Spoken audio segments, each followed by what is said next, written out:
All right. Welcome in, everybody. This is AVP All Access for AVP League Qualifier number 2. My name is Chris Turk, and we are just getting underway on the sands of the great Manhattan Beach, California, for the second league week of Qualifier number 2.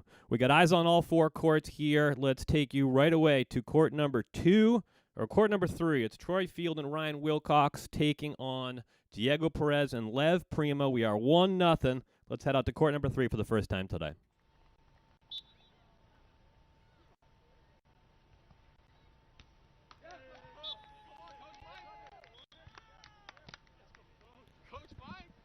So you got Troy Field and Ryan Wilcox. They're the 5 seed. They are in your near court. In the background there on court number 3, that's Diego Perez and Lev Prima. We're tied up at 1-1, and that's Troy Field serving and running up to the net. Full-time blocking for the first time in his career with a new partner, Ryan Wilcox. This is their second tournament of the season for Field and Wilcox. They lost in the first round of the qualifiers in Tlaxcala on the Beach Pro Tour in Mexico a couple weeks ago.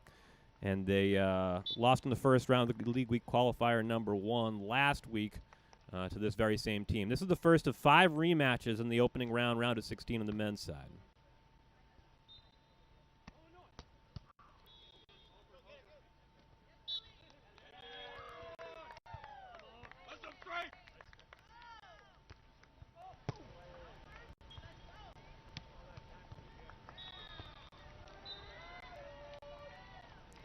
Two the score now in the 5-12 matchup. We got 10 straight hours of beach volleyball for you today, so hope you stick around on AVP All Access. The goal here is we're going to get you to whatever game has the most action going on. So we got 4 eyes on all 4 courts for the first 6 hours of the day today. We got the men's round of 16 for the first 2 hours, then we turn to the women's side to the women's round of 16, men's qualies, then women's qualies. So if you stay here, we're going to bring you to where all the action is throughout the day. We're still waiting on courts 2 and 4 to get going here, so we only have eyes on courts 1 and court 3 at the moment. But as we take you throughout the day, that'll get worked out, and we'll get eyes on all 4 courts. A reminder, too, that on AVP's YouTube channel, where you are right now, we have the live feeds of all 4 courts. So if you don't want to whip around, you don't want to see game to game, keep an eye on the entire tournament as a whole, and you want to just tune in this first round on Bradford, Cory, Basie, Hurst, which we're going to be keeping a real close eye on here as well. But if you want to just watch that game, just back up 1 step in your browser, and court number 2 will be where you're going to find Basie, Hurst, Bradford, Cory, a rematch of what was a spectacular first-round match last week in the 8-9 matchup won by Bradford and Cory. 4-3 now, Perez and Prima on top. And it's Diego Perez with the option ball, but looks like that one went just long.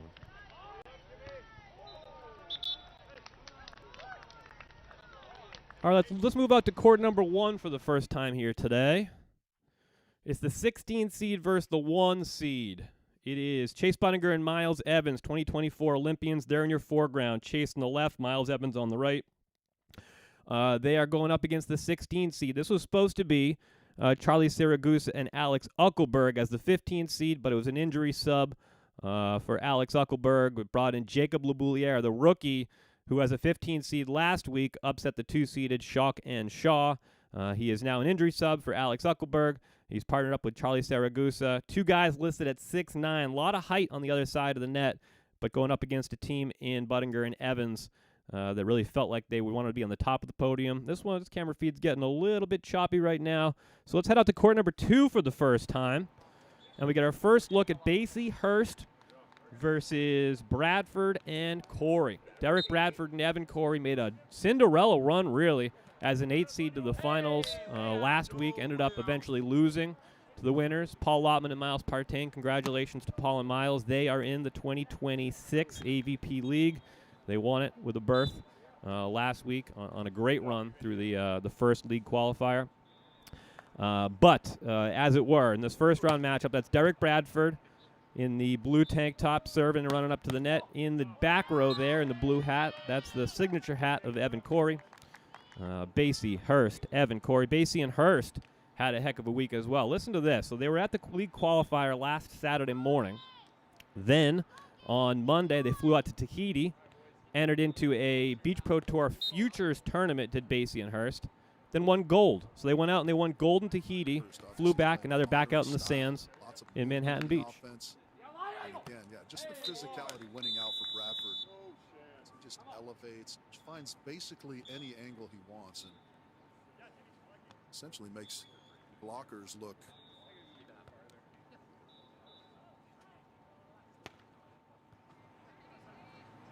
And we will have Rich Lamborn on a mic throughout the day, and that's what you're just hearing there.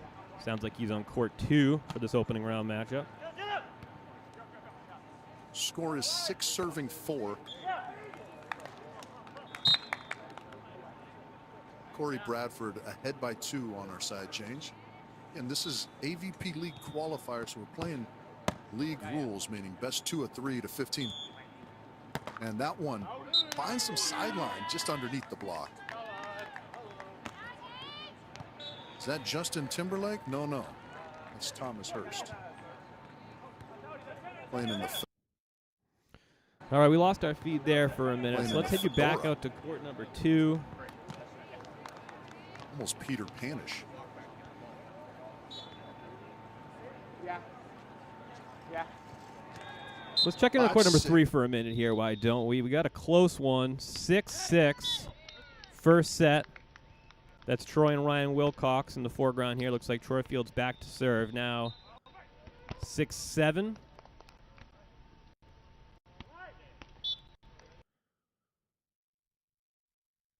Looks like we're still working on getting these camera feeds dialed in. Takes a few minutes to get everything going out in the sands. Trying to do a lot out there. Long serve by Troy Field. Troy and Ryan, as I said, a couple disappointing performances to start the season.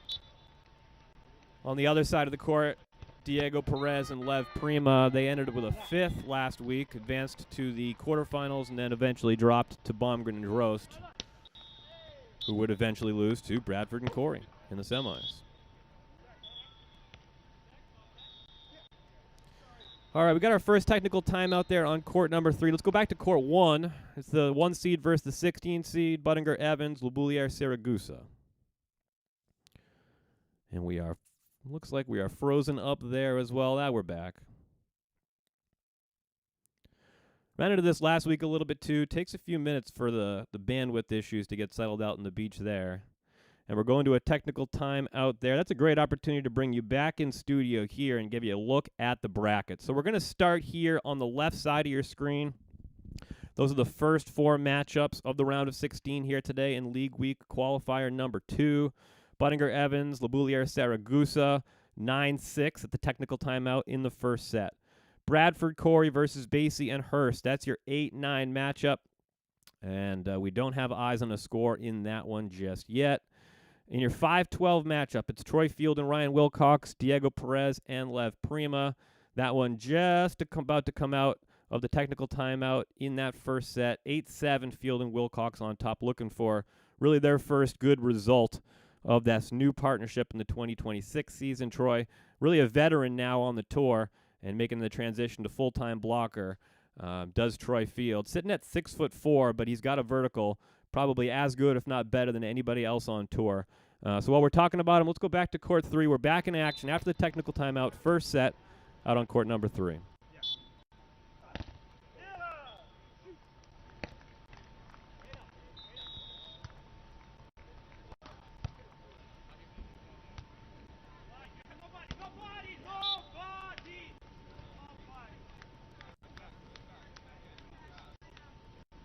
That's the enthusiastic voice of Lev Prima you hear out there.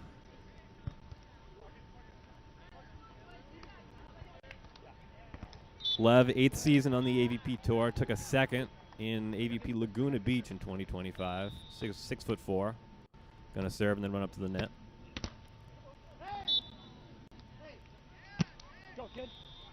Ryan Wilcox tries the option ball, doesn't get through the block of Lev Prima, and it looks like we're going to take a timeout. Let's go back to court 1.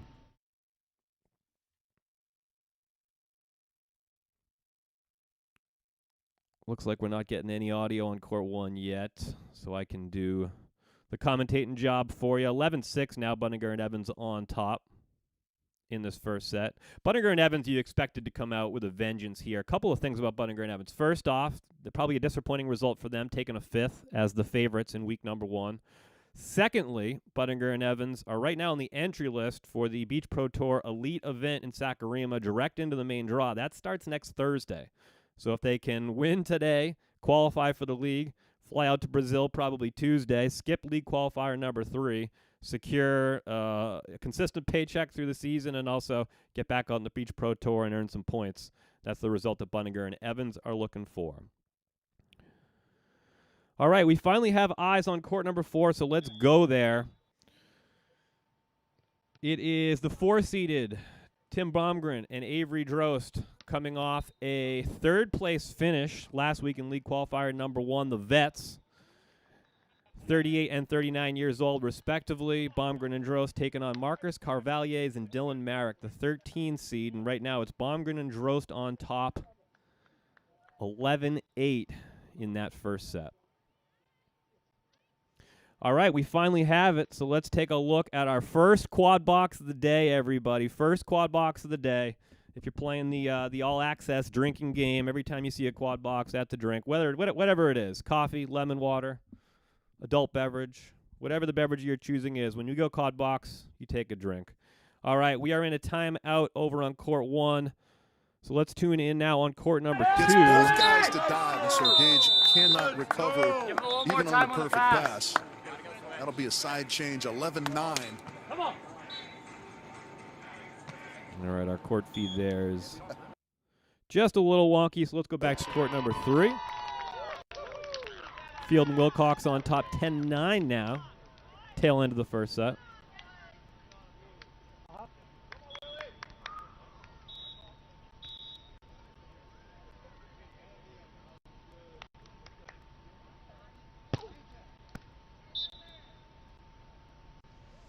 I got my eyes on the chat all day too, so if you want to interact, let me know. Say I'm sticking on court 3 here too much and you really want to see what's going on in that matchup, in the 4-13 matchup, Merrick Carvalhais versus Baumgren and Drost. Let me know in the chat.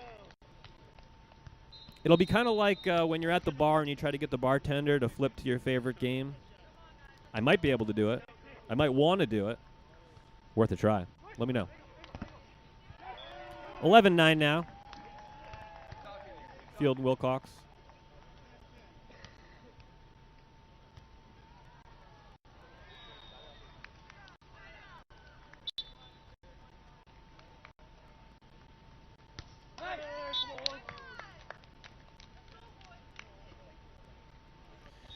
All right, we got a set point opportunity over on court 4, so let's get you out there.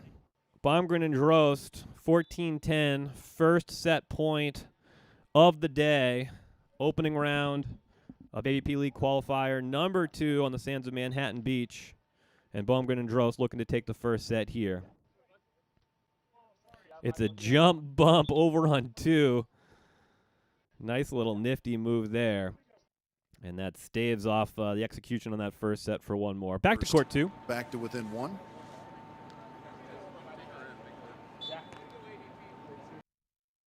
That's Gage Basie back to serve. Thomas Hurst at the net in the signature fedora.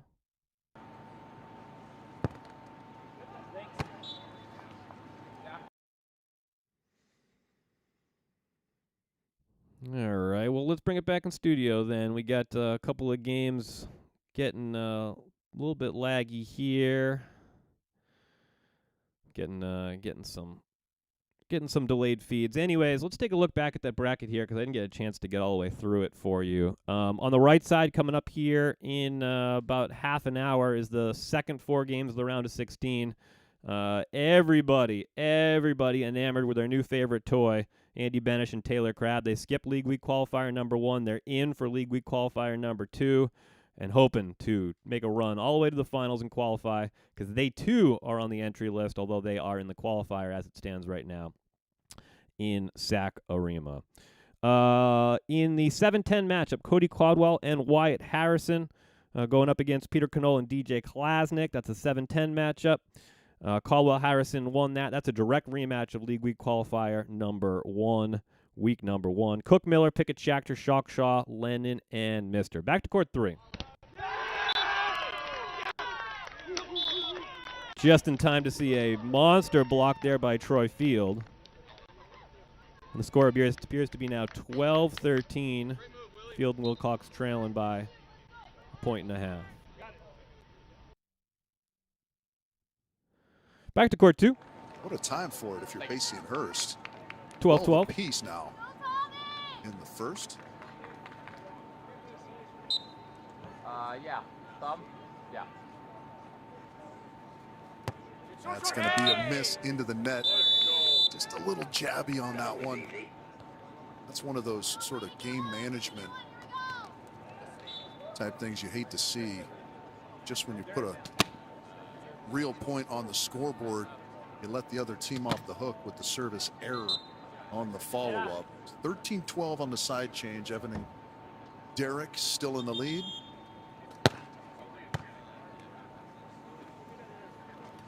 And off the hands of Bradford and out. All right, let's go back over to court number setting. 1. Second set just about underway. Chase and Miles Evans winning that first set 15-7, an opening point of the second set in the 16-1 matchup. That's Jacob Labouliere there with the cross-court swing. And that's Charlie Siragusa here back to serve for the 16 seeds. Going up against Chase and Miles, who are in the background there. Miles Evans, right side defense. Chase Buttinger, he's in that gray tank top there. He's the blocker. 2024 Olympians, Chase and Miles made that dream run, ended up qualifying over Trevor Crab and Theo Brunner. Ended up making it out of pool play and straight into the round of 16 where they faced none other than the Volley Vikings, Anders Mol, Christian Sorum. Ended up taking the 9th, losing in that first elimination round of the Olympics. A good result there for Chase Buttinger and Miles Evans. Well, some questions about whether or not they were going to stay together as a team, but it's seemingly, at least for 2026, the partnership continues. Miles Evans talking about that on a Sandcast episode recently with Tri Bourne, talking about the uncertainty in the offseason on whether or not they were going to stay as a team. Did he want to ask the question? And turns out, yep, Chase and Miles sticking together for the 2026 volleyball season. All right, let's go out to court number 3 late in the first set. 14-14, Field Wilcox, Perez, Prima. That's Diego Perez back to serve there. And that serves long. Field and Wilcox take the half-point lead in the first set, trying to avenge a disappointing performance in week number 1. That was a 15-8, 15-13 win for Perez and Prima over the 5 seeds.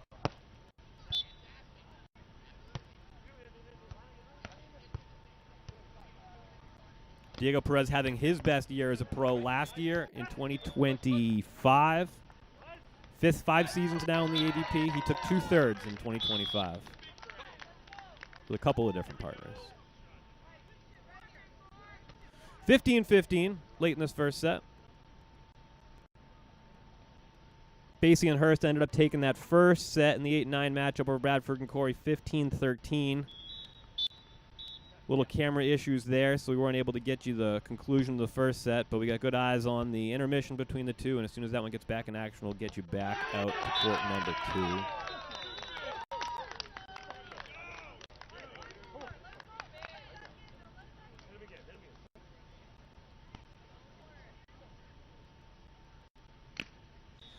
(16-15), Troy Field back to serve. And it's a monster block by Troy Field, yes. There it is, a little bit of a delayed audio there. Waiting to see. Troy Field gets the monster block, the serve and the block. 17-15, Field Wilcox take the first set.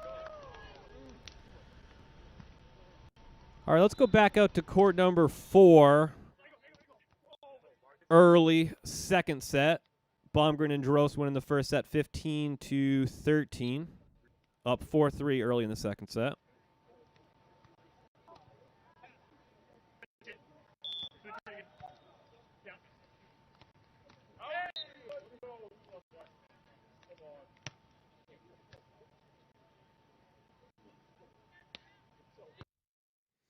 Nice little jumbo there by Avery Drost.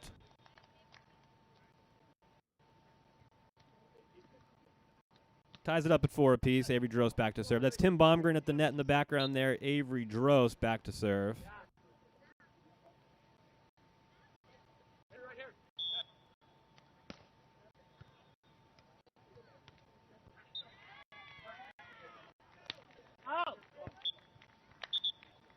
Avery serves long, and it's a side switch at 5 apiece. Let's go to court 2. That's a little show to his fans that he's not going to make 2 mistakes in a row. Coach Beranek getting into his boys a little bit, knowing that they need to kind of generate some energy here. Talked about the looseness with which Basie and Hurst are playing the game. Go, go, go, go, go, go. That one threatened to crawl over. Stays on the side of Basie and Hurst, though, so it'll be a service error. 3-1. Evan Cory, very motivated to make the league in season number 3. Missed out in first season of the league with Alisson. Missed out on year number 2, trying to qualify with Tri-Born.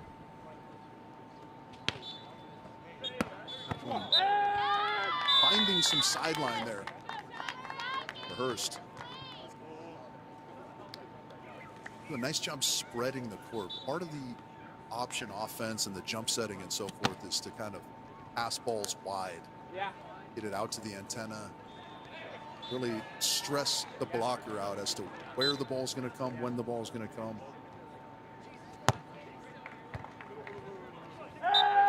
Direct service ace there for Gage Basie. Just kind of drove that float serve flat up the middle.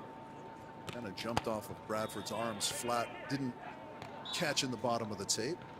3 apiece now. All right, I'm going to take you to court 1 now. We got Leboulier and Siragusa, the 16 seeds, on top second set, 7-4. No audio on this court yet. That's a swing off the block touch by C. Bud, and it's now a 3.5-point lead at 8-4 for the 16 seeds. Jacob Leboulier trying to recapture the magic from week number 1, where as a 15 seed with William Rivera, upset Kameshok and James Shaw in 3 sets to advance to the quarterfinals, where they eventually bow out to Cody Caldwell and Wyatt Harrison. But we've now seen a 15 seed upset a 2 seed. It happened on both sides, the men's and women's last week. The biggest upsets we've seen so far in these AVP League qualifiers. Will we see a 16 seed take over a 1 seed? Well, right now, 8-5, second set. Trying to force a third.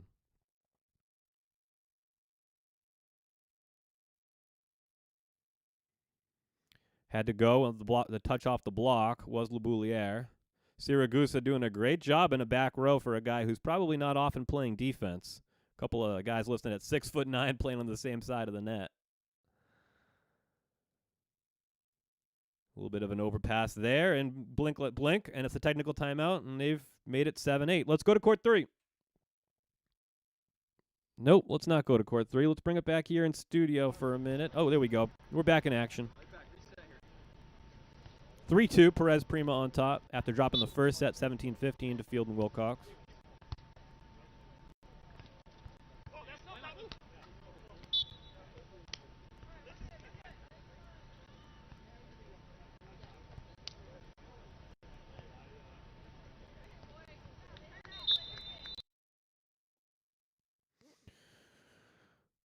All right, we're still looking to get court number 3's cameras dialed in perfectly.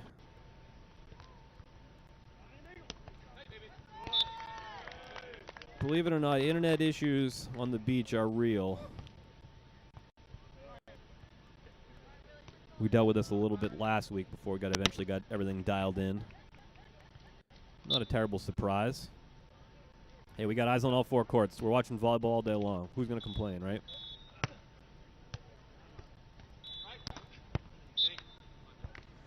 All right, let's go double box here. We got courts 2 and 3.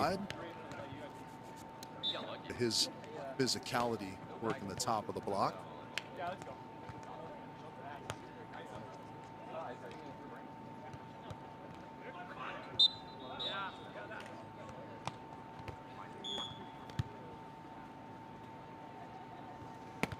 Hurst smoothly up the line.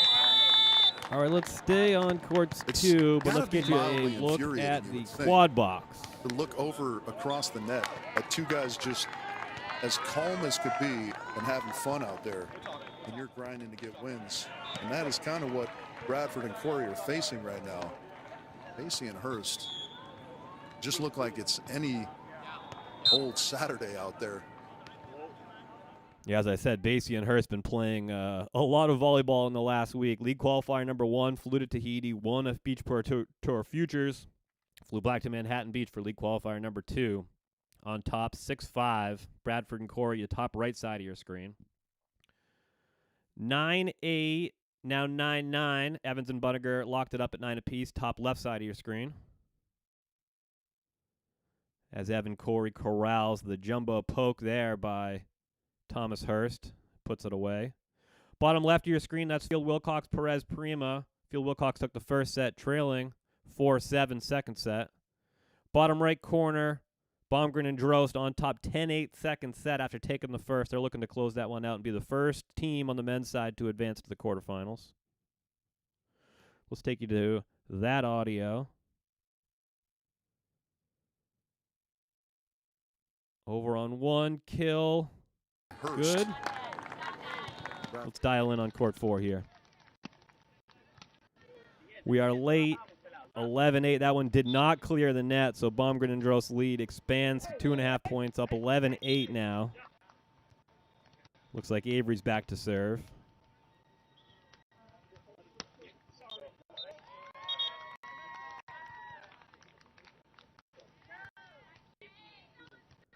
All right, let's go back to court 2. That cut shot. 8-6.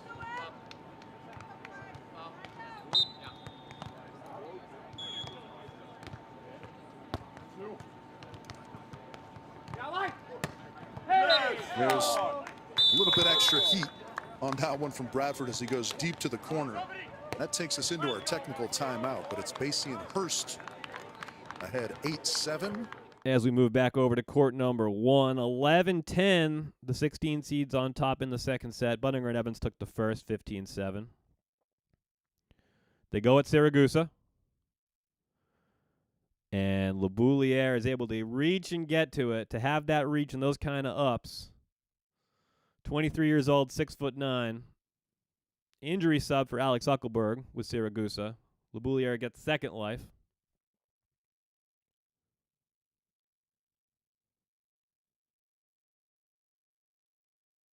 And Buttinger and Evans going with that up-tempo standing set by Buttinger to the pin for Evans off the block of LeBouliere.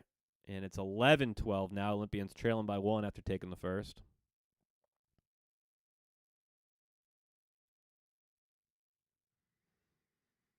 Serving at LeBouliere.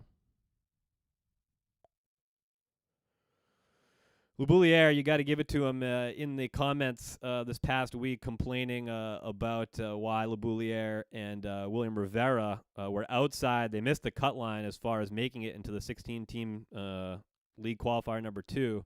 People complaining about it. He said, hey, should have started playing earlier. Got to give him credit for that. Back to court 2. On 2.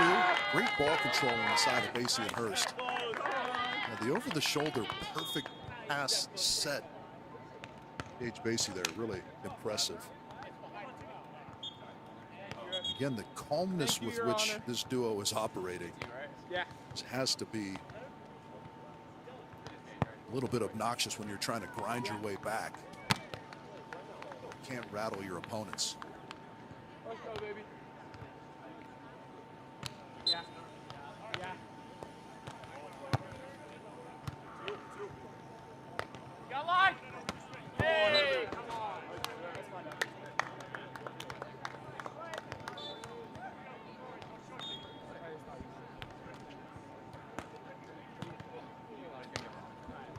All right, let's go to court number 4. Late in the second set, Baumgren and Drost looking to close it out. That one long, so now 2 more match points for Baumgren and Drost. Marcus Carvallier is back to serve.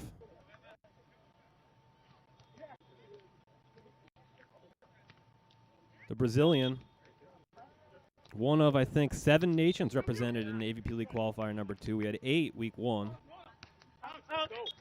That one long 2 by Avery Drost, and it looks like Baumgren and Drost are going to take their timeout. 14-12, Carveles and Marek cutting into the lead. Back to court 2. 10-9 now, Basie and Hurst on top second set. Yes, yes, yes. 10-9, Hurst and Basie maintain the slight advantage. This is kind of going the direct opposite of set 1. Hurst perfectly on it. Basie with the set, and that one not yet. It's going to be a free ball. That's going to miss. That is just a mental lapse there. Or he just needed to keep that in play. Tried to put a little extra mustard on that dog and misses the court. All right, we got 2 set points now coming up. So let's take a look at both of them. Right side of your screen, it's 2 match points for Buttinger and Evans, the 1 seed over the 16 seed. And the left side of your screen about to come up a match point as well for Baumgren and Drost. And that'll do it. Chase Buttinger finds the hands of Jacob Leboulier. The 1 seeds are moving on. Buttinger and Evans advancing to the quarterfinals. Let's go to court 4.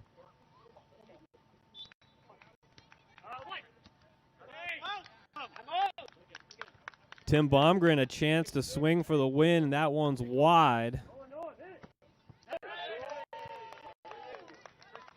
And now we're all tied up at 14 apiece.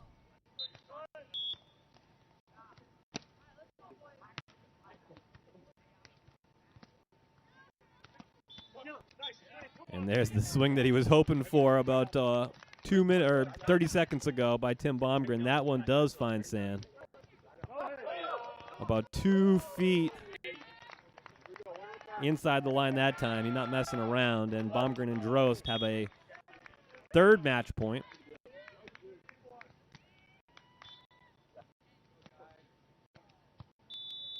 And they go at Carvalles. Swing down the seam, finds sand, locks it up at 15 apiece.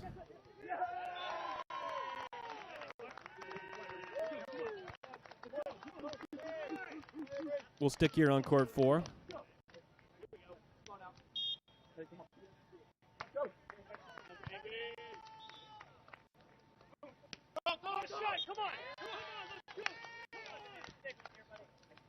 Tim Baumgren going back to that right corner. Back to the well. The well runs deep for Timmy Baumgren here. 16-15, another match point over the 13 seeds.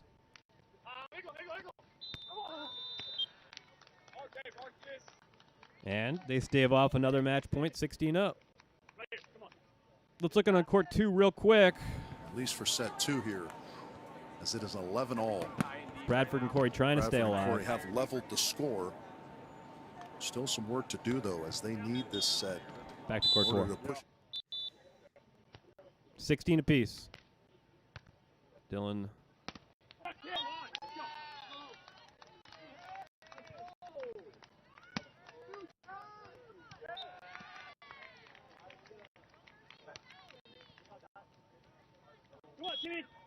Yeah.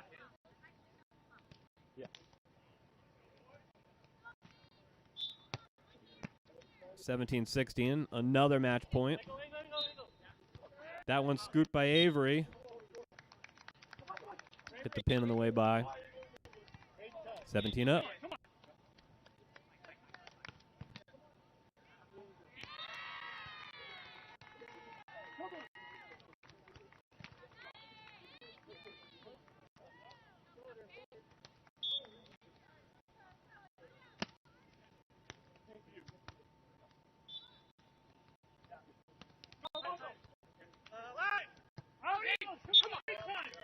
That one long, and now 18-17, Baumgren and Drost with another match point.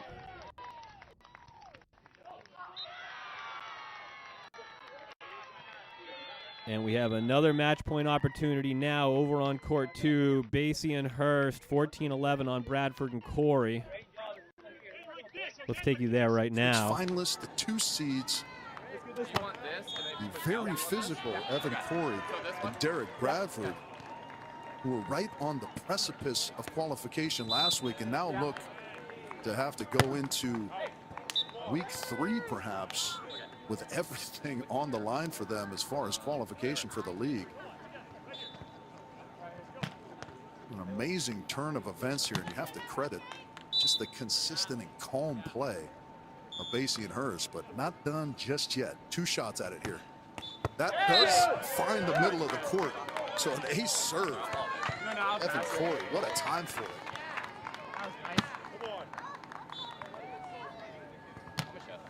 The good news if you're Basie and Hurst. All right, back to court 4. Shot. We are now 19-18. Baumgren and Drost for what feels like their 30th match point. Credit to the 13 seed Carveliers and Marek for staving off as many as they have. Let's see if they got one more on them. Would they be Drost back to serve on the far side?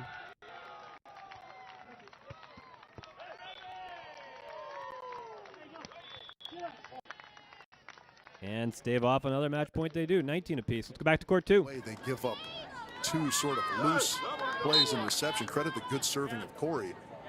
14 apiece. This one into Basie. Jump set. And that is a hammer. Little flex down, and finally a little bit of legitimate emotion kind of offsets some of the footloose and fancy free vibe we see from this duo most of the time. Another match point, but they've really given themselves a challenge here after seemingly having, not an easy road, but an easier type of chance to side out 1 out of 3 times to close it out.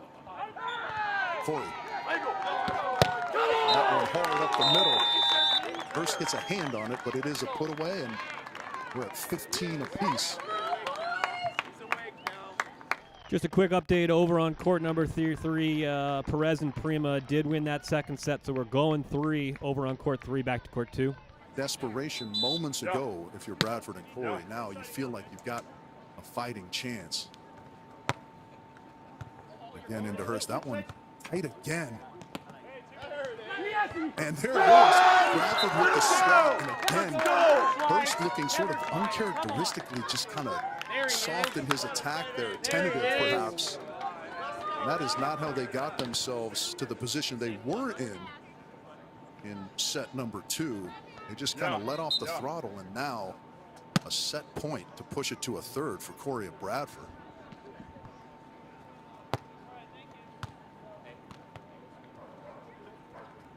And that one just, I mean, they're going to continue this sort of antics, but they've put themselves up against it where they realistically should have had this match closed out.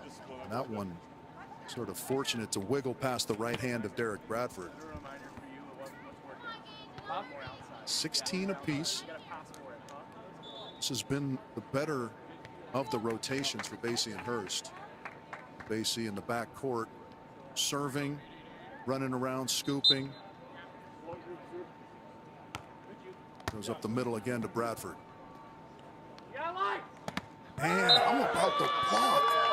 I mean, back and forth we go in this one. Hurst has been an animal. That is no fewer than 3, maybe 4 blocks from the fedora wearing Thomas Hurst at the net. And they have another match point here, 17-16. It is their 4th, I want to say.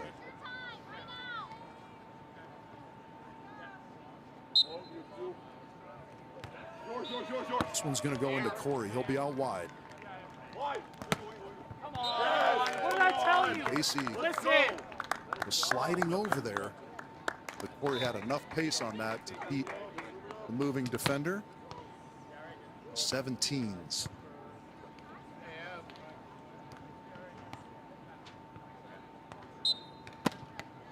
Yeah.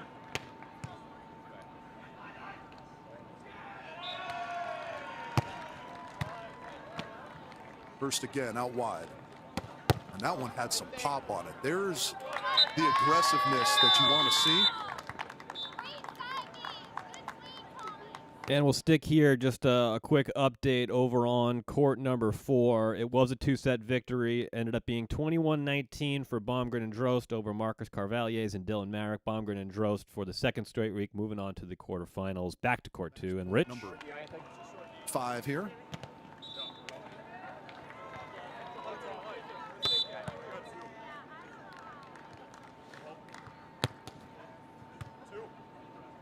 Bradford. And there's a good high swing through the hands of Basie at the net. Derek Bradford leveling the score yet again, 18 apiece. Seemed as though it was going to be quickly put away, but it is nothing if not extremely interesting right now here. Set number 2 between these two guys, these two teams rather. We had a knockdown drag out last week, and here they are again. That's easily over the top. Good width on that offensive setup there, Basie and Hurst. Let's go right here. Yeah. Good serve, make a move. Okay. Good talk. Yeah. Come on, Gage! One here. Yeah.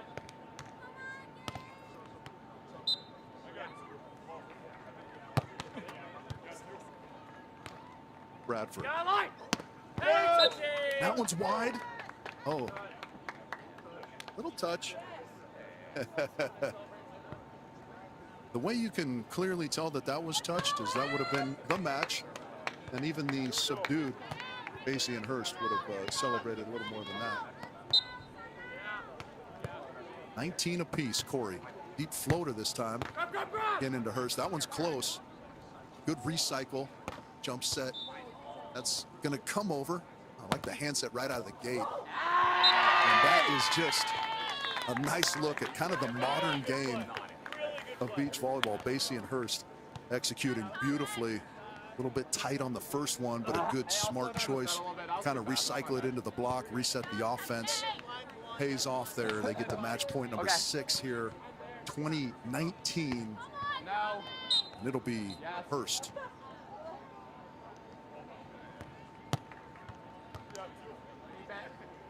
Going to Bradford again. And he's just going to continue to beat the ball high through the block. All right, well, we got a second here. I'll tap you into court number 3. Third set right now. Field Wilcox on top 3-1. That'll be Lev Prima back to serve about the end of the screen here on your right side. Let's go back to court number 2, 2020 in the 8-9 matchup. Basie Hurst, Bradford Cory.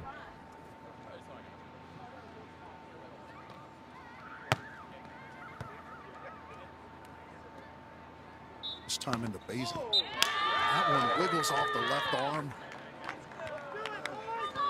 That is cagey little swing.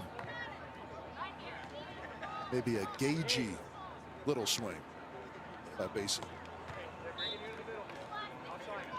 Match point number 7 now. Is 7 a lucky number for the futures winners from a few days ago? Basie and Hurst.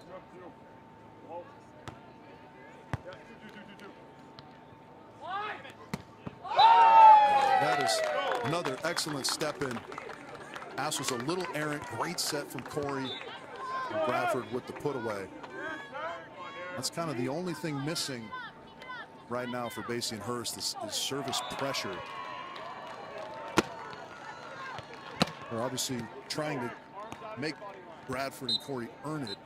But you also have to kind of get them a little bit out of system, or Bradford's just going to seemingly side out all day long. 21s. Nice. It's a chance now for Cory as that ball goes off the tape. And he gets the put away. I think that was the right decision. The tape slowed the ball down enough, though, that Cory could slide in there. Scoop with some control. And now another set point for Bradford and Cory.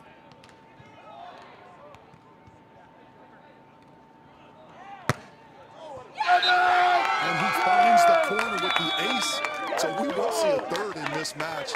And now it becomes an issue of how Basie and Hurst respond. Wow, just a thrilling second set victory for Bradford and Cory. Fought off 7-8 potential match points there before finally taking that second set with the ace, left line by Evan Cory. And an earned point before that gets them the second set win. We're going 3. We're already messing up the schedules here. Going to go well into that that second hour start over on court 3. And you know what? Nobody's complaining. Let's go to court number 3 right now. Field, Wilcox, Perez, Prima. 17-15 first set win for Field and Wilcox. They're the 5 seed. Perez and Prima came back with a 15-11 second set win. It is now 5-3 in the third set. Field and Wilcox on top. The serves at Ryan Wilcox.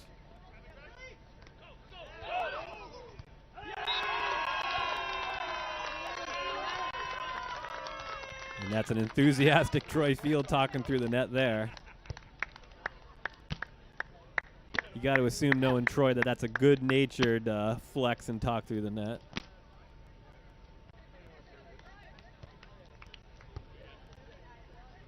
Troy also on a recent episode of Sandcast. I don't know if I mentioned that already. Go check that out if you haven't. A very insightful Troy, talking about kind of the transition into the veteran part of his career, the second act. Great dig by the Hawaiian. And it's a block by Troy Field. Extends their lead to 4.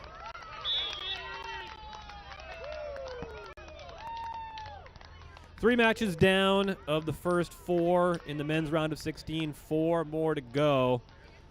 We got eyes right now. You don't, but I do, on Andy Benish and Taylor Crab warming up for the first time ever in an AVP League match on the same side of the net. They're going to be going up against Brewster and Ierna. That one's starting in about 10 minutes. Over on court 1, it's Cam Shock and James Shaw, now the 3 seeds. They got bumped down a seed and looking to avenge a opening round loss last week, going up against Rowdy Lennon and Logan Mister.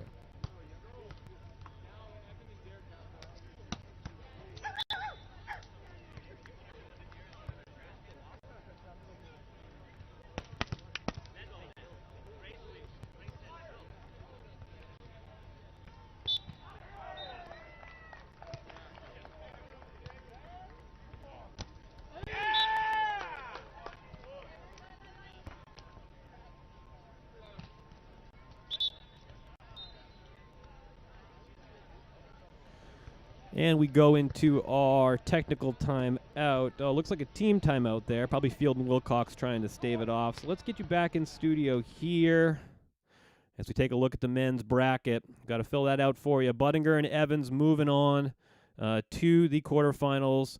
They will take on the winner of the third set, Bradford and Cory, Basie and Hurst. That's coming up here in just a minute or two. We are well into the third set. Field, Wilcox, Perez, Prima, and Baumgren and Drost winning in straight sets against Carveliers and Merrick. Let's go back to court number 2. Basie, Hurst, Bradford, Cory. Third set action. 3-1, Bradford and Cory early lead. Too many defenders on the field. The Basie and Hurst both making the proper read. 3-1.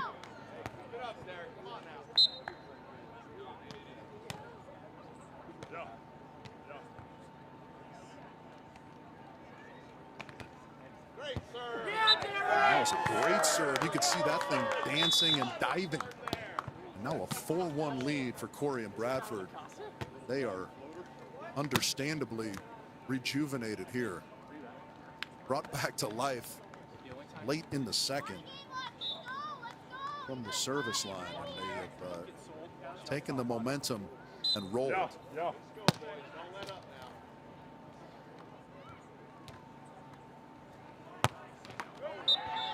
That one misses, however. Hurst and Basie lock in here. Get to that relaxed spot from which they play so well. Easier said than done.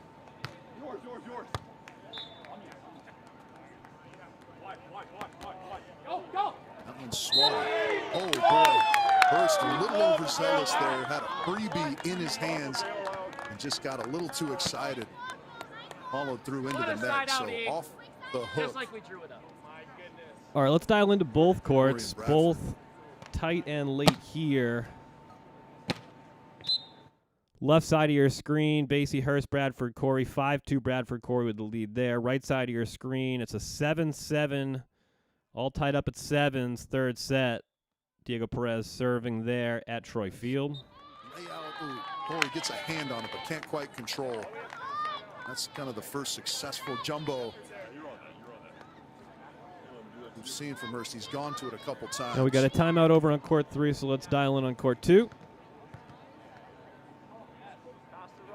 3-5.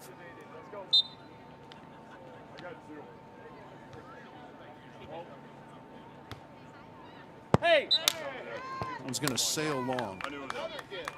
Problems continue to mount. Basie and Hurst. That was part of their undoing. The latter part of that second set was that they were unable to kind of put any service pressure on Cory and Bradford when they had the match point opportunities. Side outs came a little bit too easily for the 2 seeds. Now there's good coverage. That one's gonna fall. Another good jumbo there from Hurst after the self cover.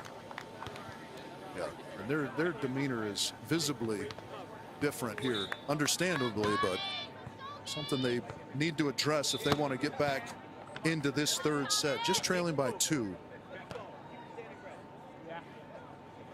Things are demonstrably more serious on the faces. Thomas Hurst and Gage Basie. Got line. There it is. And that's kind of the play they've been baiting Bradford into a lot. All right, we're back in action over on court 3. They're not there for the rundown.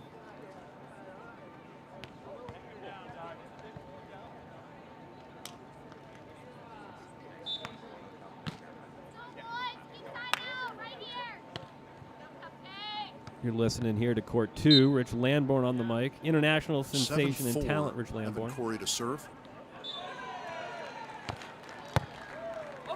This time into Basie. That one's going to be a little close. Nice run down Basie. Hurst. And then look at the effort here from these boys keeping it alive. But Bradford is going to put it away at the end of the day. Not much you can do about that. You love the hustle. And we'll head over to court 3 with Basie and Hurst taking their timeout.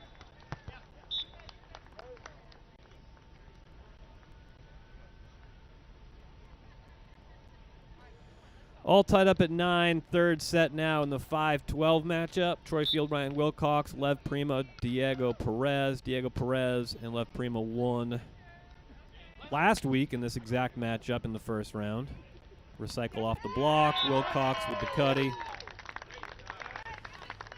And the 5 seeds maintain their half-point advantage, with Wilcox headed back to the service line.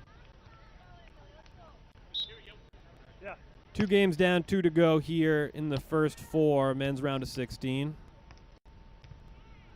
Next round about to get underway over on court 1 and court 4.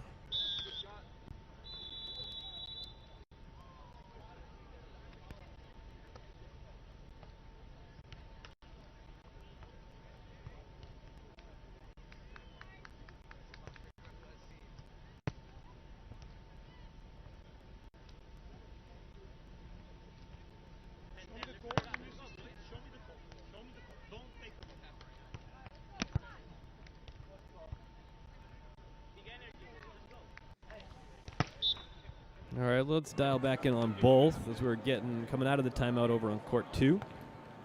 We'll listen in to Rich. All right, timeout complete. 4-point advantage to Evan Cory, Derek Bradford here as Cory continues to serve. Again into Basie. And that one off the nose of Bradford. And Hurst able to poke it. Recycle.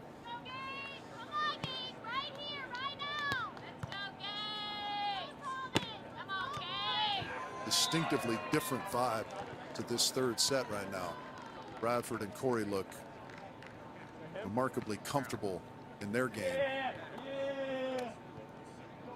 And Basie and Hurst scrambling a little bit.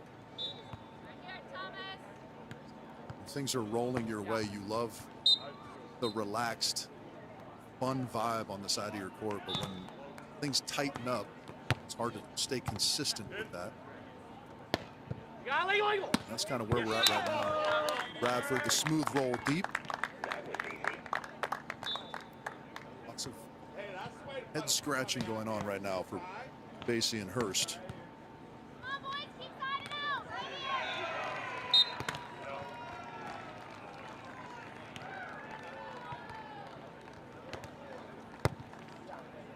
Again into Basie. This one set on two. Lefty from Basie.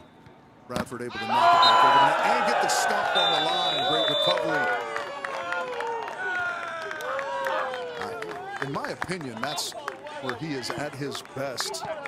Bradford's so long and so physical, and he doesn't give his position away early. All right, let's go over to court 3 now, as court 2 starting to get away from Basie and Hurst. 10-5 now at the technical timeout. Bradford and Cory in control of that third set. So over on court 3, 12-12, late third set. Lev Prima back to serve.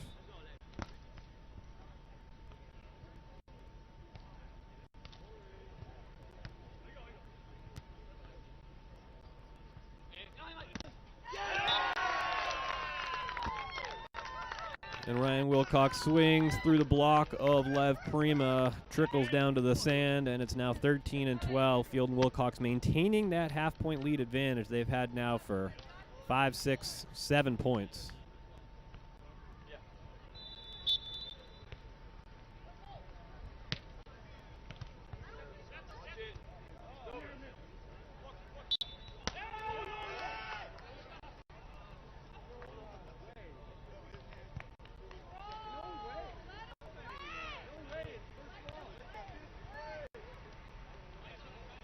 Ryan Wilcox not liking that the call and the handling there by Troy Field, and that's an important one too.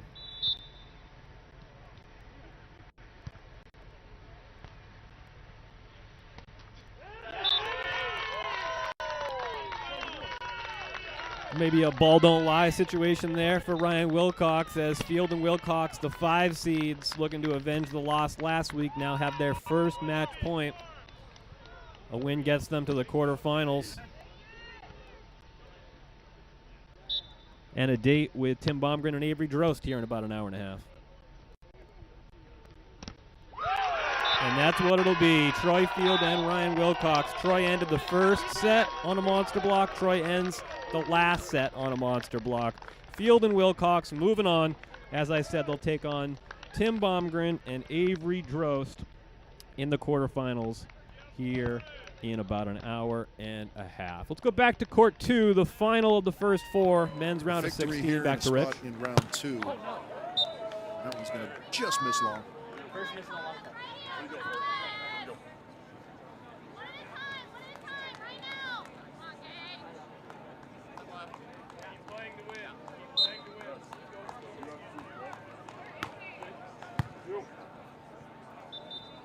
Bradford again, a little step in. Yeah, that's nice communication on the second half of that. It looked like a little miscommunication on where the set was meant to go. Then Cory fixed it with a good reminder that the cut shot was open. Derek Bradford obliging. Now 3 points away from victory.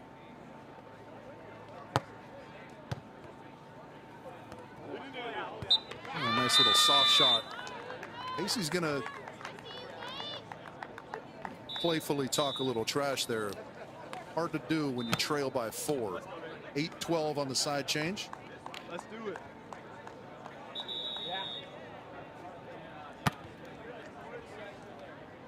Yeah, love it.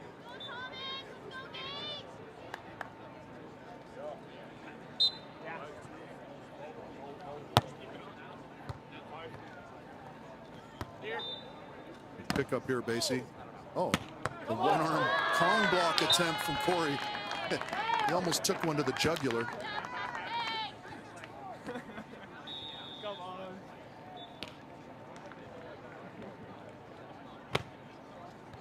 Great stuff here. So trying to claw their way back are Basie and Hurst.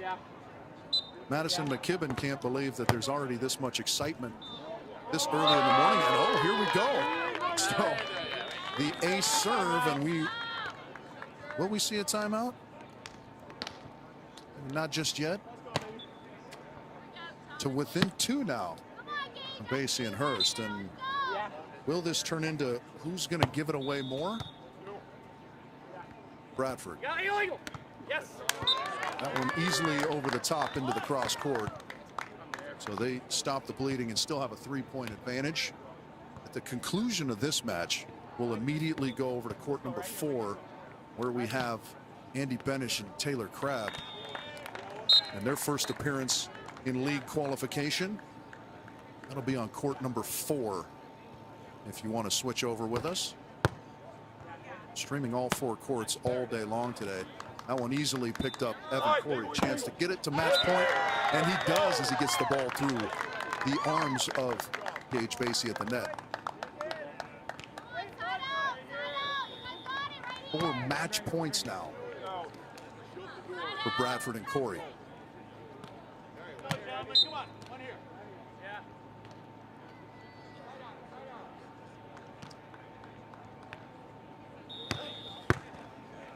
Another good serve. Hurst is on it. Out wide.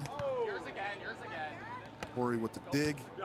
Why? And now the put away to seal the deal here in extremely exciting fashion. Devastating fashion, if you. And that'll do it over on court number 2. Bradford and Cory fought off a million match points there in set number 2 to end up winning it in 3. 15-10 the score in that third set. Bradford and Cory moving on. A rematch of last week's the quarterfinal matchup between them and the 1 seeds, Chase Budinger and Miles Evans. On the bottom half of the left side of your bracket, Troy Field and Wilcox with a win over Diego Perez and Lev Prima. They will take on Tim Baumgren and Avery Drost here in the next about an hour or so. As Rich just said, 2 games underway. Court 4, let's look at the quad box here. Court number 1, top left, that's Cam Schock and James Shaw. On the close side of your screen, they are up now 5-3 on Rowdy Lennon and Logan Mister. Courts 2 and courts 3 right now are in transition, getting ready to get going. Meanwhile, over on court 4, we're already in a timeout.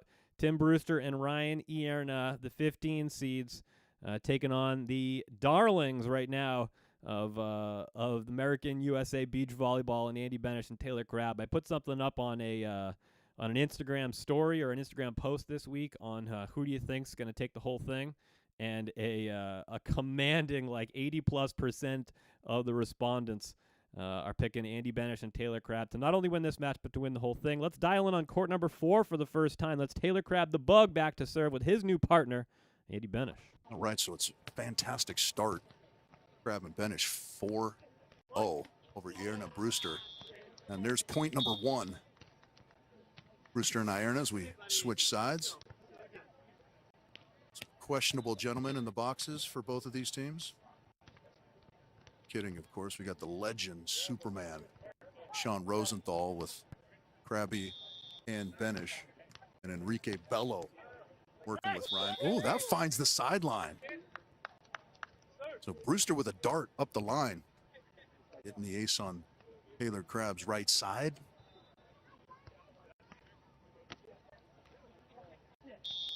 This is round 1. This is week number 2, qualifier 2 for the AVP League. Benish, a little step in from T. Crabs, and the roll is going to miss. So clawing back a little bit are Ierna and Brewster.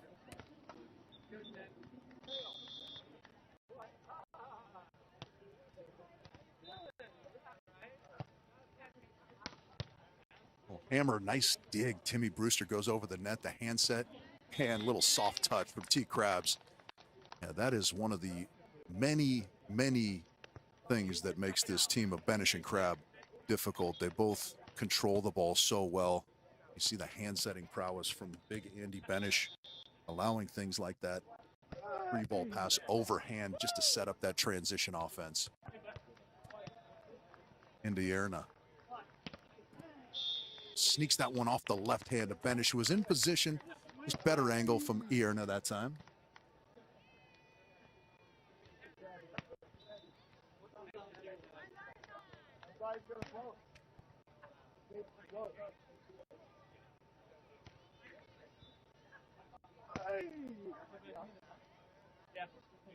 Just to get you oriented there, that's Ryan Ierna back to serve now on the near side, and Tim Brewster on the far side in the white tank. That's Andy Benish. In the red and blue shorts, red and gray shorts, that's Taylor Crab with no shirt, and that serve is right through the seam to nobody. Found the seam of Benish and Crab. New partners, always look to that seam, right? That is textbook right there. If you got a good toss, go ahead and whack it. If you don't, just keep it in. Good things happen, as they did there for Ryan Ierna. That one, good toss. He whacks it, goes long. So, a little feast or famine.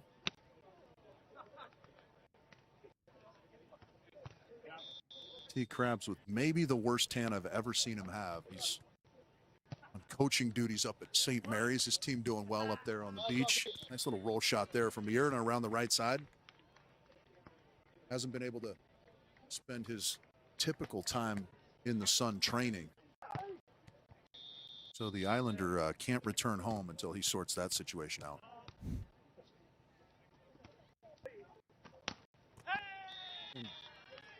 Blocked by Ierna on the tight set.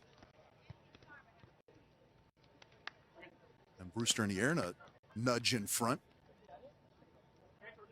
Really good response. A 7-2 response, in fact, after the 4-0 deficit to start. That one's going to sail.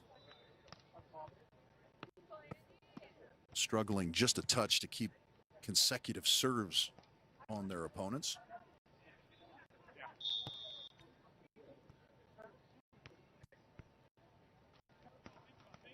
One almost crawled over. Ierna was there, had it, gotten to his side, but the service error, and now we hit the technical timeout. All right, well, we got the technical timeout. Let's take a look at court number 1 for the first time. That's James Shaw back to serve and running up to the net.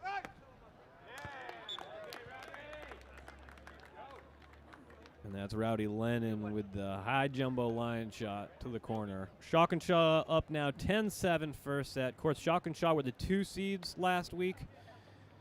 And it was not a good thing to be a 2 seed last week in the AVP League Qualifier number 1. Shaw losing to Jacob Labouliere and William Rivera in the first round. Ended up taking the 9th as a 2 seed. On the women's side, similarly, Molly Shaw and Tony Rodriguez as the 2 seeds, falling to Fallon Fanoy Moana and Lindsay Sparks. So not a good day to be a 2 seed last week. We'll see if that holds true this week. Andy Benish and Taylor Crab, you're up first. 10-8 now. Shaw on top.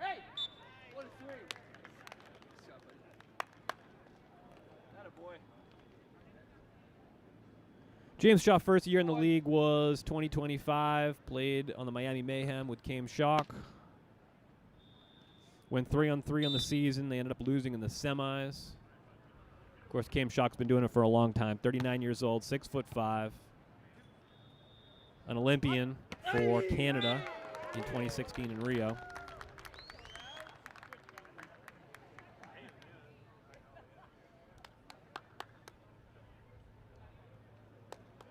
This partnership with James has been his most productive one probably since his many years with Theo Brunner.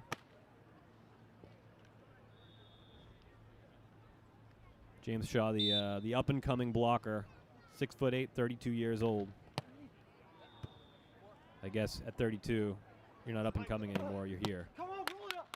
But James Shaw certainly is there, and they extend their lead to 12-9. Let's go back to court 4. Rich?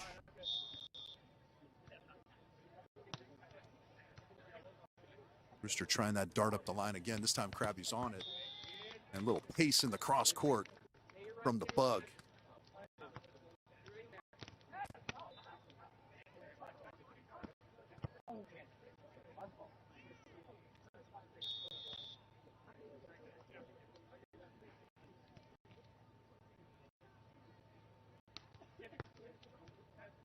Kind of the 60%er from Benish. That's going to be picked up easily. Crabby transition and a little roll shot over the top. Yerna with the layout attempt, can't quite come up with it.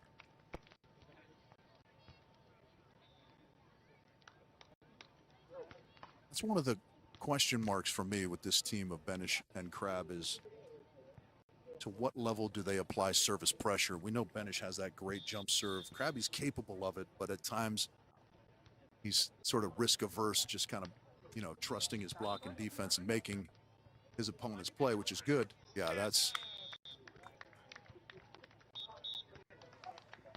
tight set. Benish is going to win that a lot. Well, we got a side switch there. Let's go back to court one for a minute as we're getting late in the first set.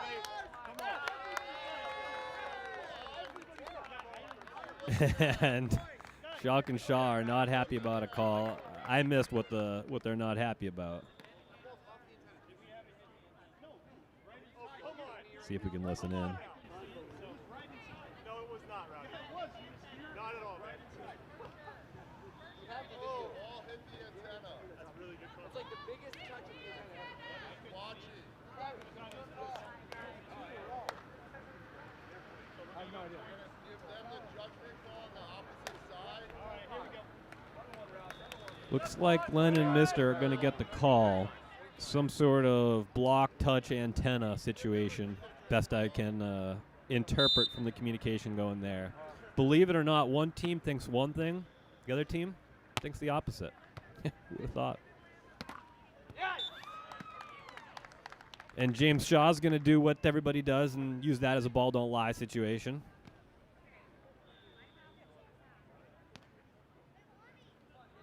Believe it or not, folks, I have actually seen the ball lie a few times. So take that for what it's worth.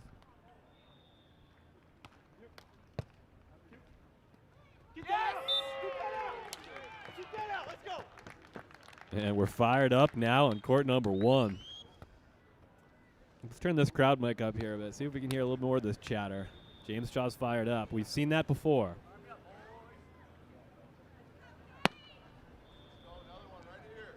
14-11 now. The three seeds, Chalk and Shaw on top of Lennon and Mister, 14-11 in that first set.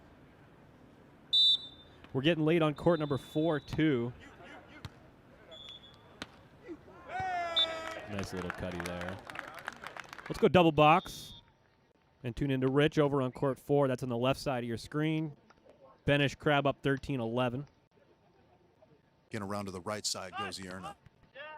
And finding the cross court, just a touch early perhaps that time on the block. Benish. Easy pickings for Yerna. Switch ends again.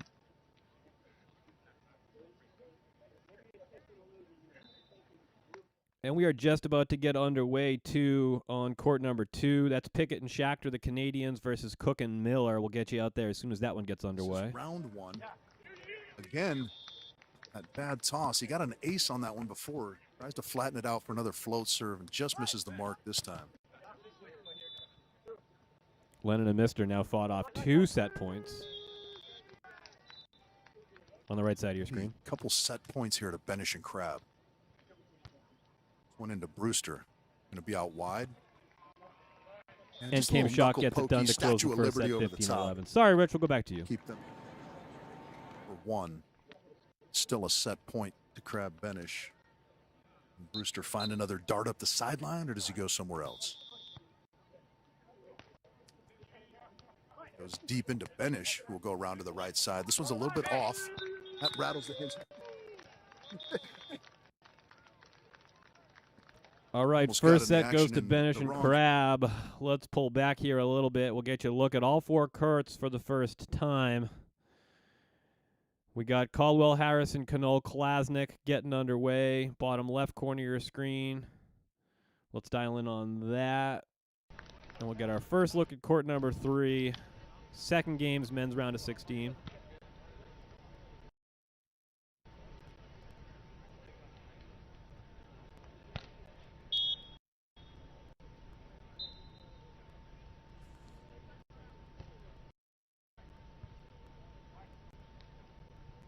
Looks like we're having a little bit of camera trouble here. Just popped up. It's all right. We can work through it.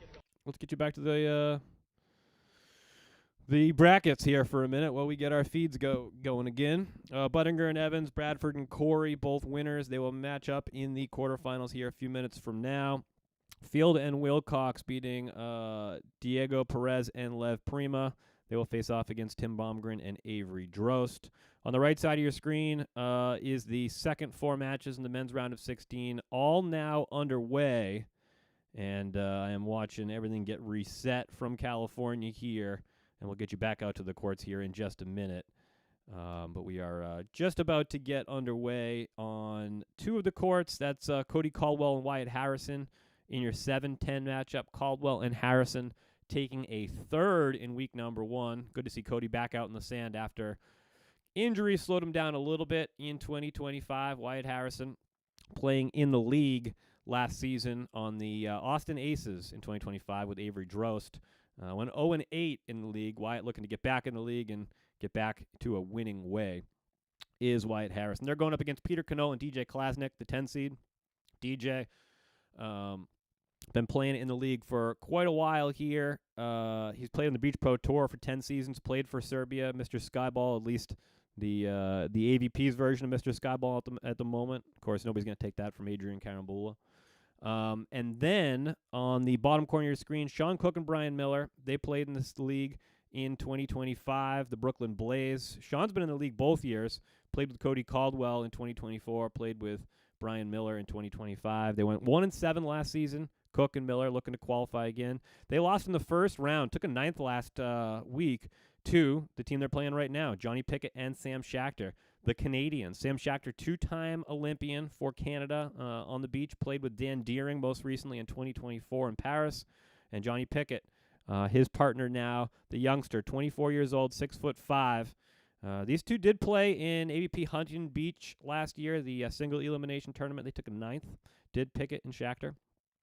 And they are going up against, as I said, Sean Cook and Brian Miller. The final game of these 4, we've already seen it go through the first set there. Shock and Shaw winning that first set, taking on Rowdy Lennon and Logan Mister.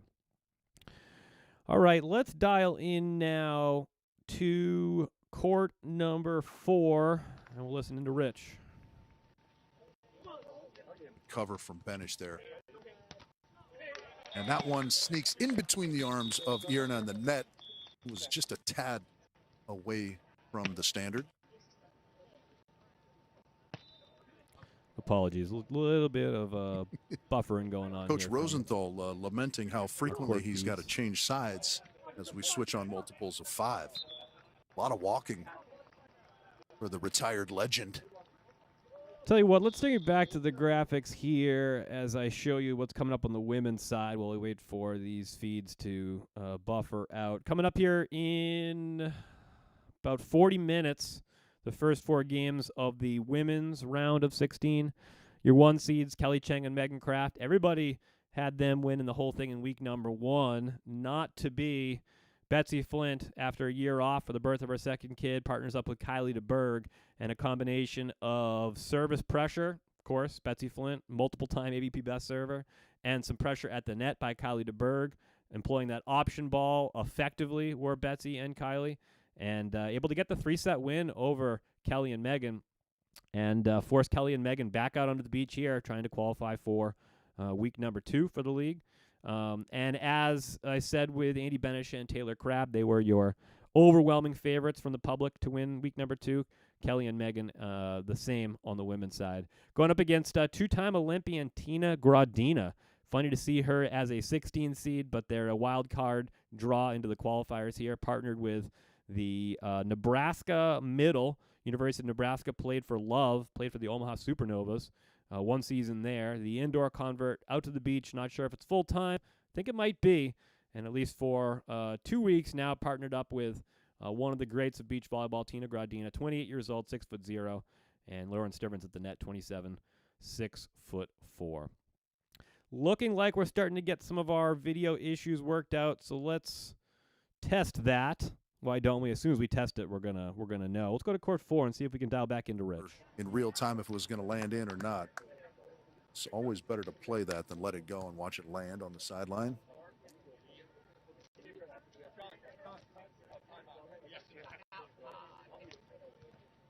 Ierna Brewster calling timeout, trailing by 3. It's Crab Benish 6. Brewster Ierna 3 here. Set number 2. First went to Benish. All right, let's try court number 2 here. Feed looks a little jumpy, but we can get you some of the action. Pickett, Schachter, Cook, Miller.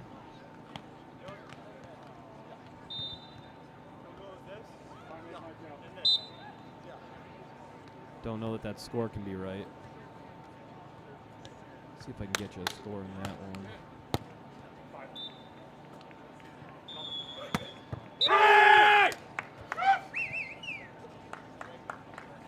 All right, there we go. That score's updated now. 7-6, 8-6 now. Cook and Miller on top.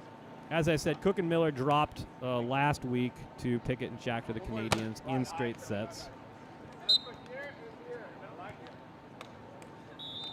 15-12, 15-12.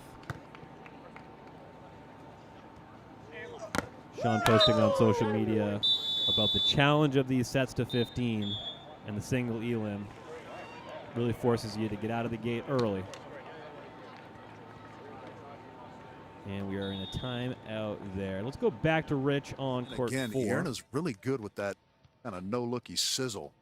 Body facing into the cross court, just swing across the body.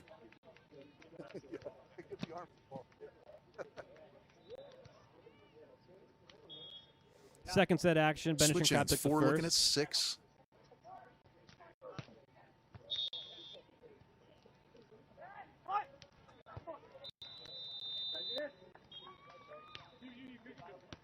Ierna going to the float serve.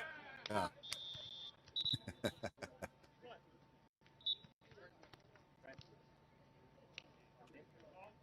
Oh boy, that's a tough break.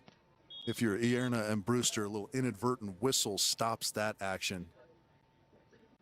Lots going on in that play for a play that gets replayed. T. Krabby got the knuckle pokey through the fingers and thought that was going to fall, started celebrating early. Really realized Brewster had run it down, and then the inadvertent whistle restarts action. Finish goes high and deep, so karma does its job. And the point goes over to Ierna and Brewster on the hitting mistake.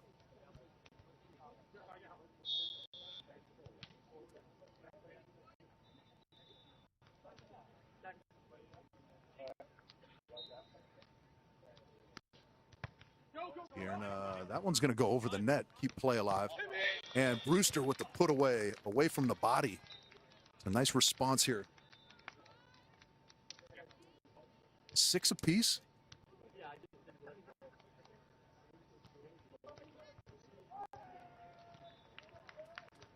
Good serving from Ierna to keep pressure on Benish and Crab.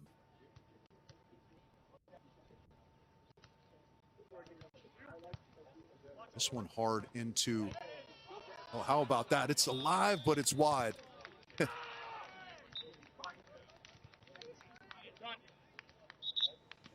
There's an unbelievable hustle from Benish and Crab, but to no avail. All right, well, that one goes to timeout. Much like they did in the first set after back trailing. to court number 2. Pickett Schachter trailing 13-8 to Cook and Miller.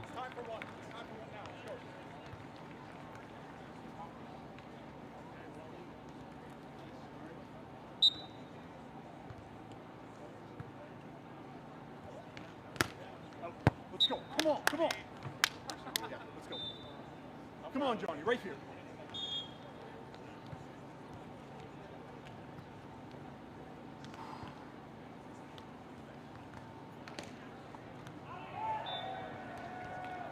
All right, to orient you, you got Sam Schachter there.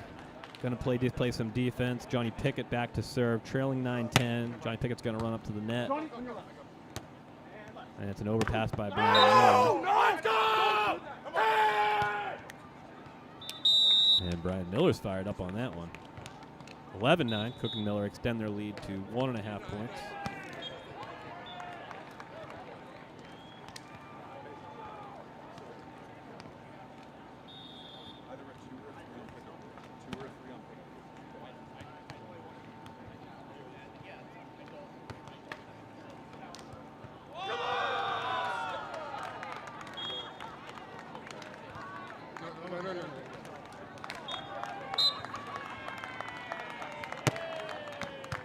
4 games down on the men's round of 16, 4 yet to go. Apologies for some of the buffering issues we're having here. Getting a little bit of disjointed feeds coming out of Manhattan Beach. Everybody's signed into their phones going on Instagram, taking the bandwidth away. That must be what it is. 11-10 now, serving at Sean Cook. And it's a muffed set there by Brian Miller, and we're tied up at 11. French fries on the board.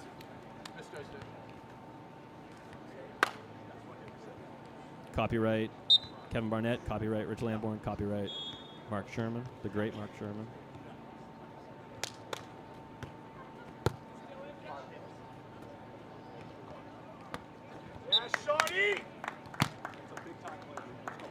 Cut shot there by Sean Cook.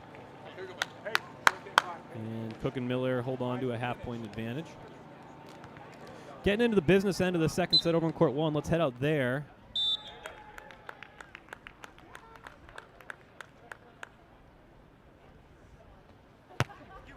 James Shaw with the serve and the run-up. And we lose the feed there. And we're back on the feed. Yeah, as I said, apologize for the issues. Just trying to get all these courts streaming good.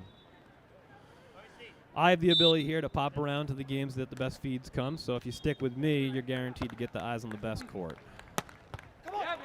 But if you want to just watch Pickett, Schachter, Cook, Miller, we have that for you as well. Go to AVP's page. All 4 courts, individual streams streaming there. So you have all the options in the world. What more could you want if you're a beach volleyball fan? And if you're watching this, I assume you must be a beach volleyball fan. Came Shock back to serve. 9-8 second set after winning the first set, 15-13.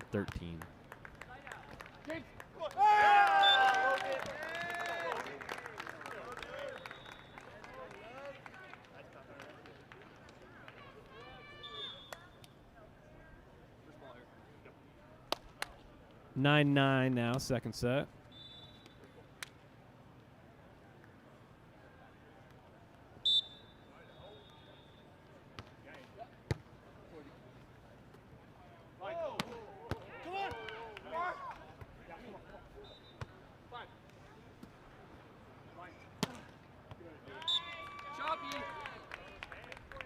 Get one now. 10-9 now. Shock and Shaw. Shock and Shaw coming off their best season. Took a 5th in World Champs in Adelaide back in November. Great result for them. I think they beat Cuba's, Noslin Diaz, and Jorge Aleo on the way. Cuba's been a powerhouse the last few years. Probably the best win of their career. Given the stakes. World Champs. Hardest tournament to win in beach volleyball. Let's go to court 4. As they hit the sand, so they'll need some cleaning.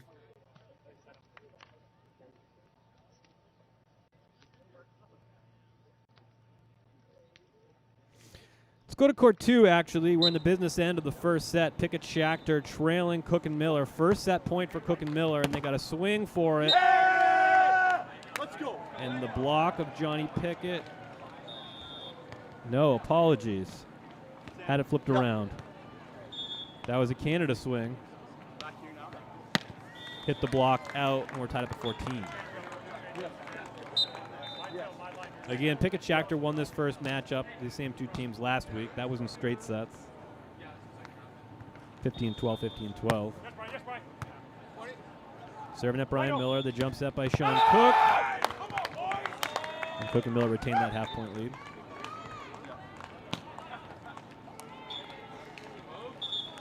Brewster and Ierna are putting up a good fight in the second set. Let's go quad box here for a minute. Take a look at all 4 courts, and we'll dial in on Rich's audio for Benish, Crab, Brewster, Inattention Ierna. can result in The serve goes to Ryan situations. Ierna. That's a great swing, Ryan Sides out like Ierna. he's supposed to, and we're locked up at Hard 10 apiece. inside the block of Andy Benish, and it'll be 10 apiece as we switch ends. On the switch side. Haven't yet had a chance to show you court 3. Had some technical issues going on over there, but you got it now on the left side of your screen. It's 13-12 Cano and Klasnick over Caldwell and Harrison.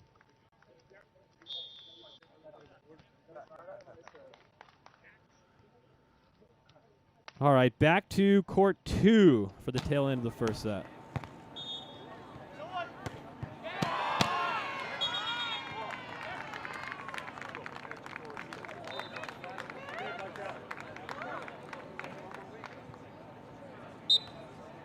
And Brewster Yerna take the 1-point lead, 11-10. That's not what you're watching. You're watching Cook, Schachter, Pickett, Miller. Pickett, Schachter, Cook, Miller. I'm watching all the screens here, guys. Sorry about that. Yes! Let's go, Johnny. Come on now. Here we go, pass. Take it, timeout. All right, well, we got a timeout there. Let's go back to court 1. Shock and Shaw 12-11. Chance to make it 13-11 and take that all-important 1.5-point lead, and they do. So after taking the first set 15-13, they now can side out to a victory at 13-11 over the 14-seeded Rowdy Lennon and Logan Mister.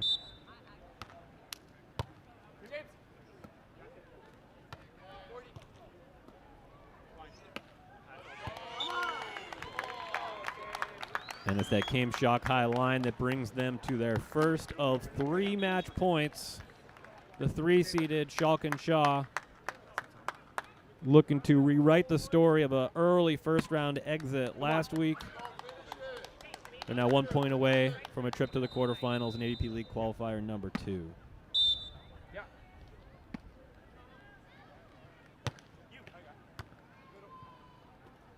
And high left. Come on.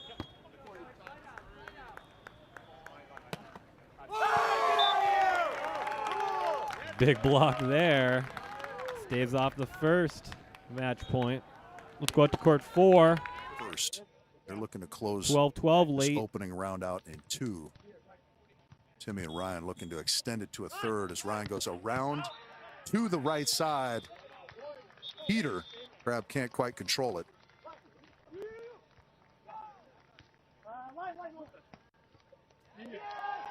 That's one of those ones that, you know, we talk about a lot, or I talk about a lot, I guess I should say, where you're in the right position, you make the right reads as a defender. Those have to be controlled.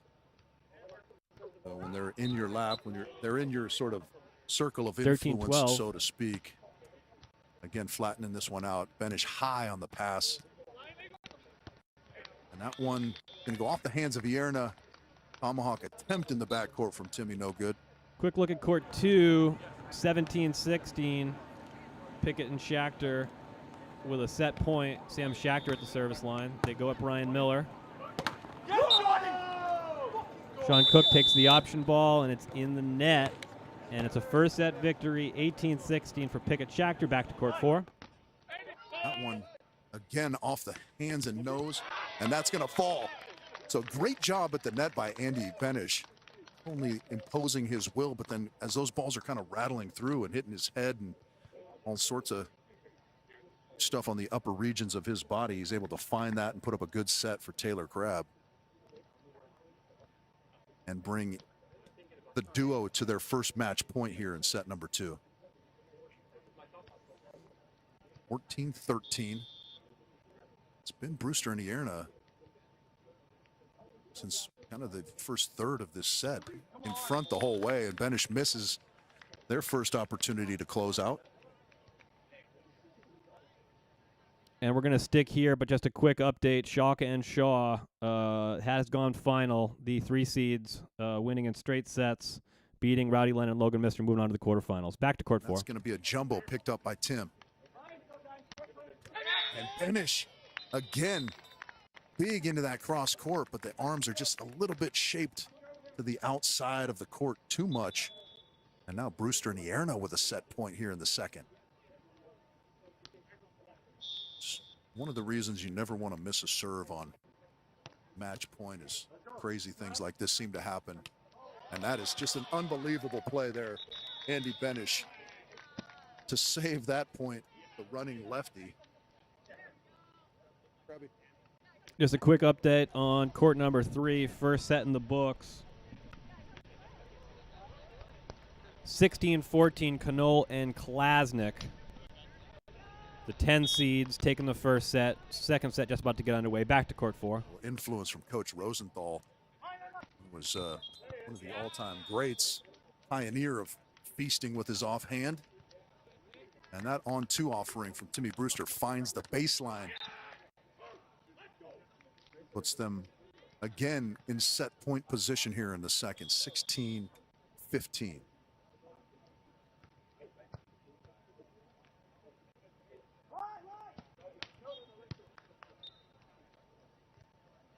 Shoot set. Oh, yeah. That is textbook offense there from Benish and Crab. That's exactly what they're looking for. Perfect pass. That tempo set right in the wheelhouse of Crab, and he detonated. 16s.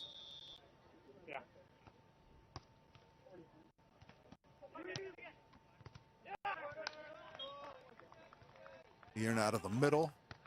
Right in Crab's lap. Chance in transition here. A little quick again. And Timmy's under it. Benish on the short ball. And a little tap down. Not yet. Brewster's got it. Overhand dig. Benish. And Ierna with the block. How about the defensive effort from Tim Brewster to keep those balls alive? And then Ierna sealing the deal with that block on Benish from the right side. Unbelievable stuff from Timmy and Ryan. They maintain their 1-point advantage here late in the second. Overtime in the second, for that matter. 17-16.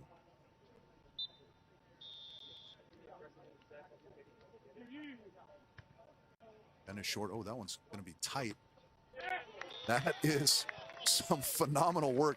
How Taylor Crab pulled off the knuckle pokey set out of the net without netting is beyond me. A little bit of Hawaiian wizardry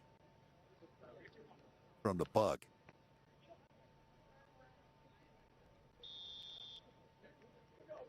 Seventeens.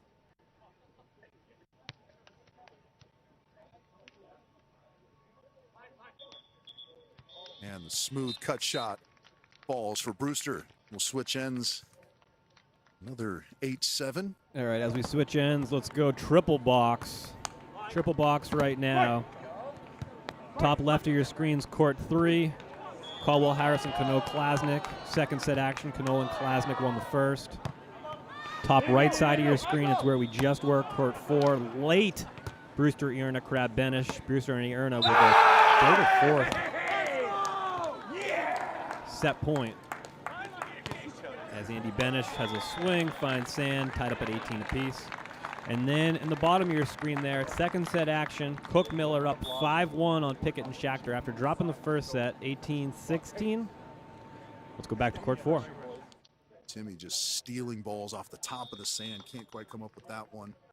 Benish diving, keeping that pass alive. 18s now. He's going to sail long. Couple late service errors from Benish in this one. Something they'll like to clean up, of course. That one sails as well, so letting Crab and Benish off the hook a little bit there, perhaps, Timmy. 19s now. An early test here. Benish and Crab, and some tremendous fight from Ierna and Brewster up against it. Down to the right side. That's close. Crab's going to be in transition with a chance, and he hammers it. That's exactly what you like to see from Taylor Crab. The whippy arm, just the sneaky pace. I don't know if it's sneaky anymore. Everyone knows he's got it. But the pace that he can generate from seemingly such a short run-up. And that brings them again to a match point. They're second. A short into Ierna again. Will be out left side this time. And that one's going to be off the tape. T. Crabs. First chance? Indeed it is. And that's how they close it out. 21-19. Couple of excellent defensive plays and putaways from Taylor Crab. Andy Benish. A very exciting and competitive match. And great showing as well from Timmy Brewster, Ryan Ierna. All right, great win there for Benish and Crab in straight sets. Great fight there by Brewster and Ierna, but not to be as Benish and Crab advance to the quarterfinals. We got games going on in courts 2 and courts 3, so let's dial in with that right now. Left side of your screen's court 2. Cook Miller on top of Pickett Schachter 5-3. Right side of your screen, Caldwell, Harrison, Knoll, Klasnick.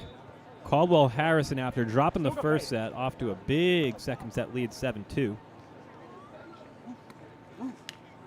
6 of the 8 men's round of 16 games are in the books. 2 left to go. They're both on your screen.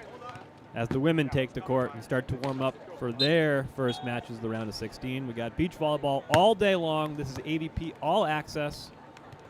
As we keep an eye on all 4 courts. Let's go! And get you the story of the tournament as we go along.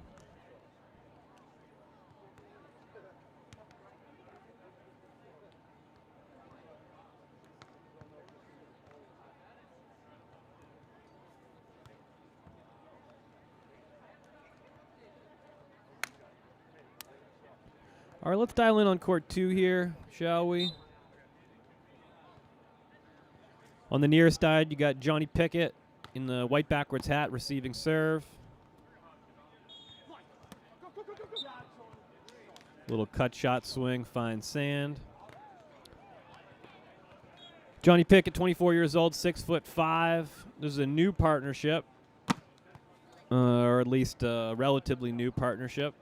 Sam Schachter qualified for the 2024 Olympics in Paris, France with Dan Deering.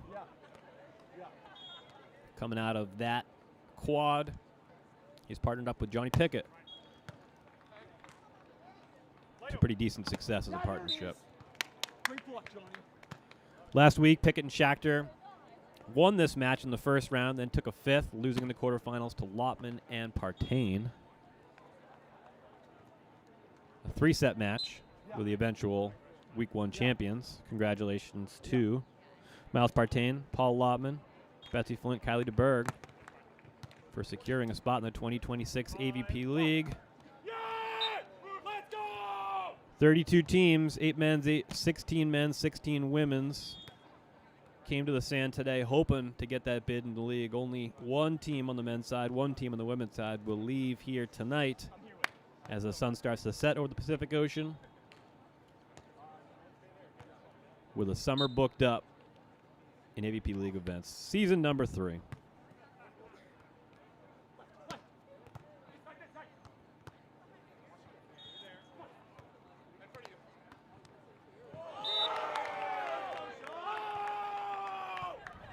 Sean Cook having some fun.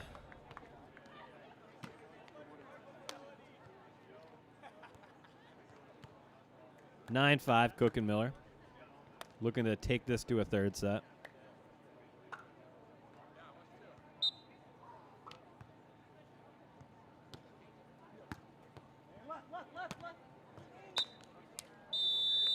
Sam Schachter, the veteran, getting it done. Line swing. 35 years old, 6'5". As I said, 2-time Olympian. Went to Rio in 2016 and went to Paris in 2024.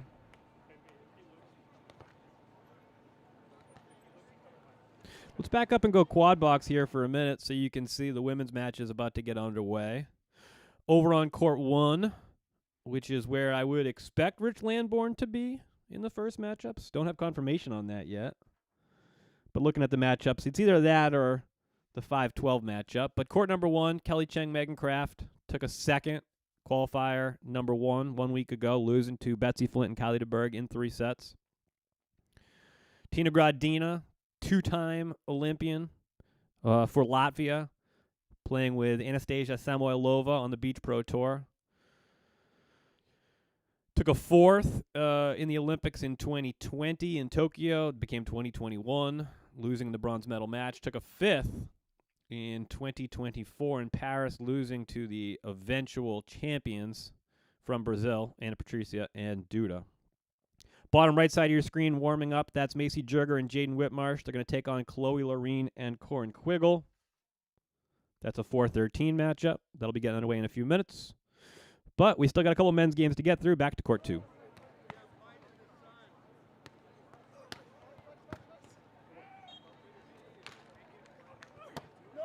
Let's go.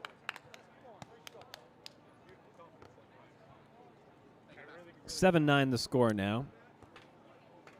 With Canada back to serve.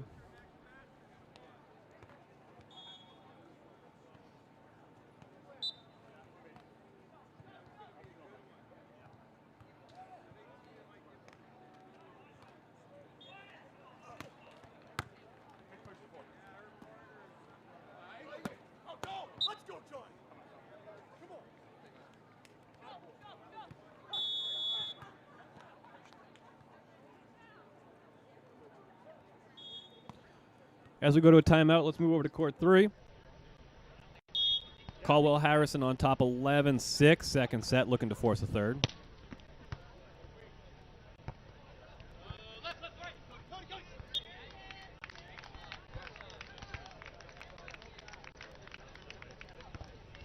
That's Cody Caldwell there in the black tank top. At least in the last possession, playing defense behind the block of Wyatt Harrison.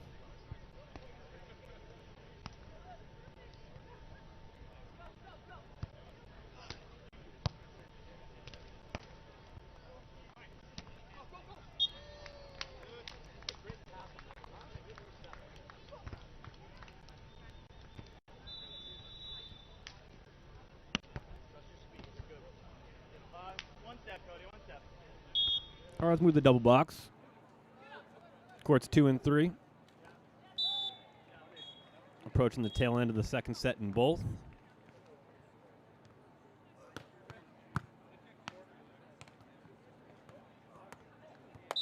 Under you!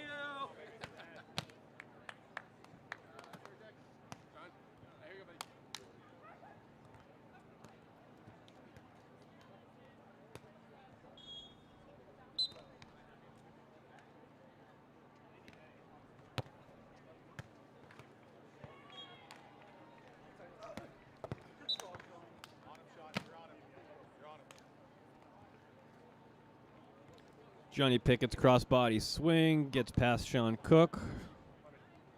And it's a 1.5 point lead now for Cook and Miller.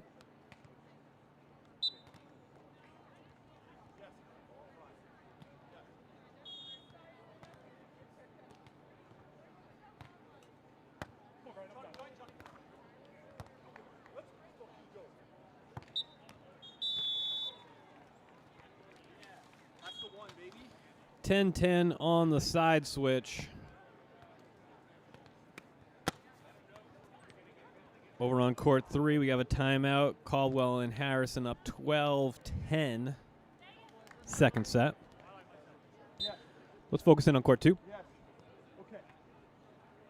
Sam Schachter back to serve. Short float doesn't clear the net. You know, I love a short float serve. I love it. My favorite serve. And no serve makes you look, it's not make you look dumber. No serve looks dumber than a short float that hits the net. The difference between beauty and agony is razor thin on that serve. Just personal feelings on the short float. Sam thought it was in. Cook and Miller disagree. First of, we've had several now disagreements between teams. Who would have thought? The team that hit the ball thought it was in. The team that was defending against it thought it was out. Unique situation. 12-10 in both courts 2 and courts 3. Second set. And the team that lost the first set's got the 12 on both courts. Mirror images of each other on your screen, and you get to watch both of them at the same time here on AVP All Access.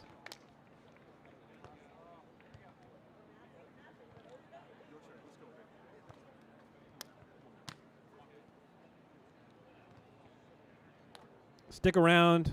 As soon as these two games are over, we got women's matches, women's round of 16 coming up the next 2 hours. And then you can stick around past that. Men's quarterfinals, women's quarterfinals, men's semis, women's semis. We'll take you right up until the beginning of the men's finals, when we will get out of the way and hand things off to Rich Lamborn, the great Rich Lamborn, for the final 2 hours of the day on Manhattan Beach, after which we'll have 2 bids into the league, one on the men's side, one on the women's side. Schachter's swing is wide at a critical juncture. And the Canadians feel this second set starting to slip away. And they're going to take the timeout as expected. Let's go over to court 3.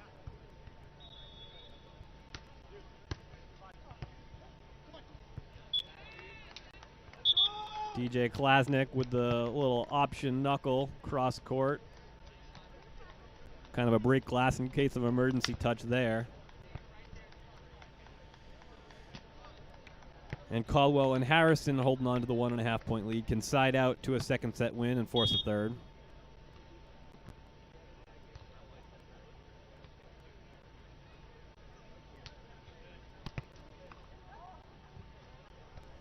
Cody Caldwell with a swing. Brings us to our first set point in the second set, 14-12. Wyatt Harrison will be back to serve. Looks like Caldwell and Harrison are split blocking here. Cody up at the net with Wyatt back at the service line. Cody played as a blocker for the Brooklyn Blaze with Sean Cook in season number 1 of the AVP League back in 2024, as Knoll and Klasnick fight off the first of 2 set points. Back to the double box as we are back on the sand on court 2, 13-11, Cook and Miller with a 2.5-point lead. No, 1.5-point lead, sorry, as they are serving to Johnny Pickett.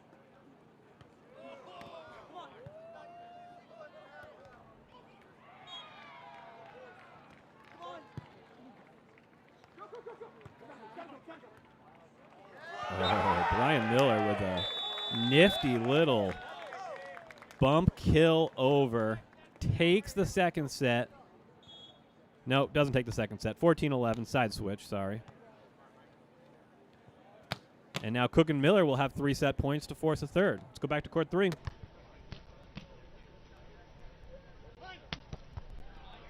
Meanwhile, Knoll and Klasnick fought off a couple of set points of their own and will face another here. Double box.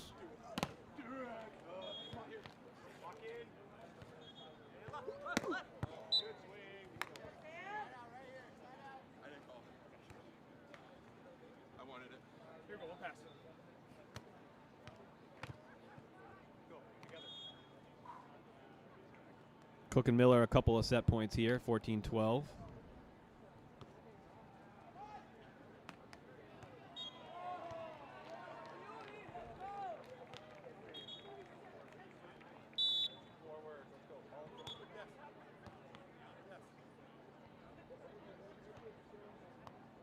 And Knoll and Klasnick fight off another set point to make it 15 each. Sean Cook, a swing for the set. He gets it. We're going 3. We're going 3. Cook Miller take the second set, 15-12. Let's go to court 3 and a sky ball from DJ.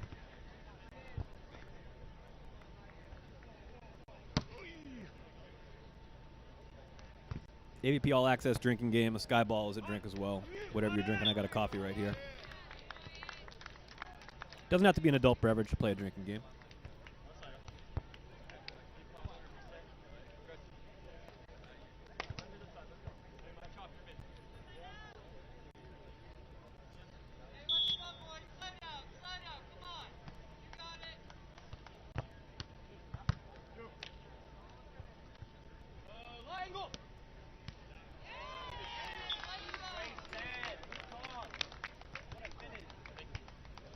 Green light. 16-15 now. Knoll and Klasnick have kind of flipped the script here.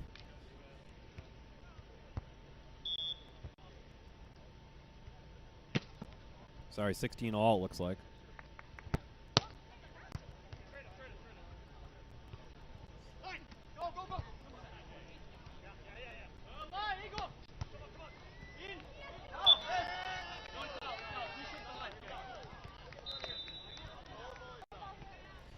Okay, we have an in or an out call at a critical juncture. The line got moved too, so it's one of those tricky calling all Instagram refs moment. The line got moved out. DJ is saying it was still out despite the line move.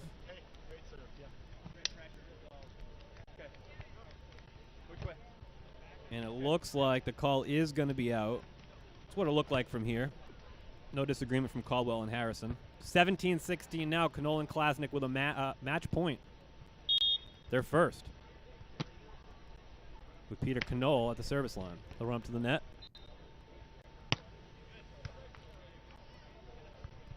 Serving it Cody. Cody with a little trickle over the block.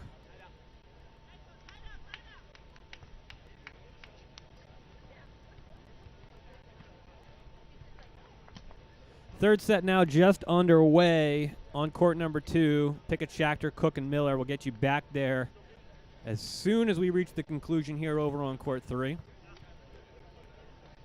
First couple of women's matches of the round of 16 about to get underway as well, so we'll get you out there as soon as they do.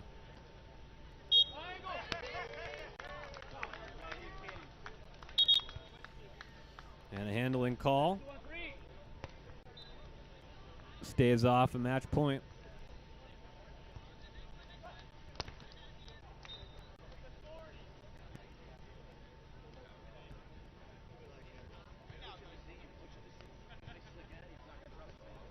(18-17) Caldwell Harrison.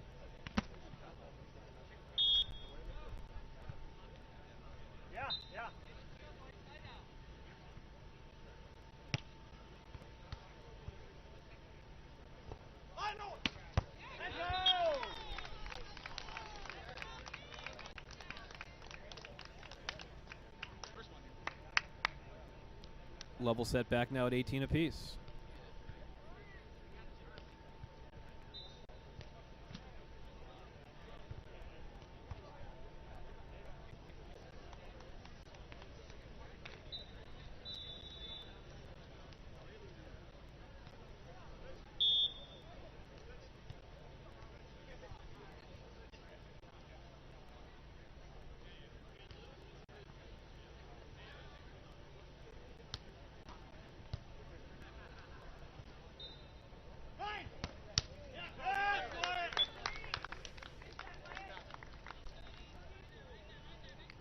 Heavy swing by Cody Caldwell there. Puts it at 19-18.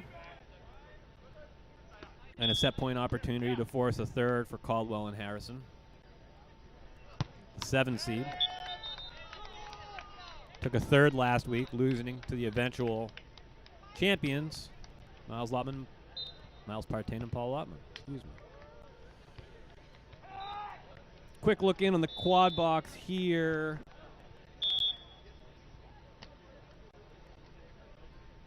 As over on court 1, Cheng and Kraft, Gradina, and Stivrins are just about to get underway. We'll get you out there as soon as we reach a conclusion over on court 3. Now 2019, Caldwell Harrison.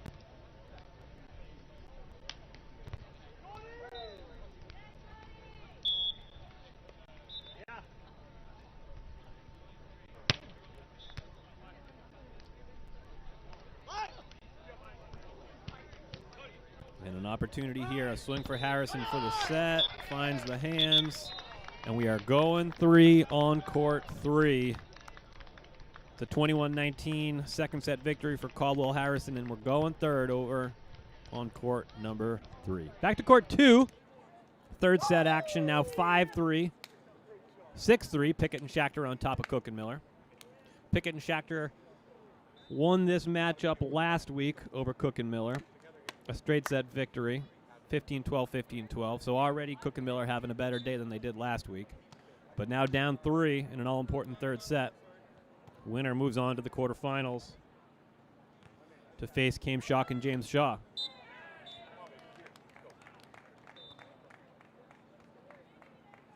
We're in action now over on court 4 as well. Second women's round of 16 game just underway. Chloe Loreen and Corin Quiggle. They're your 4 seed, taking on Macy Jurger and Jaden Whitmarsh. Loreen and Quiggle, a very strong third place finish in week number 1. Called America's most underrated team in the Sandcast preview of qualifier number 2, and I'm not sure I disagree with that, Travis. Chloe Loreen and Corin Quiggle continually putting up good performances. 6-4, Canadians on top. Maintain that 2.5 point lead. 7-4 now.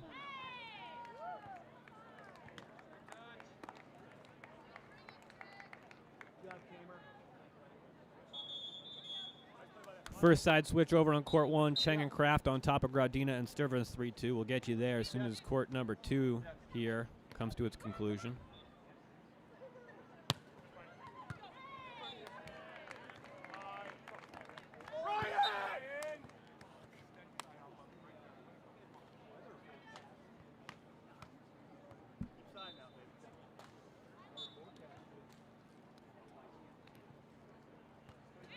All right, we got action on all 4 courts, so might as well check it out. An opportunity to take a drink. AVP All Access quad box drinking game. I finished my coffee. I'm out of my lemon water now. Couple of earned points there in a row for Cook and Miller.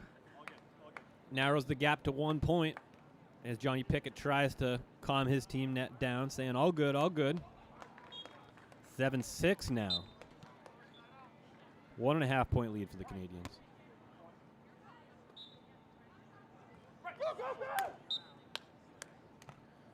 Great high line jumbo there by Johnny Pickett. Maintains that 1.5 point lead.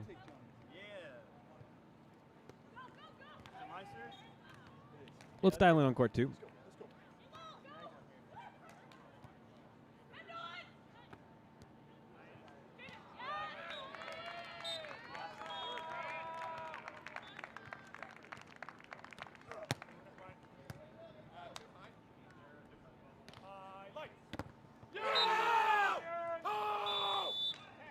That one off the block of John Pickett, but out of bounds.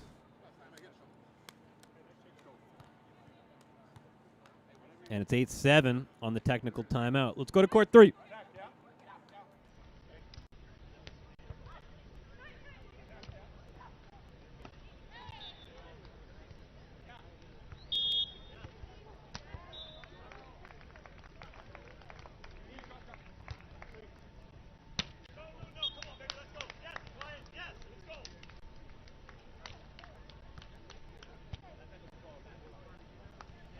Third set action over on court 3. 2 men's round of 16 matches.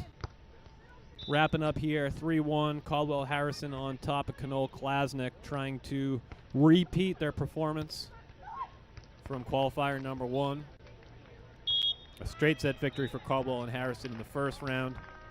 A 3-set victory over the 15-seed LeBoulière and Rivera brought them to the semifinals, and an eventual loss to the eventual champions, Paul Lotman and Miles Partain.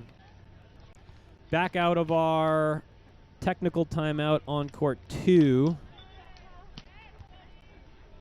We'll get you back out there in a moment as we got some issues here. So let's come back and we'll take a look at the brackets on the men's side while we wait for our courts to come back to us. We got 6 finishes, 6 games come to their conclusion on the men's side. 2 we are waiting. And it looks like we got our feeds back here. So let's go to court 3.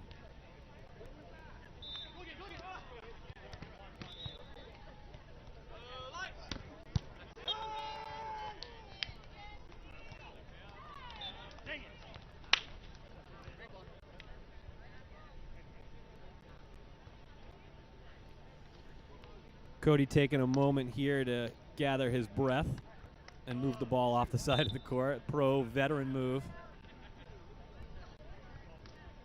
after a play in which he had to hit the ground and pop back up. Let's go double box here as both men's round of 16 matches, the final 2, work their way through the third set.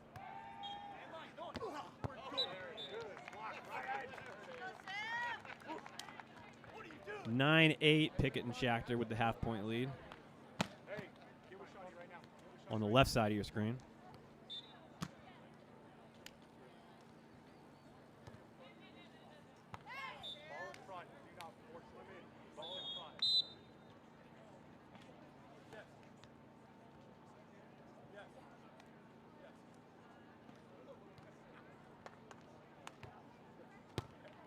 Little swing block there by Cody. Can't quite take the indoor out of the out of the indoor player there.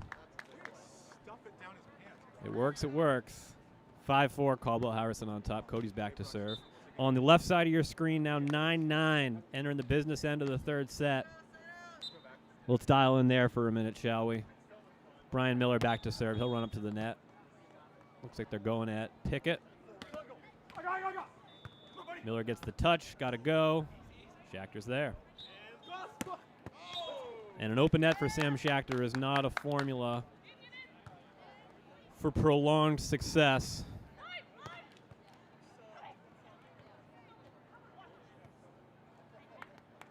And Pickett and Schachter maintain their half-point advantage. Take a look at the quad box here for a minute, just so you can get an update you on the scores on the women's side. Chang, Kraft, Gradina, Sturvern's already out of their technical timeout in the first set, 8-8.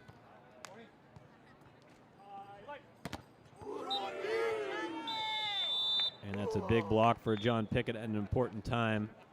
It's an earned point and a 1.5-point lead, the all-important 1.5-point lead now for the Canadians.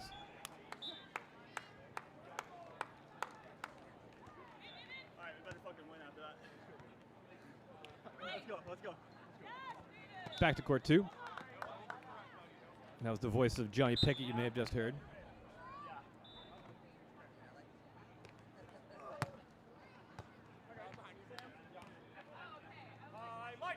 Bringing the service pressure now are Pickett and Schachter. That one is wide, no touch. And now a 2.5-point lead for Pickett and Schachter. And a timeout for Cook and Miller. As this one in danger of getting away from the 2025 Brooklyn Blaze members, Sean Cook and Brian Miller. Back to court 3.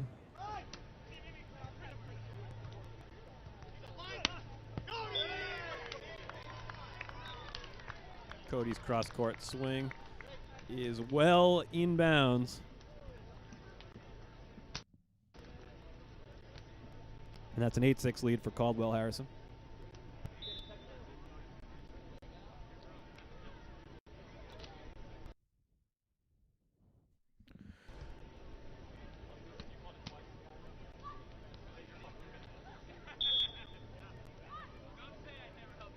Getting a little laggy here. Let's look into court 1 real quick. And Stivrins again. Look at the big reach into the cross court. I mean, that right hand just pressed and smothered that angle attempt. And it's now 11-9 for the 16 seeds, making some plays out there. Big blocking of Lawrence Stivrins. And it'll be a timeout. Chang and Kraft. And the 16 seeds force a timeout for the 1 seeds, Chang and Kraft. Yes, sir. Thank you. All right, let's dial back in on court 2. 12-9, Pickett and Schachter on top.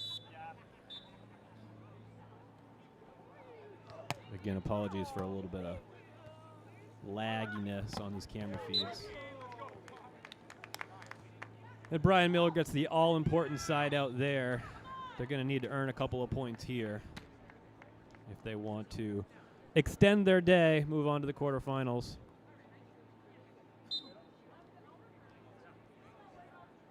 They've been serving at John Pickett, and they continue to.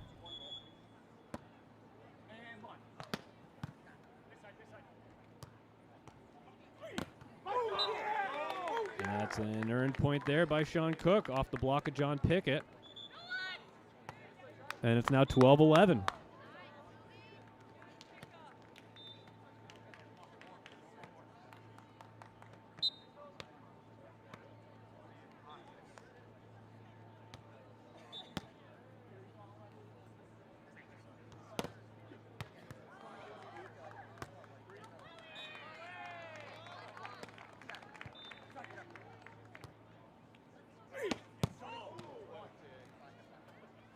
Rally of the match here so far. And Sam Schachter is the one that closes it out. That was butter. What are you guys talking about? Everybody get the hell out of here. Johnny Pickett not afraid to talk to the crowd. I'm enjoying it. Let's give him a little more volume. 13-11. The Canadians can side out to a victory and a trip to the quarterfinals.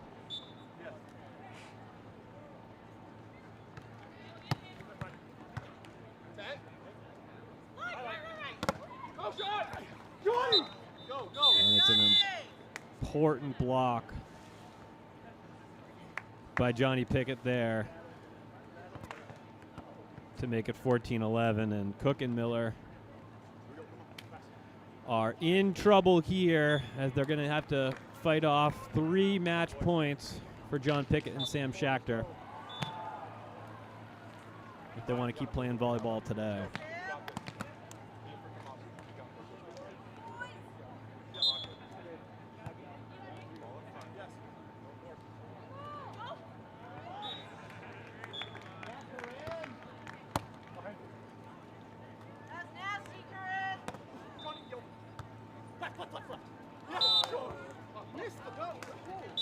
And that'll do it. That's a 15-11 third set victory for Pickett and Schachter, and they will move on to the quarterfinals to take on Kame Schock and James Shaw.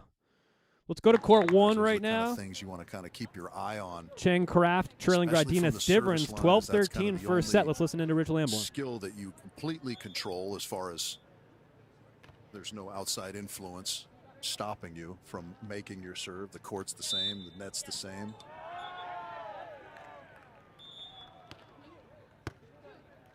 This one into Gradina. And that one's scooped. Nice spot, Meg Kraft. And Gradina? Not yet. Well, that one's going to be wide, yeah. Trying to do a little bit too much there, perhaps, Gradina.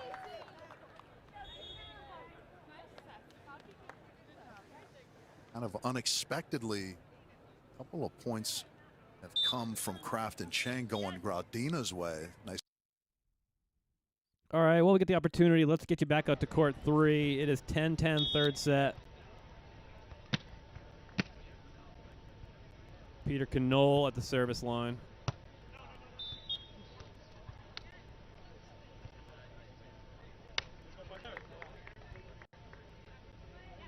That serve is out. And Cody now back to serve 11-10. Last men's round of 16 match to come to its conclusion here. The winner to take on Andy Benish and Taylor Crab. Advancing to the quarterfinals earlier over Brewster and Ierna.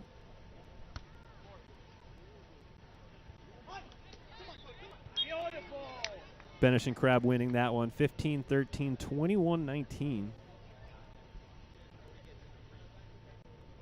And now they wait and watch with the rest of us to see who they'll take on.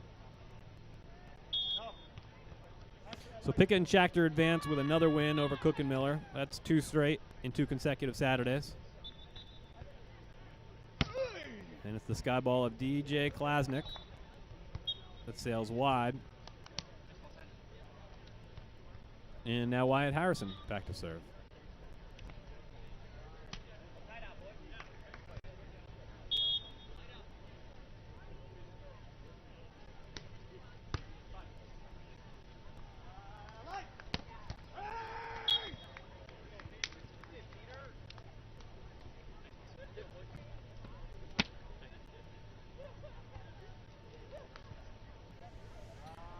All tied up at 12 apiece. Third set action here in the final men's round of 16 match. We got 2 women's round of 16 matches underway now. Court number 4 now warming up. Jurger Whitmarsh, Lorene Quiggle are on court 4. Now into the second set. And we got a side switch at 13-12. And a good opportunity to bring you back here and get you updated on the brackets. Buttinger Evans versus Bradford and Cory. That's your first men's quarterfinal. The 1 seed versus the 8 seed. Field and Wilcox advancing the win over President Prima to take on Baumgren and Drost. All chalk on the left side of your bracket. On the right side of your bracket, Benish and Crab awaiting the winner of court 3 right now, which we just had eyes on. Pickett and Schachter, the only upset so far on the men's side in the round of 16, upsetting Sean Cook and Brian Miller for 2 consecutive weeks. Let's go back to court 3. 13 apiece. First to get a 2-point lead advances to the quarterfinals to take on Andy Benish and Taylor Crab.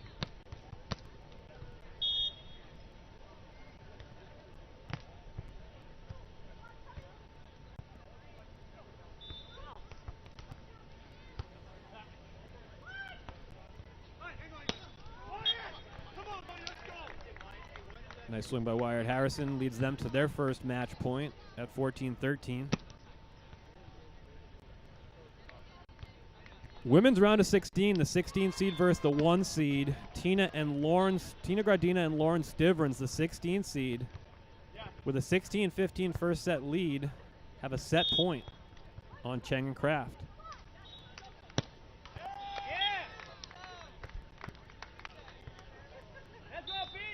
Let's take a look at that real quick. Serves at Megan Kraft. Good one. Meg Kraft handles it well, but that was a good serve. Gradina, not yet. A little bit soft on that offering. Yeah, that's one of those experience things. Perhaps Let's go back to court 3.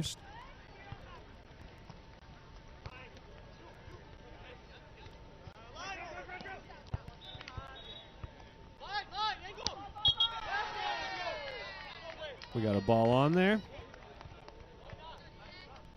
Ball on replay. That's what Cody wants.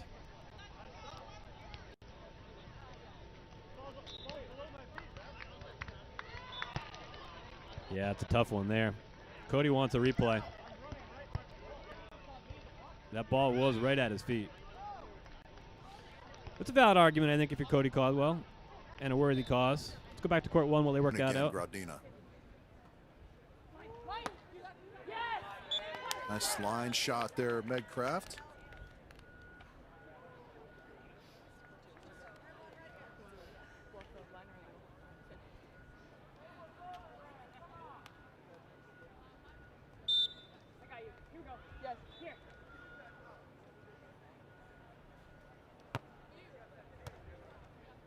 This one's going to go into Gradina, and she goes with her kind of patented put away away from the body. She's got that. We used to All right, call let's it go back to goofy court foot. 3 here a minute, because this is interesting. I didn't think there was a chance that Cody and Wyatt were going to win this battle. And based on the protests by their opponents, Knoll and Klasnick, seemingly they may have won the argument.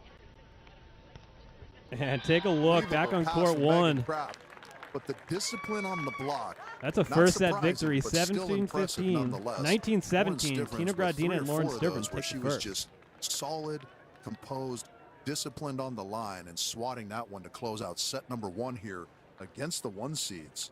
Court All right, just a reminder real quick, this is AVP All Access. We are streaming on AVP's YouTube channel along with the dedicated feeds for all 4 courts. So if you don't want wraparound coverage and updates on the brackets and what's going on in each and every court and you're just focused in, for example, on Jurger Whitmarsh versus Lorraine Quiggle, we have that for you. Back up, go to court 4.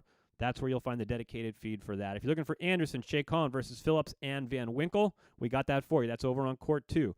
If you want to stick around here, we'll be here right up until 5 o'clock Eastern, 2 o'clock Pacific. Nope, flip that around. Scratch that, reverse it. We'll take you right up until the beginning of the finals. Let's go back to court 3. It looks like Cody and Wyatt did not win the argument. No, they did. We are replaying it at 14 apiece. They won that. That's a huge, huge call. I think the right call, too. That ball did come right into Cody's feet, and he did know that it was there while the play was still going on. So I think the right call was made.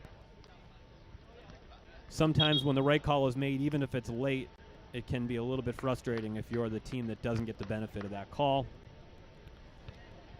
And as we wait, as we go into a timeout here, I'll bring you back here into studio. As I was saying, we have dedicated cameras on all 4 courts. Rich Lamborn with the mic commentating, moving around from court to court, whatever game interests him the most. So if you want to watch just one game, please do that. AVP is streaming all 4 courts. This is AVP All Access. What we do here is we whip you around to wherever the best action is, whatever is closest, latest, wherever, whatever game's about to go final, or whatever game has your attention, that's where we'll take you. I'm reading the chat all day long, so if 80% of you are saying, hey, you got to get over to Chen Kraft, Gardena Stivrins, who cares about this men's round of 16 match? Like I said, put it in the comments. I might do it. Like I said, it's kind of like your bartender at your bar when you ask them to put the game on for you. They might put it on. They might not. So worth a try, I would say, if you want to tune in to Chen Kraft, Gardena Stivrins, second set after Gardena and Stivrins, the 16 seed, took the first, 19-17. Let's peek back in on that real quick while we wait for the boys over on court 3 to come out. That's really nice work from Kelly Chang. I'll tell you what, Megan Kraft is passing some unbelievably difficult serves. All right, back to court 3 here for the final points of our final men's round of 16 match. That's Harrison and Caldwell on the near side, Connell, Klasnick on the far side. They have a serve and a match point, the first match point for Connell and Klasnick.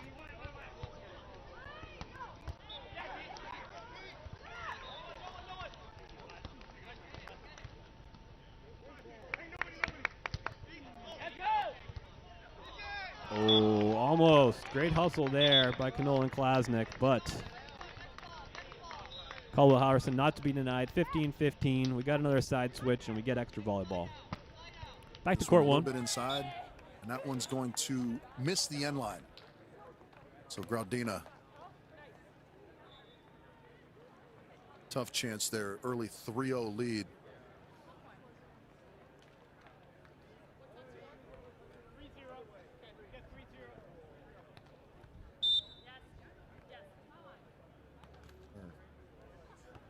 Scoreboard attendant Matza, a little bit distracted there. We got it righted. All right, we got some a little bit rejuvenated, as you might expect here, are Kelly some Chang feed and Megan issues here Kraft. again. And Stivrins, Graudina will call an early timeout, trailing by 4 here. Set number 2. Consistent across all 4 courts.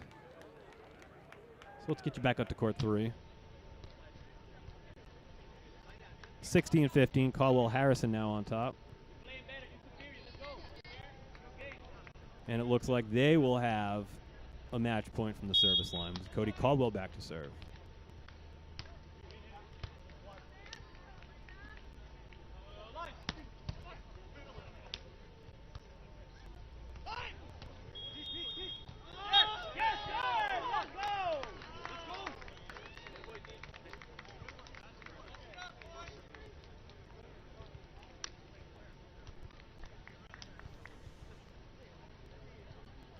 $16 up as we work through a couple of lag issues on the feeds from California.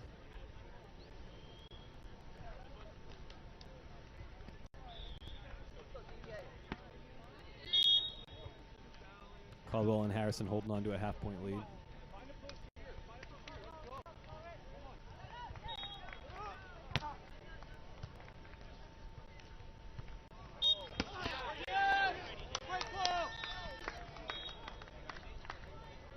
Heavy swing there. Cody not happy about something.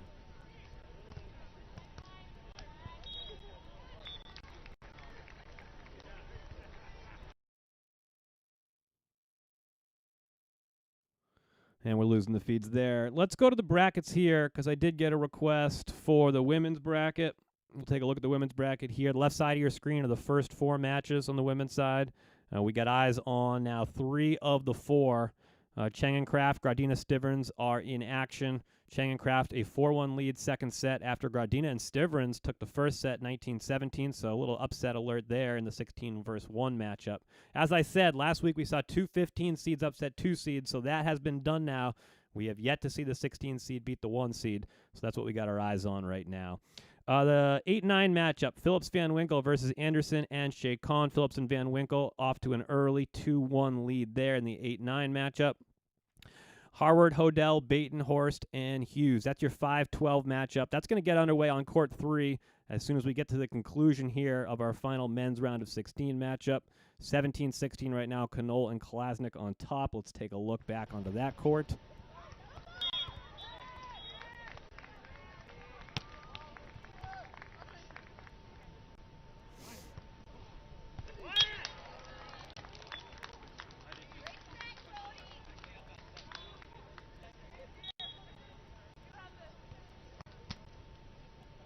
$17 apiece now.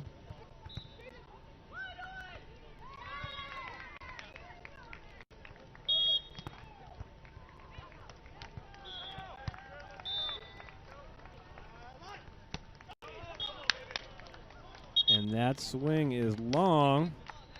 And we have our 35-point side switch at 18-17. And Caldwell and Harrison are going to have another serve and a match point. The final women's matchup I wasn't able to get to yet. Chloe Loreen and Corin Quiggle are your 4 seeds, taking on the 13-seeded Macy Jurger and Jaden Whitmarsh. Loreen and Quiggle took the first set 15-7. Jurger and Whitmarsh up 13-7 second set. So that one moving along pretty quickly. We'll get you out there as soon as we get a conclusion here in the final men's round of 16 matchup.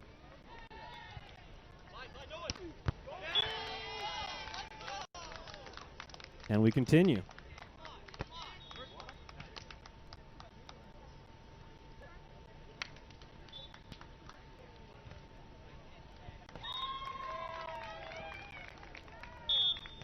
18 apiece. It's a marathon over on court 3. Women's match in this court was supposed to get underway 27 minutes ago already.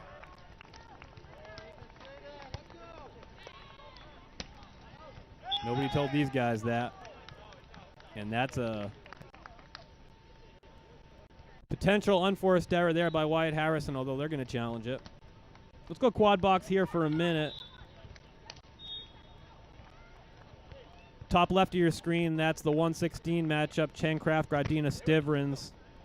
It's an 8-4 lead for Cheng and Craft after dropping the first set. Top right of your screen, Anderson Shakon up 5-3 on Phillips and Van Winkle. Bottom right side of your screen, that's your first look at Jurger Whitmarsh versus Lorene and Quiggle. Looking very much like that one's going to go 3. Now 14-8, second set, Jurger and Whitmarsh. Jurger and Whitmarsh lost in the first set, took a 9th last week. Meanwhile, Lorene and Quiggle went all the way to a semifinal before getting knocked out by Kelly Cheng and Megan Craft. Let's go back to court 3. 19 apiece.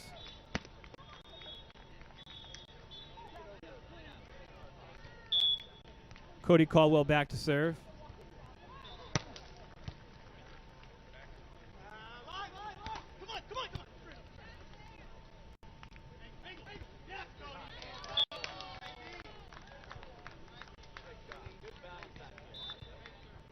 Cody's swing finds hands, and it's 2019, and they have another opportunity at a match point from the service line.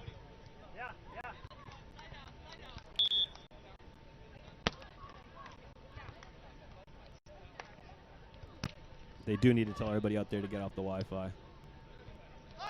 Good call, Zach. Respond to the chat here if you want to hop in the conversation. Please do. I got the chat up all day. No reason this can't be interactive. We're all hanging out, playing, watching some volleyball, and that'll do it. And it's the Cody Caldwell sand throw.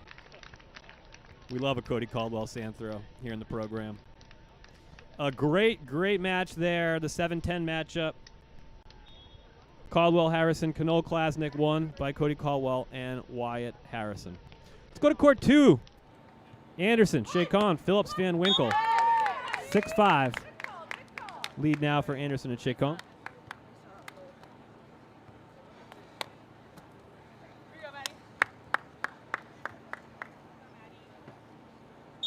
Okay, yeah.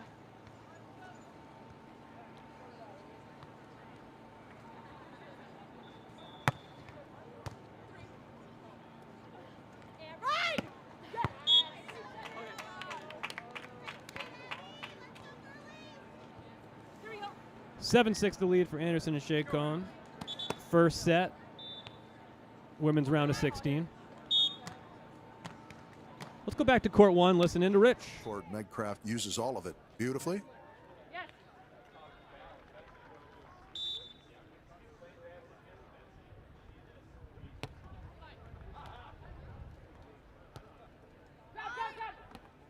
Tough chance here. Yeah, again, those are the ones, you know, that come with experience, I think. We saw one late in set 1.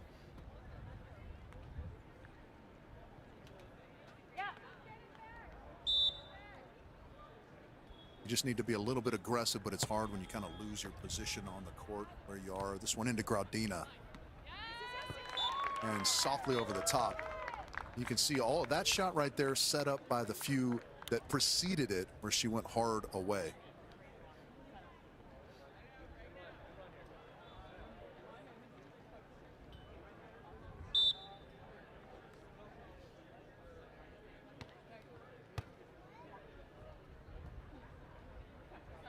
Craft out wide. Yeah, hammering into the cross court. Things have smoothed out considerably on the side of Craft and Cheng here in the second. Yeah, 13-6 is the score now as we creep closer to a third set here in this opening round match. Court 1, that one's going to find the sideline as well.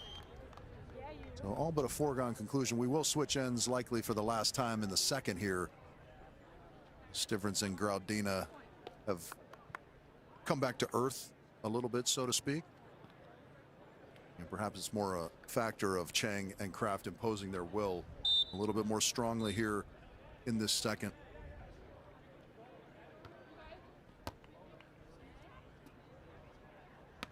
Out wide, not quite wide enough, and a nice fix there. Stivrins with a little wristy over the top.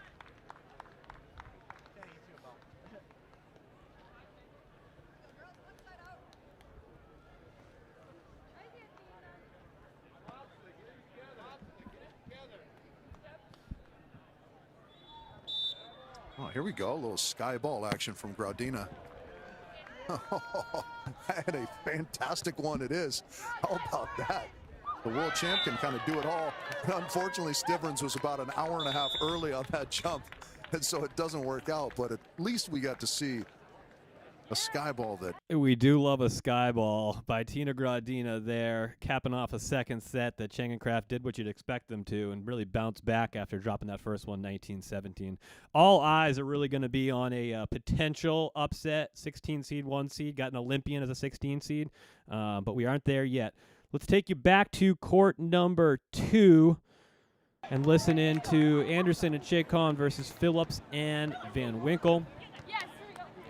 Anderson and Shakon coming off a bronze medal in the Nayarit Challenge on the Beach Pro Tour just 1 week ago. They also took a 17th in Tlaxcala about a month ago now. So Anderson and Shakon, the girls from St. Pete, Florida, playing on the AVP League Qualifier number 2, hoping to earn a spot into the league after an excellent start to their season on the Beach Pro Tour.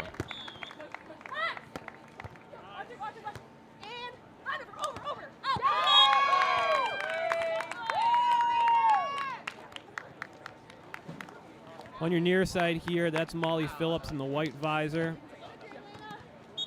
Abby Van Winkle there in the black visor. Abby making the move to full-time defense. Let's switch over to court number 4.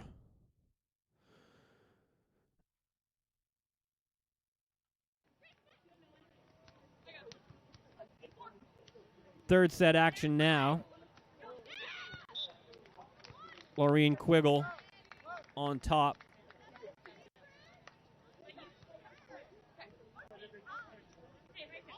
Four two. With a little hard to tell there, but it looks like Macy Jerger back to serve for the 13 seeds.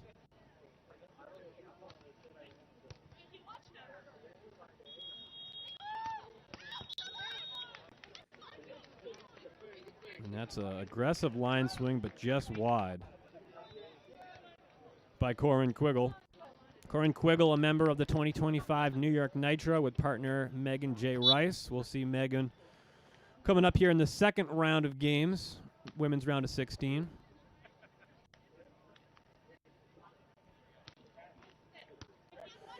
All right, let's go back to court 1 after we see Abby take a swing here. Sorry, Corinne take a swing. Back to court 1. Jump set out wide, and Gradina's going to have an early chance. What a set this is. And the put away.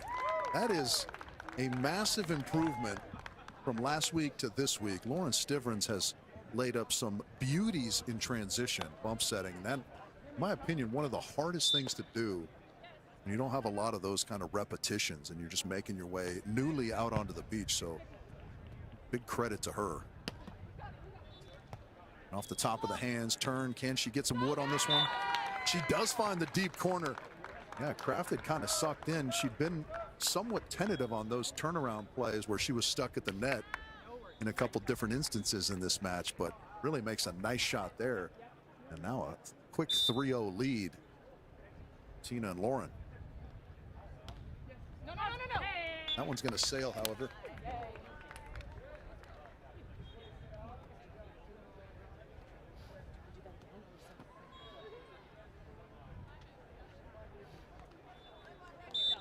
Service error stops the scoring run. Again, keep an eye on this play. Does it bleed into a little bit of momentum? How about that? It does not. A bit of palm execution from Tina Graudina. That is creativity while in motion. Fantastic stuff from the world champion.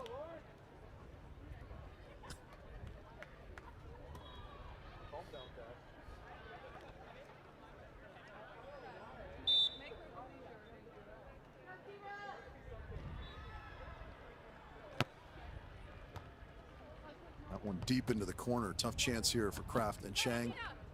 Another good touch. Oh boy. Graudina just leaning a little too heavy on that left leg, making that break for the line. Such a tough task as a defender on the beach. You're reading the shot, and then when your blocker redirects it, it's so hard to change directions in the soft sand. A good pass on the short serve. Yeah, Megcraft all the way on that one. Oh, still alive. Look out on two. Yeah, that is textbook Kraft and Chang. Just kind of shoving it down your throat in transition, especially on easy free ball opportunities. Nicely done. That is exactly what they're trying to accomplish with that short serve, is to try and neutralize a little bit of the physicality of Stivrins offensively. Another quality set. I mean, Graudina covering a tremendous amount of court there in service reception. Stivrins just feeding her beautifully. All right, let's go over to court 2 really quick. Tail end of the first set. Anderson and Chacon with 3 set points. Serving at Molly Phillips. Molly with a swing, sides out. Staves off the first set point. 2 more to go here. Looking like Molly Phillips will be back to serve. As I said earlier, that's Abby Van Winkle in the foreground there. Defense made the transition to full-time defender here in 2026, partnering up with Molly Phillips. And that's a long serve and a first set win for Anderson and Chacon, the 9 seeds coming off a bronze medal on the Beach Pro Tour just 1 week ago, and they take the first set over Phillips and Van Winkle. Let's check in on court 4. Third set action. Lorene Quiggle up 8-6. They are in the background.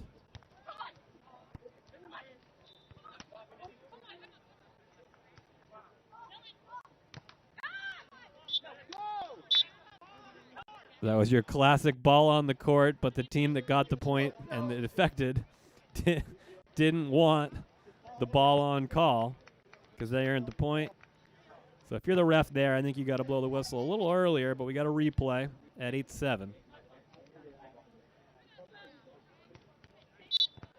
Let's go back to court 1. Chen Kraft, Tina, and Lauren. Serving to Kelly. This one into Chang.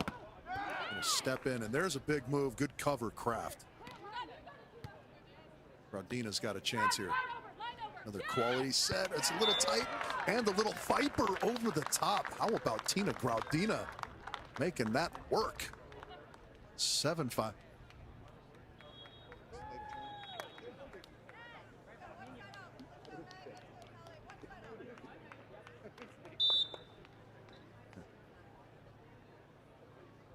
Stivrins to continue serving here, 7-5. And that one's going to be over. So now Stivrins get back, and she's able to wiggle that one down. Yeah, she makes it work again because she's so tall, she's so long, she can create such great trajectory. But we are entering world, upset alert you get some territory here. Under your belt out on the sand, you make that. On court number 1, the 16 seeds up 8-5, third set over Kelly Chang and Megan Kraft. Let's go back to court number 2. Second set just underway. Anderson Chacon taking that first. 15-12.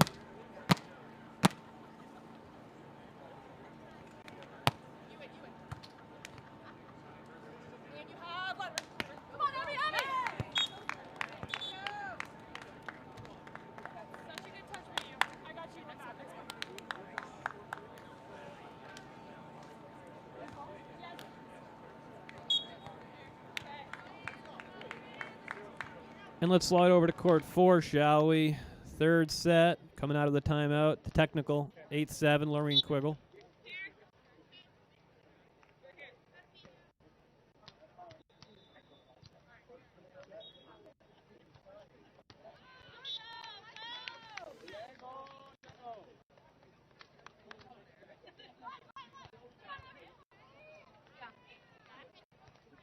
Jaden Whitmarsh narrowly missing out on qualifying for the league last season with partner Devin Newberry. Devin now playing with Savvy Simo, who's coming up here in a few minutes. Sav and Dev will be going up against Maya Gessner and Kate Riley. That'll be the 6-11 matchup. Dev and Sav in a better seeding position here, week number 2. Getting away from that 8-9 matchup and a guaranteed matchup with a tough 1 seed. Let's go back to court 1. Upset alert. Let's bring in Rich. That looked like it was going to sail. I thought it was a good lead from Stivrins, and the last minute just dipped. And we're just into the technical timeout. Let's go to the quad box here as we turn our attention to court number 3. As Harward and Hodel about to get underway. That's Sarah Hughes at the service line. Allie Batenhorst, Sarah Hughes, the 12 seed, taking on Haley Harward and Zolani Hodel. They're on the far side of your screen. Sarah and Allie getting knocked out in the first round last week. Took a 9th, losing to Megan J. Rice and Jeannie Rango, looking to bounce back. Already 2 bronzes for Sarah and Allie on the Beach Pro Tour this season. Took a 3rd in India and Tlaxcala. So, looking to add to their resume a berth in the AVP League in 2026, and the way to do that is to win 4 straight matches here today.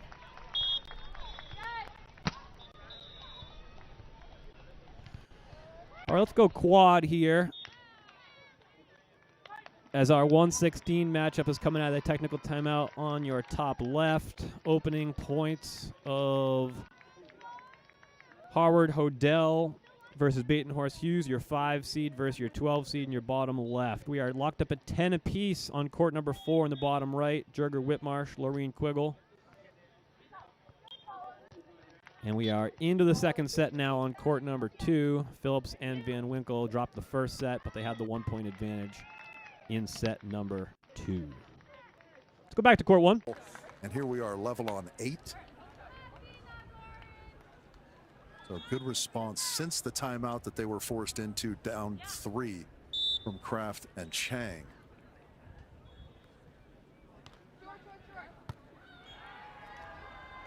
Better pass, little rhythm. Ooh, Chang big into the angle there.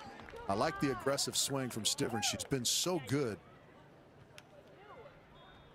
at it, but Chang in perfect position that time. And now Stivrins and Graudina will call a timeout. All right, we're on a timeout in court number 1. A much-needed timeout there for Tina it's and 4 Lauren. straight for Chang and Kraft. One of which. Let's go back to court 4. 11-10, Lorene and Quiggle on top in the 3rd set.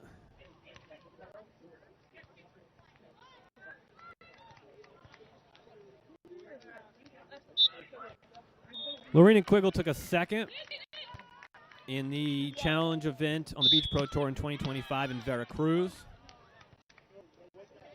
And as I said, Corinne Quiggle was on the Nitro last season.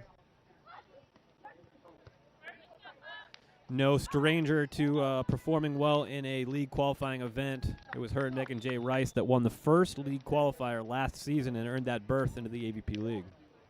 On top now, 12-10 with the serve.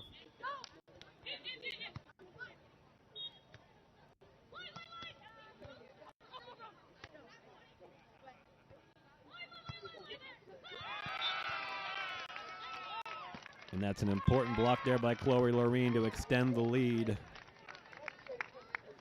to 3, 13-10. They can now side out to a victory and a berth in the quarterfinals. Back to court 1. Did a nice job how she aggressively approaches and then just kind of slows the arm down away from the body.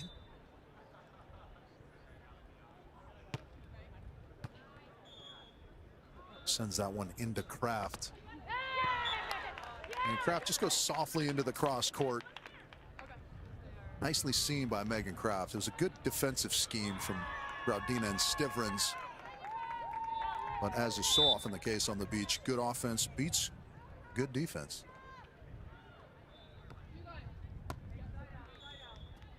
Another good pass, Stivrins. And this time, he takes a little bit off, sends it more towards the middle and finds a winner. 10 apiece now, race to 5 here in the third. All right, let's go to court 4 very quickly as we have 3 straight match points now for Lorena and Quiggle. And the toughest one to fight off is always the first, as Lorena and Quiggle have a side-out opportunity to win the match and head to the quarterfinals.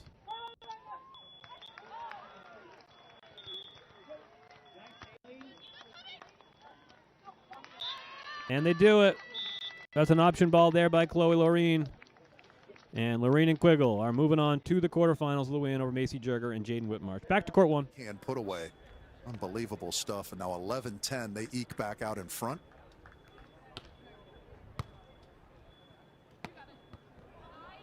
Rodina. A little baby line picked up, Meg Kraft. That one's going to sail wide, so now it's a 2-point advantage. And look at Graudina kind of find another level with her defense. Again, credit Stivrins for putting up hittable balls in transition from some less than easy positions. Just excellent, excellent stuff from the ingenue, at least in terms of beach volleyball. She's a very, very accomplished indoor player, of course. She'll continue. Again into Kraft, tough pass. And that is nicely done. Good deceptiveness on that shot as well, kind of stepping in from the right side, rolling that back towards the sideline. Side out here, if you're Stivrins and Graudina, is huge. This is a pivotal play in this third set. Good pass. That one off the top of the hands. Chengs finds it. And Kraft is able to wiggle. If you could be inside the head of Stivrins, you would just like to whisper to her, stay aggressive in that moment. They've stopped you essentially one time, and that's all when you're aggressive. And now it's 12.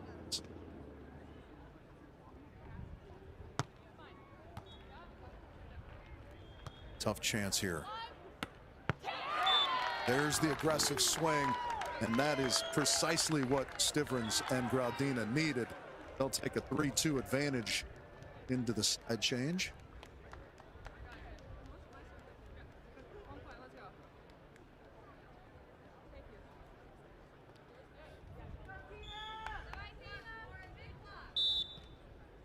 Graudina to serve here, up 1 late, set number 3.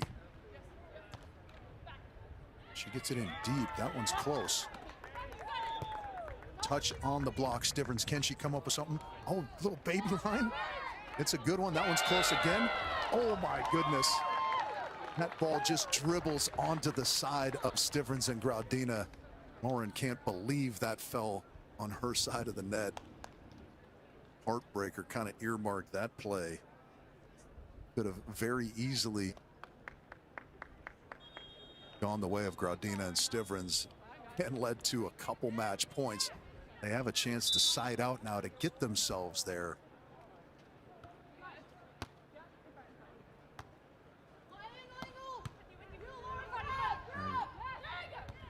Oh boy, not yet. This is phenomenal stuff. How about that effort from the 1 seeds? Unreal. Again, Stivrins doing the right thing, just trying to redirect it to the far side of the court. Kind of missed the mark a little bit, got a little air underneath it, gave Meg Kraft time to lay out, and that was just a phenomenal all-around play from Chang and Kraft. And now they have a match point.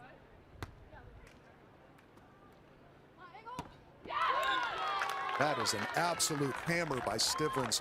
Hard cross court. Chang in the cross court. She just found even more angle. Riley McKibben style. There's always more angle. 14 apiece. And Stivrins and Graudina find a way to get in front again.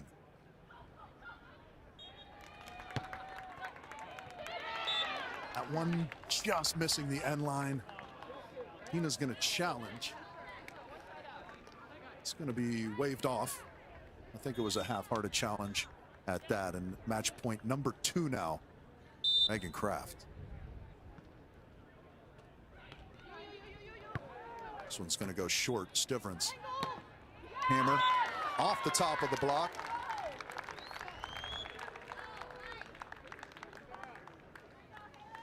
All right, well, that one 15 goes apiece. into a timeout. This is certainly not what you We'll expect take a when look you roll at into a all three tournament as the courts. 1 seed and you're facing this. On the top right side of your screen, that's the 5-12 matchup.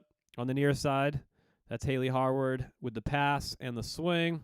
Her partner is Alani Hodel. They're going up against the 12 seed, Sarah Hughes and Allie Batenhorst. On the top left side of your screen, that's Anderson and Shay Khan up 10-8, second set. And we'll go back to court 1. And Megan Kraft, the sand was wide open, and now it's a match point to Graudina and Stivrins. Unbelievable stuff on the precipice of knocking out the 1 seeds. Tina Graudina again to serve. It'll be Chang again. And that one easily over the top. A little bit surprising to me that Graudina wasn't sitting on that shot. That is kind of the go-to for Kelly Chang. Maybe it was bait for a later date. 16s.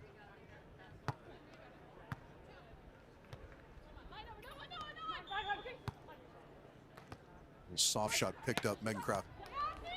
And Graudina's going to have another chance. That one's going to stay on her side. Unbelievable turn of events here.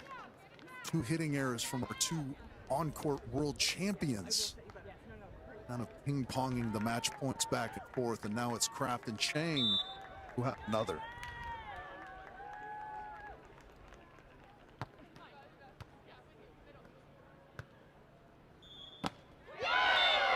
And Chang gets the right hand on that offering from Stivrins to close the door. 18-16 in the third. Unbelievable match from all 4 ladies. Congratulations to Megan and Kelly, of course, for moving on. But Lauren and Tina, how about that effort?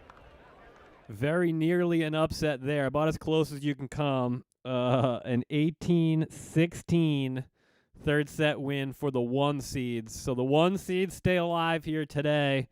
We'll see if the 2 seeds can both stay alive as well. We know the men's side that's the case. On the women's side, we are just about to get underway in on court 4, the 2 seeds there. So we got courts 2 and 3 live now. So let's give you the double box there on the left side of your screen.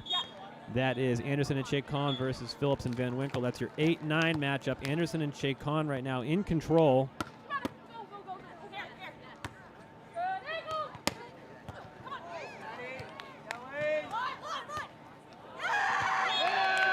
And it's just an excellent dig and then a kind of a crossbody no-look finish there by Maddie Anderson. And they have set themselves up here with 4 match points against Phillips and Van Winkle. Let's dial in on court 2.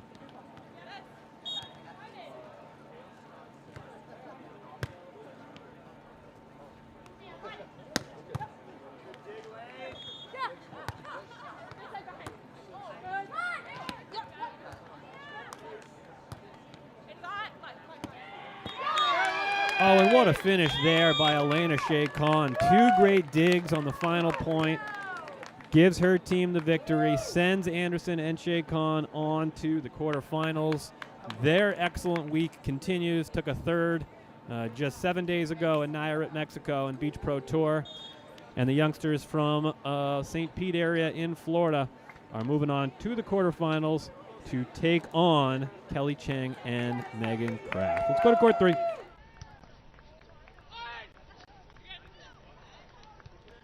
Last of the first 4 women's round of 16 matches is the 5-12 matchup. Solani Hodel and Haley Harward 1 week ago, making an excellent run to a semifinal matchup with the eventual winners, Kylie DeBerg and Betsy Flint. I said it a few times last week. It was one of the best performances I've seen from Zolani Hodel. When you have the defense of Haley Harvard behind you, it's going to make you look better for sure. But both players had an excellent week last week, lost to the eventual champions. We'll see if they can continue that round of success as they take the first set here over Batenhorst and Hughes, win that first set 15-11. And we are into our first set break. All right, let's come back to the studio here, and we'll get you a look at the women's brackets as it stands now. Cheng and Kraft advancing with a win over Tina and Lauren. Maddie Anderson and Elena Chacon advancing with a win over Molly Phillips and Abby Van Winkle. Well, we have a minute here. Let's get you an update at what's at stake and who is in the league for 2026.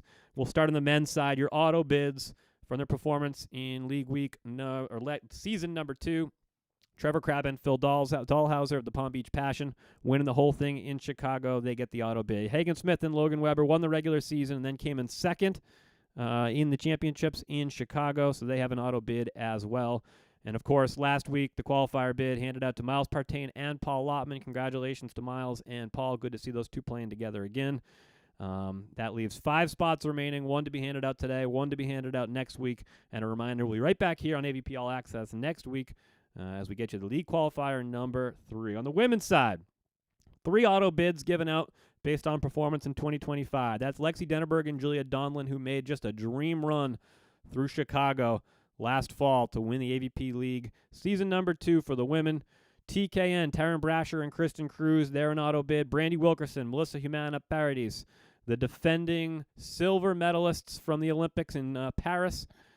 Mel and Brandy get the auto bid. Betsy Flint, Kylie DeBerg made an amazing run to a finals and then won that finals against Kelly Cheng and Megan Kraft last week. So they've won their first qualifier bid. 4 spots remaining for the women. We'll go back out to court number 3.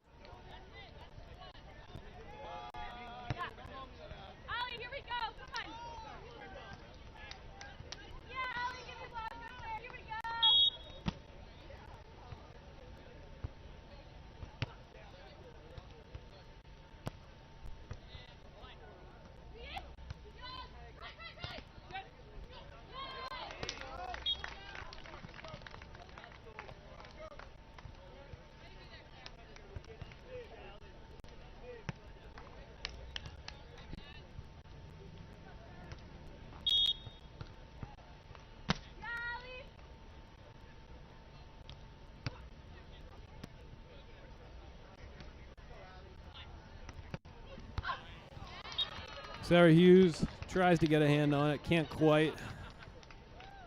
And it's a 1-1 early second set. Howard and Hodel took that first set. 15-11.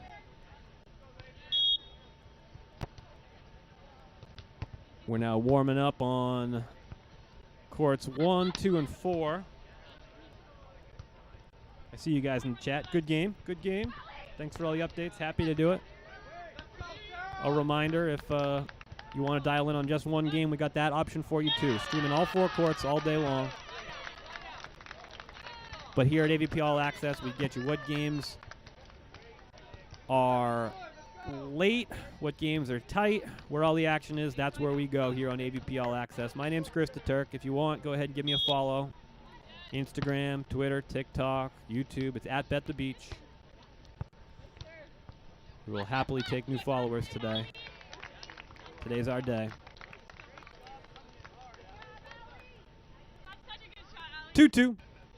Allie Batenhorst back to serve. The converted indoor player from Nebraska. We got a couple of them out in the sand today.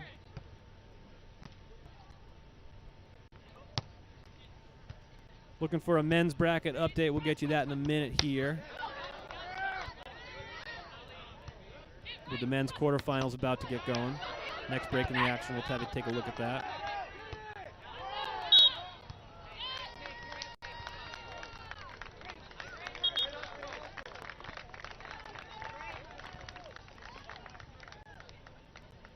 Well, we got a side switch. Perfect opportunity to do what we just said. Let's take a look at the men's brackets here. Quarterfinal matchups. The one-seeded Buttinger Evans taking on Bradford and Cory, a rematch of last week's quarterfinal matchup between the same two teams. That was a three-setter, won in an upset fashion by Derek Bradford and Evan Cory. That was a spectacular match. So we'll keep an eye on that one here once it gets going in about 45 minutes or so. Troy Field and Wilcox turning the tables on Perez and Prima. They are now in the quarterfinals to take on the veterans, Tim Baumgren and Avery Drost. Other half of the bracket, Andy Benish and Taylor Crab, the darlings of USA beach volleyball fans, taking on Cody Caldwell and Wyatt Harrison after a hard-fought match there with Tim Brewster and Ryan Ierna. And the final quarterfinal matchup on the men's side, John Pickett and Sam Schachter taking on Kame Schock and James Shaw, all those set to get underway within the next hour and 20 minutes. Let's go back to court 3.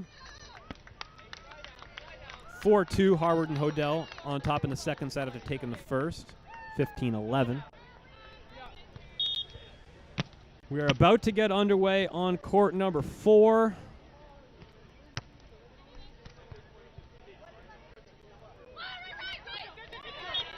So we'll take you there right now. A rematch of last week's round of 16 match between the 2-seed and the 15-seed. Rodriguez and Shaw still a 2-seed. Fonoimoana and Sparks still a 15-seed. And as I said last week, qualifier number 1, it was a bad week to be a 2-seed. Kame Schock and James Shaw losing in the 2-seed spot. Tony Rodriguez and Molly Shaw losing in the 2-seed spot to Fallon and Lindsay. Tony Rodriguez coming off a shoulder injury, missed the majority of the 2025 season. She was in the San Diego Smash, her second season in the Smash with Jeannie Arango when the injury happened.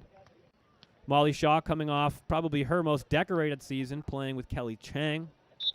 Tony and Molly in the fall of 2024 on the Beach Pro Tour, 3 straight challenge events and a medal of each color. So bringing back a partnership that had great success in the fall of 2024 is Molly and Tony, and looking to avenge a significant upset, the 15 seed over the 2 to the same team.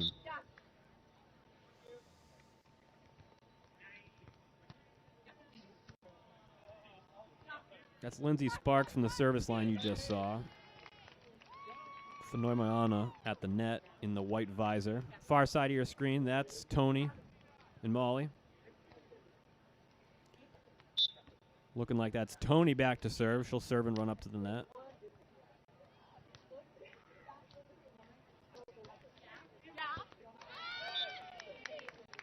And a trickle ace. In the words of my friend Matt, we take those. And it's a good start for Tony and Molly. Early 3-1 lead.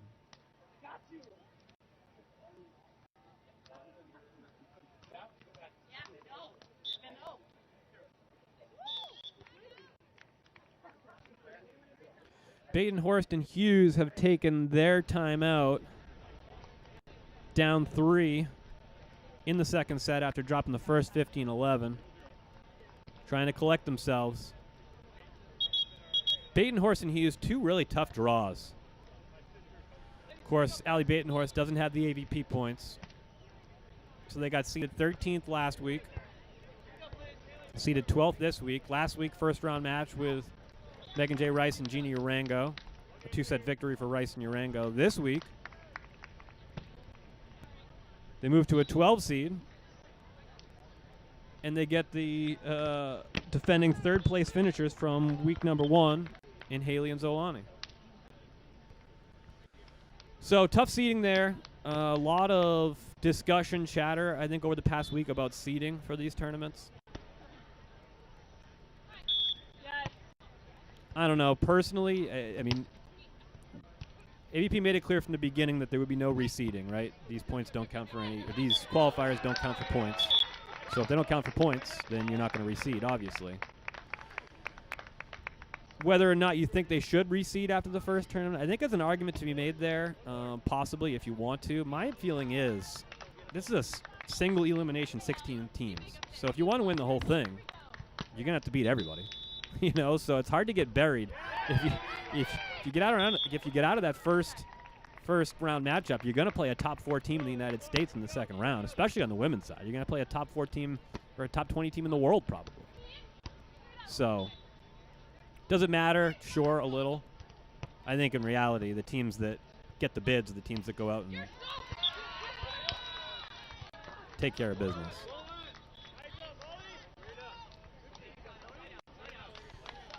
All right, let's go quad box here.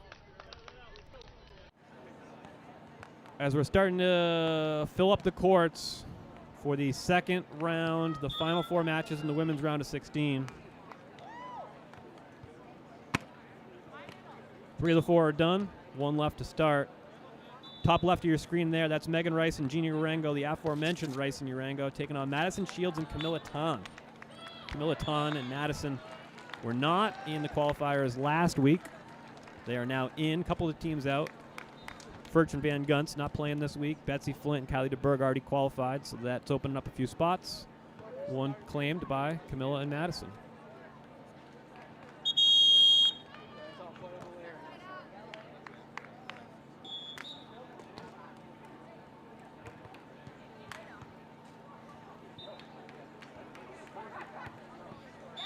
Good question in the chat. There's 5 spotlets and only 2 qualifiers left. The remaining spots will be filled by the AVP based on performance in the qualifiers, based on last year's performance, based on marketability of the players. Basically, that's a catch-all.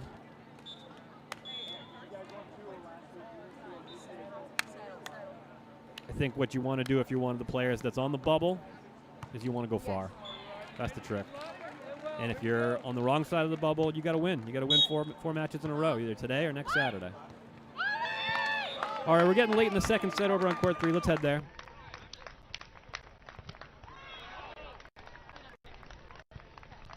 Howard and Hodel holding on to a 2-point lead second set after winning the first 15-11. It's Allie Batenhorst at the service line.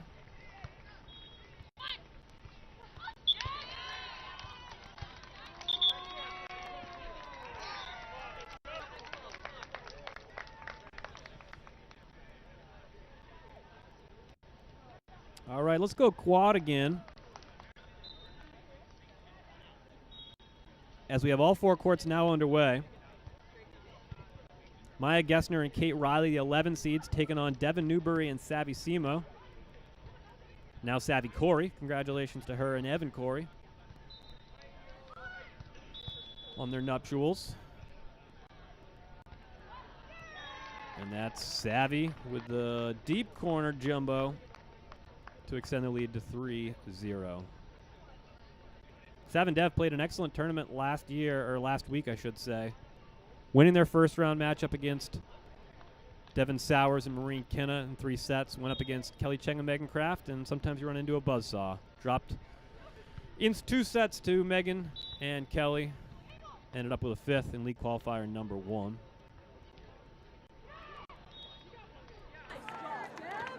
Sav's been on the outside looking in of 2 straight seasons of the AVP League. Narrowly missing out on qualifying in 2024. Right on the knife edge in 2024 and again in 2025 with Abby Van Winkle. Devin Newbury did play in the AVP League as an injury sub for Tony Rodriguez in the tail half of 2025. Back to the quad box, all 4 courts underway. We are underway now on court 1. Rice Urango with a lead 5-1 over Shields and Tan. Let's tune into court number 1, and we'll see if we can go find Rich Lamborn. A good serve right up the middle. There he is. There just in case it came over. Good overhand dig. MJ. A smooth stroke down the line. Madison Shields in hot pursuit. Can't quite come up with it. Shields and Tan will call an early timeout. And just like that, we got a timeout, so we will head back to court number 3. Second set action, 9-7, Harvard and Hodel on top.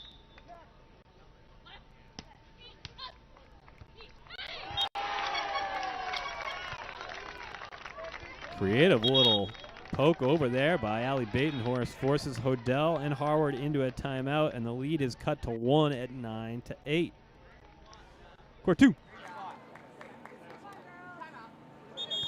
And we got a timeout over on court 2. That gives it up an opportunity to take a look at the brackets. We'll look at the women's brackets here.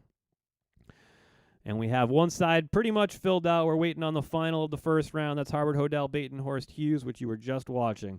On the right side, 3 of the 4 are now underway. Rodriguez and Shaw with an early 10-5 lead over Fonoy Moana and Lindsay Sparks. That's a 10-5 lead first set. Kenna Sowers, Evans Van Winden waiting to get underway. They will take court 3 as soon as it is vacated. Newbury Semo on top 6-1, forcing a timeout by Maya Gessner and Kate Riley. And Rice Urango versus Shields and Tom will take you back to court 1. Up big early over Tan and Shields.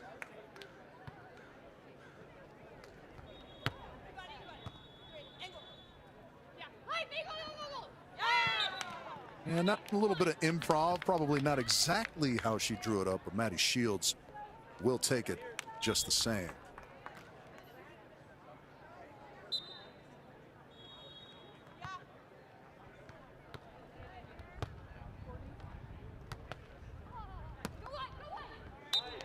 And smooth over the top for Gina.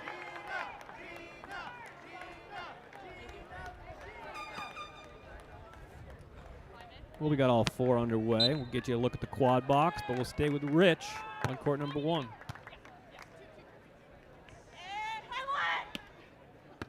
And that one's going to be rolled easily. Gina with the late run all over it. And that hard hammer cross court. Good defensive timing there from the AVP MVP. And we will switch ends. Hans has got his oversized lunch bag blocking the scoreboard, so a little tough to tell from our vantage point. I believe that is 8-2, a resounding lead here early.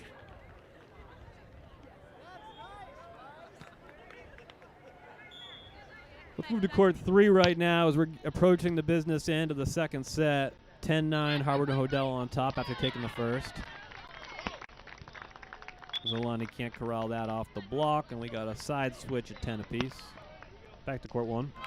Tucked nicely into the line side corner. Militan, little smooth stroke over the retreating MJ Rice. Right here. Come on, Mads.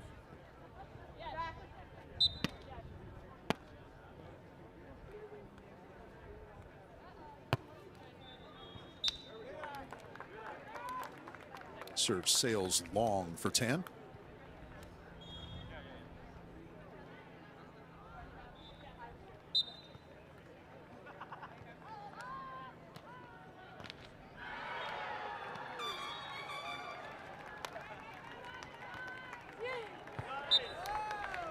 What a serve that was from MJ Rice.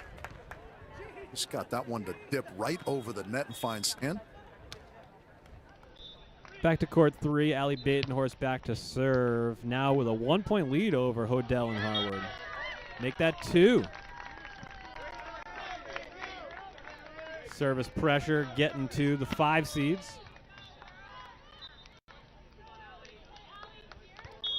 And Baton-Horst and Hughes have the all-important 1.5-point lead now and can side out to a second set victory and force a third.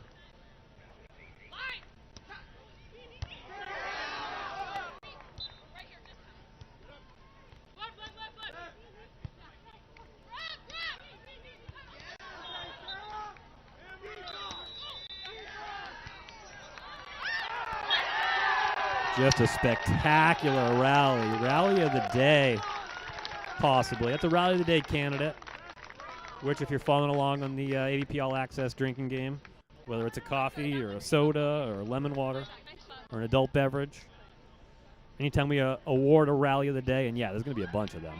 I know that doesn't make any sense. You take a drink. It's now 13-10. Baton-Horst and Hughes looking pretty solid here to force a third set.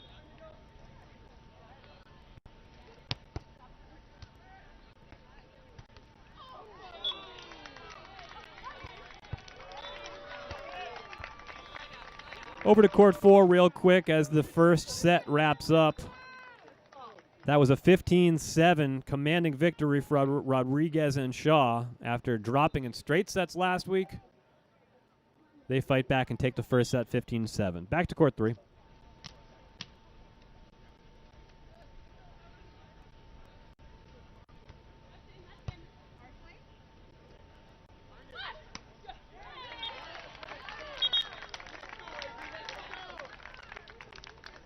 (14-11) is a side switch as Batenhorst and Hughes now have 3 set points to force a third. And court 3 continues to be chronically behind everybody else.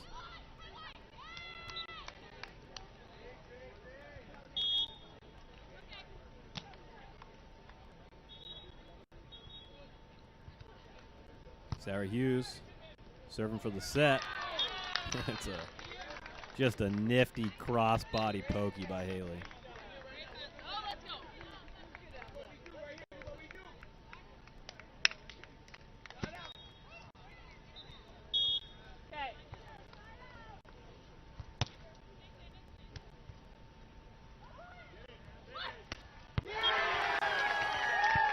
And Allie Batenhorst's crossbody line swing sends us to a third set. It's a 15-12 second set victory for Allie and Sarah.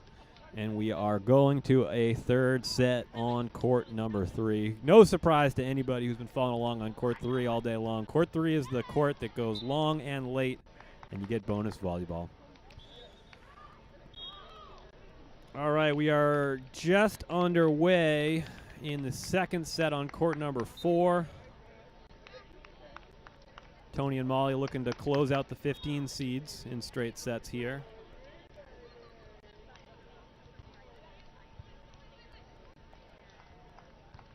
Let's check back in on court number 1. Retreat. Rice? Haven't seen her go to the whip just yet. Layout there from both Shields and Urango, and that one put away. Nice tempo there in transition. You love that work from Urango and Rice. Gina on the layout. So much better when your partner can just kind of flatten out that set. Give you a chance to beat the defense since you don't have much of an approach.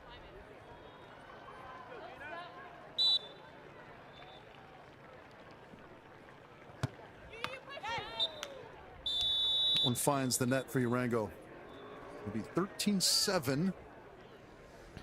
Let's take the side switch as an opportunity to check in on court number 2. Newbury SEMO 11-7 lead over Gessner and Riley.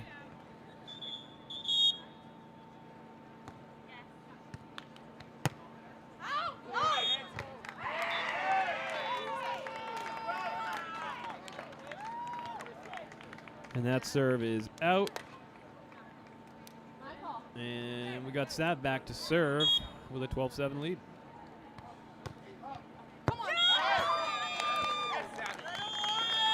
And that's an ace serve, and it's looking like this first set's going to go the direction of Dev and Sav. Back to court 1. Tan starts that transaction off for her squad. Going to claw their way back. It's a long way to go here in the first, but just doing anything they can, maybe build some momentum for the second. Another tough serve. Urango around left side. She's able to chop that one off away from the body.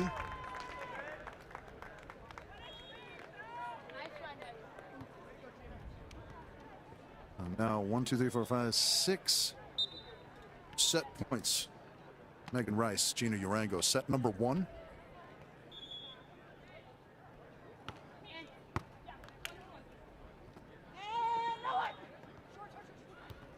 Little short knuckle picked up by Rice. She'll have a chance to close. And a little roll over the top. Gets the job done. So a convincing 15-8 victory in set number 1 for Gina Urango. Megan Rice, for Camilla Tan, and Maddie Shields. Let's go to court 2. We got a set point opportunity for Newbury and SEMO. First time of asking. And they close it out 15-8, first set victory for Dev and Sav. Let's go to court 3, third set now.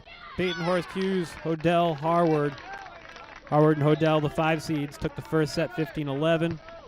Batenhorst and Hughes fought back late in that second set to take a 15-12 second set win. And it's Batenhorst and Hughes now that have the half-point lead 2-1 with Allie Batenhorst back to serve. on the near side.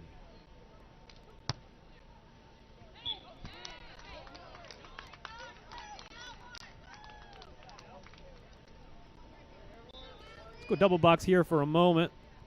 Got 2 games in action. Right side of your screen there, that's the 2:15 matchup. Rodriguez, Shaw, Fonoyama, and Sparks.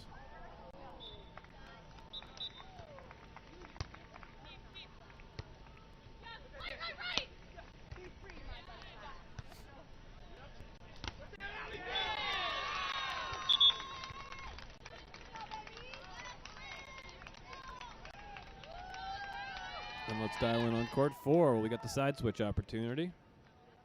Lindsey Sparks back to serve, trailing by 1, 3-4.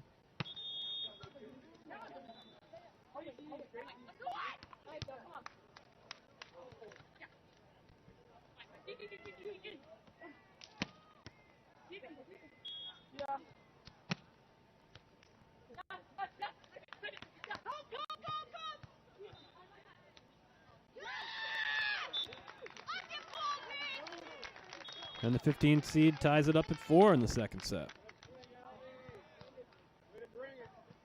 Back to the quad box.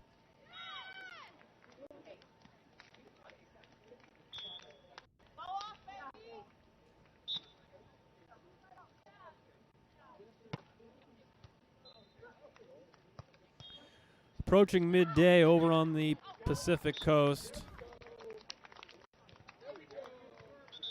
Beautiful blue skies in Manhattan Beach. The host of the biggest beach volleyball tournament in the country, maybe the world. Has a longer and more storied history than any other. You want to put Stade up there? I think that's fair. Beach World Champs moves around, so it's not the same.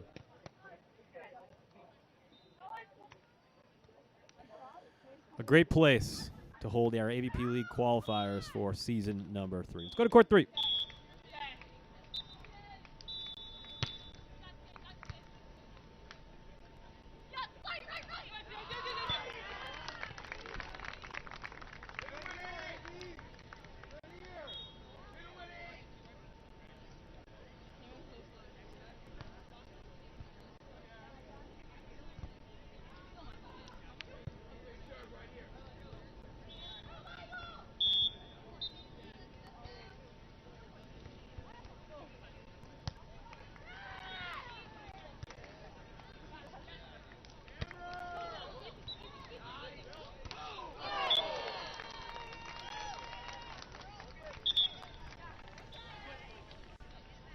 Good news in the producers group chat. It looks like we've found and solved the lag issue that's been kind of plaguing us throughout the day. So you should have 7 more hours of crystal clear, buffering free volleyball once we get rid of the blurriness here over on court 4. And as requested, there it is. Quad box, eyes on all 4 courts. A reminder, if you want to tune into any one of these courts and you don't want to hear my voice and you don't want me to keep switching the game on you, easy. Just go 1 step back on your computer or on your browser or on your smart device. You're already on AVP's YouTube channel. You'll see courts 1 through 4 all streaming throughout the day. Rich Lamborn moving around, commentating. Right now he's on court 1. Let's listen to Rich on court 1.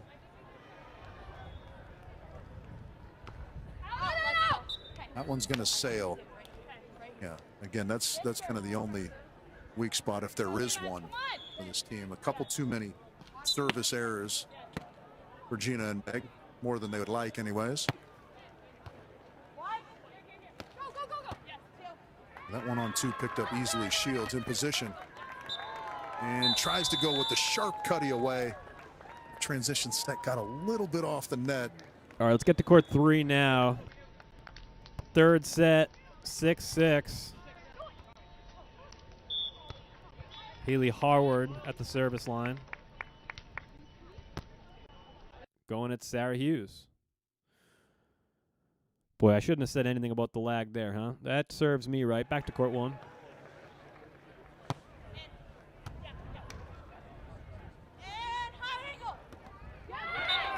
And MJ Rice elevating and swatting the cut shot. That was good defensive scheming there. Cut shot was the call. You could hear Shields say it. It was the correct call, but MJ Rice just intercepting.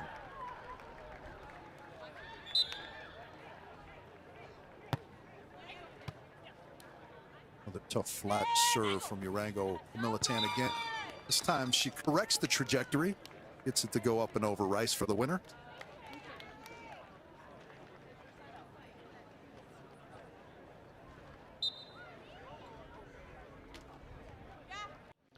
All right, let's go triple box here. We got 3 games going. We're listening in on the 2:15 matchup there, bottom of your screen. Tony with the serve and up at the net for the block. But it's Lindsay Sparks with a better roll shot up and over the block. It takes us to the technical timeout, second set, trailing 7-8. Go to court 2. Thank you, ladies. I knew someone was going to ask. I was like, dang it, I don't have mine with you right now. No worries. Another one. I do too. Make them think about it. 1, 2 there. Now 1, 2 works. All right, here we go. Here. Yeah. You want this one here?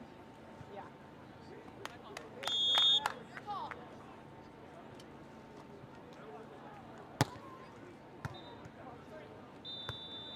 Hey, go, Polly.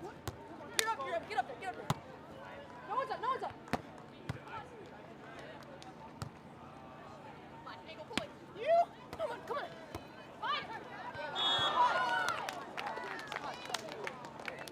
All right, let's dial back in over on court 3.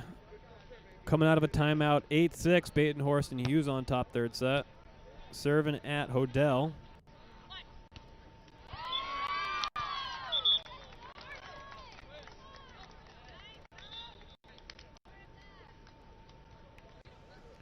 And we've reached the technical timeout at 7-8. Back to court 2.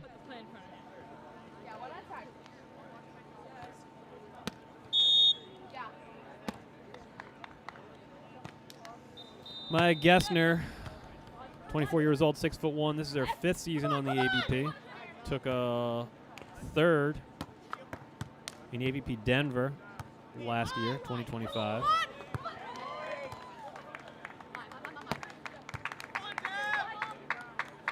Line! Yes! Good job! Good job! And right now, seemingly, Newberry and SEMO with all the answers. Up 6-5 in the second set.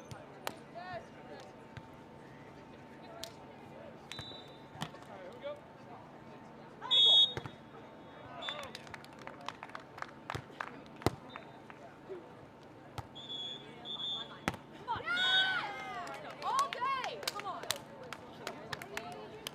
Let's go back up to court 4, late in the second set. Rodriguez and Shaw took the first set pretty convincingly, 15-7. Now 9-8, the 2 seeds on top.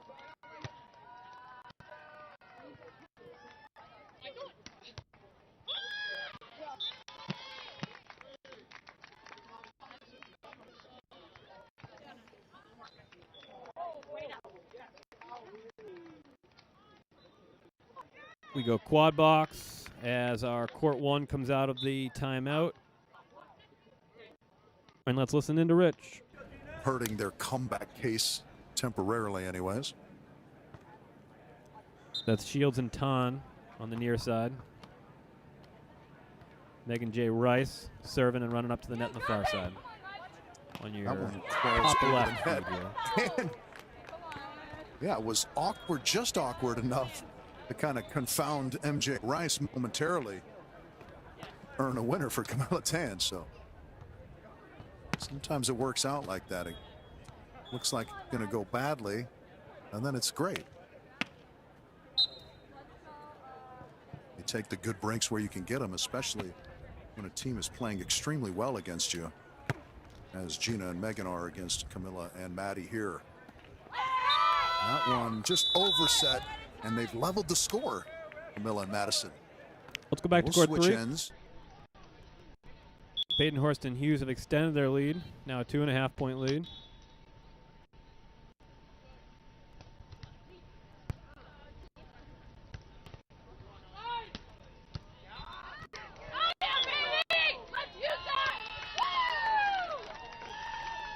And the dig by Sarah Hughes flies long, and it's an important side out point there for Harward and Hodel. Now trailing 8-10 third set.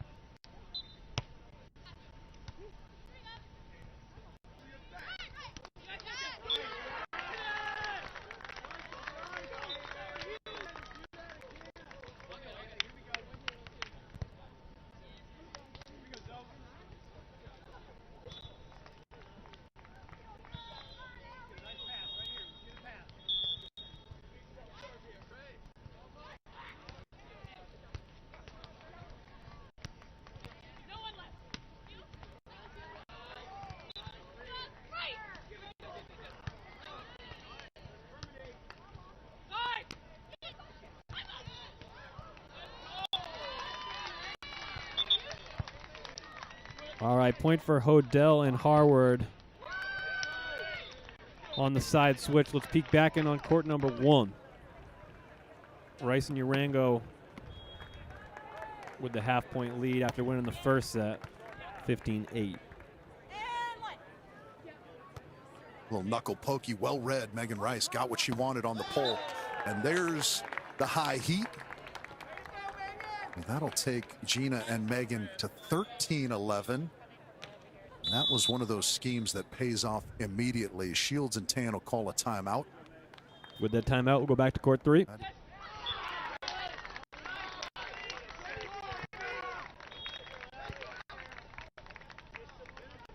And it's a 2.5-point lead now for the 12 seed.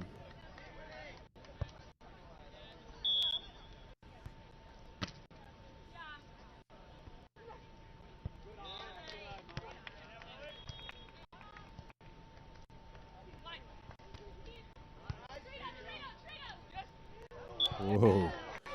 A nifty kind of backhand, no-look shot to the line. Badenhorst thinks it was in.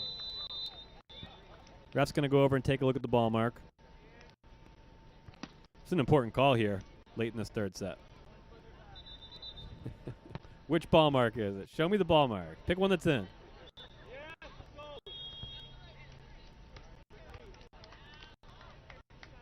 All right, let's go out to court 4 now as Rodriguez and Shaw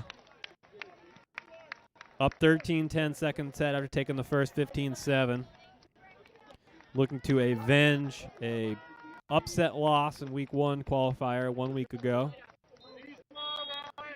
And looking to move on to the quarterfinals.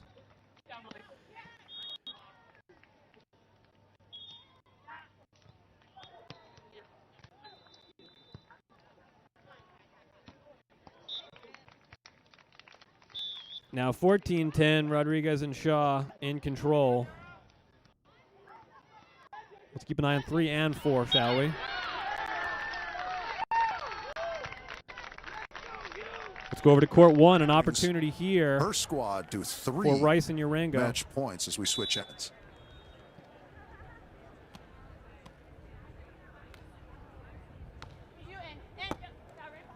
This one in deep to Tan. She's going to go around to the right and roll that one and nicely they fight over off the top first set point. for a momentary stay of execution. Match point, I should say. We also have a match point opportunity for Rodriguez and Shaw on court number 4. Camilla to keep hopes alive here. We'll get you serving. back there in a minute. Gina and Megan, 2 shots at closing this out. It'll be Gina with the first opportunity around to the left side. Knuckle pokey picked up. Shields. And, oh, how about that? I thought there was a little bit of a net fault there. Are the karma gods paying attention? Not yet. Gina with the one-arm spear. Shields. Great rally. And now it's Rice that's going to have a chance. Shields again goes over on one with it. Gina is the 5th time a charm. Not yet. Shields, put it away, girl. Go ahead, it's inside. And the cut shot will fall. How about that rally to keep this match alive? Shields on another level defensively there. Unbelievable stuff. Barely huffing and puffing, too. How about her cardio? Oh, a head girl. Rally of the day there as Madison Shields Gina. fights off a match point there. Has about 17 digs and 1 point. Just spectacular. I went broad quadbacks here for a minute to let you know Rodriguez and Shaw did close out Fonoya Moana and Sparks in straight sets. So Rodriguez and Shaw, the 2 seed, moving on. Over on court 3, we are late, 13-12. Let's check in.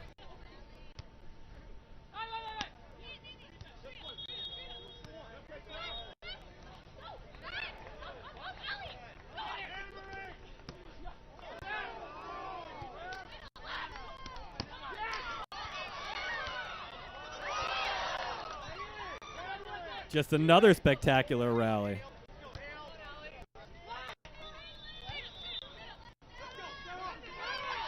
Couple of great defenders going back and forth here. And it's Allie Batenhorst that's able to find sand before anybody else. Credit both defenders. Round of applause for everybody on the court. What a rally. What a point. Won by Hughes and Batenhorst and just earned themselves a couple of match points. Back to court 1.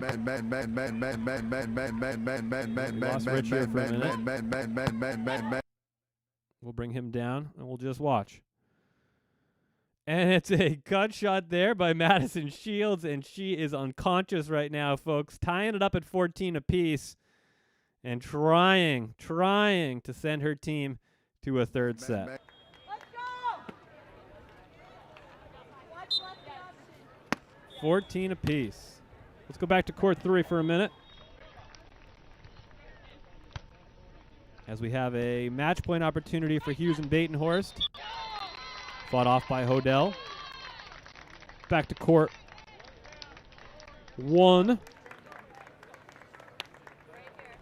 Rice and Urango. A match point opportunity.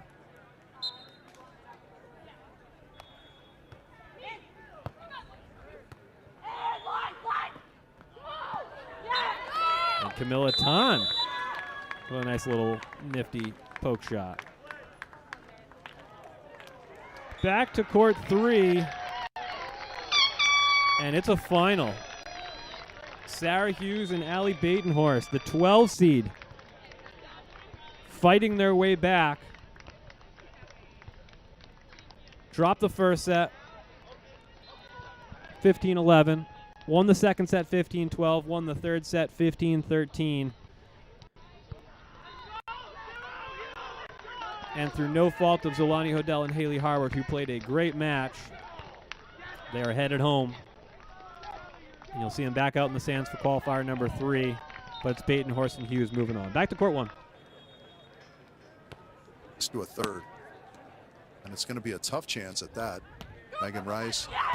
And that's going to stay on their side, so we will see a third.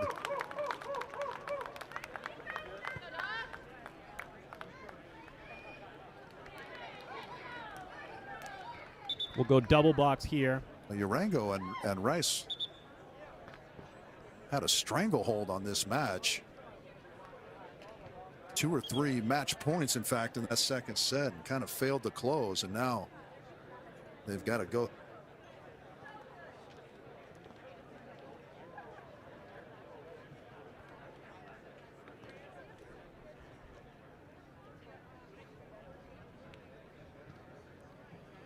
All right, we got a couple of women's matches now here that have gone final.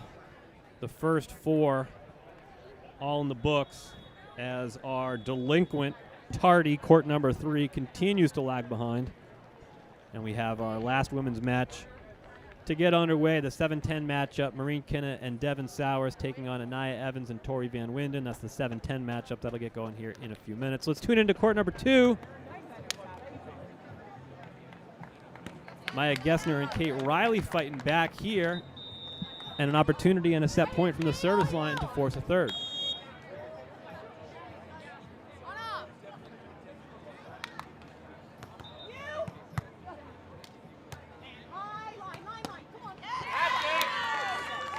Sav with the nice wrist away cut shot.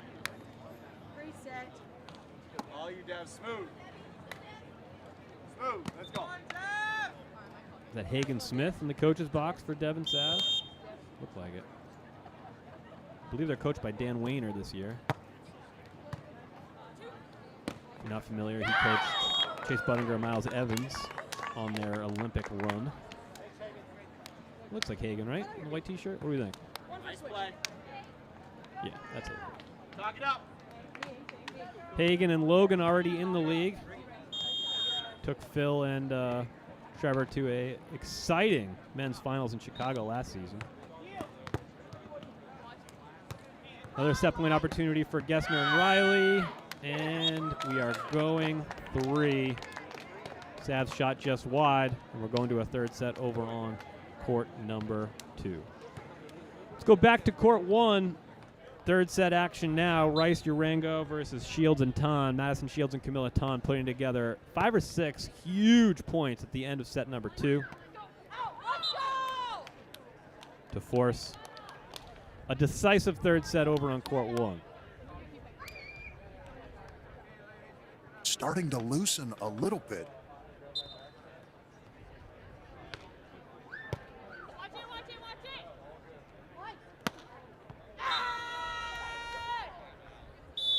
So Rice going to call an early timeout. Both of them. All right, let's bring you back to a quad box because it sounds like we're losing Rich's mic there a little bit.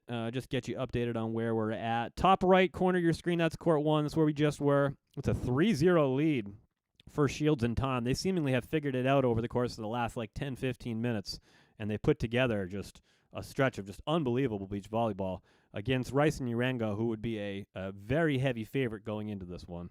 On your top right side of your screen, Gessner and Riley just coming back in the second set to force a third set. We'll see that one start up here again in a few minutes. On the bottom left side of your screen, that's our delinquent tardy, court number 3. Every match on that court has gone 3 sets and bonus volleyball. When that one does get going, that's going to be your 7-10 matchup. It'll be your final women's round of 16 match. That's Maureen Kenna, Devin Sowers versus Anaya Evans and Tori Van Winden. And on your bottom right side of your screen, that's going to be your first men's quarterfinal matchup. And that'll be Andy Benish and Taylor Crab versus Cody Caldwell and Wyatt Harrison. Let's get back to the action on courts 1 and courts 2. Third as they lead by 3. We're listening to Rich Lamborn on court 1, left side of your screen. Rice and Urango will switch sides of the court. Shields continues to work Rice. And she rolls that one line off the left hand of Tan.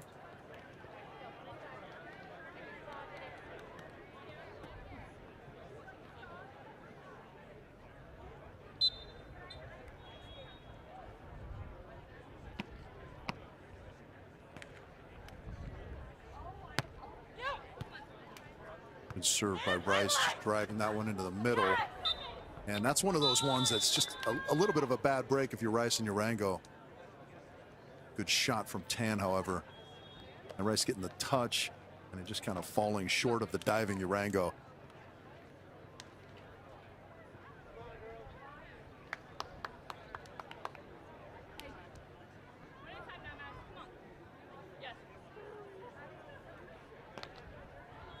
All right, let's go back to court 1.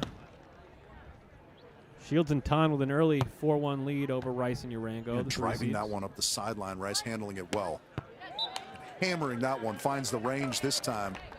That is a tremendous side out. You have to tip your cap to the serve of Camilla Tan there, but it was just handled better by Rice. That one's going to sail long of the end line. A short hop there by Chase Buttinger, waiting for this court to free up for his next round battle against Derek Bradford. Evan Cory, similar to what we saw last week. And it was Cory and Bradford who took out the 1 seeds in that. So a little retribution on the mind. That one's going to be long. So Rice missing the mark again. And that's now 3 hitting mistakes and a 4-point advantage for Shields and Tan. And straights starting to become dire. And not in the awesome money for nothing kind of a way, as that's an ace. And now the wheels all but off the bus for Urango and Rice. 7-2. Shields Tan.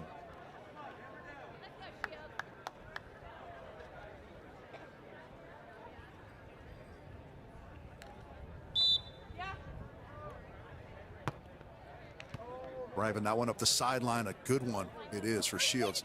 That is a phenomenal side out from Urango and Rice, and a much needed one at that. The run through set from Urango was fantastic. Let's go over to court 2. Third set action. Newberry, Semo, Gessner, Riley. 3-3. Third set.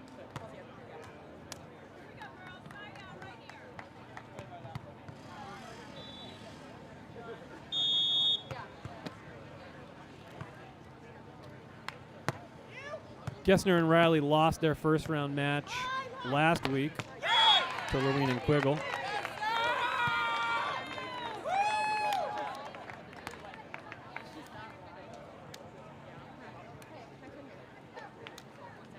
Sav and Dev won their first round matchup and then lost in the quarterfinals to Chang and Kraft.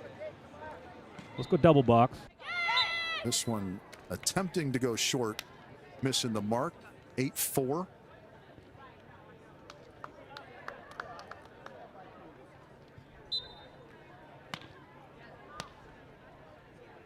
Oh, what a rally. Great ball control there by Devin Newberry on the right side of your Another screen. tough pass. And pulling off the net. That's a phenomenal swing. And again, credit the set from Gina Urango. Tracking that one down, putting a ball up high in the middle where her athletic partner can take a swing. Rice paying it off. 5-8.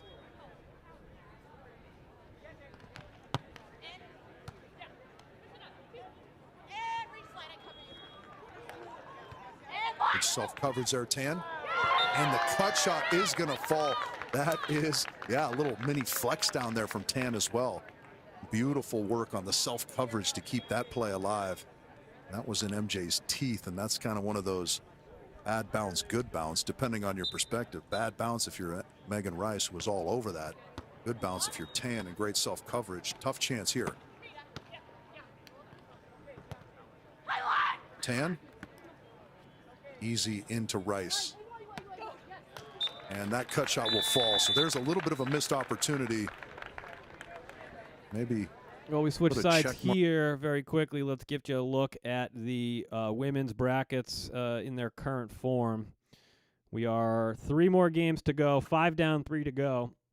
Quarterfinals coming up here in about an hour, hour and a half, depending on what court you're on. Cheng and Kraft taking on Anderson and Shea Khan. Bate and Horston Hughes, the biggest upset of the day so far, the 12 seed taking up and beating the 5 seed Haley Harwood and Zolani Hodel. They will face Chloe Lorena and Corin Quiggle, who took a third last week in AVP League Qualifier number 1. Rodriguez and Shaw avenged their upset last week with a convincing 2-set victory over Fenoimana and Sparks. They are into the quarterfinals, and they are awaiting the winner of our final women's round of 16 match to get going. We'll take a look at that right now. That's over on court 3, bottom left of your screen. That one's about to get going. Until it does, we'll get you back to the action. 2 women's round of 16 matches are in the third set right now. We'll go to court 2, where Devin Newberry and Savvy Semo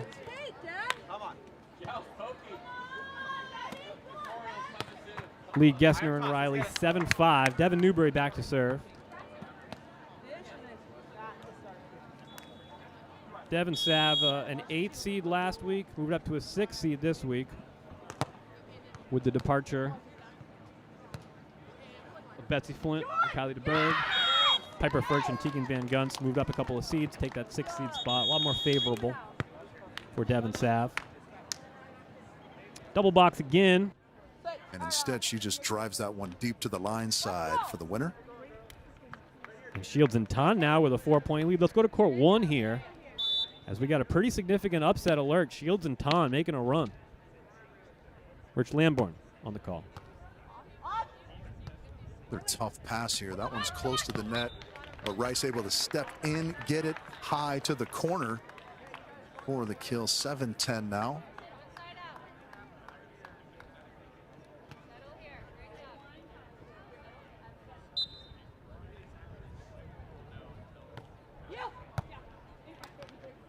Tan taking that one out of the middle, coming in through the middle. Urango's on it. And she's going to stroke that one up the middle. So there's a winner and one back. No, that is incorrect. That is 8-10. Matza losing the plot momentarily.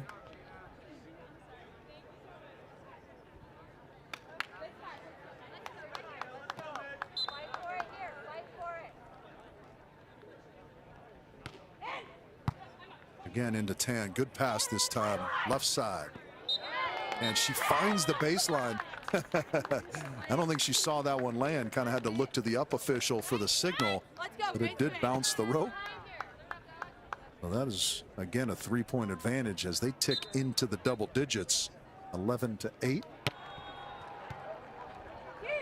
Sliding this one into Gina. And she chops that one cross body. That's really nicely done. Well, we have a side switch opportunity. Let's get you updated on court number 2. Devin Newberry, Savvy-Simo have extended their lead. It's a 3.5-point lead now over Gessner and Riley in the third set. And a side switch. Back to court 1.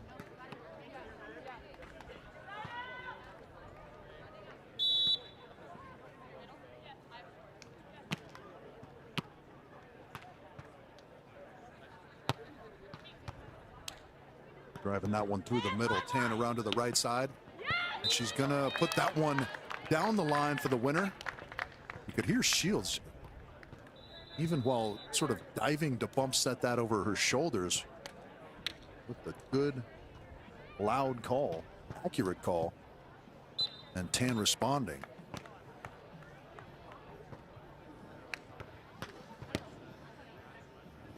Good pass. And that one's stuffed. Rice kind of dragging that one down into the block, which was solid. Camilla Tan. Baranek announcing his presence with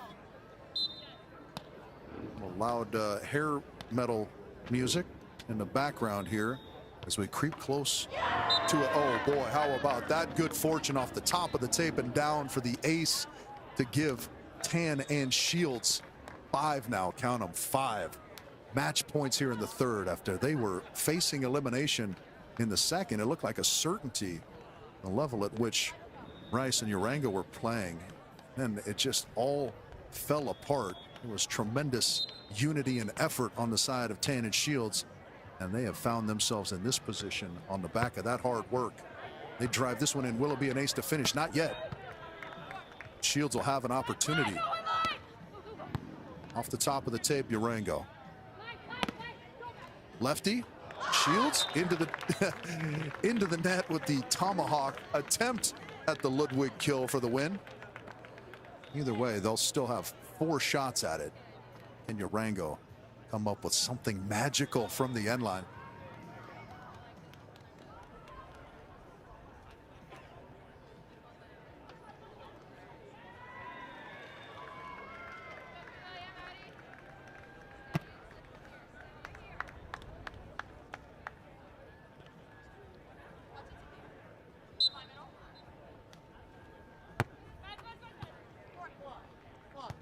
Shields with the first opportunity to close. That one's going to be close. Recycle, Tan. That one run down by Gina. And hammered.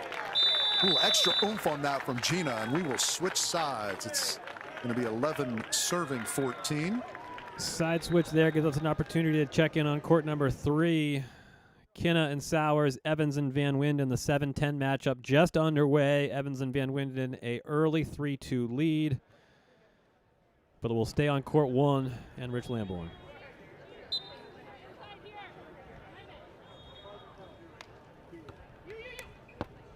Shields again. This one deep. Tan with the set. And that one is going to go into the hands of Rice and fall. That is how this one finishes. An unlikely comeback victory from Camilla Tan. Madison Shields taking out Urango and Rice. Unbelievable stuff, particularly the end of that second set. Amazing, amazing defensive effort from Madison Shields. And great body language, great togetherness. All right, we're going to go over to court number 2 now. 13-7, Newberry and Simo in command in the third set after a huge comeback win there for Madison Shields and Camilla Tan. They were in real trouble there in that second set, faced a couple of match points. They fought back hard, And really, that's not a collapse by Urango and Rice. That's a team in Shields and Tan that came out and beat a really, really good, experienced AVP team there in Urango and Rice. So congratulations to Shields and Tan. They're on to the quarterfinals, where they will face the winner of this match that you're watching right now. Newbury, Semo, Gessner, Riley, 8-13. Third set.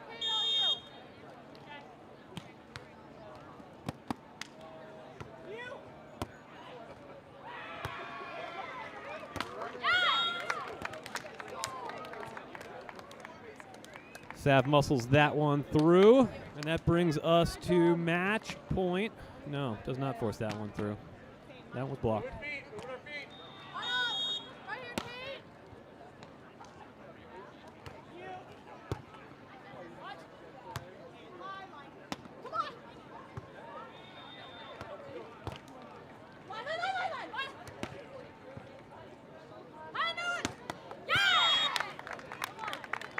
And Gessner and Riley earn another point. 13-10. Looks like a team timeout for Newbury Semo, so let's dial into court number 3 for the first time. It's Kinna, Sowers, Evans, and Van Winden. Van Winden and Evans took a 5th last week, lost in the quarterfinals to the eventual champions, Betsy Flint and Kylie DeBerg. That was a straight set victory for Betsy and Kylie, 16-14, 15-9. Meanwhile, Kinna and Sowers took a 9th last week, lost in that first round to Devin Newbury and Savvy Semo. Let's get you back in studio here for a minute as we wait till these two games to get back underway. So here's where we're at. Of the women's round of 16, 6 of 8 are in the books. We are waiting on 2 more conclusions. We're in the tail end of the third set in our 6-11 matchup, Newbury Semo, Gessner, Riley. Court number 3 is Kinna, Sowers, Evans, Van Winden. That's our delinquent court. We're way behind there. So as they progress now through the first set, we're going to start turning our attention to the men's quarterfinals. First up in the men's quarterfinals, Cody Caldwell and Wyatt Harrison, the 7 seeds. They beat Peter Knoll and DJ Klasnick in the first rounds. They will take on the darlings of USA Volleyball, Andy Benish and Taylor Crab. Let's go back to court 2, the final points of the third set.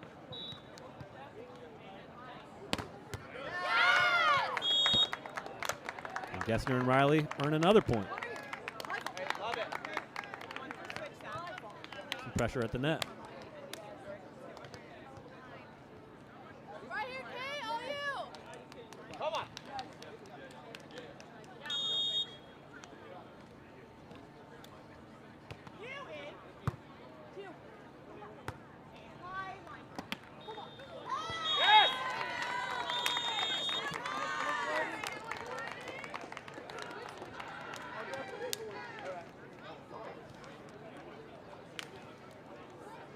Side switch now, Newbury Semo up 14-11, so they will have 3 match points here to earn a trip to the quarterfinals, where they will take on Madison Shields and Camilla Tan, who you just saw upset Megan J. Rice and Jeannie Urango. A little miscommunication there by Gessner and Riley. Sab with a couple of great digs.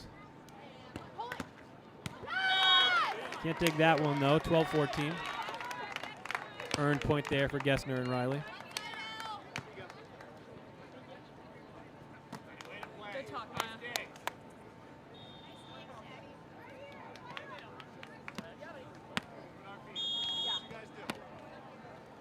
This is Maya Gessner at the service line. We'll run up to the net. Serving at Sav. And Sav sides out like she's supposed to for a 15-12 third set victory. And they will move on to the quarterfinals to take on Madison Shields and Camilla Tan.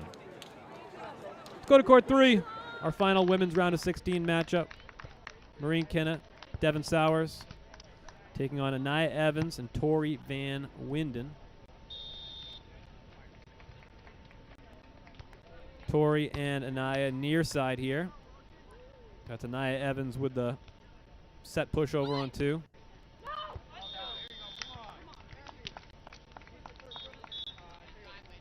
And we have a side switch here at 11-4 and a technical timeout. Let's take a look at the brackets on the women's side, shall we? As we got them mostly filled out now. Chen Kraft, Anderson Chacon is one of your first quarterfinal matchup. Batenhorst Hughes versus Lorena Quiggle. That'll be a spectacular quarterfinal.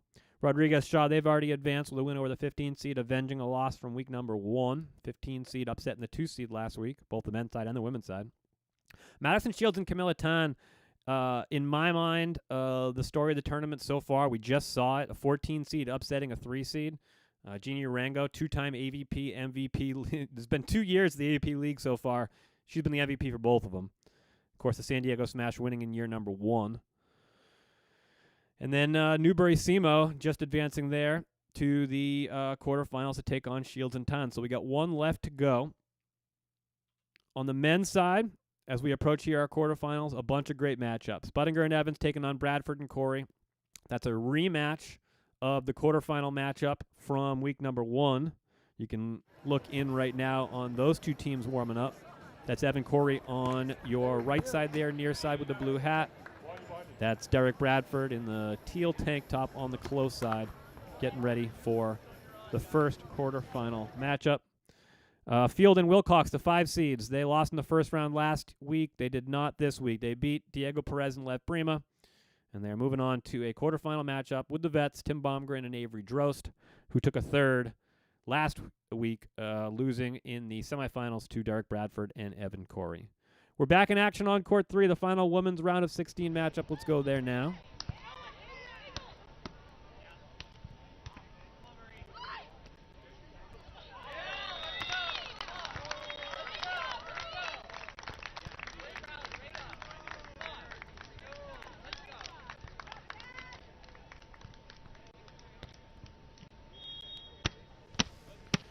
On your near side here, about to serve is Devin Sowers, trailing 5-11. She'll serve and then run up to the net.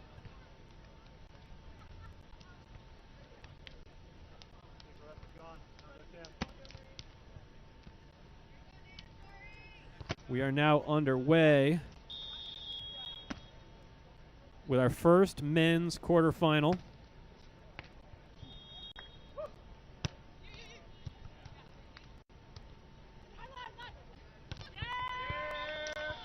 On the right side of your screen there, that's Cody Caldwell and Wyatt Harrison. On the near side, that is Andy Benish and Taylor Crabb on the far side. Looks like the bug. Taylor Crabb back to serve.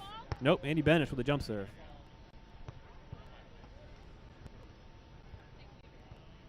And there with the dig.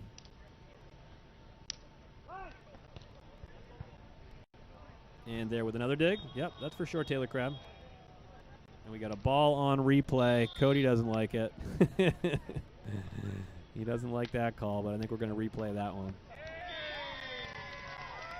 All right, let's go quad box here.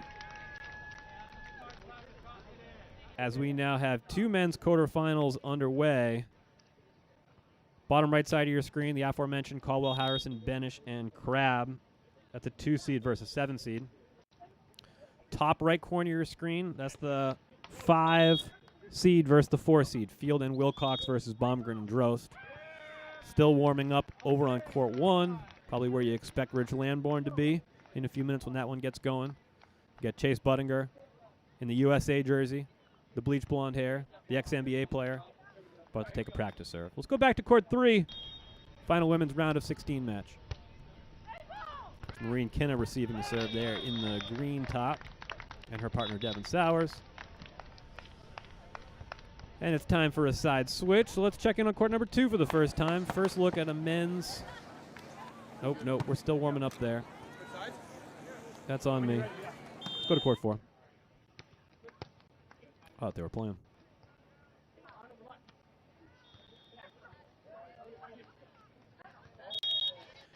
Andy Benish with the block redirect.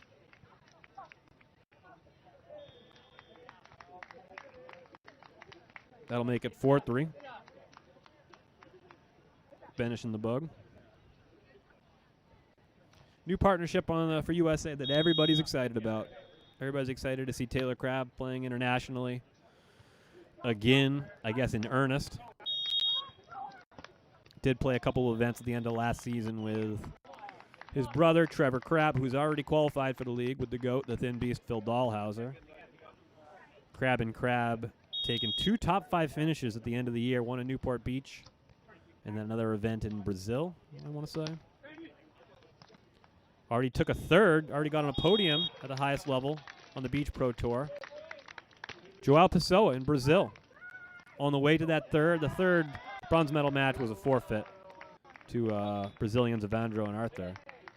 But on the way to that third place bronze medal finish for Benish and the Bug in their first competitive situation, they beat the defending world champ silver medalists, Anderson and Holting Nielsen of Swedes, the young Swedes.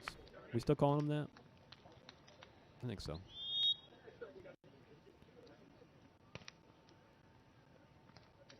Four 6 now. Caldwell and Harrison back to serve.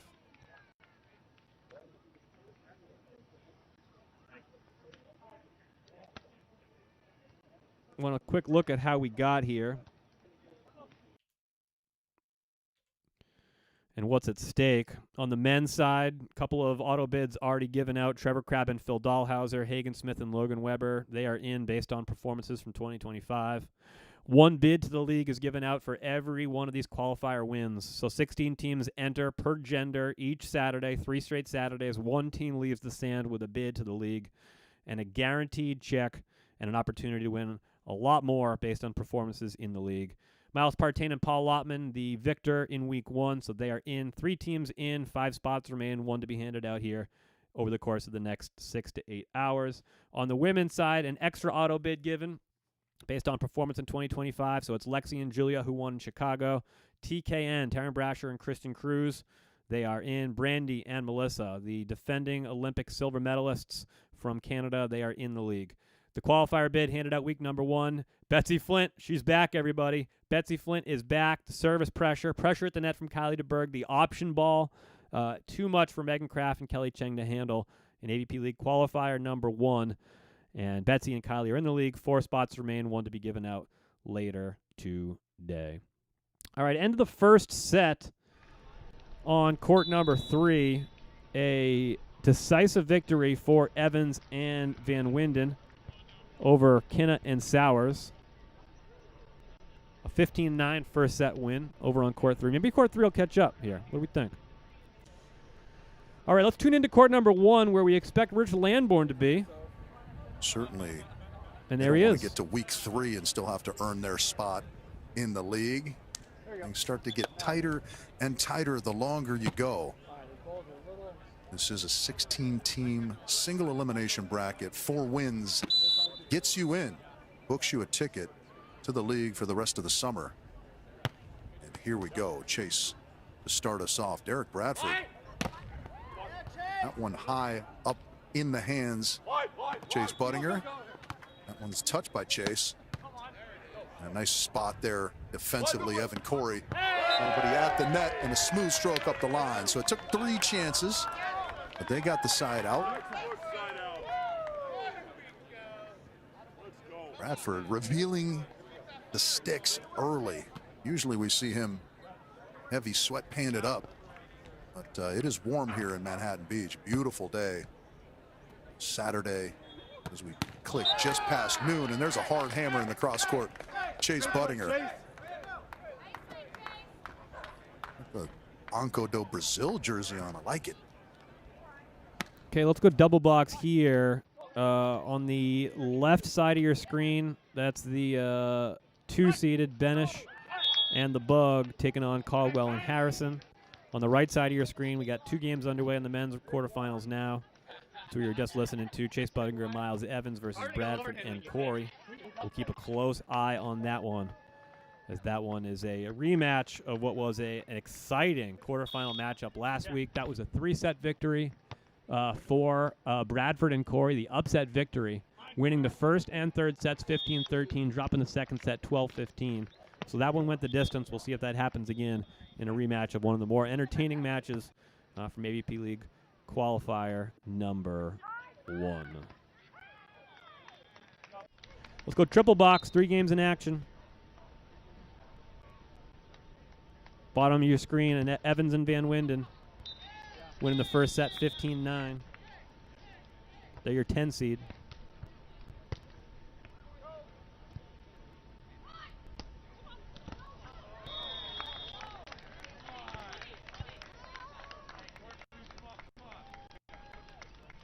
Evans and Van Winden as a team took a third, 2025 Virginia Beach, a contender level event.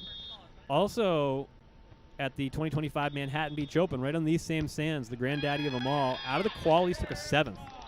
Great result out of the qualifiers for Evans and Van Winden, as Derek Bradford unleashes on the ball. He'll do that.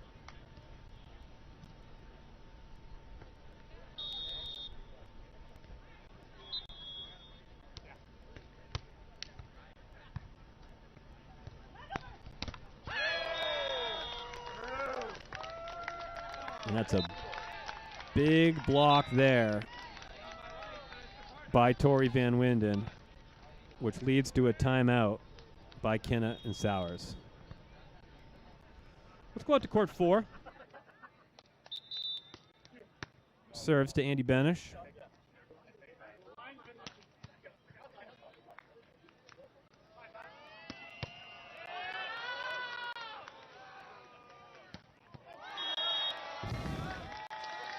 Taylor Crab bounces the ball. Talks a little bit afterwards.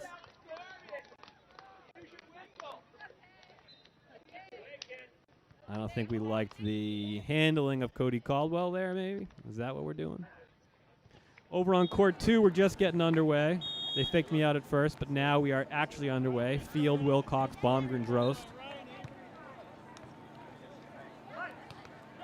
We have 3 of the 4 players with previous AVP League experience. Troy Field was on the 2024 LA launch with Tim Baumgren on the other side of the net. Meanwhile, Avery Drost has been in the league both years.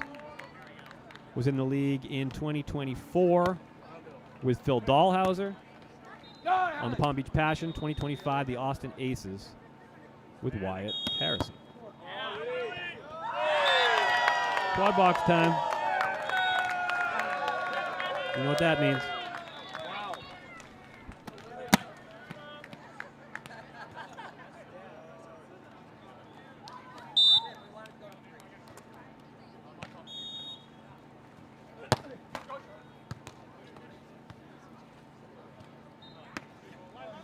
Okay, we got our first set point opportunity. Men's round of 16. Benish and the Bug up 14-8. They're going to have 6 set point opportunities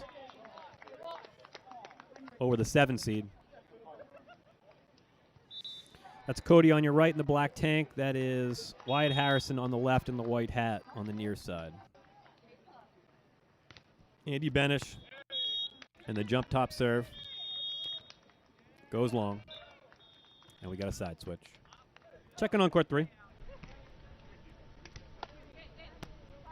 Early 5-1 lead for Evans and Van Winden,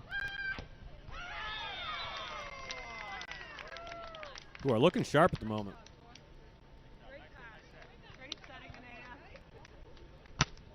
Benish and Crab able to close things out. Second time asking. Took the first set. 15-9 over Caldwell and Harrison. As Tori Van Winden does it again.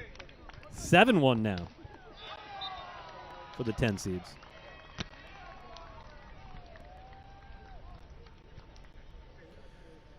All right, let's go back to Rich on court 1. Player as Cory is, high-flying, lefty, lots of shots, lots of ability. You need to give yourself point-scoring opportunities. You need to control those defensive touches as he did there.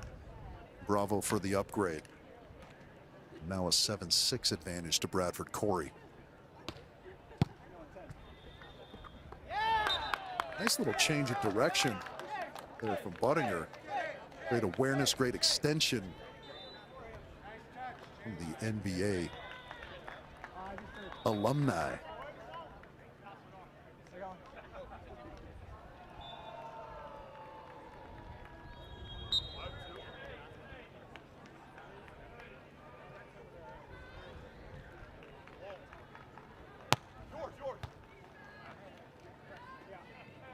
Bradford. Cory around to the left side. That one again. Good aggressive approach here from Bradford and Cory. No tentativeness really in their offensive game, and that's what it's going to require against the 1 seeds in this tournament in the form of Buttinger and Evans. As that one goes to its technical timeout, we'll dial in on the triple box and listen in on Field, Wilcox, Baumgren, Drost. 3 apiece. Avery Drost back to serve. About to enter the screen camera right. There he is.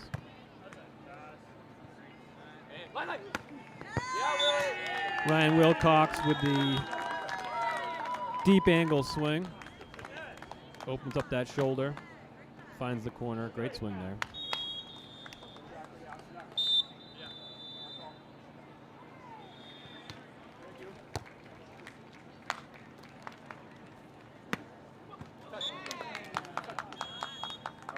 Let's go, Timmy. Let's go, buddy.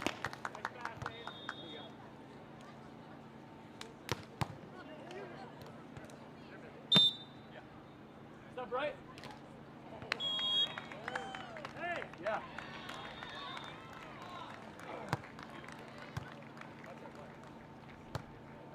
Line over.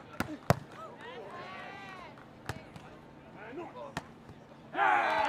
Come on, Timmy. Let's go. Nice up. Great take, brother.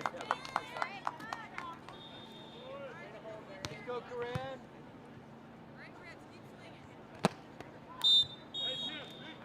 Yeah. Okay. And line. You again right here.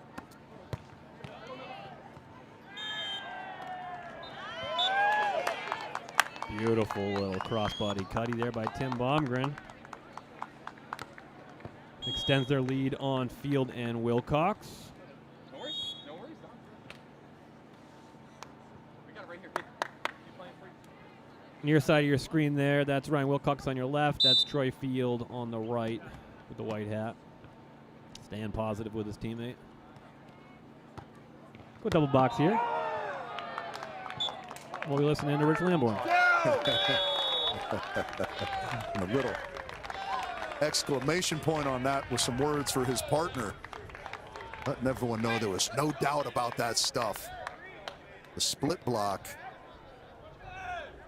feels so good when it squares your arm up, because there technically is so much room for the offensive player to work their way through, but it looks and feels so pleasing when it lines up properly as it did there for Bradford. 10-7 is their advantage as Buttinger Evans call a timeout.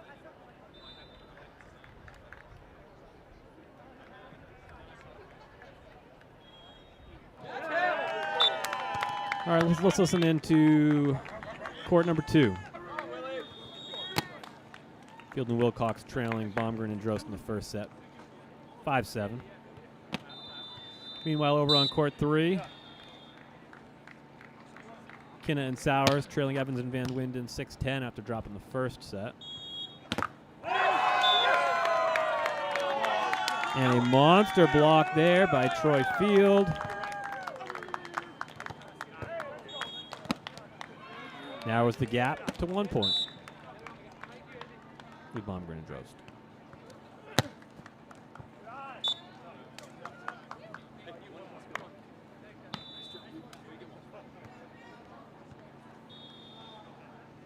It's been the Back in linchpin action for over the on court game 1. of Bradford and Cory, and of late, it's the blocking of Bradford. Can he get another one? No, he cannot. Great cut shot there from Miles Evans, kind of floating to his right, sending that ball sharply back the other way.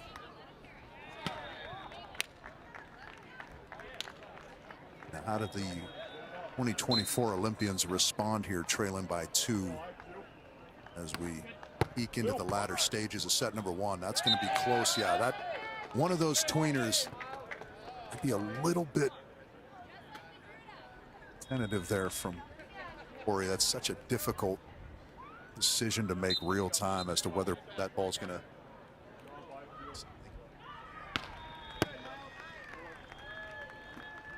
Cory now out wide, and that one's going to be picked up. Oh, Evans can't control. That's a little bit of a missed opportunity there Evans was all over that ball.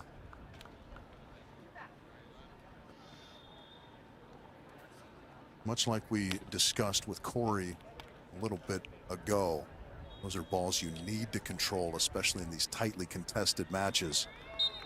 Those opportunities oftentimes are few and far between, so you've got to capitalize. The teams that do the best at that are usually the ones that come out victorious. 11-9 now. And that is some heavy heat from Miles. Good coordination too, a la Rosie back in the day, where he spikes, catches his glasses, goes over to smart science Ed, get a little wipe down.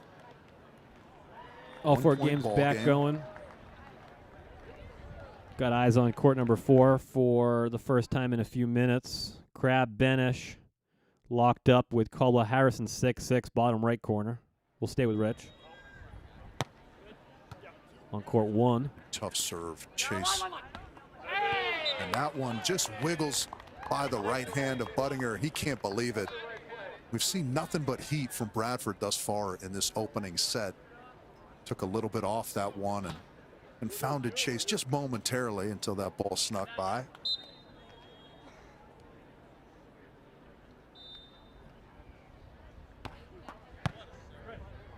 Cory strokes that one into Buttinger.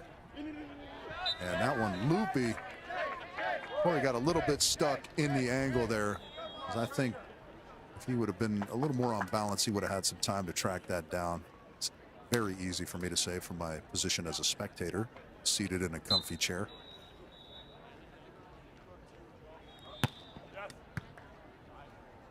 Little hook shot into Cory, out wide, and that's a smooth stroke up the line. It's kind of his go-to swing. I mean, he has all the shots and all the range, but he likes to drag that ball across his body and thump it. Did a nice job waiting until that opened up. Finished the job. 13-11 Bradford to serve.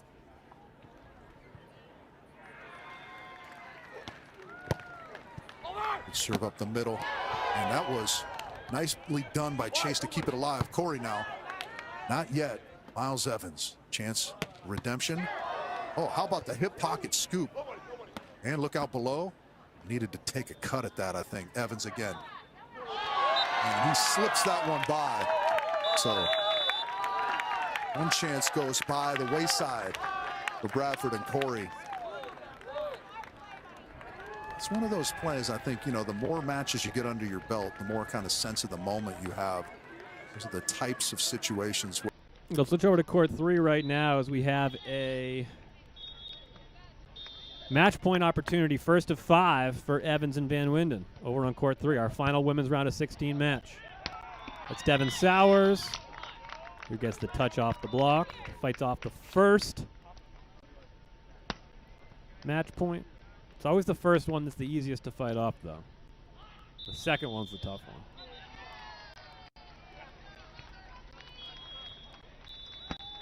Evans and Van Winden, the 10 seeds, looking to upset the 7 seeds and move on to the quarterfinals. And they do.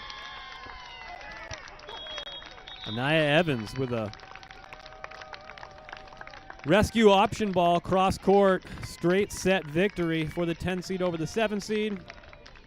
And Anaya Evans and Tori Van Winden are moving on to the quarterfinals, where they will face Tony Rodriguez and Molly Shaw. Let's go back to court number 4. Andy Benish and Taylor Crab up 9-6, now 10-6 on Cody Caldwell and Wyatt Harrison.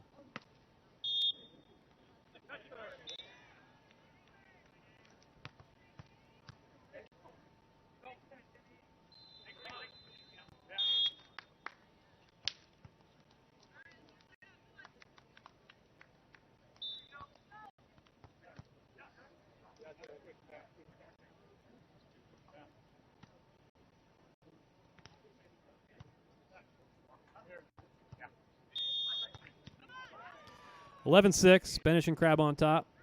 Quarterfinal action, Cody Caldwell and Wyatt Harrison. Cody and Wyatt made it all the way to the semis last week before losing to the eventual champions, Miles Partain, Paul Lotman.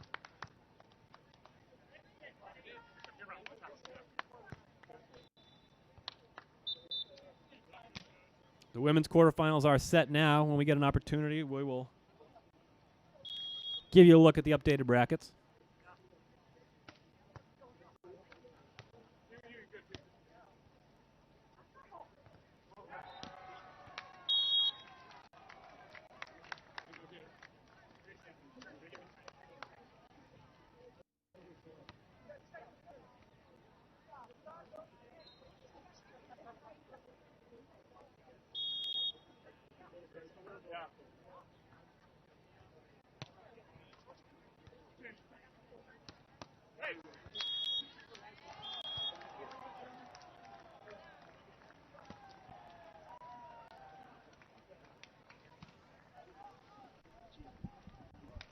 Thanks for the nice comment, Rebecca. We're enjoying doing this. Hopefully this is a value add for you viewers at home that can't make it out to the beach. Of course, going to the beach is the best way to consume a beach volleyball tournament. What we're trying to do here is trying to be the second best way to follow a beach volleyball tournament. Let's go to court 1. Tune into Rich. 14-14. Late first set. Another chance here for Bradford. And that's going to be teed off on a couple of nice plays to keep that alive by Bradford at the net. Set was a little bit low. He pushed it into the block. A little self-coverage. And now Cory and Bradford with their first set point. Cory at the line. 5-4.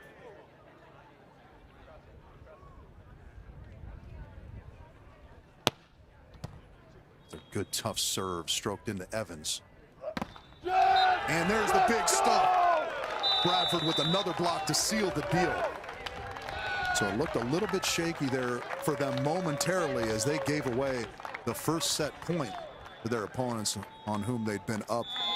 Over on court 2, Baumgren and Drost closing things out against Field and Wilcox. That's a 15-12 first set victory for the vets, Baumgren and Drost. We go to court 4.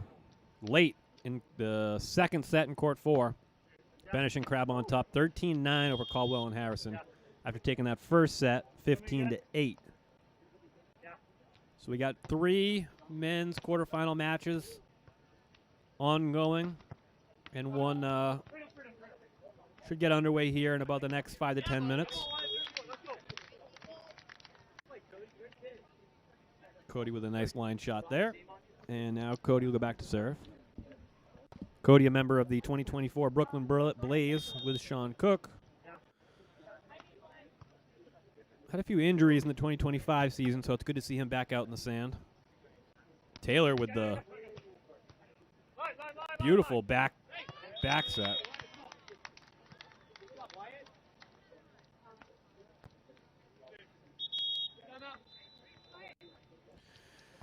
So we got a timeout on court number 4. An opportunity to take a look at the brackets on the men's side. 3 of the 4 underway. The 4th, we are watching them warm up right now on court number 3. Court number 3, that's going to be Pickett and Schachter, the Canadians, beating Sean Cook and Brian Miller 2 straight weeks, advancing to the quarterfinals 2 straight weeks. This time, they will face Cam Schock and James Shaw. Cam and James bowed out in the first round last week, so it's their first opportunity at a semifinals. Pickett and Schachter lost to Lotman and Partain in the quarterfinals in week number 1. Set number 2 getting underway on court number 1. We go back to Rich. Next to me, so you might hear some encouragement going their way in the background as Evan sets to kick off. Again, into Evans on the right. That's the key. And right up the middle. Just barely missing. Yeah. Bradford reminding Cory that's his bad. So that right hand presses into the seam as it did to close out the first. He gets another one there. But, such is the nature of beach blocking. You can do a lot of things right and still not come up with a winner. Coming out of a timeout, late second set, 2-seeded Benish and Crab taking on Caldwell and Harrison. The 7 seed. Benish and Crab on top, 13-11. Looks like Cody Caldwell's back to serve. There he is.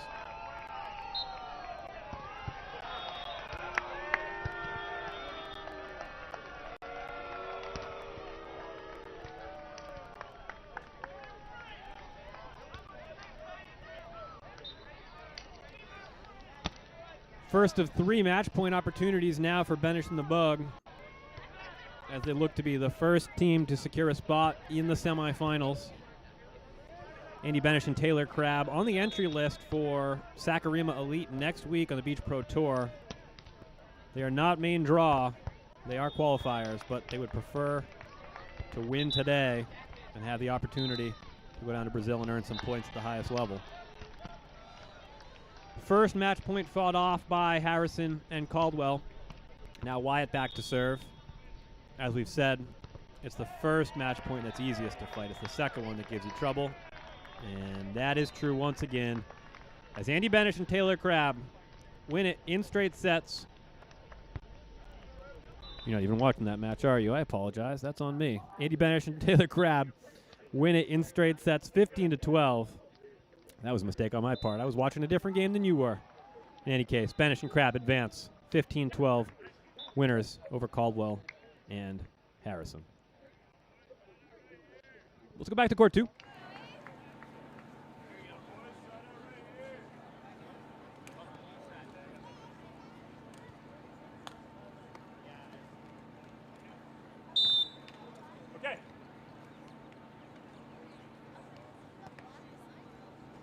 Baumgren Drost won the first set, 15-12. That's Avery Drost who just served that. And that's a attempt at a cut shot by Troy Field that doesn't quite clear the net. And that's a 3-2 lead for Baumgren and Drost. Back to court 1 and Rich. We're looking at 2.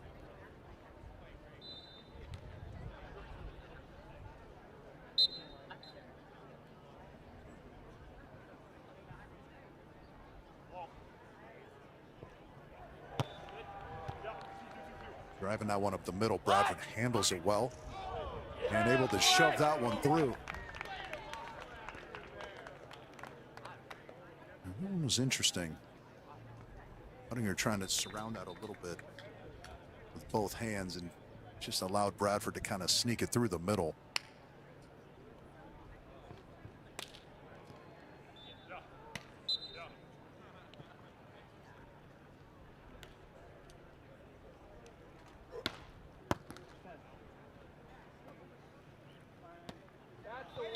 Nice little wrap over the top from Miles Evans on the step out.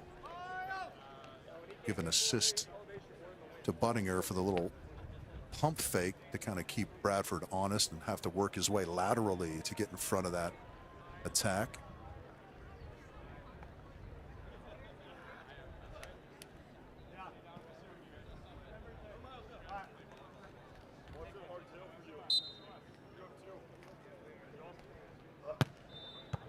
Evans slider up the middle.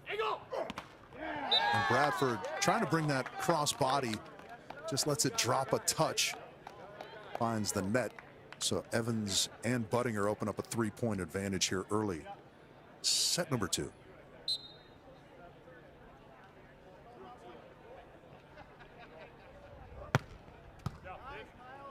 One stroke right up the line, Miles Evans. And that one softly into Bradford, Miles Evans. And look at this, tremendous effort. That one's not going to go, however. The Evan Cory protractor failing him in that moment as he tries to just shovel that over the net. Yes. We go back to court 2.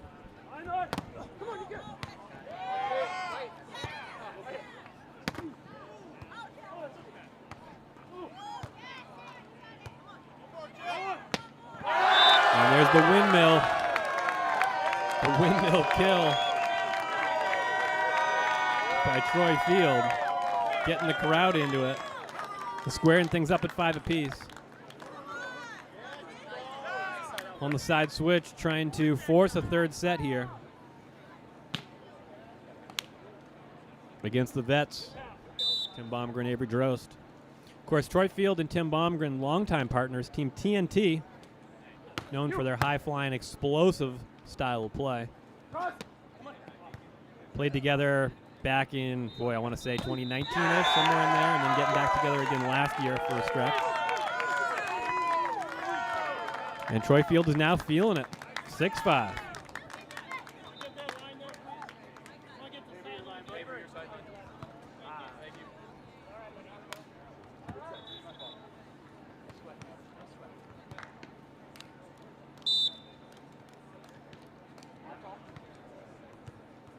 Coming out of the timeout, the technical timeout. No, sorry, team timeout by Bradford and Cory over on court 1. We'll get you over there in a minute. No, traveled outside the antenna. It went out. I mean, it went out inside. No, it wasn't. We've got some dispute on whether or not that ball traveled outside or inside the antenna. The dig came inside. We're all explaining. Again, surprising that the team saw it differently. Well, they litigate this one. Let's go back to court 1. Some back.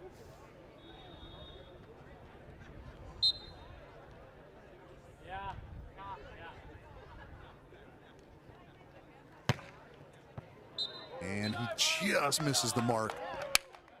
Similar to what Evans just did to Bradford a moment ago. Cory was trying the same thing to Evans' sideline. Ever so slightly wide.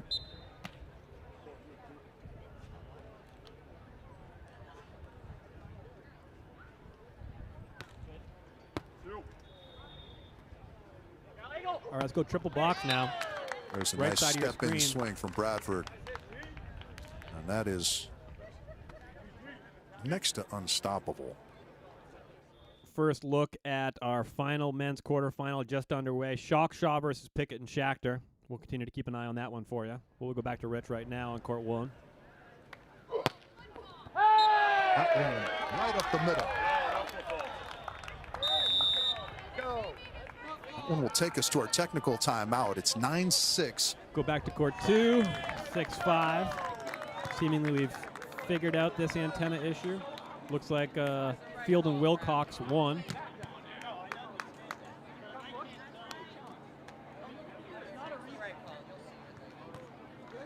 And we are still litigating something here over on court number 2. So let's dial in on court 3 for the first time.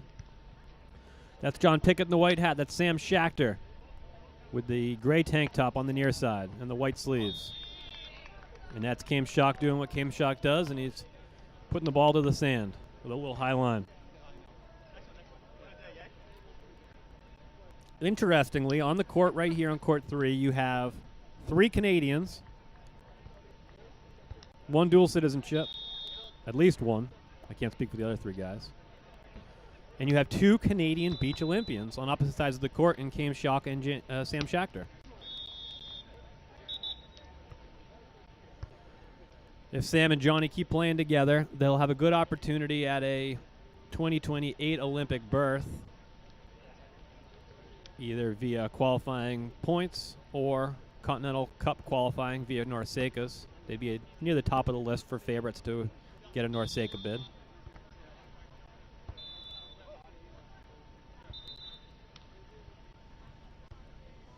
Early in this one, Pickett Schachter up 3-2. Chalk and Shaw with something to prove after getting bounced in the first round last week. Let's go back to court 1 now. We got a ball on replay. You guys got to see this. I got to take you over to court 2 here. We are still complaining. Seemingly, this conversation has gone on for about 15 minutes. And I know I should be showing you action on another court, but this is something. Well, we'll let them keep fighting it while we go back to court 1.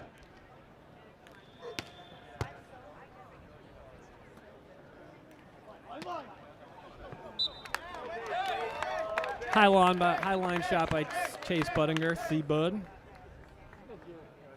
Runner-up in the McDonald's All-American Slam Dunk Contest many years ago. Played for Arizona, played in the National Basketball Association for many years before making his way out on the beach. Played with a variety of partners. Had some great success with Casey Patterson at the tail end of his career. And now with Miles Evans as an Olympian, qualifying in 2024 for Paris.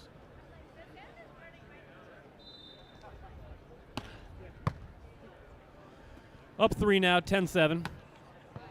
3.5 over Bradford and Cory, who took that first set 16-14.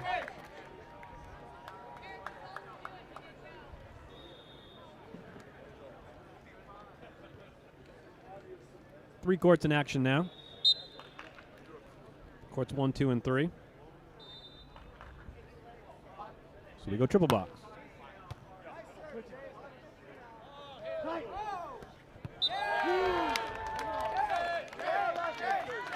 See Bud cleans up the overpass. Bradford none too happy. Bradford and Cory right now are the definition of a team when things are going well, and you can see it and you can feel it. And when things don't go well, you can see it and you can feel it. And that's what's happening to Bradford and Cory right now. Just had like an F1 pit stop. There's Rich. Rich is Right back, there. everybody. Nate the Great switching out mics. Mid-rally. Buttinger. And he gets the ace. This new mic is on fire. 13-7 indeed. We will see a third set. Unless somebody wants to bet me, I'll give you 30-1. 30-1, that we Rick? get I'm to a not taking third those set odds. when Buttinger and Evans are No, victorious this is in this going second. 3. And with that in mind, let's switch over to court 2. 7-7. We're finally back in action here. Don't know who won the battle. I just do know that none of us feel like winners after that. 7-7. Field and Wilcox trying to force a third set here over Baumgren and Drost. Ryan Wilcox out of Hawaii. Played with Triborn for a minute. 2024 into 2025. That one called out. Wilcox and Field don't like it, but that gets us to our technical timeout. And we'll move over to court 3.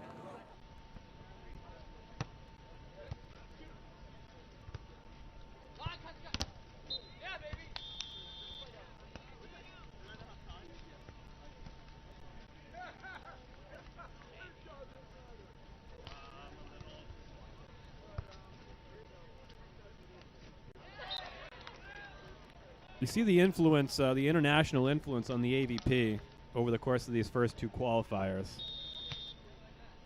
Bunch of English players, Canadian players, Brazilian players, French, Serbia, Scotland, Latvia, all represented in Week 1 qualifier. A couple of U.S. territories in the mix as well for that Week 1 qualifier. None more evident than on the court right now. Pickett and Schachter playing for Canada on the Beach Pro Tour. Kamer played for Canada, made the 2016 Olympics in Rio, and then switched federations, went through that whole process, and is now a USA beach volleyball player on the USAV Beach. All right, we are warming up on court number 4, so it's a good opportunity to come back in studio for a minute. Hello again, my name is Chris the Turk. You haven't seen a lot of me because you've been seeing a lot of volleyball, which is the point of this program. This is AVP All Access on the AVP's YouTube channel. We're trying something new. We are trying to redefine the way you watch beach volleyball on television. It used to be that you'd got televised events and you'd get the finals, the semifinals, or nowadays you get a bunch of courts with no commentary, or sometimes you don't get that at all. Well, here, for these AVP League qualifiers, you get all of the above and then some. If you want court 1, court 2, court 3, or court 4, any of those 4, a dedicated camera, just go back one step, AVP's YouTube channel. You can pick the court you want, and you can stay on it all day if you want. If you want the story of the tournament as a whole from a higher perspective and updates on the brackets, what's coming up next, keep it here. This is AVP All Access, and as an example, we go right back out to court number 2 for the tail half of set number 2, Field Wilcox, Baumgren, Drost, locked up at 8, second set. Back to court 2.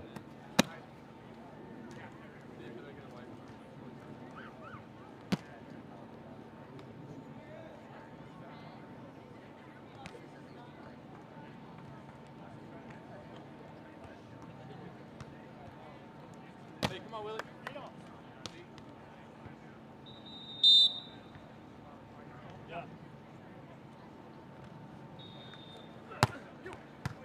Come on, get there. Yes. Go, Matip.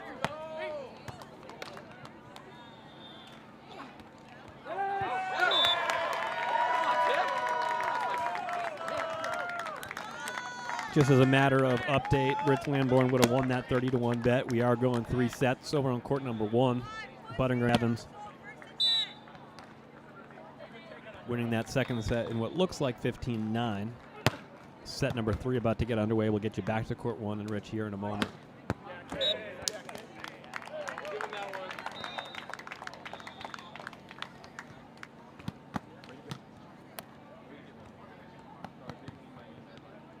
Let's go double box here, and we'll listen to Rich. Missing again.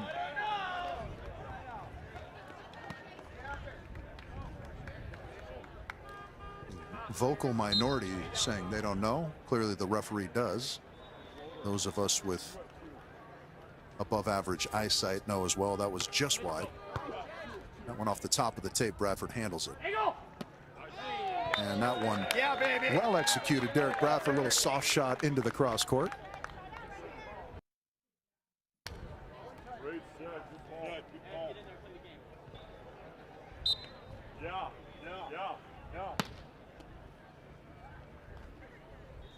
Got some lag issues developing here, so let's bring it back in studio for a minute, give them a chance to work out their camera angles.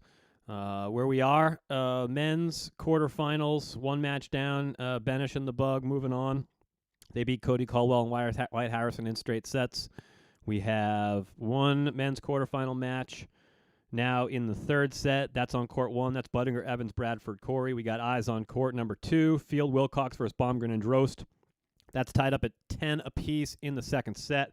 Let's get you both those courts right now. Back to the action. A nice little possum play there by Miles Evans.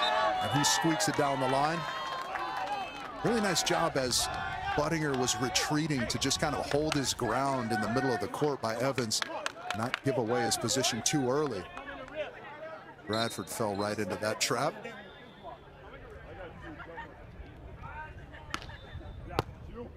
Stroking it smooth. That one's close to the net. Let's bring and a look over at court the net, number in 3 fact. as well here. Yeah, that was just a little bit of a lapse there. That was the easiest serve Bradford's seen all day and just put a little too much mustard on it.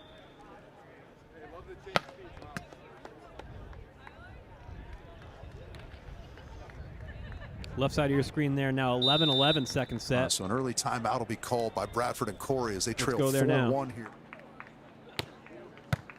Serves at Avery Drost. Good job. High line shot finds sand, and it's Baumgren and Drost with a half-point advantage. That's Tim Baumgren back to serve in the backwards black hat.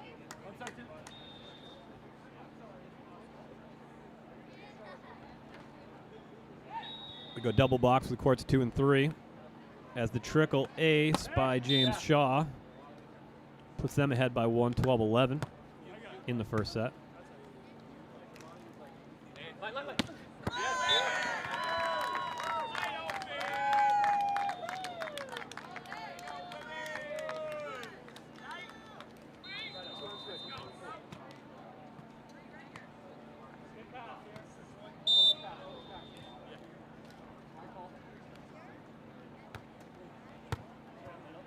The serves at Baumgren.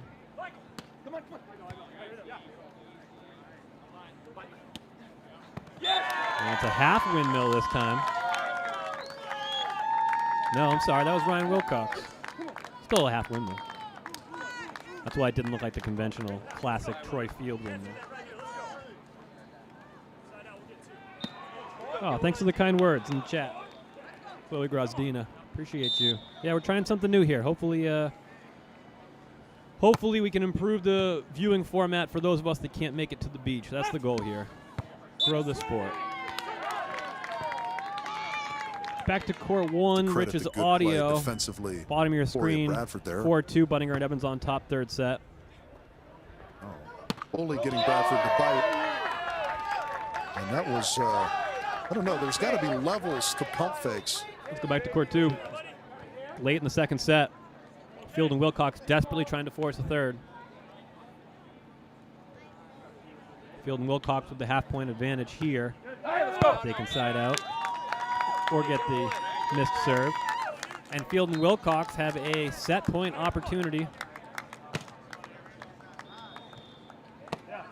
to force a third.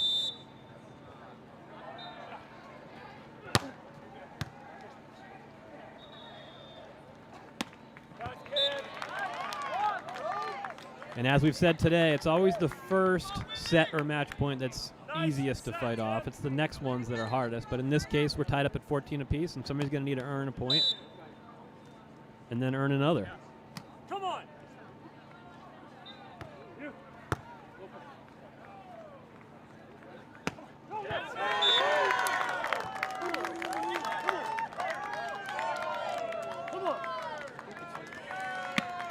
Now 6-3 over on court one. Buttinger and Evans on top. Let's peek in real quick there. It's of no consequence if you miss the serve. A nice pickup there, Cory. Chance in transition. And he cannot get that one over the Field and net. Wilcox with a chance and a swing to send us to a third set. Field and Wilcox win that second set 16-14 after losing the first 15-12, and we are going 3 over on court number 2. Back to court 1 and Rich.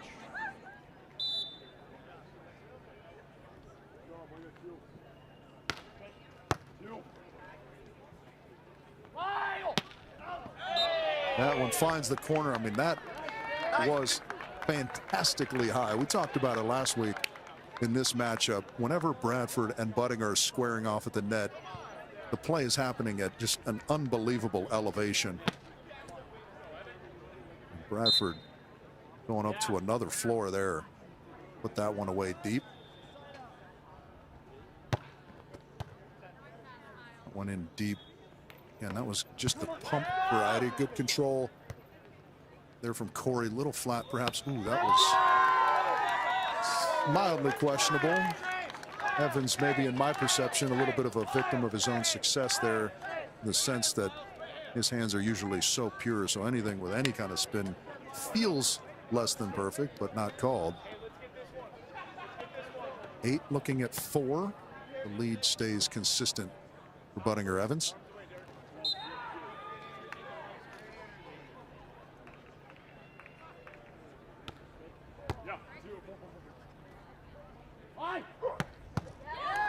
And Evans right there. Chase, nice job filling the court and putting that one away. So a little bit of an early ayah there in the middle of that rally. Great court awareness from Buttinger. Earned the point for his squad. And remember, the timeout has been taken already by Cory and Bradford, so no stoppage available until a couple points from now when we hit the technical timeout. And again, trying to go to that short one, missing the mark, is Buttinger. 5'9". They'd love to get to 6'9" if they can here before the technical.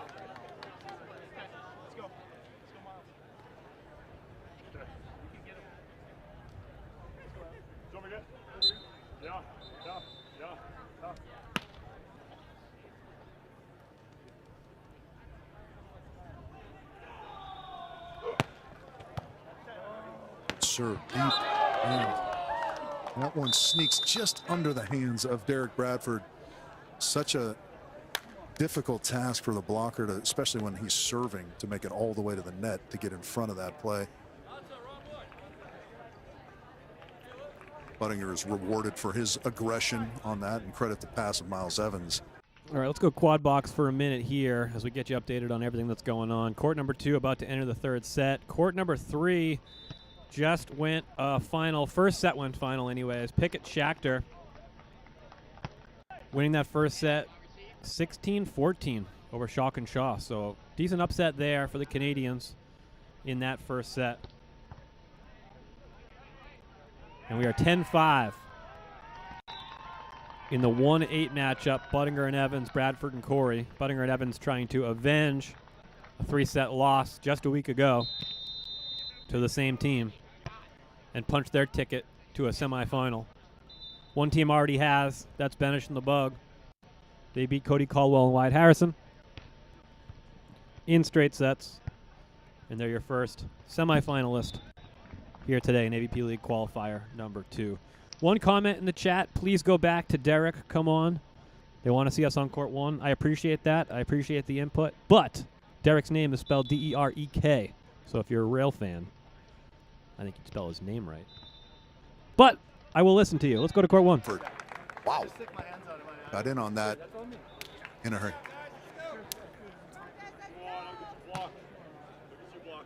Cory, can he heat it up from the end line? It's kind of been one of the factors in their success thus far in this tournament and in their run last week as well. Hasn't been able to generate too much. Oh, there it is. How about that block from Derek Bradford?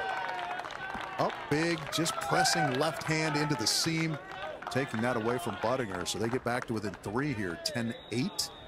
We go double box. Court number 2, 2-2. Third set, Field Wilcox versus Baumgren and Drost.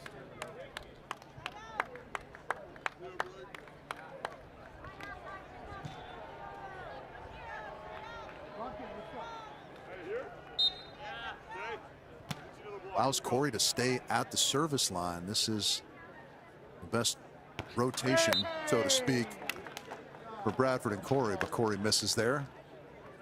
Stops the scoring run, 11-7. Excuse me, I misspoke earlier. 7 points, Cory and Bradford.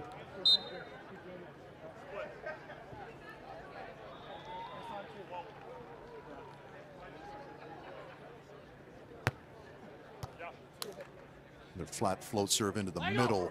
Bradford and Buttinger repaying the favor, making that move into the angle on the block. Big guy up at the net. Let's go. Perfectly timed by Chase Buttinger, and that's maybe the big difference between the two blockers right now. Buttinger has that beach block timing dialed in. Bradford is big, makes a lot of tremendous reads, is oftentimes just a touch early, kind of gives away his position sometimes at the net.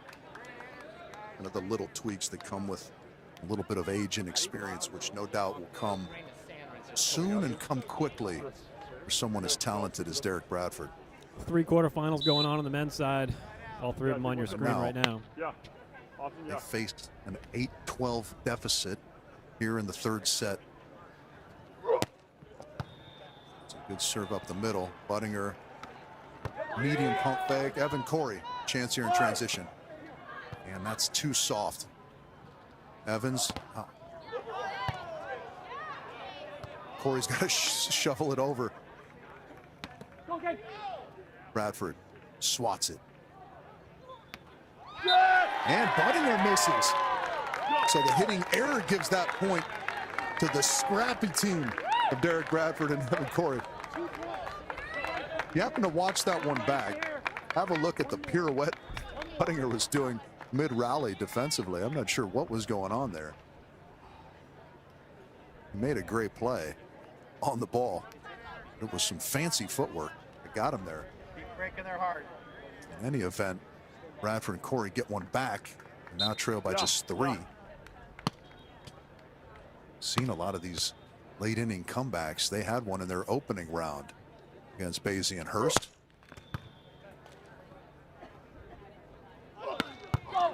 And that is one that Cory would love to have back. He's right in position. Just got a little high-centered, I think.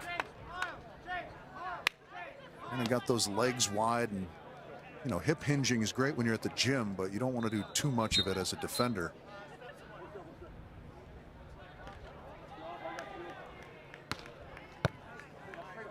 One good pass from Cory. That one's high and off the net. Evans is going to be right on that. Good control. And able to slap that, but it goes over the net. Evans is going to go out wide to Buttinger. And he slaps it with a little cut shot. That'll take him and his partner Miles Evans to 5 match points here in the 3rd. Round 2. He has to move on to the semifinals.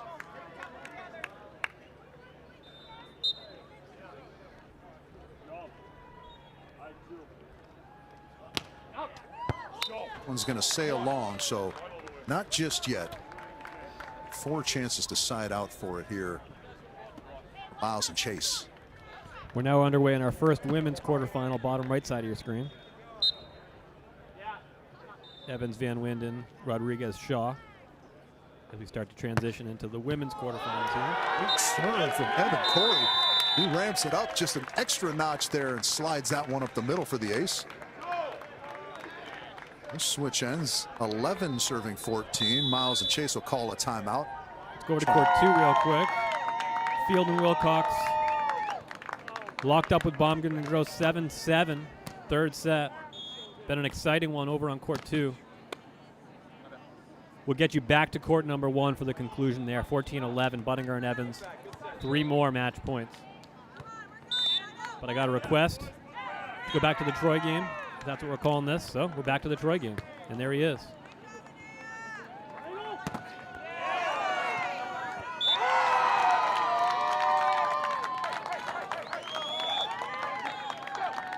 And where you reach our technical, it's a half-point advantage for Baumgren and Drost. We go to court 3. Schalke and Shaw drop the first set 14-16 to Pickett and Schachter in what would be a pretty sizable upset, 11 seed over a 3 seed. That said, some of these seeds aren't true seeds, I guess you would say. Pickett and Schachter, had they played more on the AVP over the past few years, like Schalke and Shaw have, would be a higher seed, you would think, than an 11 seed. According to my notes, only one AVP between the two of Pickett and Schachter. I think Sam's played in a couple over his career, but as a team, they took a 9th in Huntington Beach in 2025 at the beginning of last season. And that's a nice crossbody swing there by James Shaw to make it 6-5. Back to court 1. The final Beach moments of Pro court Tour. 1. Sound effects. Monster block going to Derek Bradford there. Look at that. And that one goes off the hands and down. That was a tremendous serve from Cory, but credit Miles Evans for the layout. Perfect pass, and Chase finishes the job. Good comeback attempt from the young Cory and Bradford. They will have to reboot and do it all again next weekend. Okay, so Buttinger and Evans get the win. They're moving on to the semifinals late in the third set in our 5 seed versus 4 seed. Field, Wilcox, Baumgren, and Drost. My mind's still in the round of 16. We're on to the quarterfinals here. 8-8, third set. Ryan Wilcox back to serve. Avery Drost swing is good. Baumgren and Drost maintain their half-point advantage.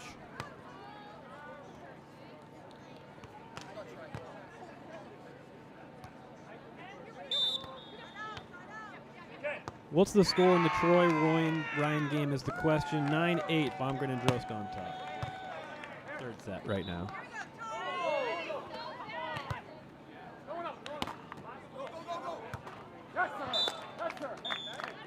A little bit of opportunity lost there for Field and Wilcox, I think. I think they'd want to have that one back.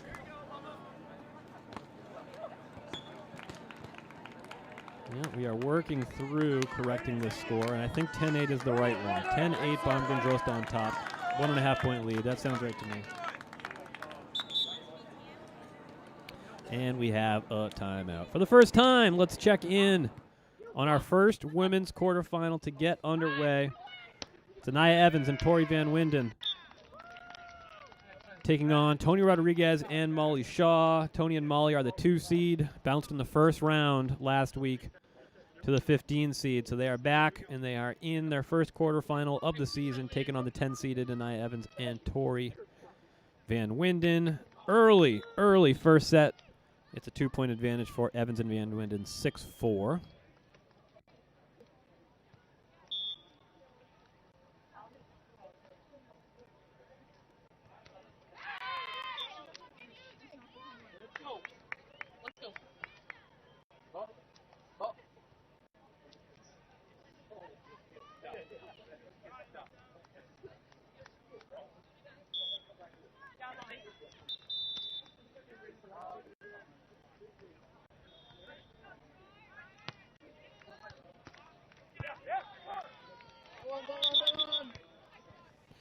All right, we go back to court number 2. Late in the third set, it's a 10-8 advantage for Baumgren and Drost. That's Avery Drost at the service line, serving at Troy Field. Troy Field sides out, like you're supposed to.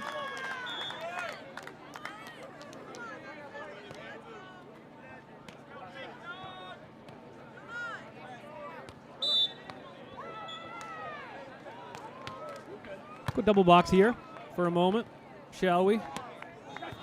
And get you a look at a second set that's starting to trend in the direction of a Schalke and Shaw, which would lead us to an inevitable third set, which is what happens on court number 3. It's our tardy court.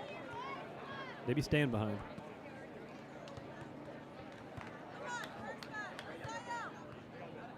(11-9), back to court 2.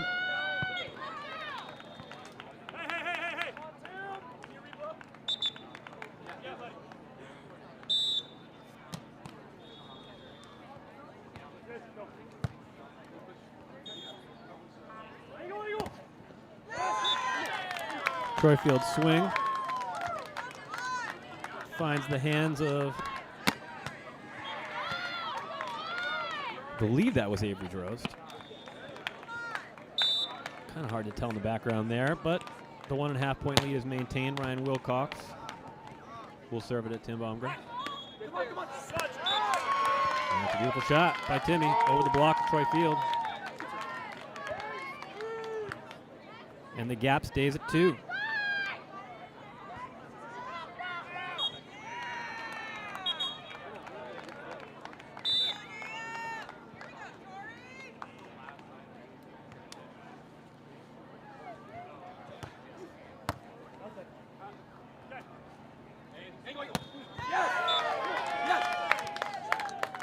There's that arm whip that we've seen out of Ryan Wilcox. 26 years old, 6'2", from Hawaii.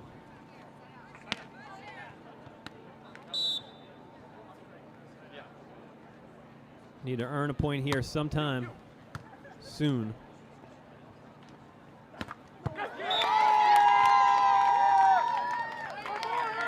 Baumgren and Drost inch 1 point closer to another semifinal. They can side out all the way there. 13-11, the all-important 1.5 point lead. Come on!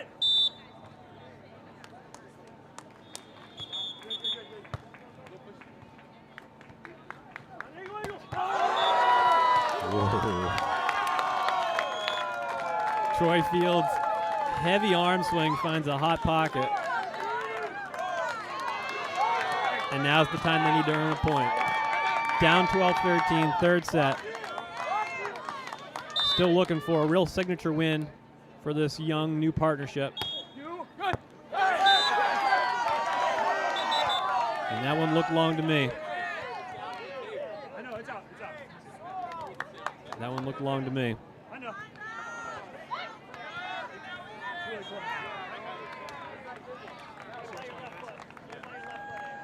We're going to keep it right here because this is some cinema right now.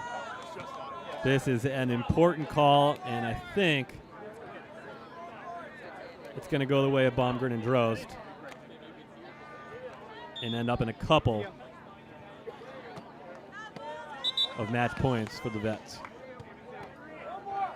Avery certainly thinks that that's the way it's going. No dispute from Field and Wilcox. And now Avery Drost has the first of what will be 2 match points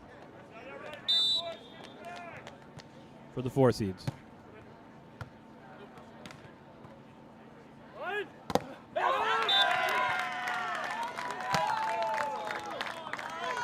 The first one's the easy one, folks. Let's see if they can do it again. 13-14. If it's going to happen, it's got to happen now. 25-year-old Tim would have had it.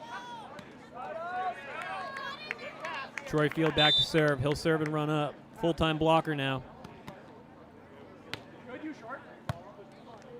Needs a block to stay alive and does not get it. Baumgren and Drost. Wait a minute. This has been our court of disputes. I'm not even sure what the question is.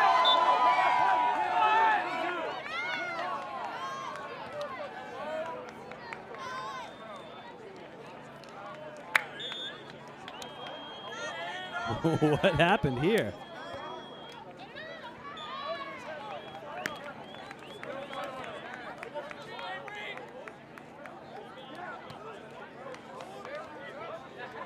All right, I think we got a win here. Baumgren and Drost won it. I honestly don't know what Field and Wilcox are complaining about. That looked to me to be a swing right off the hands. Maybe it was a net touch that they wanted that we couldn't see from this angle, but regardless, Baumgren and Drost get the win. We're going to go to court 3, the tail end of set number 2. And when I say tail end, I mean the very tip of the tail end, as Shock and Shaw take that second set, 15-12. And we are going 3 on court 3 because that's what we're doing here today. The only game in action right now is the first women's quarterfinal. It's over on court 4. So we go there now. 10-9 is the lead for Evans and Van Winden. Advanced to the quarterfinals with a win over Maureen Kennett and Devin Sowers. On the other side of the net is Tony Rodriguez and Molly Shaw. And it's an ace serve for Tony. Great to see Tony back out in the sand after rehabbing a shoulder injury for the bulk of 2025. And that ace serve locks us up at 10 apiece. Let's take it back in studio here for a minute, and we can get you a look at the updated brackets. I guess I would need to update them in order to show them to you. So we'll switch over to the women's brackets here, as our women's quarterfinals are either underway or about to get underway. We've been watching Kelly Cheng and Megan Kraft warming up on court number 1. They'll take on Maddie Anderson and Elena Shea Khan, who advanced with a win over Molly Phillips and Abby Van Winkle. Cheng and Kraft, a tight, fun 16-1 matchup with Tina Gradina, 2-time Olympian, and indoor convert Lauren Stivrins. Cheng and Kraft, just a little bit too much for Tina and Lauren. Cheng and Kraft advancing to the quarterfinals to take on the 9 seed. Bottom half of that bracket, Batenhorst Hughes versus Laureen and Quiggle. That game coming up here in a few minutes on court number 2. They're starting to get warmed up right now. Net's getting lowered after the conclusion of the Field Wilcox Baumgren Drost matchup. On the other side of the bracket, Rodriguez Shaw in action right now against Evans Van Winden. We'll get you back out to court 4 in a second. And the final of the 4 women's quarterfinals, Devin Newbury, Savvy Simo going up against Madison Shields and Camilla Tan. For me, the upset of the tournament, coming back down bad in that second set to Megan J. Rice and Jeannie Arango, the 3 seeds, and really putting together about 10 minutes of almost perfect volleyball to advance to face Devin and Sav. Back to court 4.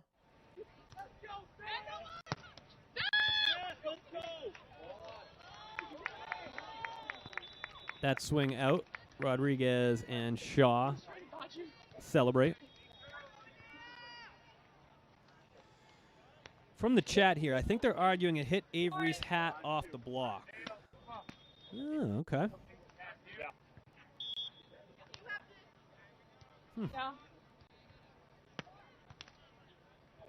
I mean, that match was full of arguments. Only fitting that we end on one. I think we had a 10-minute stoppage in the middle of that match. Good match. Great match. Field and Wilcox likely back. AVP League Qualifier number 3 next Saturday, where we will be right back here.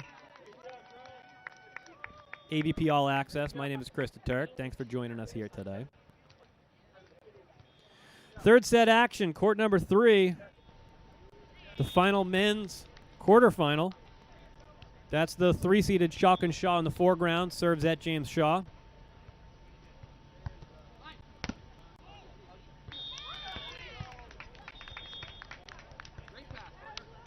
On the other side of the net, Johnny Pickett and Sam Schachter, who took the first set 16-14. Shock and Shaw came back, won the second set 15-12, and now we're locked up at 1 apiece in the third.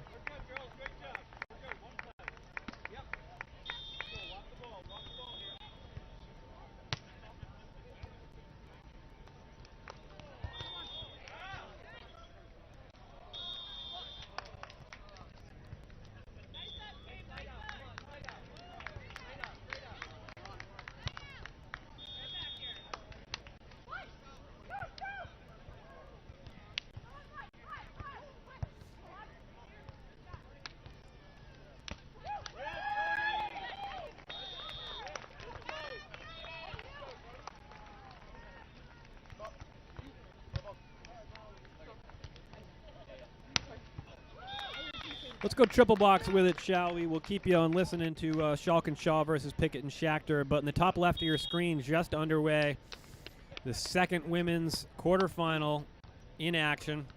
Far side of your screen, that's Kelly Cheng and Megan Kraft. The new partnership here in 2026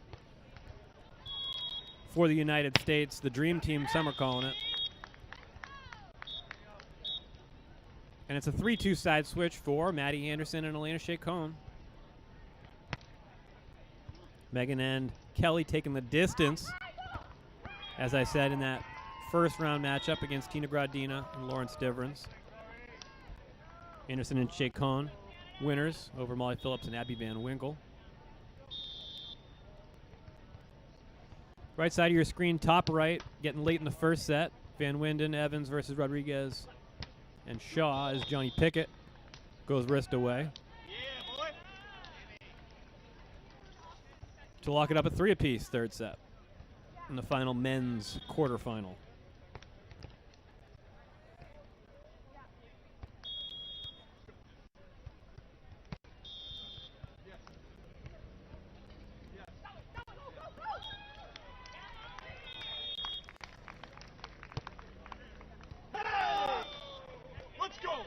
So we have a chance here for a very chalky men's semifinal as our 1-seeded Buttinger and Evans have advanced, our 2-seeded Benish and Crab have advanced, and our 4-seed Baumgren and Drost have advanced.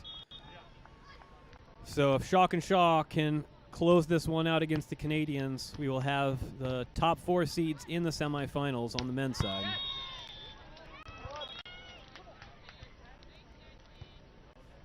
Let's go to court 4 late in the first set. 13 up.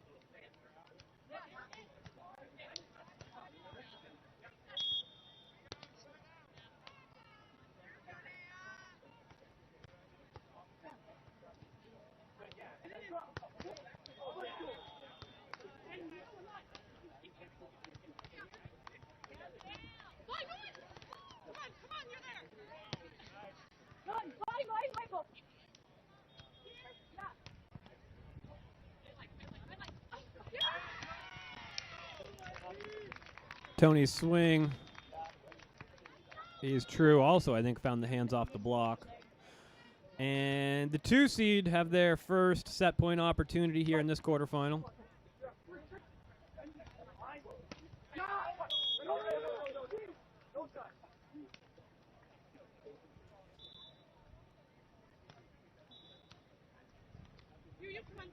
Tough short serve right in front of Anaya Evans. And it looked out from our angle, but we are about 60 feet away. So I will say that I probably don't have the best angle on this one. Evans and Van Winden think it's in. Surprisingly, Rodriguez and Shaw think it's out. Another disagreement. Boy. We're warming up on court 2. Baton Horse Hughes versus Lorene and Quiggle. That one about to get underway.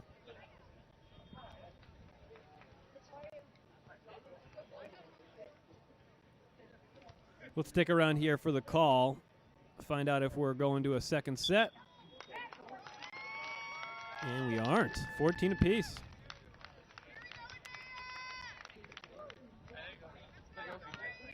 Good challenge there for Evans and Van Winden. Double box time.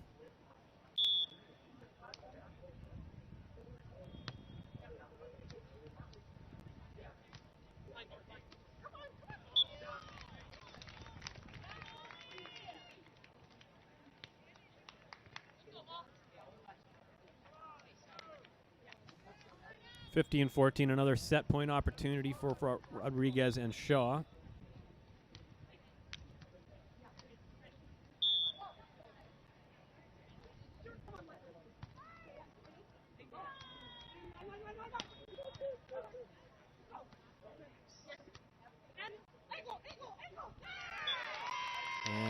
And Evans and Van Winden fight off a second set point.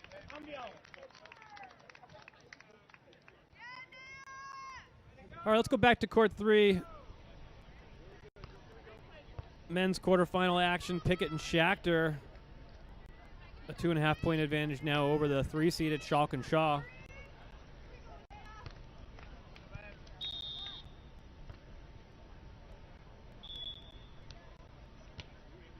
This one goes to Kame.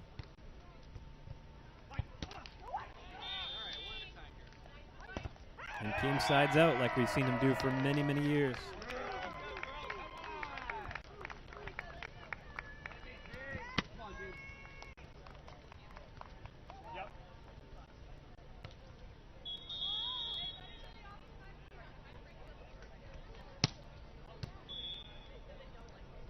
Back to court 4. 16-15. Evans and Van Winden have now taken the half-point advantage. The 2 seeds needing a side out here, and they get it to lock it up at 16. Let's go double box here, 3 and 4. Pickett and Schachter on top now, 8-5 on the left side of your screen.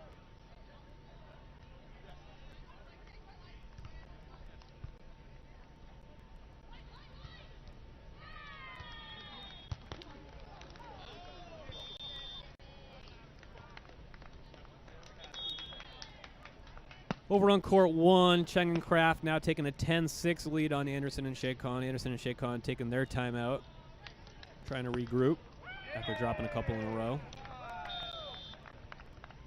Tony Rodriguez's serve is in the net, and it's a second set point opportunity for Evans and Van Winden. Or on the left side, Pickett and Schachter have extended their lead now to 3.5 points. And we'll go quad box here for a minute.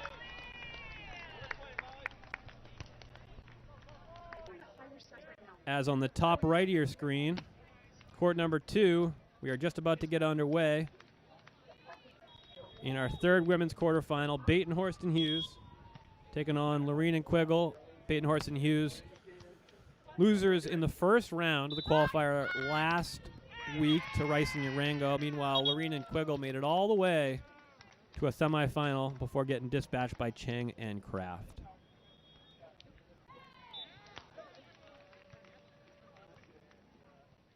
Let's look in on court 1 for a minute. Peak heat, that's a nice move. Good cover, Chacon. And little baby line will fall. Deft touch. Elena Chacon. A good blocking move at the net from Kelly Chang to stop that initial offering. Those cover plays so important. Kind of keeping rallies alive and so forth. Anderson, oh, that one right into the net. A little bit hurried, perhaps, from Anderson there. So 4-point lead again. We're going back to court 4 now. 18-18 first set. Tony Rodriguez back to serve, showing up to the net. The serve's at Evans. That's a beautiful high line by Nia Evans.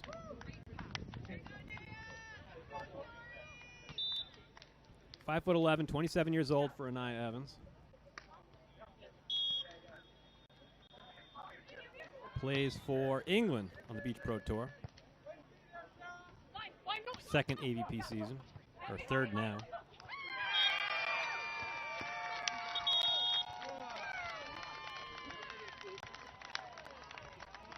And that's the first set. Van Winden and Evans take it, 20-18. Let's go back to court 3.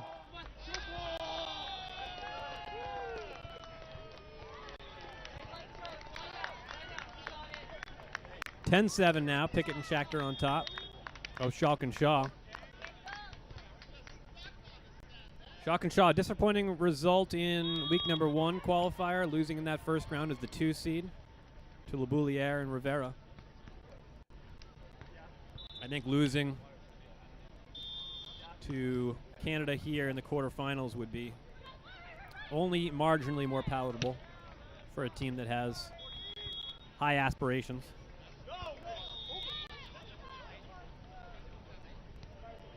Johnny Pickett doesn't like something there.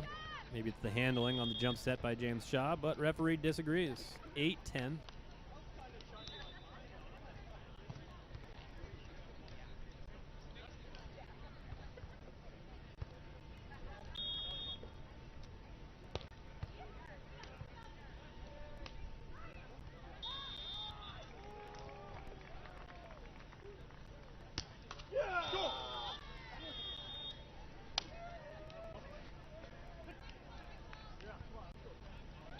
I think I've said this before already today, so if you've been hanging out with me this entire day, I apologize for repeating myself, but I appreciate you for sticking around, more importantly. But Johnny Pickett has been quite entertaining to listen to.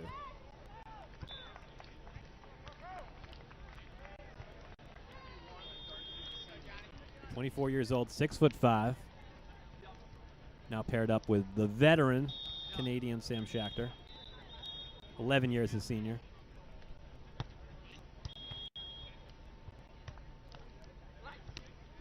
Looking for a trip to the quarterfinal, or to the semifinals, I should say. But some more work left to be done. Up now 11-9 on Cayman James.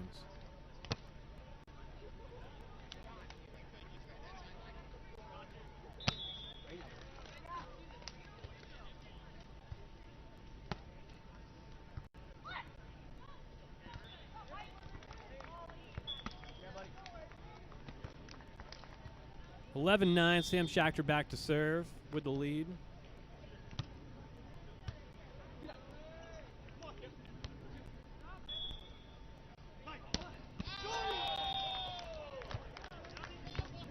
Nope, had that flipped around. That was John Pickett on the backside. Boy, we got two guys with black shirts and white hats, and two guys with black tank tops. So apologies, I got my Canadians and my Americans confused. Easy to do. 9-12 now. Pickett and Schachter earn a point. Or side note, as it were.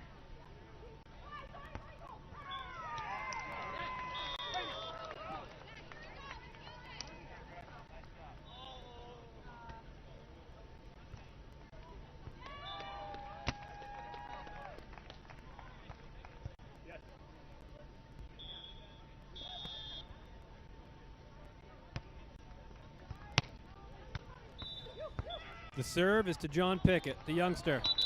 We got a ball-on situation and a replay. Late in the third set here. Pickett and Schachter took the first one 16-14. The second set went the way of the Americans, Schalk and Shaw, 15-12. It's a 2-point advantage for Pickett and Schachter. On the far side of your screen. Having to deal with the booming jump serve by James Shaw, and dealt with well. 2.5-point lead retained for the Canadians. At this point now, you can start saying it's side out to victory time for the 11 seeds.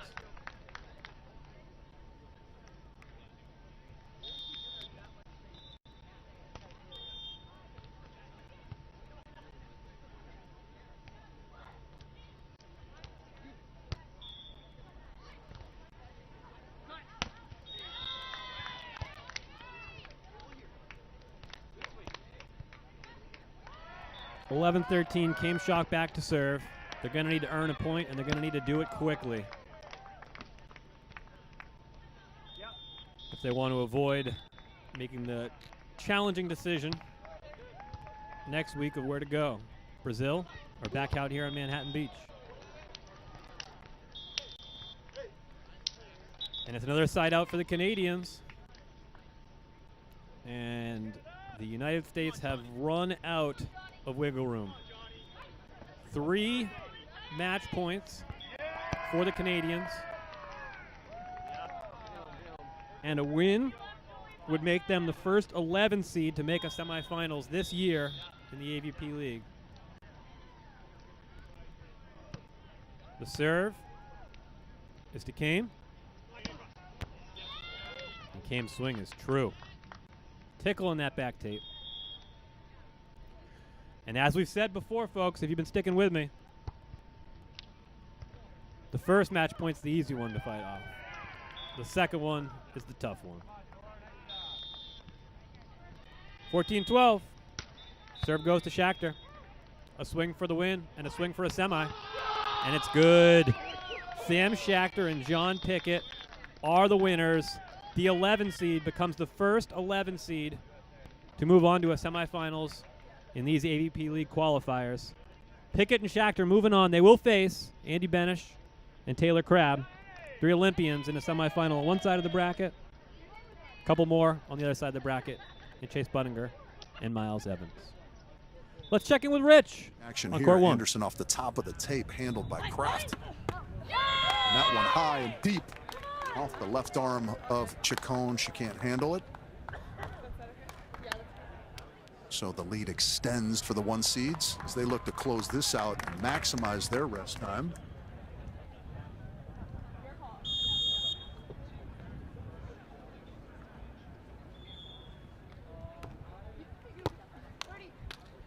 Serve handled well, Madeline. That was going to be tucked into the corner. Kraft did the old bullfighter Olay, thinking maybe it was going to sail wide. It did not. It was a good swing by Anderson into the corner. 2-5 is the score.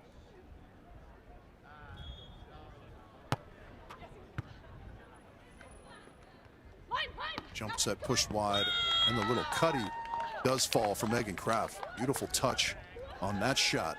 4-time national champion out of USC.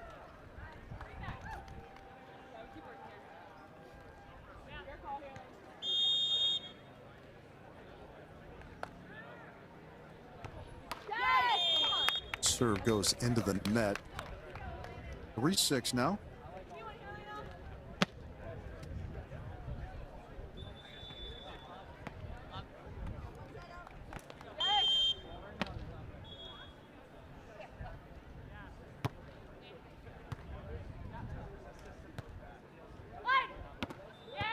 Chang sneaks that one somehow through the block of Anderson. She can't believe it. Neither can I, quite frankly.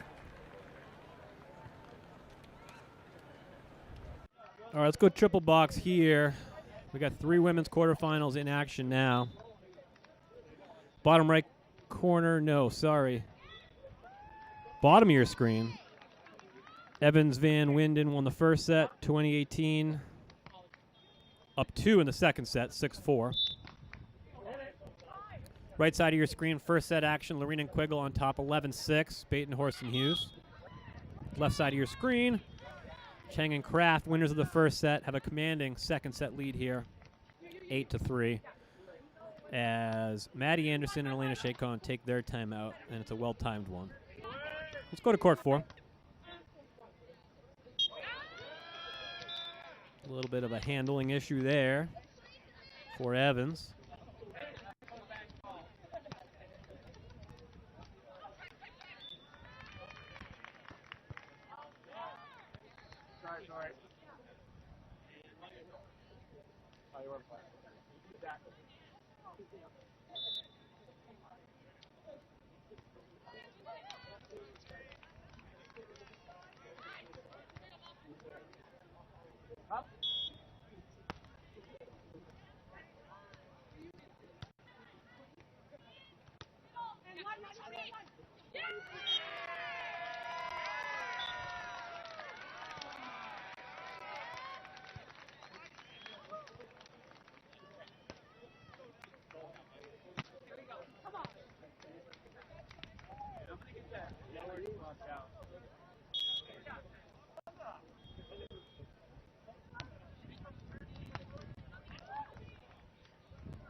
All right, let's bring in that triple box once more as we are back in action over on court 1.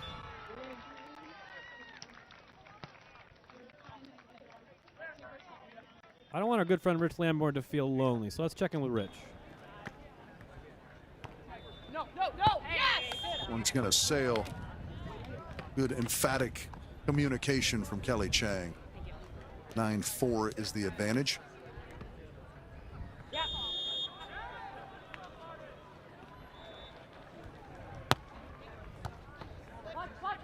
Flat serve out wide.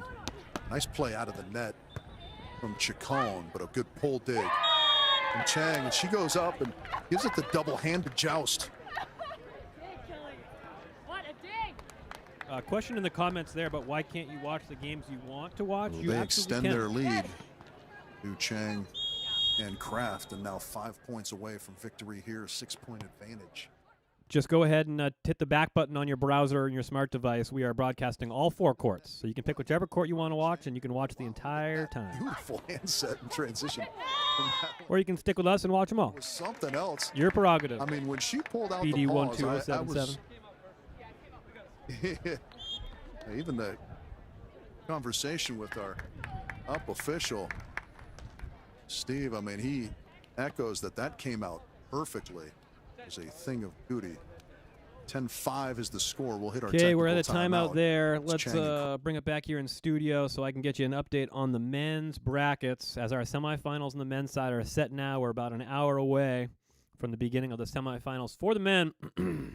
On the one side of your bracket there, that's Chase Buttinger and Miles Evans, able to avenge a second-round loss at the hands of the 8-seeded Bradford and Cory last week.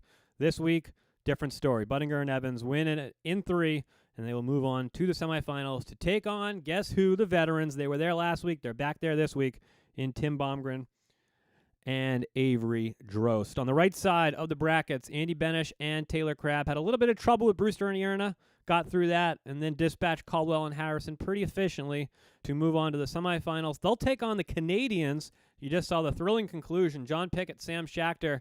They were a 5th-place exit last week. This week, they'll do no worse than 3rd as they are in a semifinal match against Andy Benish and Taylor Crab. Let's go to court 2, where Chloe Lorena and Corin Quiggle, 3-point advantage on Bate and Horston Hughes.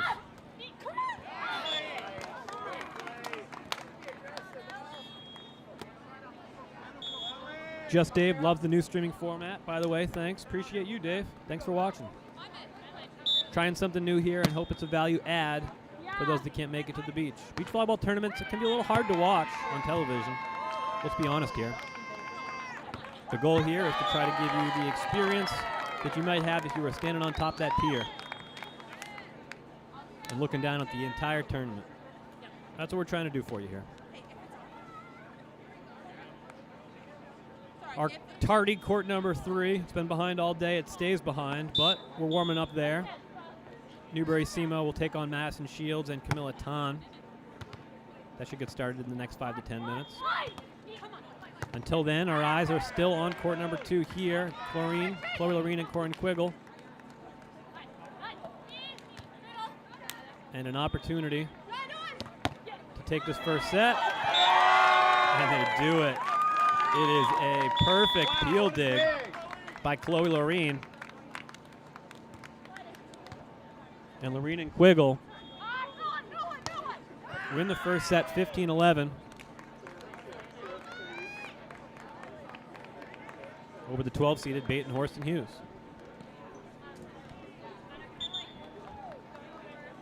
All right, let's go back to court 1 and Rich.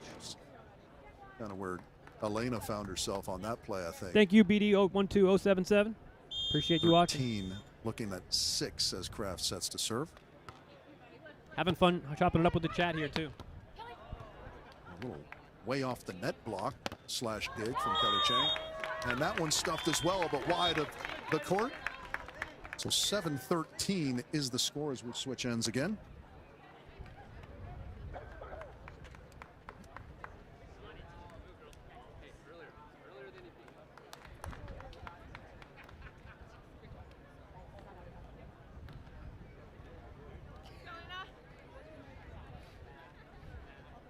Thank you, Bruce. Yeah, a couple technical difficulties early in the day with some laggy feeds. And talking to my producers on the sand in Manhattan Beach, I think we've worked most of those out at this point. That is a tremendous swing on 2. Really starting to incorporate that a lot the last few. Maybe Coach Chang has advised them with this tremendous lead as they reach 7 match points now. Try and work a few things that they'd like to have in play for the semis and hopefully the finals. Driving that one into Anderson. Chacon on 2, but Kraft's got it. Chance to close out. And that one goes high off the fingers and down, so they get the job done. 15-10, 15-7 in convincing fashion. Okay, thank you very much, Rich. Court number 1, we have a final. Cheng and Kraft again moving on to a semis. This time it's at the hands of Maddie Anderson and Elena Chacon. The 8-9 matchup, no match these past 2 weeks for USA's new pair in Kelly Chang and Megan Kraft. Let's go back out to court 4.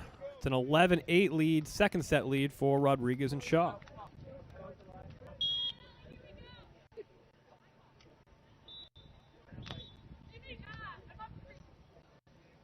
Thank you, RPS Zenny. Appreciate you. Loyal follower there. You can follow my stuff over at Bet the Beach, at Bet the Beach, Instagram, Twitter, TikTok, YouTube, all that stuff. Had the opportunity to partner up with AVP for a couple of these streams, so hoping you guys enjoy it. If you do, let the AVP know. You want to see more of this kind of stuff.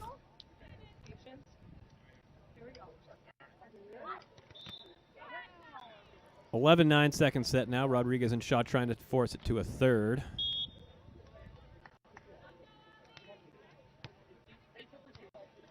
Boy, I'll say one thing about today. The second I say that we've got all of our technical difficulties resolved, that's the second we start getting laggy feeds. So I just need to stop mentioning it, and we should be good the rest of the way. 12-9 now.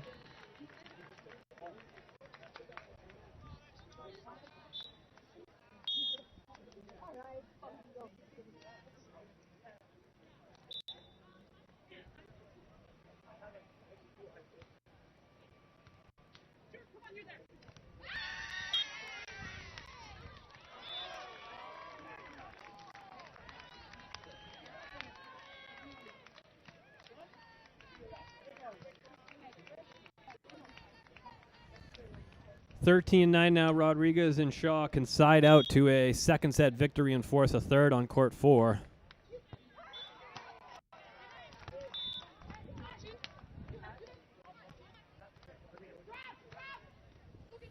And we are underway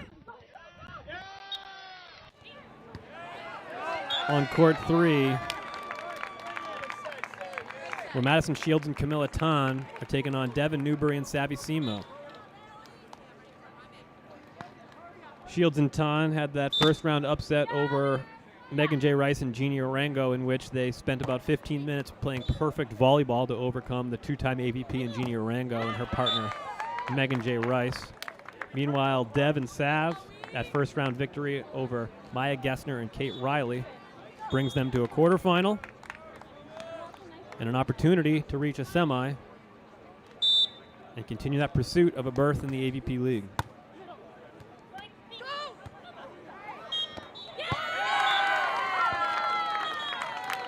It's a second set victory for Rodriguez and Shaw, the 2 seeds.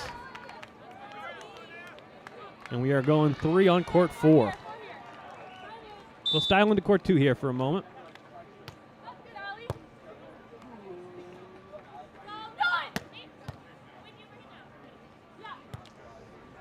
Dave Dog 57, appreciate you.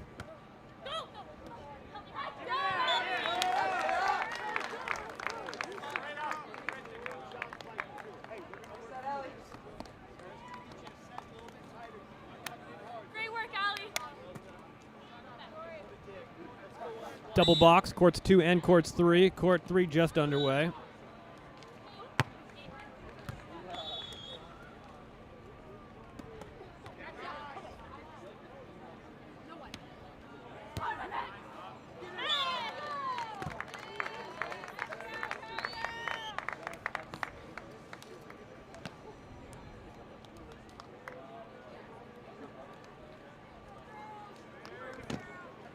(6-4) on the side switch on court 2. 3-2 on the first side switch over on court 3. The serve goes to Sav. Great dig there by Savvy.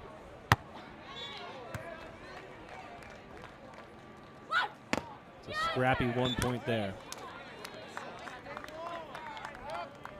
For the 6 seeds, Devin has played in the AVP League but hasn't qualified. She was an injury sub for Tony Rodriguez in 2025. Played the last 4 weeks, I want to say, with Jeannie Orango and the San Diego Smash. Sav, as I've said, still looking for her first qualification into the AVP League. Been on the outside looking in on the knife edge. Still looking for that first opportunity to play for this new league.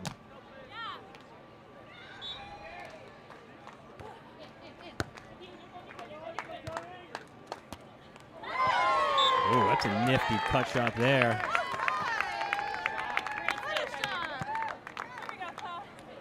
By Corin Quiggle. Chloe Lorene back to serve. Winners of the first set.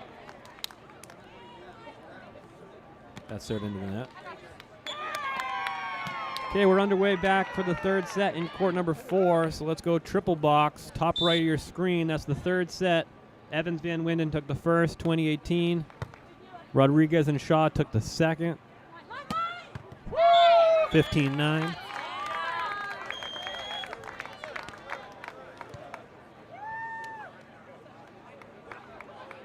We got our technical timeout on court number 2, second set tech.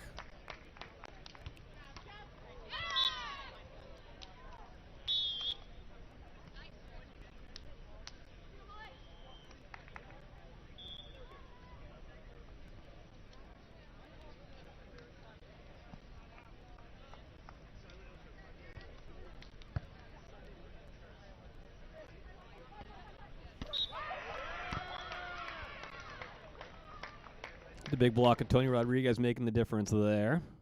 Over on court 4.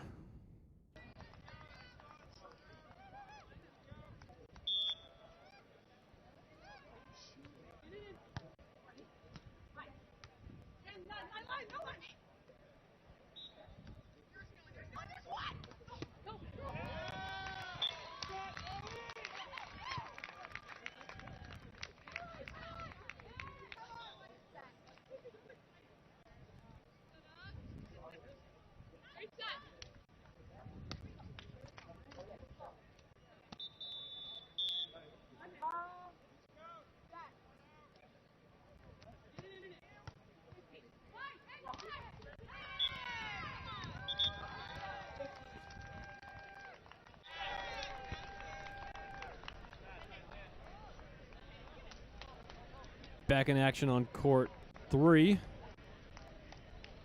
And back in action on court 2. We go triple box. Court number 1, we're waiting for the first men's semifinal. That'll be Buttinger and Evans versus Baumgren and Drost. Should get underway here in the next 5 to 10 minutes, probably about 10 minutes away. Haven't started warming up yet. They may wait and try to sync courts 1 and courts 2 for the men's semis. That would make the most sense. So court 2 here, which you have at the bottom of your screen. That one may set our schedule for the men's semifinals. Now second set, 8-8. Batenhorst Hughes have closed the gap on Chloe and Corinne. And it's a Batenhorst block to give Hughes and Batenhorst the 1-point advantage.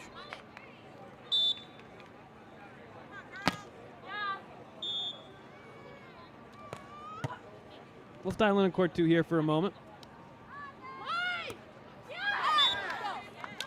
And another earned point for Batenhorst and Hughes, makes it 10-8 as they go to a timeout. Court 4. Third set. Rodriguez, Shaw, up 5-2. Looking to advance to a semifinal and get one step closer to a berth in the 2026 AVP League. Great job. Want the ball here. Let's go.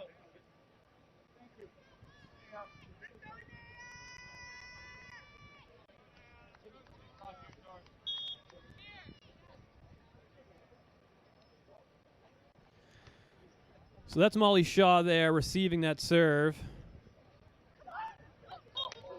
And with a little poke kill. Molly Shaw, a member of the Miami Mayhem in 2025 with partner Kelly Chang.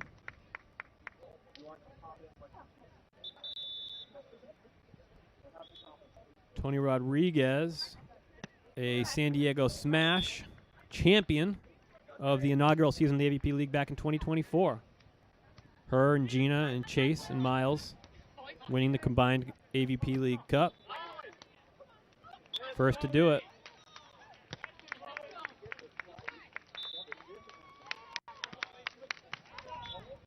We go triple box again.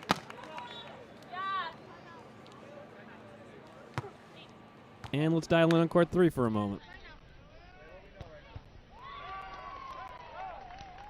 8-8 first set. The 6 seed versus the 14 seed. Ken, Shields, and Tan recapture the magic that allowed them to overcome a pretty gritty performance by Megan and Gina and upset the 3 seeds about an hour and a half ago.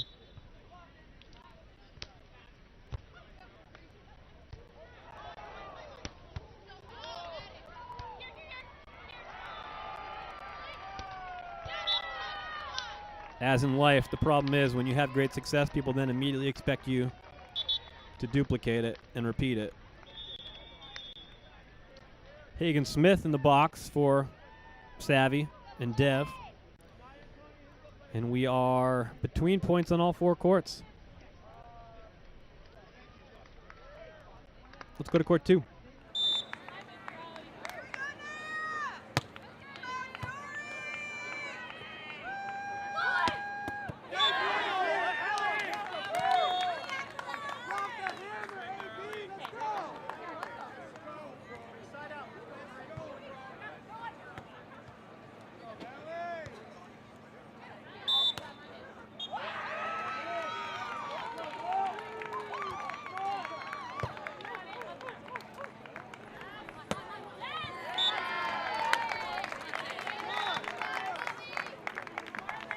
I feel like you got to copyright a few people now when you say French fries on the board.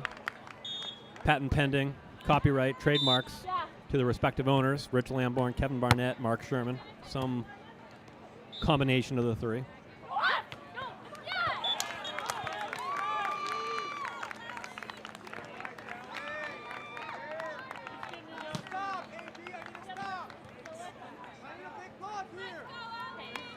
Corin Quiggle having a few words with the up ref about the handling.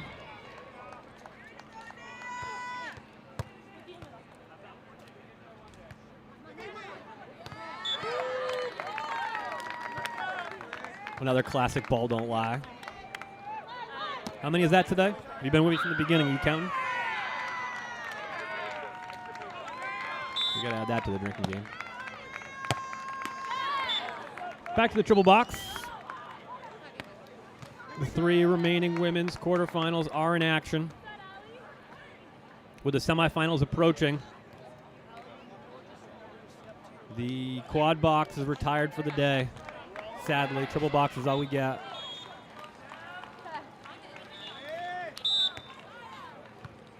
What's the saying from the office? I wish somebody would tell you that you're in the good old days where you're still in them. We miss you, quad box. Great dig there by Sarah Hughes. Quick corral. That one. And we're back locked up at 13 apiece. Rodriguez and Shaw in full control in the 3rd set. Right side of your screen. Let's dial into court 2 here for the final moments of the 2nd set.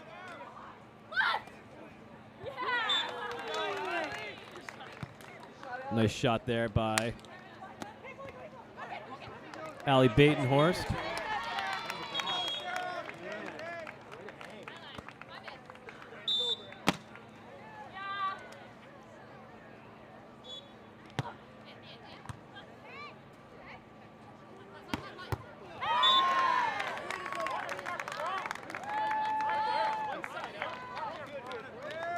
$14 apiece now.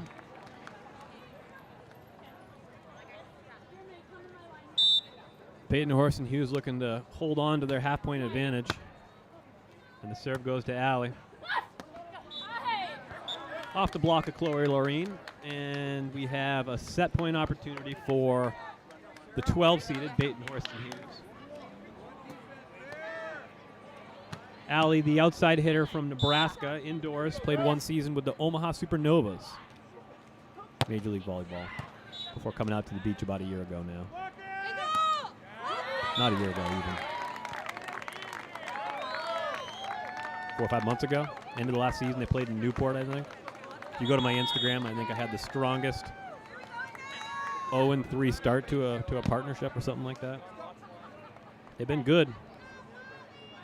Took 2 bronzes already, both in India and Tlaxcala earlier this season on the Beach Pro Tour. Not easy to medal, even at that challenge level on the Beach Pro Tour. 16-15, Peyton Horst and Hughes to serve for the set and to force a third.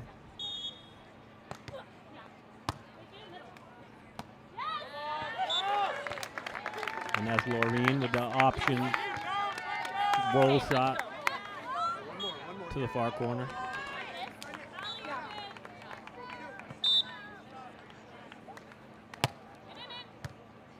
$16 up.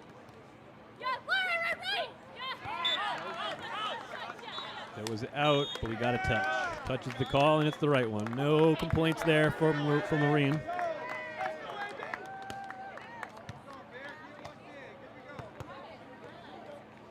And it's now 17-16. Peyton Horst Hughes.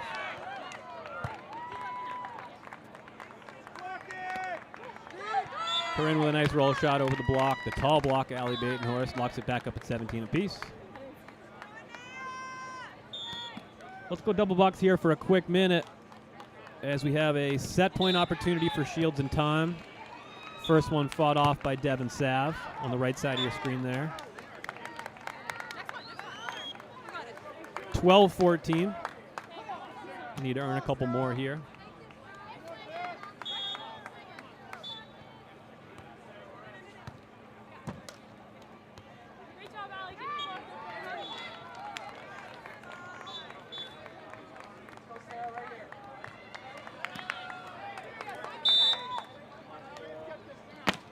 And there's one for Simo and Newbury, or Cory and Newbury.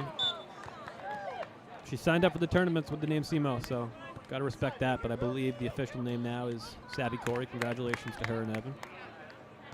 Back to court 2. Final moments in the second set. 18 apiece. Bonus volleyball. Free charge, people. Oh, that's a huge block by Chloe Laureen at a important time. Earns them the half-point lead. And now they have an opportunity for a match point. First match point now for Laureen and Quiggle. Trying to advance to their second straight semifinal.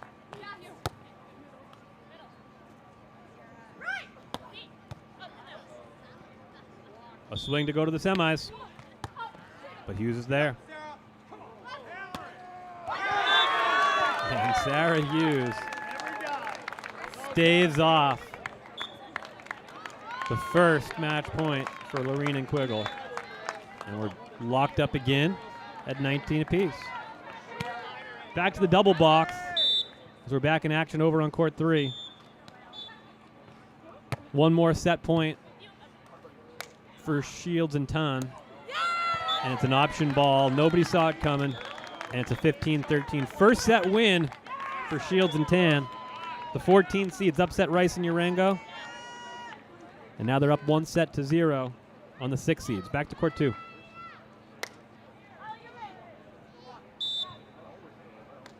(2019) second match point for Laureen and Quiggle.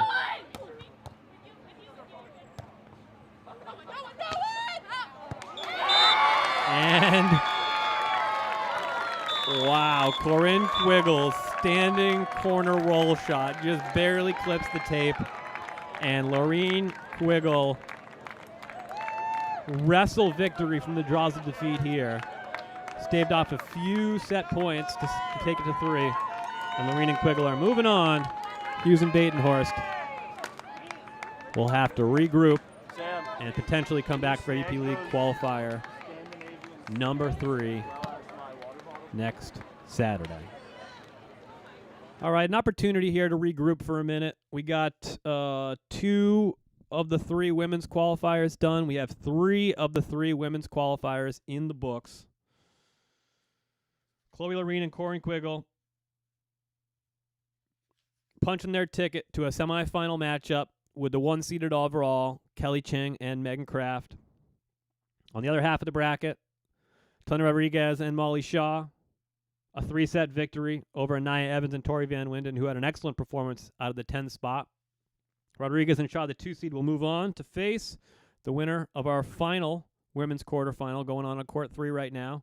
Between the first set and the second set, first set went to Shields and Tan. We got eyes on all 4 courts. You know what? Let me loop you in so you guys can see what I'm seeing. Eyes on all 4 courts. Court number 1 there is going to be the first men's semifinal, Buttinger and Evans versus Baumgren and Drost. On court number 2, just taking the court there, is going to be the second men's semifinal. That'll be Benish and Crab versus Pickett and Schachter. I polled the group on my Instagram, and you can follow me again. It's at BetTheBeach on Twitter, Instagram, TikTok, YouTube, whatever you want.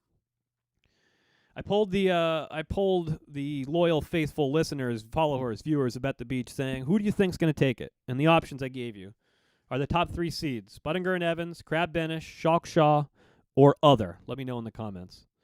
And with a resounding 80+% of the answers went to, of course, the shiny new toy, Andy Benish and Taylor Crab.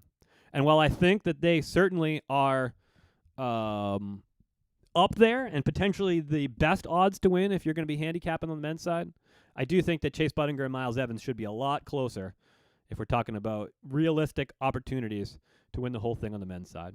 We're back in action, set number 2 over on court 3. The final women's quarterfinal. Sav and Dev looking to win the second set, force the third, and keep their hopes of an AVP League berth alive.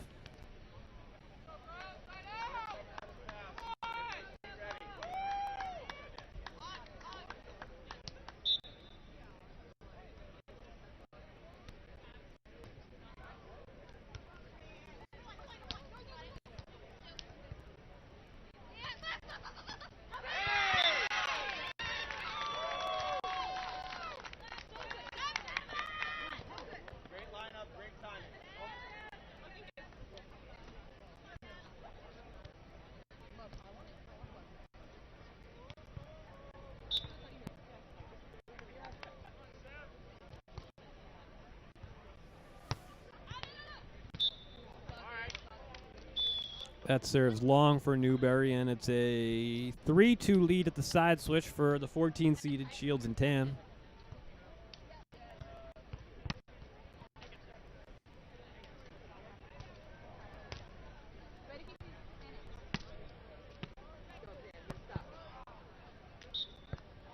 Been a great day of volleyball so far. Hope you guys are enjoying it as much as I am. I hope you're enjoying this new way to watch beach volleyball on television. AVP All Access, whip-around coverage of all 4 courts for the AVP League qualifying events here in 2026. Want to give a shout-out, too, while we have a moment here, for all the people that kind of go into making this possible. I know at times when you are trying to watch your favorite sport and there's some laggy feeds or some buffering or some audio issues, it's easy to get in the chat and complain. But it is a pretty challenging lift, and it's a very small crew over at the AVP that gets it done. So shout out to Nathan Hicks of Beach Volleyball Media. You can follow his stuff on Instagram or YouTube. Beach Volleyball Media does a great job covering the sport. Him and I partnered with Josh Glazebrook of the AVP. If you've been following the AVP, you certainly know Josh's name.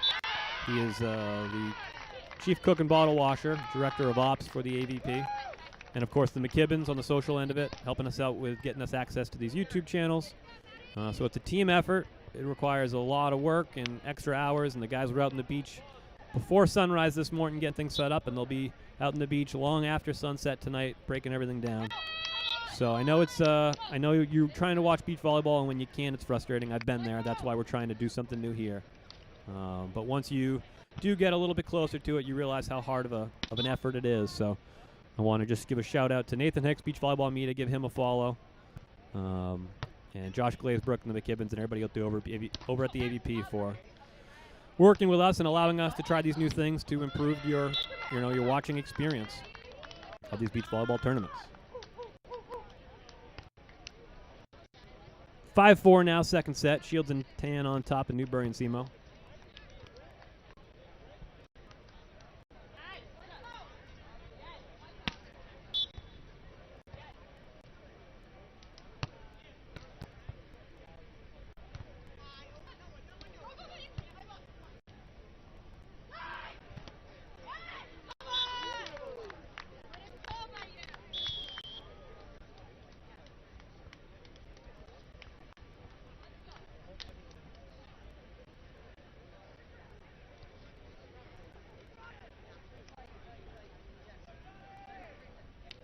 (6-4) in the side switch. Shields and Tan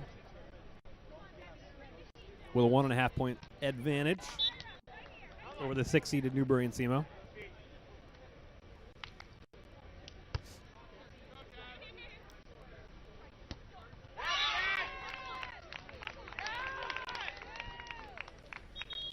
Devin with a hard angle swing there. Puts a little extra oomph on that one. Gets them to within 1, 5-6. And just a quick peek into court number 1, top left of your screen. First men's semifinal about to get underway.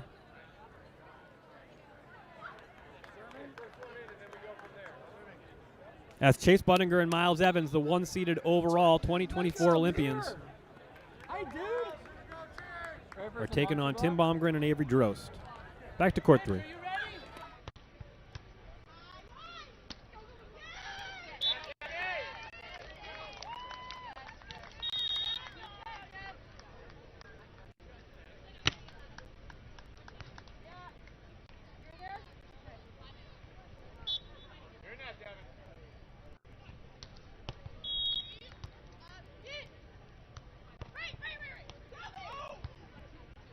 'Great dig there by Sav, and the option swing by Devin. Well left by Savvy SEMO there. Well left.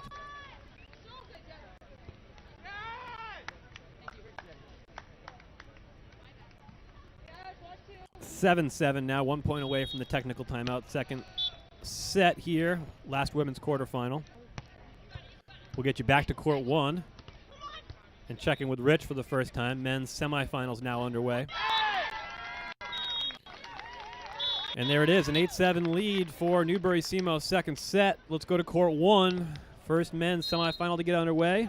And Rich Lamborn. Rich? It could have been pivotal to the outcome of that match.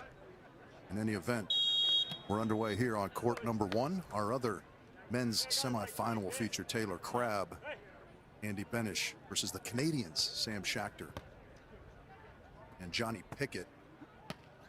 Ms. Rich Lamborn, pleasure to be with you all day here from Manhattan Beach. The weather is beautiful. It is warm, very little, if any, wind to speak of, and it is a perfect beach volleyball conditions. We'll be with you for the first set of this one, and I'm going to meander on over to the Taylor Crab match at the conclusion of the first set here on court 1.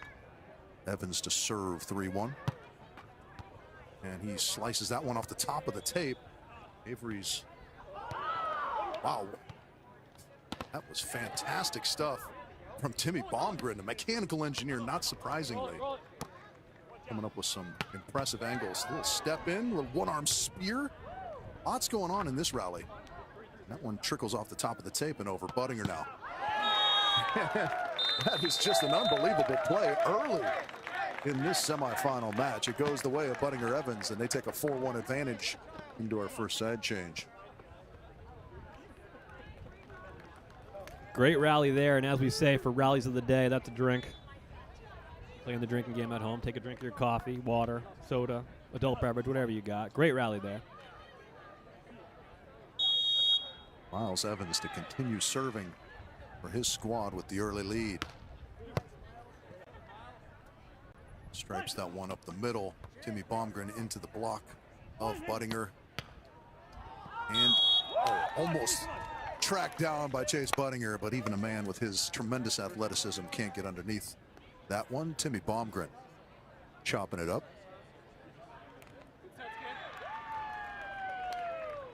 Come on, Timmy. Come on, Timmy. Okay, yeah.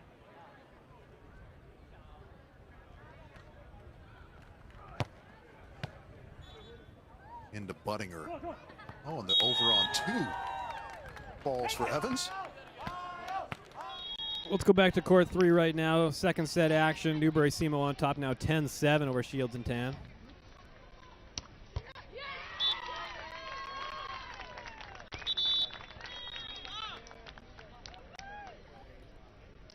And we're going to get a timeout here by Shields and Tan, so that gives us an opportunity to go back to court 1. Evans. That is out of bounds. So a bullet dodge there by Baumgren and Drost.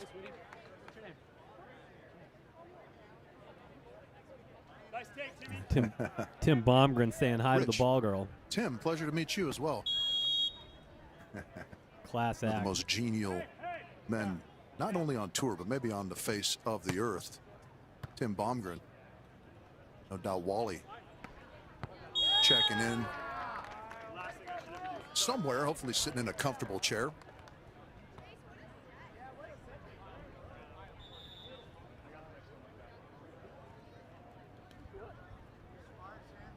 That one slapped down by Evans for the side out. Lead remains at 3.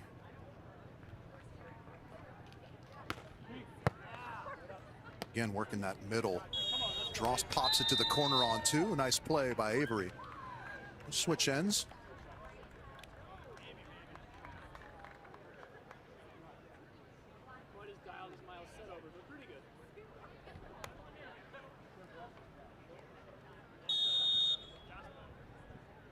One of the things I like to say about Tim Baumgren, aside from just what a wonderful human being he is, if you think he's great at volleyball, you should see him stripe a 4-iron. Kid can place both. There's a nice high swing up the middle out of Chase Buttinger. Gives us an opportunity to head back out to court number 3, the final women's quarterfinal. Is that redundant to say the final women's quarterfinal? Is there a better way to say that? Let me know in the chat. The last? Doesn't sound as good, but final women's quarterfinal seems a little wordy. Irregardless, it's a 4-point lead now in this second set for Newbury and Semo, and it's a 20-point side switch as Hagen Smith walks over with Dev and Sav. Hagen already qualified for the league with partner Logan Weber.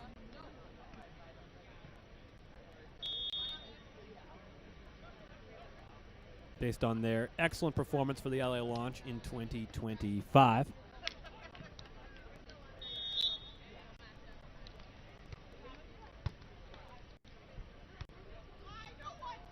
Yes!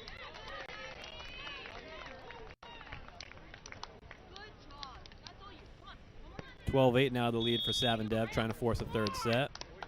And as we've been saying all day long, it's been court number 3. Court number 3 has been the problem child throughout the day. We may have a men's semifinal done before the conclusion of a women's quarterfinal that was slated to start a full hour before.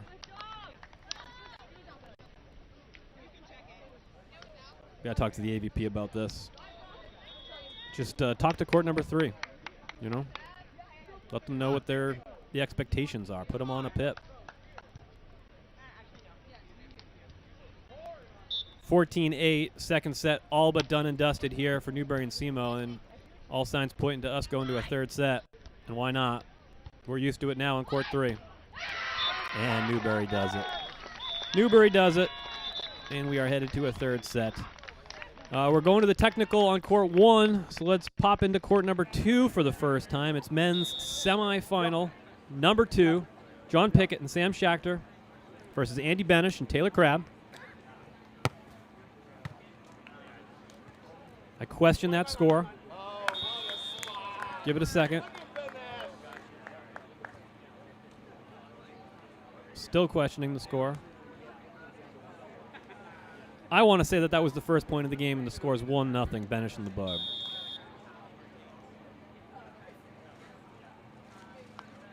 There we go. Who's better than me, folks? Gonna say, I don't think I shorted you guys out of 14 points in men's semifinal number 2. I would not be doing my job if I had done that. Luckily, not the case. A question from the chat, Chloe Grozdina, who's been with us throughout the day. Appreciate you, Chloe. Temperature of the sand. Yeah, a bunch of sand socks. Rich Lamborn just mentioning a few minutes ago, it's a very, very hot day. And usually Manhattan Beach, you got a little bit of wind to help cool things down. Not the case today. So just a hot, sticky day. Several players out there in the sand socks. All right, double box for the first time on courts 1 and 2. Serve. And we listen to Rich Lamborn on court 1. Set number 1 here, men's semifinal 1. Drost out wide. That rolled line is going to find some sideline. Nice set, dude. Great set, Timmy. Let's go, brother. Let's go. Come on, dude. Come on, dude. Okay. Okay.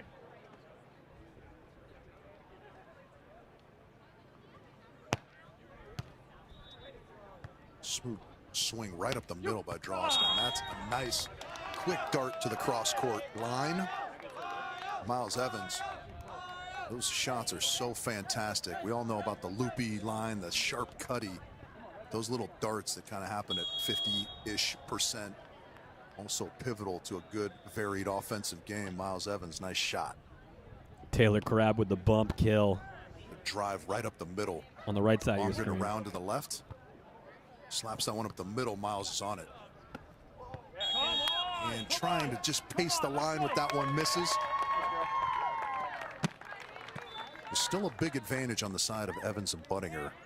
Not quite as big as it could have been. That's a couple misses by Evans that could have this really out of control. 3 courts in action right now. Bottom of your screen, that's men's semifinal number 1. Buttinger, Evans, Baumgren, and Drost. Left side of your screen, Crab, Benish versus Pickett, Schachter. 4-1 early lead on the first side switch for Benish and Crab.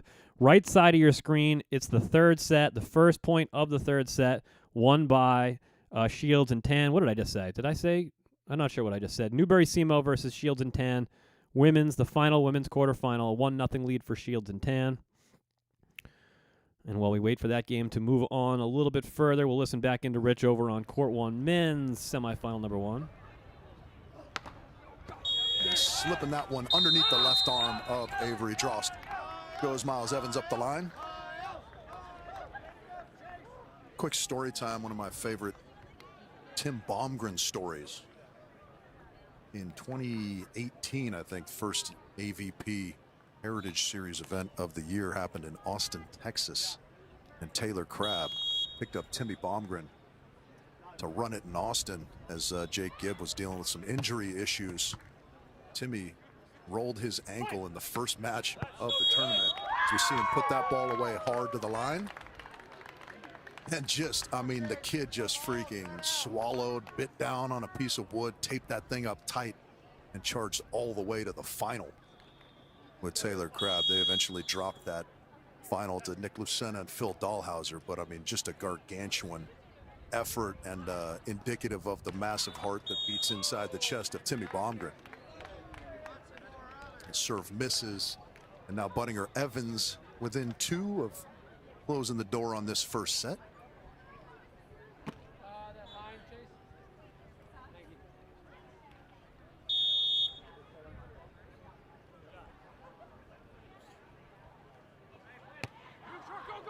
you. Another short serve, well executed by Chase Buttinger. The show and take to the line, funnels it right to Miles. He chops one, but Avery's got it. And Avery, that one crawls across the top of the tape and falls wide. So it'll be a handful of set points.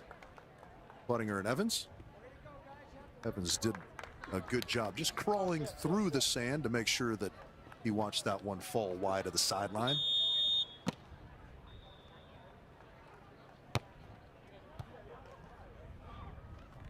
Baumgren. Oh, Miles Evans with the little right tricep block to close it out in set number 1. So they get the 15-9 victory over Baumgren and Drost. Hey, when the defender gets a monster block to end the set, you got to give him the monster block dance. Am I right? Set number 1 goes to Buttinger and Evans, 15-9 over Baumgren and Drost. We move over to the second men's semifinal. It's an overpass by Sam Schachter, swallowed up by Andy Benish. Benish and the Bug up 7-4 early first set. Let's go double box here. Men's semifinal on the left side of your screen. Women's quarterfinal, the last one, on the right side of your screen. Newbury-Semo up 4-3 there.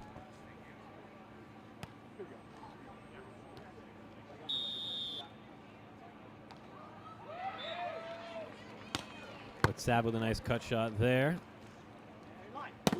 to retain the 1.5 point advantage. That's Sam Schachter's swing off the hands of Andy Benish.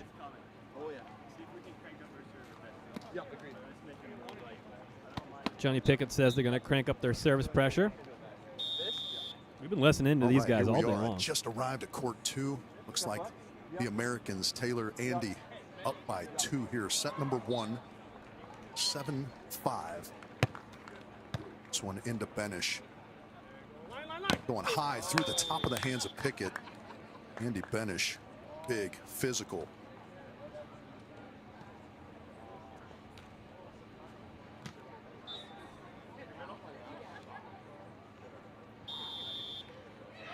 Crabby to serve for his squad. And they try Pickett, who shoots out wide. Oh, right into the grill. Benish shutting the door on the line swing attempt. There's some very vocal fans out here. All right, we're back in action on court 1. Second set about to begin. Buttinger and Evans, Baumgren and Drost. We still have eyes on court number 3, final women's quarterfinal. I'm just going to say it like that. I think I like it better, even if it is a bit redundant. Over on court 2, our camera just took a knock. Got hit by a beach volleyball.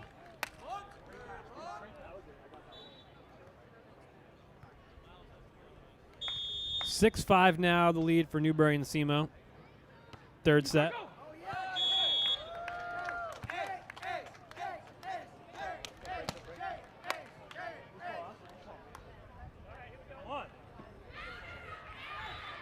And it's an early 3-0 lead for Buttinger and Evans on court 1.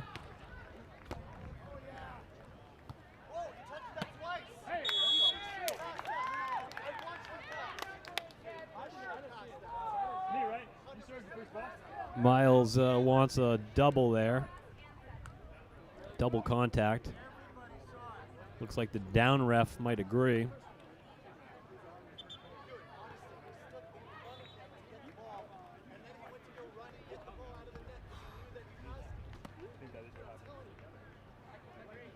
I think that might have been Avery saying, I think that is what happened.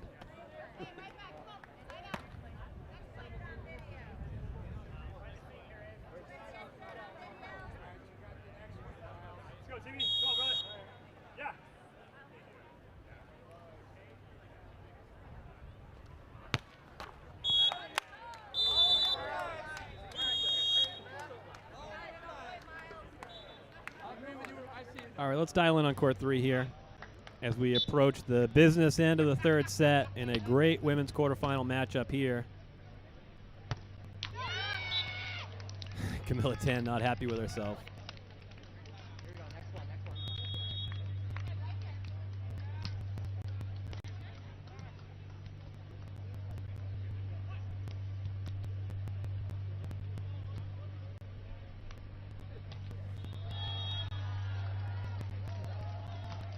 Coming out of the technical timeout on court number 2, let's go back to the triple box.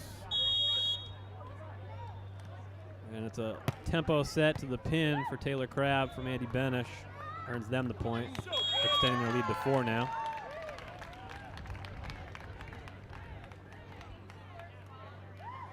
Final women's semis, and then the final isn't repeated. Good call. But what about when it's a... Oh, so I could say final women's quarter. Yeah, that works. I like it. Thank you, Portland, Maine, Oregon, in the chat. Loving the multi-court coverage. Appreciate that. Yeah, trying something new. Hopefully we are making your beach volleyball viewing experience better today. If you can't be on the sands of Manhattan Beach, hopefully you can hang out with me and keep up on everything that's going on. Let's go to court 1. And Buttinger and Evans are starting to run away with this semifinal and look to be headed back to a finals and an opportunity to qualify. I shouldn't say back. Be their first time. They got beat by Bradford and Cory in the quarters last week. Apologies. So Buttinger and Evans look to be headed towards their first finals of the season in an AVP League qualifier. Back to court 2. Overly vocal super fan. Now getting into it with Johnny King about his inebriated and therefore less than perfect vision on what happened there on that play. Point goes to Canada 7, looking at 10. Driving this one into Benish out of the middle. And he goes straight up the middle. I apologize if I chuckle my way through the rest of this match. It's this guy to my right is like a baby that's seeing, I don't know, his siblings for the first time or something. He's seeing colors on a television screen. It's unbelievable. This guy acts like he's never been outdoors before. That's a tremendous play there from Andy Benish. Excuse me, from Sam Schachter off of Andy Benish. Just swiping that one wide on the tight pass. Who thinks Rich is having too much fun out there? Gotta love it. Johnny kind of smoothing the sand out so he can get ready to launch the jumper.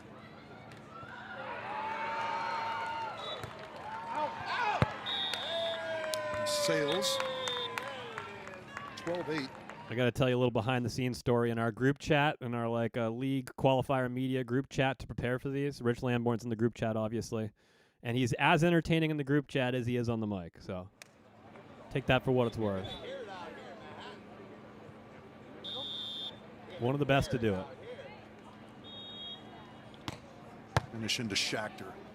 Went out of the middle.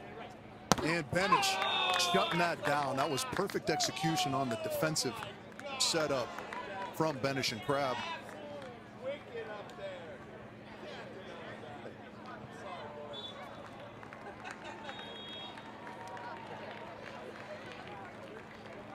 All right, let's go triple box here for a moment.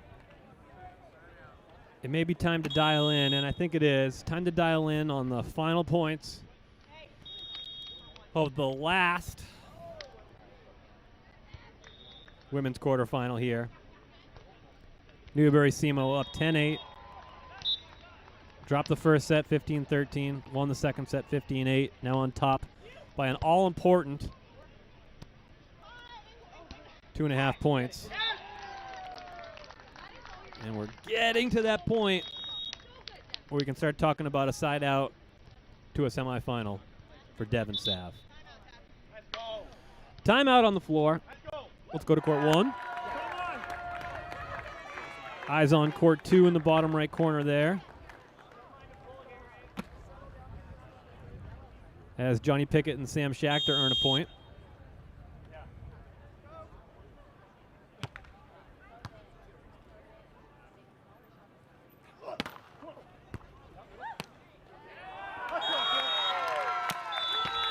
Heads up play there by Avery Drost.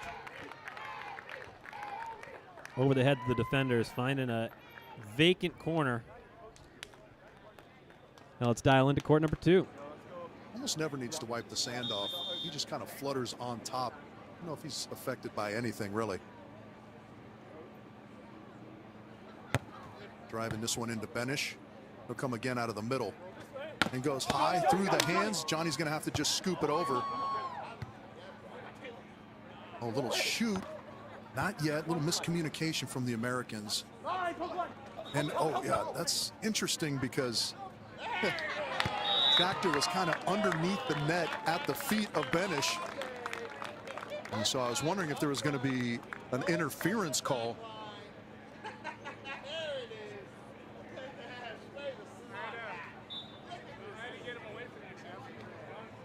All right, let's go back to court 3. We have an opportunity to 11-8 coming out of the timeout.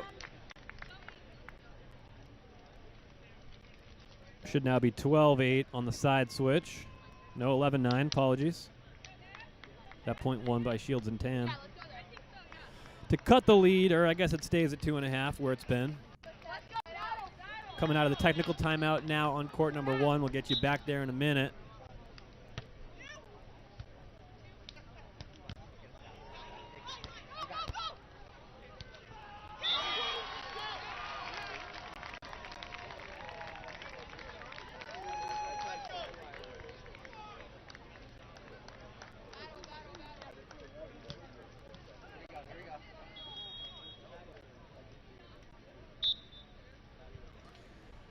(12-9), that 2.5 point lead for Sav and Dev, apologies. You can tell I've been on the air now for 6 straight hours. And that's Madison Shields with a nice side out cross court swing. Had a little juice on it. If Shields and Tan are going to make a run, it's got to be soon.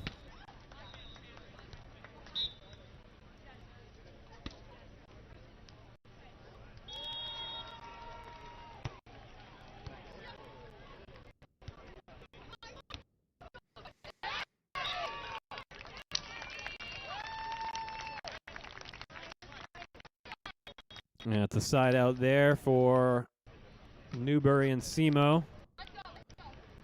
That should make it 13-10. Sorry for the slight technical difficulties here, as we're getting a lag on all the courts. So, tell you what, let me bring it back here for a minute, and we can get you updated on everything. We'll get you right back up to the courts as soon as we get those feeds back. But you're looking at the women's brackets here. Cheng and Kraft in one semifinal. Going to get started here at the conclusion of our men's semifinals. Cheng and Kraft, Lorene and Quiggle. A rematch of the semifinal on the same side of the bracket from last week. That won by Cheng and Kraft in 2 sets. But it was a 25-23 first set victory for Cheng and Kraft over Lorene and Quiggle. On the right side of your bracket, it'll be Tony Rodriguez and Molly Shaw avenging that first round exit at the hands of Fenoy Mayana and Sparks last week. They have advanced now to the semifinals, and they are awaiting this final women's semifinal, which we are efforting to get back out in the sand here as soon as possible, as soon as we clear up a couple of technical issues with our camera feeds. For the men's bracket, you're looking at it right there. Buttinger and Evans, they are on top. At time of last check, 10-10 second set. That one's tight with Tim Baumgren and Avery Drost. First set victory for Andy Benish and Taylor Crab. 15-10 over Pickett and Schachter. They are just coming out to the sand for set number 2 there. It is 14-11 now, Newbury and Semo with 3 match points. And I think we can bring you back up to court number 3. Should be able to. Yeah, we got you back.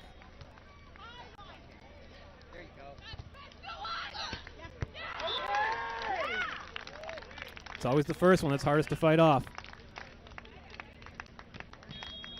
It's always bad timing. Chloe Grozdina. We want to watch every point here. But we're back now. And we'll get you back to court 1 in a minute. French fries on the board. 11-11 the second set. Buttinger and Evans, Baumgren, Drost. And there it is. Newbury Semo. A big quarterfinal victory over Shields and Tan. Shields and Tan have to be happy with their performance today. An upset victory over Rice and Urango. Took Devin and Sav to 3 sets and fought them tough. But it's Newbury and Semo that advance to the semifinals to take on Tony Rodriguez and Molly Shaw. Let's go to the men's semis. Court 1.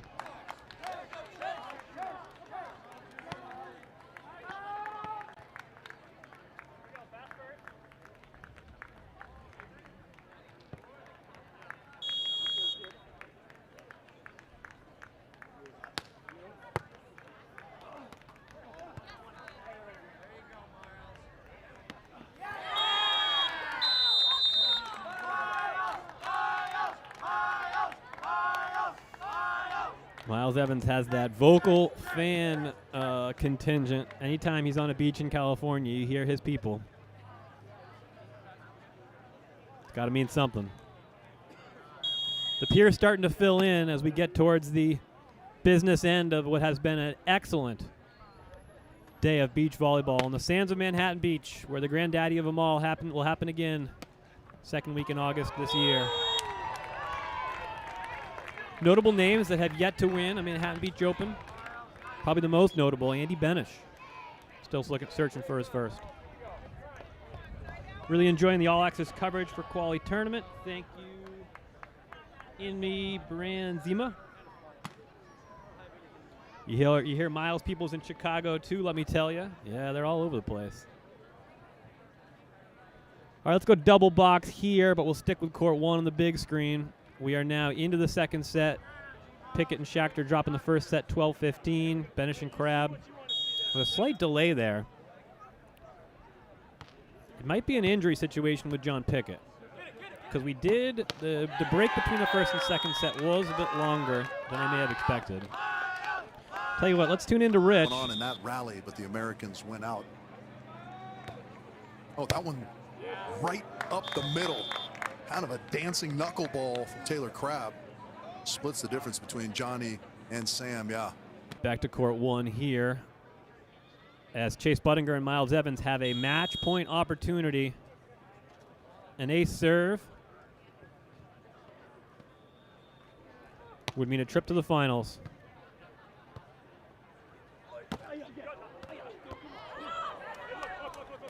A swing for the finals. And they say, you shall not pass. Was that Avery? Avery Drost with a monster block at the most important time to save their day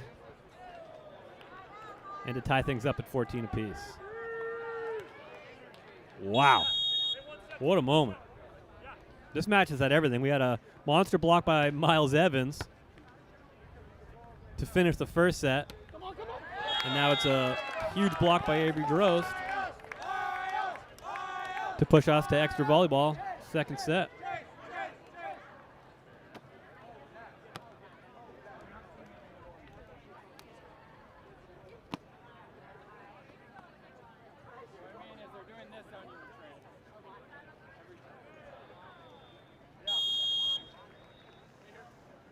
All right, let's get both up here as we're now 3-2 Benish and Crab. Second set after winning the first, 15-12 over Pickett and Schachter. I do think that John Pickett's a little hobbled here. Limping a bit out there. 15 apiece on court 1. Let's dial in there.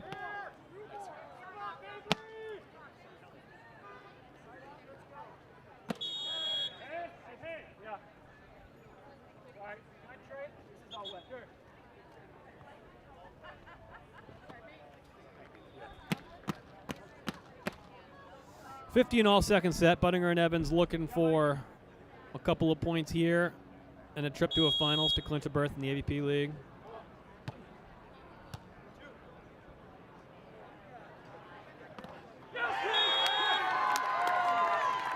That's another big block by Avery Drost. Got to give it to him, right?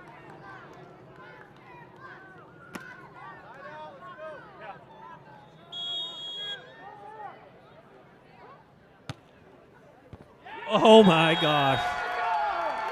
Oh my. What a run there. Late second set for Baumgren and Drost, and the vets push it to a third in a game that looked like it was all but done and dusted for Buttinger and Evans, the Olympians. Not to be. A couple of well-timed blocks by Avery Drost and a killer cross serve there. And we are going to a third set, and we wouldn't have it any other way. Go to court 2. Foul. There's no Martin Crease to sweep the leg edict for Benish and Crab on that one. It was incidental contact.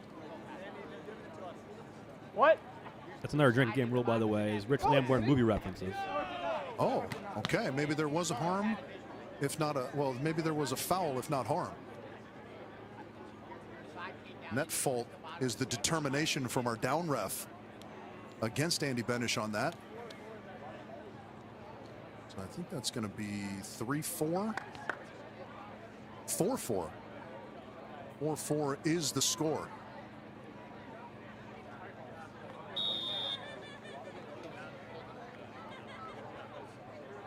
Johnny Pickett to serve. That one's going to find the net.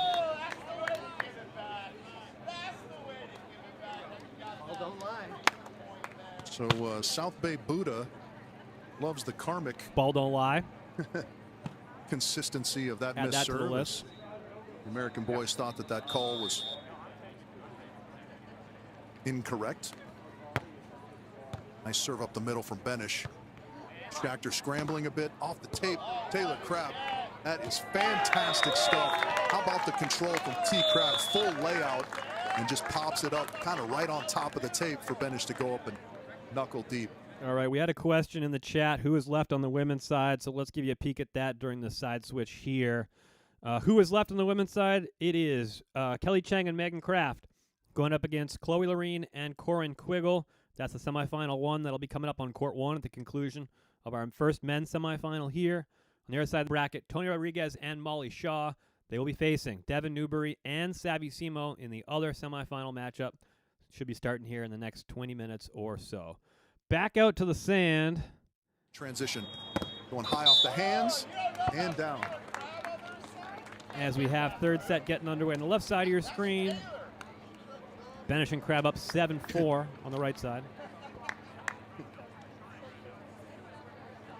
Chubby McChubb's thinking that surrender is the way to go, apparently, against T. Crabs. Yeah. Oh. Not surprisingly, drinking on a public beach illegally. I mean, the day does end in Y, so why wouldn't he be drinking?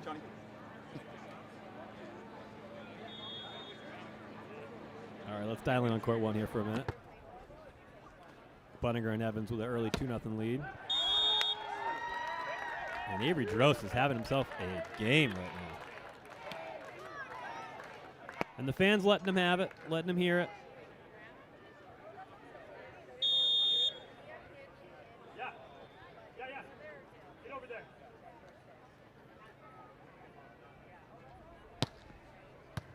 That's it. You out here, good serve, buddy. Service pressure from Avery Drost has been a major factor in this comeback. Now locked up at 2 apiece on court one. And that's a little up-tempo, outside-in run by Taylor Crab there, and a quick set from Benish. Come on, sit down. And they hold on to their 1.5 point advantage at 8-6. We got a side switch over on court one. Let's focus in on court two. And the heat is heavy. Schachter out wide. And that one's going to go off the hands of Benish, off the hands of T. Crabs, and down to the sand. So it's going to be a 1 point advantage for Benish Crab as we hit the technical. Back to court one.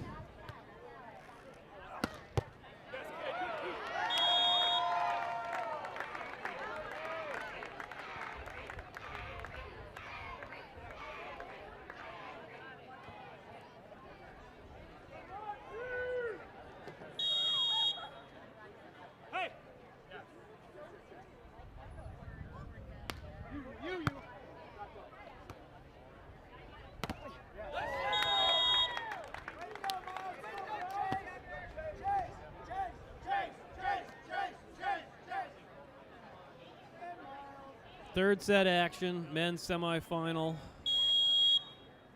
Buttinger and Evans took the first, 15-9. Baumgren and Drost came back late in that second set. Ended up taking it 17-15. Now 4-3, Buttinger and Evans. All four of these guys have been in the AVP League before.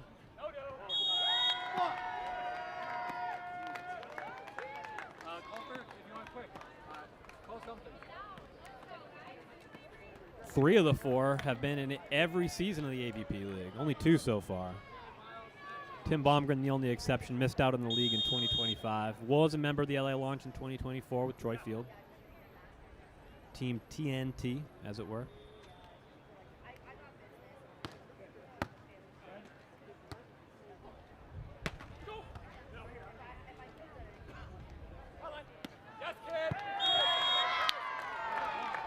Avery Drost out here has taken over. Court number one is the property of Avery Drost right now until further notice, as they now flip-flop it, and they take the half-point lead. Back in action on court 2.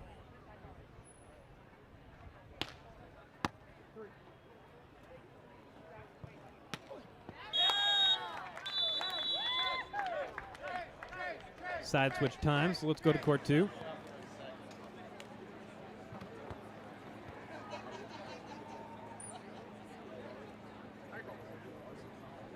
(9-8) is your score.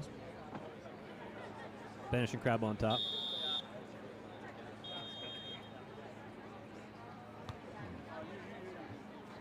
Modified skyball serve from Johnny. Oh, that one right through the uprights, out of the middle. That's a couple we've seen from Andy Benish, where he attacks straight down the middle of the court and just swings away straight ahead.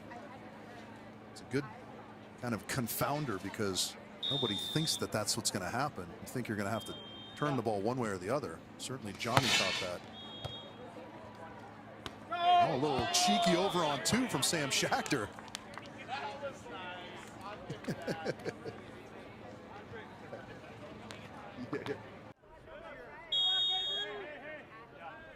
Back in action on court 1. 6-6 the score now. Tim Baumgren back to serve. Avery's back at the net. And let's bring it back in studio here for a minute as we're approaching the conclusion of the men's semifinals. We'll stick with you until the end of the women's semifinals. At that point, I want you to head over to court number 1. AVP's broadcasting all 4 courts today on their YouTube channel, which is right where we are. Just back up one step and go to court 1 when it's time to get to the finals. Until then, you can stick with us. We'll take you right through the conclusion of the women's semifinals. But right now, we're back in action on courts 1 and 2.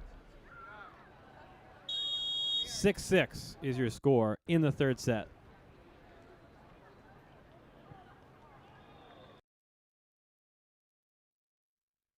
And we'll go to court 2. And we won't go to either court because we are lagging again here. So we'll bring it back in the studio and we'll get you updated. Take a look at the brackets here on the women's side. These are your semifinals coming up. Also, it's been a while, so let's get you an update here on the men's side. 2025 auto bids earned from performance in the 2025 season. Those go to Trevor Crab and Phil Dahlhauser. They're in the league in 2026, presumably with the Palm Beach Passion, but who knows. Hagen Smith and Logan Weber, LA launch in 2025. Came in second in Chicago, so they are in the league. Qualifier bids, Miles Partain, Paul Lottman won in week 1 just 7 days ago. And we are approaching the men's finals here over the course of the next couple hours, and we will hand out one more league bid before this day is done. Congratulations to Miles and Paul for winning league qualifier number 1. On the women's side, 3 auto bids. That's Lexi Denneberg and Julia Donlin, who made a dream run through Chicago last fall, Labor Day weekend, beating just 3 powerhouses. 3 of the best, probably 20 teams in the world, Lexi and Julia beat on the way to an AVP League championship in Chicago. They earned that auto bid. They are back in 2025, as is TKN, Taryn Brasher and Kristen Cruz. Different last names, same great performance. TKN off to a great start here in 2026 internationally. We haven't seen them play in the AVP yet because they haven't had to. They're already in the league. Same could be said for Brandy Wilkerson and Melissa Humana Paradis. I believe we're going to see them pretty soon back in on the Breach Pro Tour. It's been a little while since we've seen them, but I think they're making their debut coming up here in Sakarima, I believe, on the Breach Pro Tour. But look no further than AVP League, where you'll see them play throughout the summer of 2026. Qualifier bids, Betsy Flint and Kylie DeBerg, upsetting, pretty major upset, I would say, too, in 3 sets over Kelly Chang and Megan Kraft there in last week's qualifier. A gutsy performance. Betsy applying the service pressure as she does, multiple-time AVP best server. And it looks like we're back here on court number 1. So let's take you back to the action. Men's semifinal, 9-8. Baumgren and Drost on top. Budinger and Evans in trouble here again. It hasn't been easy for Budinger and Evans so far through 2 weeks of AVP League qualifiers. Backcourt 2. Oh, that one's going to be trouble. Yeah, that is how this ends. A little bit of an unfortunately unclean Benish ending and to an otherwise Crab fantastic match between these 2 teams. Great Johnny Pickett and Sam Schachter representing Canada fall to the Americans. T. Crabs Andy Benish. So Andy Benish. All right, we'll go back to court 1 now there as Andy Benish and Taylor Crab advance to the finals on the men's side. 3 wins, haven't dropped a set so far on their way to the finals and an opportunity to qualify for the AVP League. Who will they play? Will it be Baumgren and Drost? Will it be Buttinger and Evans? We're going to find out here. 9-9, third set. Winner moves on to face Benish and Crab.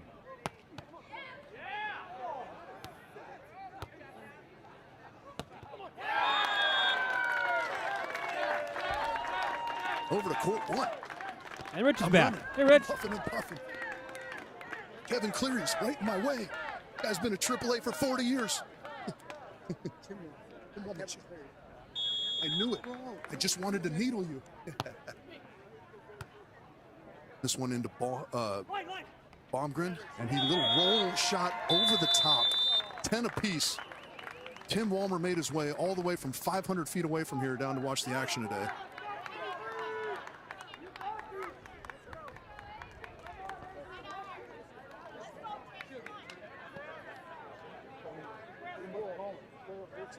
I should have known. That's my bad. 10-10 the score now. Third set action.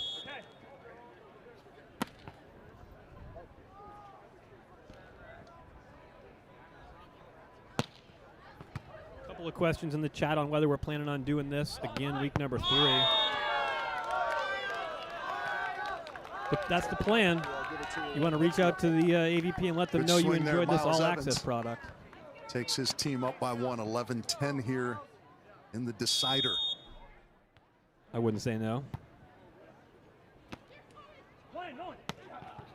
Timmy Baumgren with a little fall away. There it is. Winning a fiddle, go deep middle. That, of course, coined by the great Karch Karai. Scratch that. The great and legendary Tim Walmer, who lives right over there. I can see his balcony.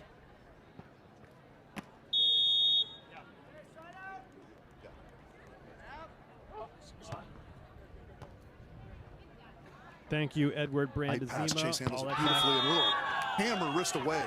Miles Evans keeps his team slightly in front by 1, 12-11.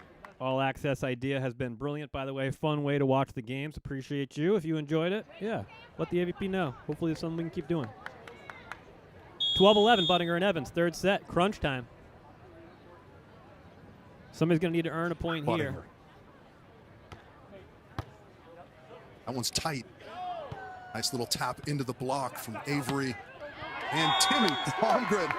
That is a tremendous save right there from Avery Drost.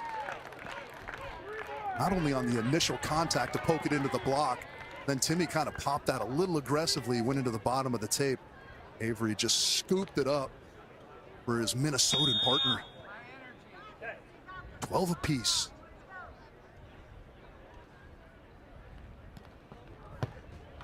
That one into the net, however. We will switch ends again.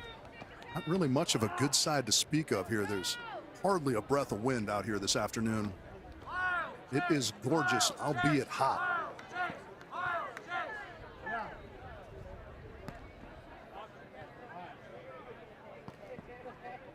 Evans to serve. The slight advantage still exists for the 1 seeds. This one into Avery. Goes out wide. I'll step in, and that one's going to be stuffed. Indeed it is. Timmy Baumgren gets a hand on it, but can't quite cover. And now, a couple of match points, so Avery and Timmy will call a timeout. All right, back in studio here, 14-12. We are at our first match point. First of 2 for Buttinger and Evans. First of 2 for the 1-seeded overall. And I'll say this, and I'll be the first to say it, and it is the least courageous take of the day by me, so congratulations to me for that. Baumgren and Drost have been absolutely spectacular all day long, but even in this now a match they're looking at potentially losing. They're going to have to fight off 2 match points, but they've done it once already. They did it in set number 2. Baumgren and Drost have been spectacular. Buttinger and Evans have just been a little bit more consistent, a little bit more workmanlike, and you've been treated to just an amazing, amazing match here as we'll wait to get you back to court number 1 here in just a moment. But on the men's side, we'll take a look at the brackets. We have Taylor Crab and Andy Benish. They are in the finals, and they are awaiting the conclusion of our first men's semifinal on court 1 here, 14-12. We'll go back to court 1 right now.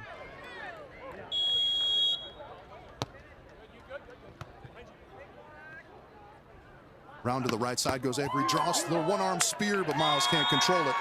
It goes wide of the banners. And it's a side out to Baumgren Drost. What we've been saying all day, that's that first match point that's easy to fight off. The second one is the tough one. One ball put to the sand here will clinch their spot in the finals. Timmy to serve. Pops one up the middle. It'll be Evans. A swing for the finals. Gets a touch, but can't shut it down, and that is how this one ends. Miles Evans, Chase Budinger will join Taylor Crab and Andy Benish in the final in about an hour's time. Here on YouTube, we'll be on courts 1 and 2 for the ladies' semifinals here in just a few moments. The conclusion of that, we'll see the men's final here on court 1, 4 p.m. local, and then following that, we will have the women's final at 5 p.m. local. Please tune in for all the action.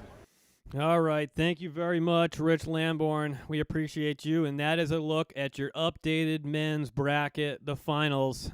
A very chalky path to the finals here on the men's side, at least. Although the women's side has a couple of top seeds in it as well.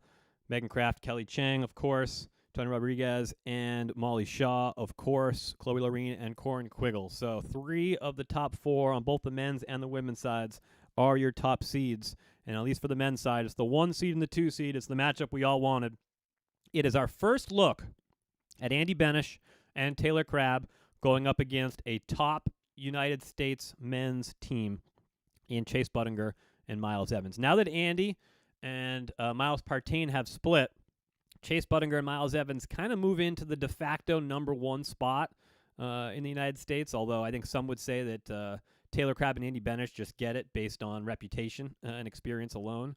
I would not say that as much. I think I would say that you got to earn it. You got to beat the best. You got to be the best. And Chase Budinger and Miles Evans are the team right now that went to the most recent Olympics, or the team that's been playing the longest together.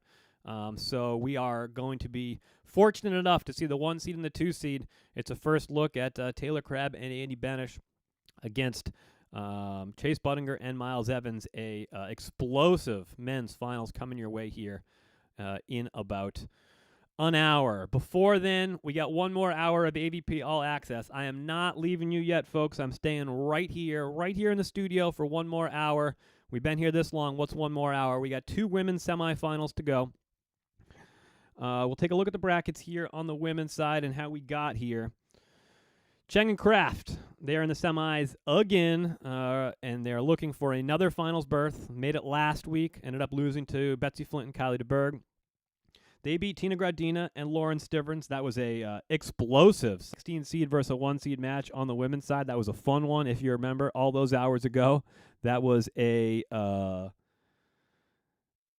3-set victory for Kelly Cheng and Megan Kraft. Tina and Lauren ended up winning that first set 19-17. Then Kelly and Megan came back and won the second set 15-7. Third set went 18-16. Kelly and Megan just narrowly escaping the 16 seeds. They went on to beat Anderson and Shea Khan. That was a straight set victory for Cheng and Kraft, 15-10 and 15-7 to dispatch the 9-seeded Anderson and Shea Khan. Meanwhile, Chloe Lorene and Corin Quiggle, it was a 3-set victory over Macy Jurger and Jaden Whitmarsh in the first round of 16. A 15-7, 9-15, 15-11 win for the 4 seeds. They advanced to the quarterfinals to take on and then dispatch Allie Batenhorst and Sarah Hughes. A straight set victory, 15-11, 21-19. Extra volleyball for Chloe Lorene and Corin Quiggle. Anointed the most underrated team potentially on the women's side in the U.S. by Travis Merwitter on the Sandcast podcast, or on the write-up for the AVP League Qualifier number 2 preview. Don't think that's far from the truth, honestly. They may be the most underrated team in the United States right now. They made the semifinals last week.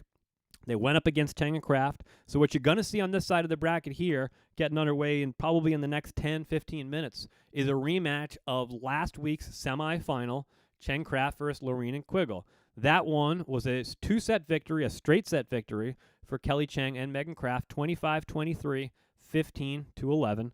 Lorraine and Quiggle go home. Megan Kraft and Kelly Cheng go on to the finals to lose, ultimately, to Betsy and Kylie. What was the formula for Betsy and Kylie in that one against Cheng and Kraft? Well, it was service pressure, which is hard to replicate, the serve of Betsy Flint.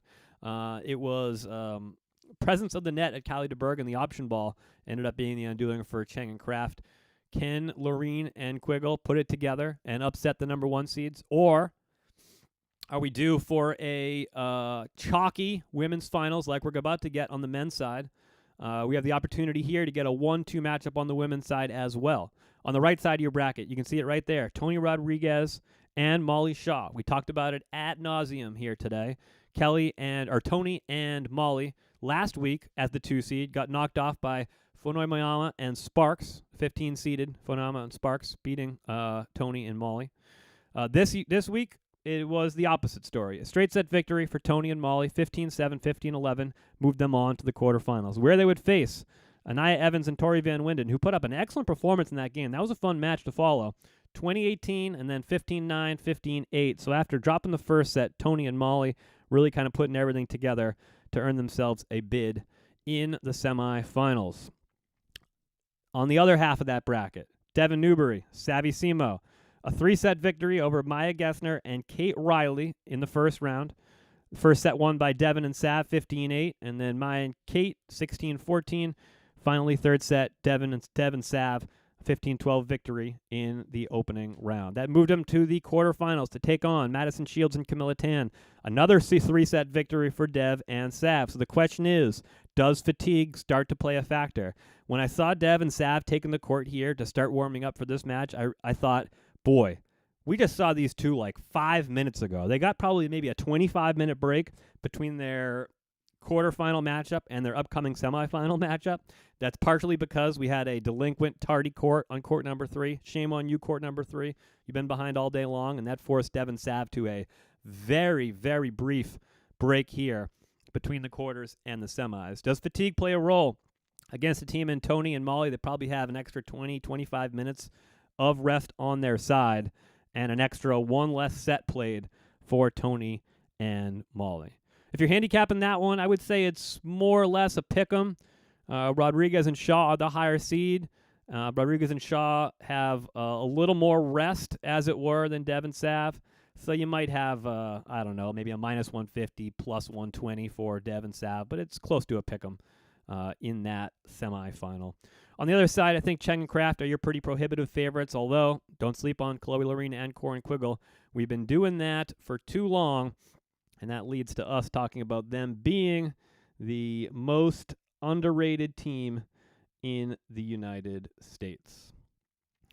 All right, let's take a peek in here on court number 1 as we are starting to get warmed up here for our first women's semifinal.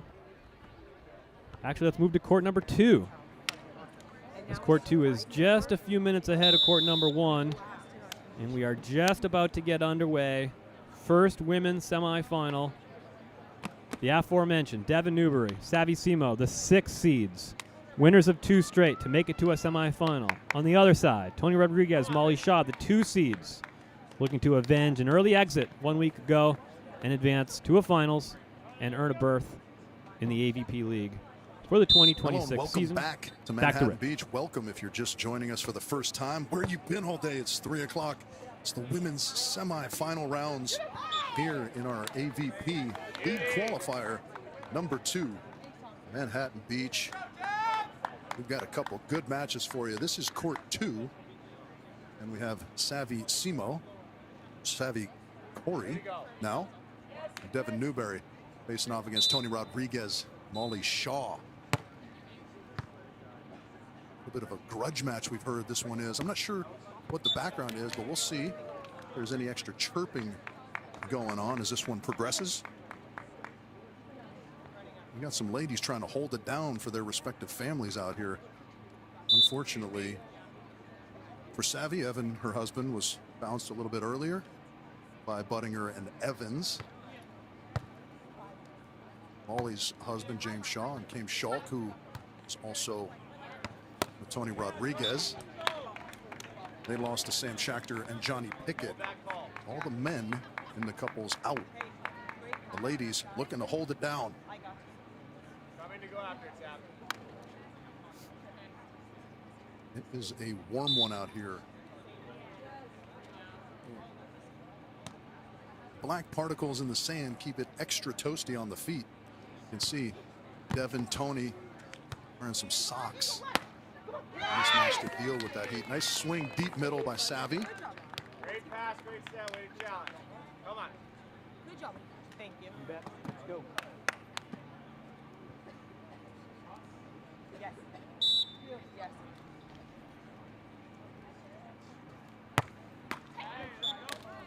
That's her right into the top of the tape. Doesn't climb over, so it'll be a slight 1-point advantage on our first side change. 3-2 in favor of Molly and Tony. Watch the line of approach, Tony. Watch the line of approach.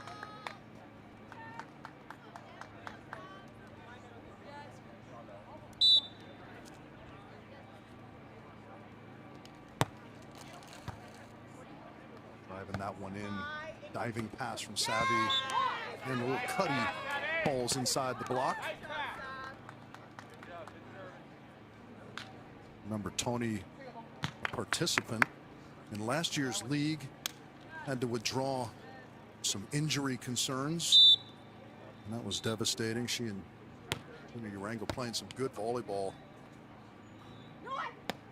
Evan Newberry filling in for her. So lots of through lines in this match. Tracking this one down. Molly, that one's going to be a little too wide and too long. And that'll be a point. Savvy and Devin. All right, let's take a step back here and look at both courts. As court number 1 is just getting underway. So both women's semifinals now Serve underway. misses.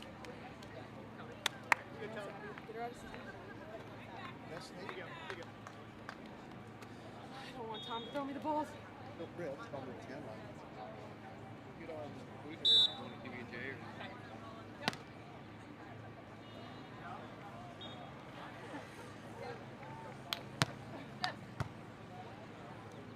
Tony slides that one into Devin. Goes around the right side and hammers cross court. He checks in at about 5'10".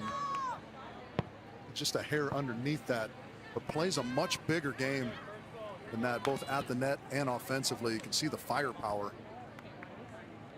Thanks for tuning in with us all day, by the way, from wherever you're watching. Our other women's semifinal, we got Chloe Lorene, Corinne Quiggle squaring off against the 1 seeds, who are Kelly Chang and Megan Kraft. They haven't had an easy time, had to narrowly escape Tina Graudina, Lauren Stivrins in the opener, 18-16 in the third. Made quick work of their second round matchup against Anderson and Chacon. And now they're squaring off against Quiggle and Lorene. 5 apiece here. We switch ends. Molly Shaw getting into Savvy. That one's going to be tight into the net and just kind of dribbles straight down. That is kind of the one place you can't hit the net. If it gets a little bit higher, it bounces up for you. If it gets a little bit lower, it sits and gives you some time. But that particular spot, it just dribbles straight down, and you could see Newberry couldn't retrieve it. Savvy better pass this time. Out wide, going through the block, maybe just inside the right arm of Tony Rodriguez at the net.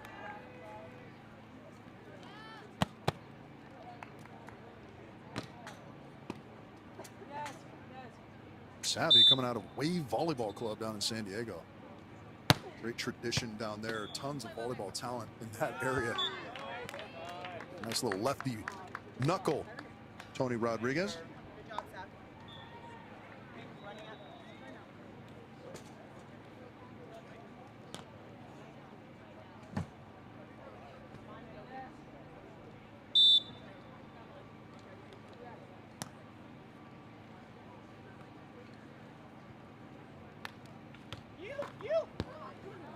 Driving that one off the top of the tape. That one well retrieved by Devin Newberry. Chance for Rodriguez. And she puts it away on 2. That was tremendous retrieval. Newberry on her horse to track that one down. But in the end, the result is the same. And that is point to Shaw Rodriguez.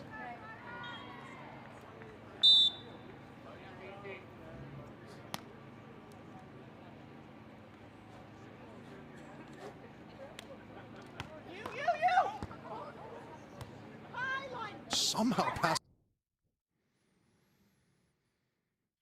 All right, let's bring it back in studio here really quickly. We'll get you out to court number 1 here in a minute. Right now, 3-3, Cheng and Kraft on top of Lorena and Quiggle. In court 2, we are now headed into the technical timeout first set action. 8-6 last we saw, about to be 8-7 there. Rodriguez and Shaw, I think. Getting a couple of delayed feeds here coming in here, so we are going to get you back to the action as soon as we can. We're dealing with the women's semifinals now. On the men's side, we are all prepared for a men's finals that'll get started about 45 minutes from now. It's the 1-seeded Chase Budinger and Miles Evans taking on the 2-seed Andy Benish and Taylor Crab. The first opportunity to see Benish and Crab against the highest level competition from the USA. Benish and Crab already have beaten Jacob Holting, Nielsen, and Elmer Anderson. They're the young Swedes, as it were, playing internationally. They are your defending silver medalists from World Champs last year in Adelaide. They have been one of the best teams in the world for the last year and a half now, and Taylor and Andy had a huge comeback against them at the 2025 Joao Pessoa Elite. Ended up taking a third, getting a bronze medal, the first medal at an elite level event for an American pair in quite some time. So that'll be a really good one, one that I think everybody's excited to see. The first look at Andy and Taylor versus Chase and Miles. One of those two teams will get back into the league. All 4 of those players have been in the league already in all 2 seasons of the league. Chase Budinger and Miles Evans, members of the San Diego Smash in 2024 and 2025. Meanwhile, Taylor Crab, been a member of the New York Nitro with his partner Taylor Sander, and Andy Benish on the Dallas Dream with his partner, really going back to 2022 in Miles Partain, who just qualified for the league in week 1 with Paul Lotman. On the women's side here, Cheng and Kraft are your favorites to advance to the finals, as I said, and we're still waiting for these feeds to come back. So we'll get you an update as soon as we can on both of those matches.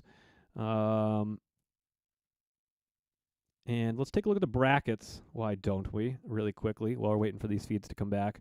That's your left side of your bracket there. That's court 1, Cheng, Kraft, Lorene, Quiggle. Right side of the bracket, Rodriguez, Shaw versus Newbury and Simo.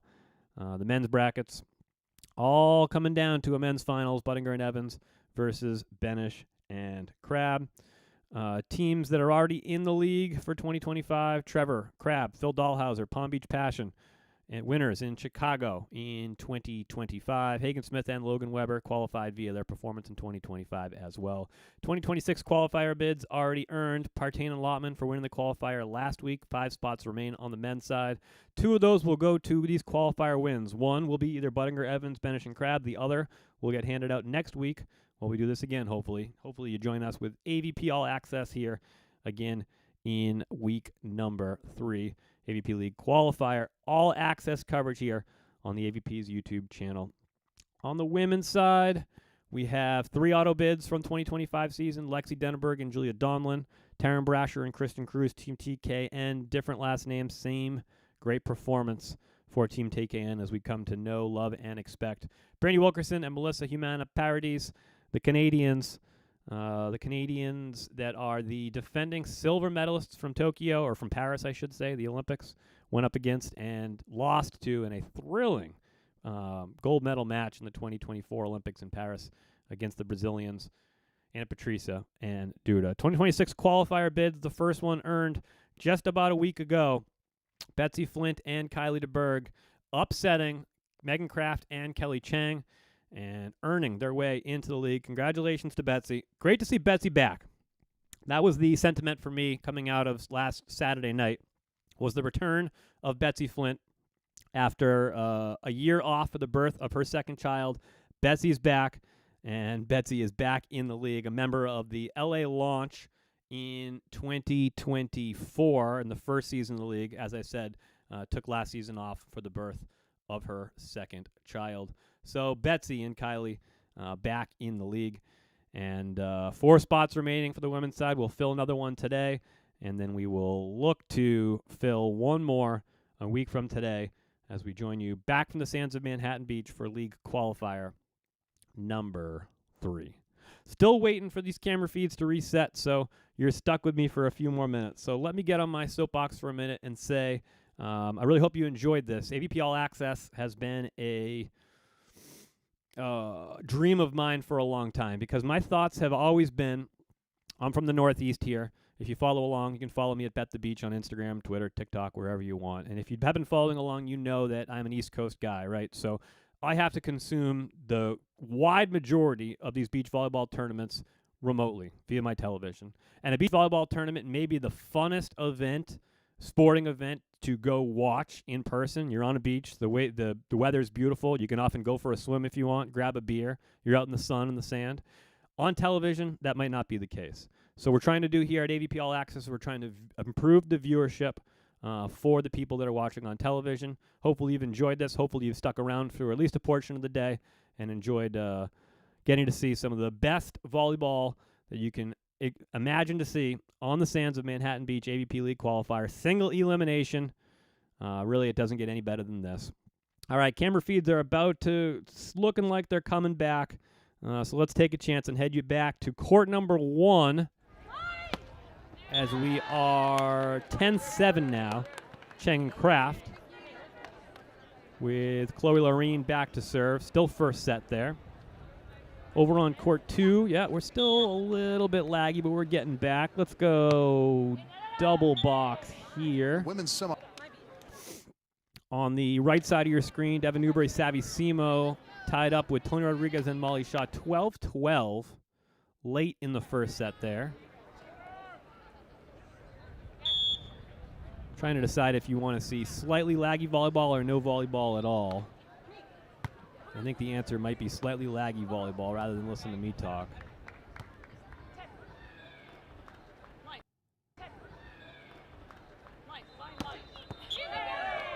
But ultimately, if you've been joining throughout the day here on AVP All Access, I appreciate you.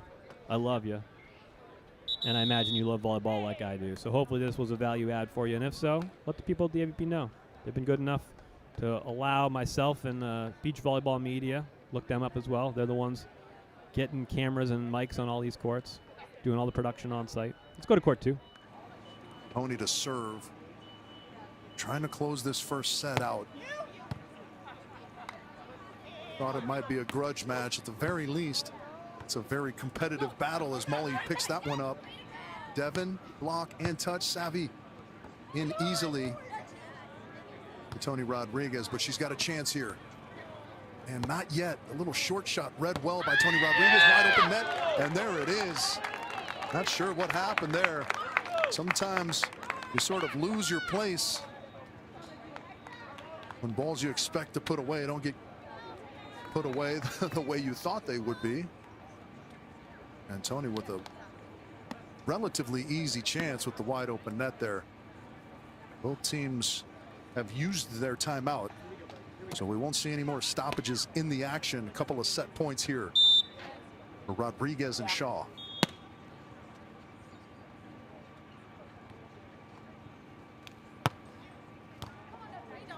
That one somehow passed pretty well by Savvy after the indecisiveness, and she puts it away up the middle. That was something else.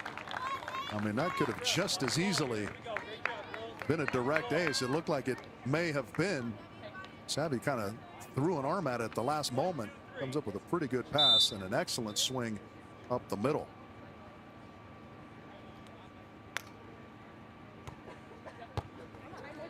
Oh, this one jumps off of the arms of Shaw, and Newberry's going to have a chance now to level. And she's, oh my goodness, she misses the shot. It was wide open, and that is how the first set ends. Oh boy. I'd love to see. Tough way to end the first set there for Devin Newberry. Wide open court and a cut shot that just didn't quite clear the net. Tried to slice it off a little too thin. And it's a 15-13 first set win for the 2-seeded Rodriguez and Shaw. Back to court 1. Cheng and Kraft up 12-9 first set on Lorene and Quiggle. And we're back in studio for a minute here as we work through a little bit more technical difficulties out in the sand. In women's semifinal number 1 on court 1, Cheng and Kraft now ahead 12-10 in that first set. Boy, just a heartbreaking first set loss there for Newbury and SEMO. Had a wide open court to lock it up at 14 apiece. Instead, sliced it a little too thin on the cutty. And it's a 15-13 first set win for Rodriguez and Shaw. And it's 12-11 now on court number 1, Cheng and Kraft. Their lead has dwindled to 1, and they will take a timeout. And so we are awaiting second set action. Newbury, SEMO, Rodriguez, Shaw. And we are late in the first set of the first semifinal on court number 1. How do we let the AVP know we love this? Tweet at them. Tweet at them. Instagram at them.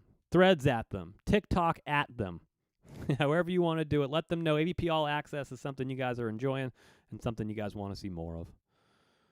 Likes and subscribes also help too, always. Do that. Do more of that. The AVP's given us 3 weekends of wildly intense and meaningful single-elimination beach volleyball on 3 straight Saturdays in March and early April. I think a like and subscribe isn't a heavy lift to show your appreciation for that. All right, we got feeds coming back up. Let's go back to court 1.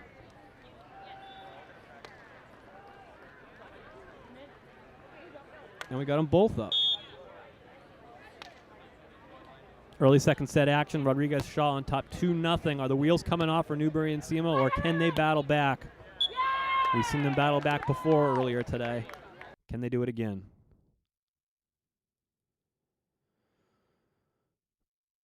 And we are back here in studio as our feeds fall off once more. Boy, we had a good run there in the middle of the day. Maybe it's that late afternoon sun that makes it hard on the Wi-Fi. Too many people on their phones. Put the phones in your pockets. You're watching beach volleyball here. So as a reminder, you got the men's and the women's finals coming up as soon as these semifinals are done. We'll be signing off at the conclusion of these semifinals, and we want to point you in the direction of where you can find court number 1. So if you're watching on a smartphone, hit the back button. If you're on your computer, hit the back button. Whatever it is, hit the back button. That should bring you back to AVP's YouTube channel, and you'll see right there court number 1. That'll be the last remaining feed going. That's where you want to go for the men's final and the women's final. That'll be Rich Lamborn on the mic for Benish and Crab versus Buttinger and Evans. Benish and Crab's first test of USA on USA. And that'll be a good one over on court 1 following the conclusion of these 2 women's semifinals. It looks like it's now 13-11, Cheng and Kraft over Lorene and Quiggle. Hopefully we can get this camera feed back up to you as soon as possible. Second set action in our other women's semifinal. Rodriguez and Shaw on top of Newbury SEMO 2-1. And we are efforting getting you back to the sand here for the final moments of AVP All Access for AVP League Qualifier number 2. Once again, my name is Krista Turk. You can find me at Bet the Beach on all platforms, Twitter, Instagram, TikTok, YouTube. Follow my stuff. I appreciate it. Give me a like and a subscribe. Started this thing a few years ago, and I've been fortunate enough to partner up with the AVP to bring you some whip-around coverage of these first 2 league qualifying events. And we're going to go back to court number 1. We are back 14-14. Bonus volleyball, court number 1. Lorene and Quiggle have tied it up. The lead for the number 1 seeded Cheng and Kraft has dwindled to a half point.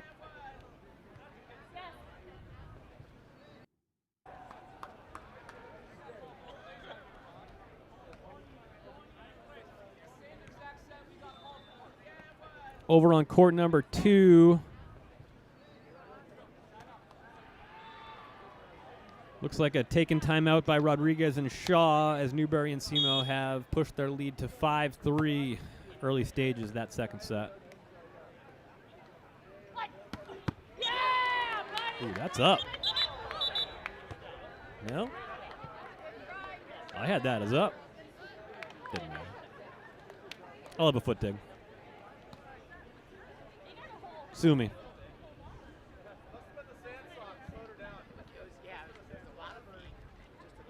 All access is awesome. AVP, take note. Thank you, N. Hoveman.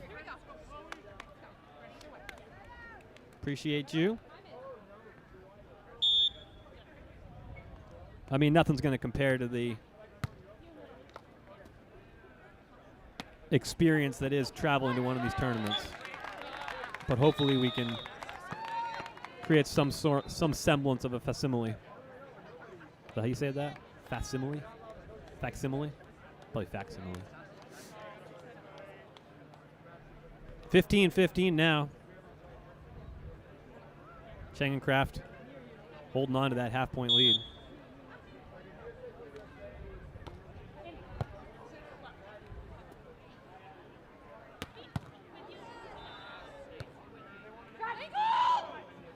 Megan Kraft is there to pick up the short cut shot.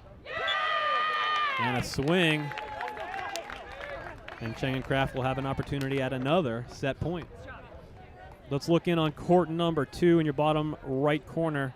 It's a 5-4 lead for Newbury SEMO. Early second set after Rodriguez and Shaw took that first set.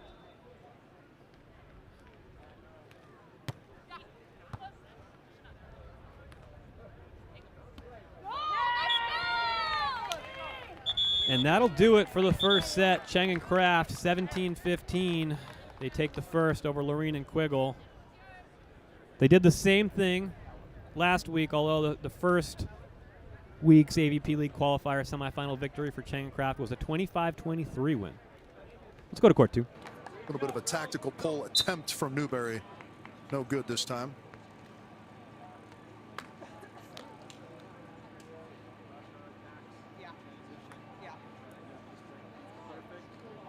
Go get it. 5 apiece as we switch ends. Tentative. Go do it.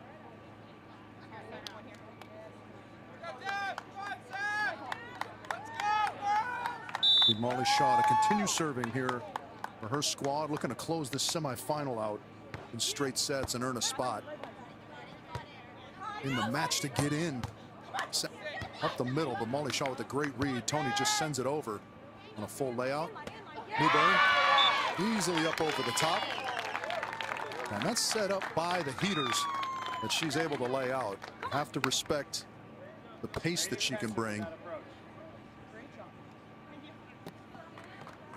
Come on, let's go. Come on. Yes, either here or yeah.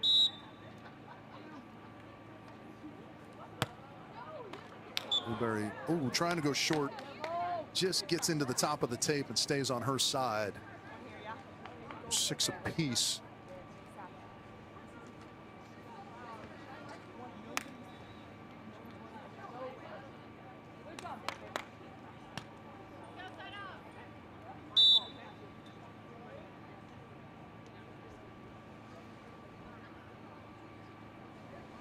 Tony now.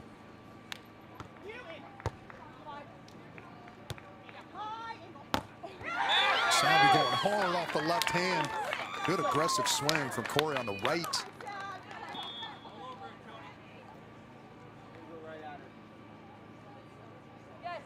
Back in action too. on Savvy court 1. rocking the Baxter medals. Oakley looking good, look good, play good, feel good. Here's a chance to be good. Not yet. Oh, it is good. How about that? One of the things about this squad of Savvy and Devon is the celebratory handshakes are very aggressive. Into Rodriguez again. Oh my goodness. Newbury doing the right thing, trying to tee off on the overset, but Tony shutting it down with the Kong block. So it'll just be a 1-point advantage for Savvy and Devon as we hit the technical timeout. All right, let's go over to court number 1 while we wait for the technical timeout on court number 2. Early second set. And it's a trickle ace for Chang and Kraft to extend the lead to 3-0 after winning the first set 17-15.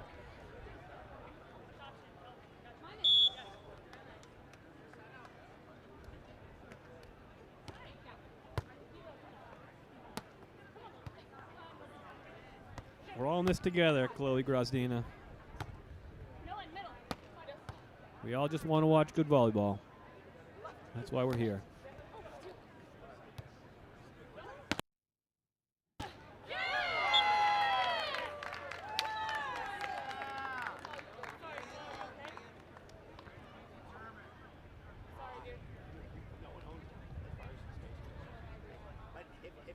All right, let me take it back here for a minute while we wait for the second set post-technical timeout to get underway here. Coming out of the technical timeout on court number 2. Court 1 seems to be back, so let's bring it back there.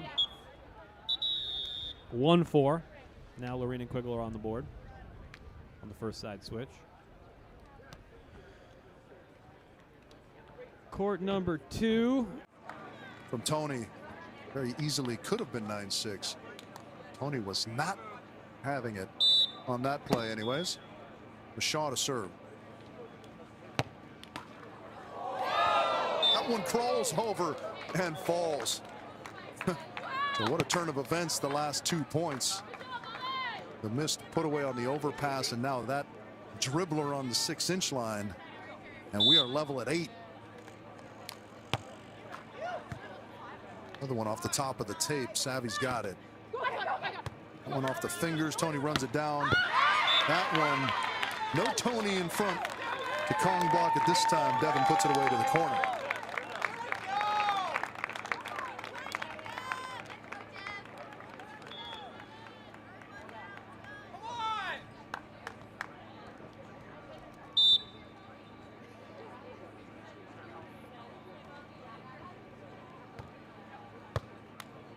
There it goes into Shaw. Perfect pass. Oh, that one, I think Devin didn't believe it was going to come back. She did a nice job being disciplined, staying home on the line side. Just wasn't sort of secure with the arm work. All right, we're still efforting a crystal clear feed here. So what we do, we'll bring you back. 5-2, second set. Cheng and Kraft won the first set, 17-15, up 5-2. Took an early lead there in that second set. 9-9, second set. Newbury-Semo trying to force a third set. Let me go back to court 2. And you sort of decelerate. It's like with putting. You sort of lose the line. You lose the energy you're putting into the shot, and it ends up staying on your side. So now Devin and Savvy trailing by 1 as we get to the latter third of this second set. Devin and Savvy need it to push it to a third. Out of the middle, yeah, that's a good swing. Good follow by Devin to go to her partner. Make the easy set possible.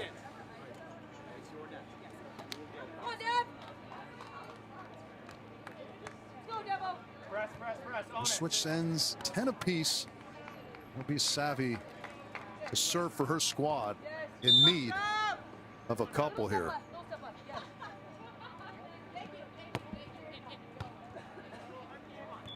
This one into Tony, who's going to go around to the right side, wide open net, and again, right up the middle. Tactical drops, I like them.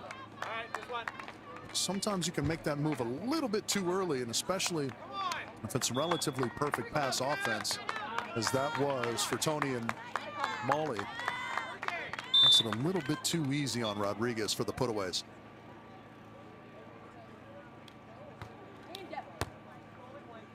Good serve down the line to Newberry. She's out wide. And that one's going to find the inside of the sideline. That is a fantastic swing.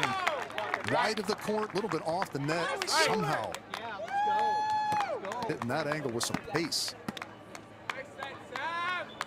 11s. The inimitable Kevin Barnett loves to call this French fries on the board. But that's because he's a Barney from the Midwest. Almost getting the trickle, but Savvy's going to have a chance here in transition. And that cut shot, not yet. Molly. Shut down. That's a little bit lifty. They're going to have to earn it. Devin. He's going to go over the top and down. Yeah.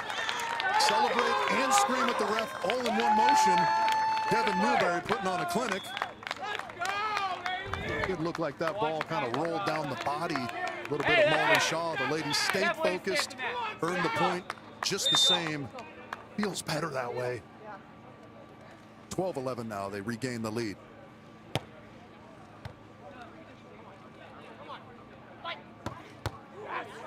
And Savvy with the dig.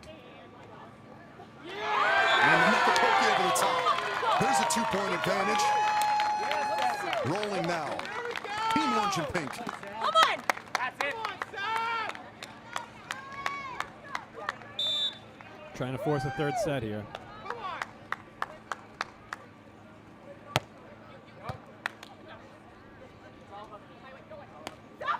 Pulling. Oh, that is a nice shot, Rodriguez.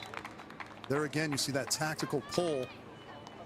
Leaving the wide open net. It wasn't as advantageous a situation for Rodriguez this time, but she comes up with a tremendously good shot.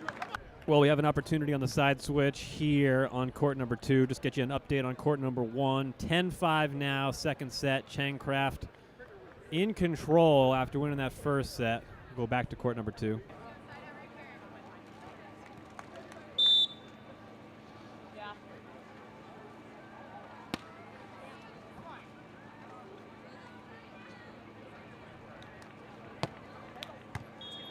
This one into Newberry. Little step in and hammered off the right hand of Rodriguez. I mean, that looked to be Newberry. Little step in and hammered off the right hand of Rodriguez. I mean, that looked to be where they wanted Newberry to swing. She tried to split the difference a little bit, but it was the aggression that paid off there. Okay, we are in the crunch time here, 14-12. Second set for Newberry and Semo. An opportunity here, a set point to push it to 3 as we wait for this feed to pop back up. But Devin Sav showing some grit here in the second set. Meanwhile, over on court 1, Cheng and Kraft now a 6-point lead in the second set, 11-5. Back to court 2. In Molly's lap. Savvy, nice rundown. And hammering with Savvy, what a pickup that was. And a tremendous transition set as well for Devin Newberry. Here we go. Here we go. Third set coming up. All right, let's go over to court 1 while we have a minute. We're going to be back to the third set and a great semifinal there. But for now, let's go back to court number 1. Cheng and Kraft in control. Looking like they're on their way to a second straight AVP League Qualifier final. We're in the same position 1 week ago against the same team, and it was a similar result. A 2-set victory for Cheng and Kraft over Lorene and Quiggle just 1 week ago, and 3 points would duplicate that effort and put them back in a finals and an opportunity to earn a berth into the AVP League. Kelly, I'm here. Kelly,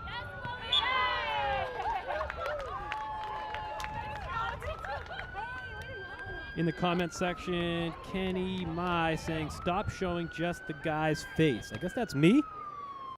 Talking about me, Kenny? Back to court 1. Yes.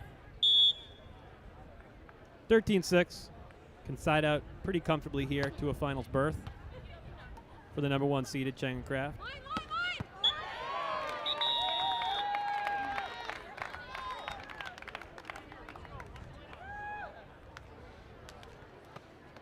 On the side switch now, 13-7, Cheng and Kraft on top.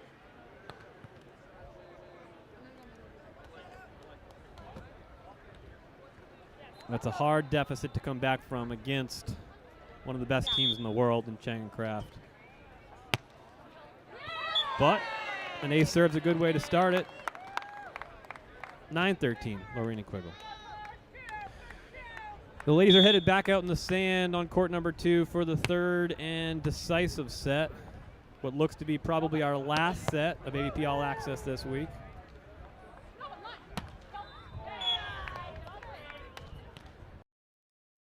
And we are back in the studio for a minute. Sorry, Kenny Mai. We got to come back in studio as we wait for this one to go final. Alrighty, so we are getting to the tail end of the day here on AVP All Access. We have 14-8 and a bunch of set match points for Cheng and Kraft over on court 1. Let's get you there.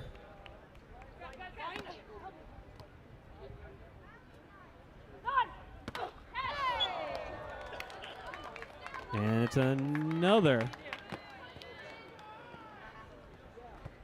opportunity here for Lorene and Quiggle, down 9-14.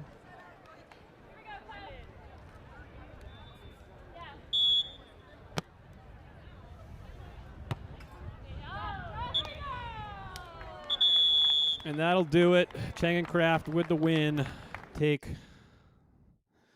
the finals berth as we go back to court number 2. Barry trying to And work Rich. the Rodriguez sideline. Very unprofessional of me. Was indeed just the ball. Tony Finals kinda are right tapping it after this. down. So you got your men's final coming up here at And the now with a conclusion of 2-point this one, and then advantage, you got your women's Rodriguez to final continue. immediately after that.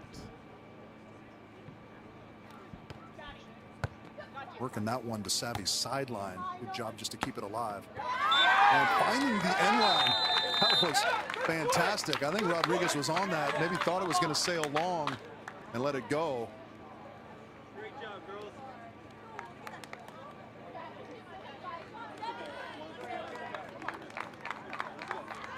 We switch sides.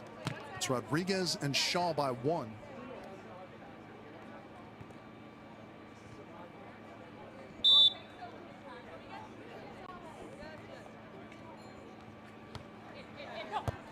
Yeah, a little indecisiveness from Rodriguez, and that'll be, call it a service winner.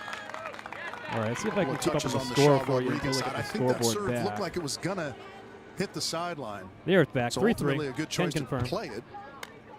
But just a little bit late maybe in the decision making. Either way, 3 apiece is what's on the scoreboard. Third set is where we are. Women's semifinal number 2 is the stage of the tournament. An AVP League Qualifier. Week number 2 is the setting. Side out there from Tony Rodriguez to eke back in front.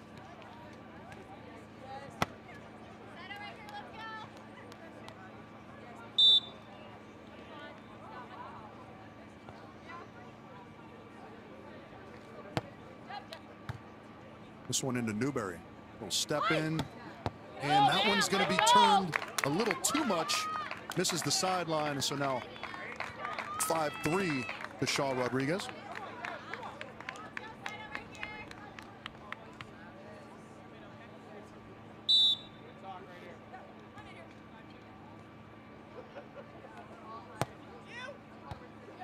Savvy taking this one out of the middle and getting stuffed. Yeah, that's a double contact. Oh, interesting. The whistle has not blown yet. Referee continuing to watch. Let's see how this one ends up. There's going to be an explosion of some sort at the end of this. I think we're going to have a consultation. This will get sorted out.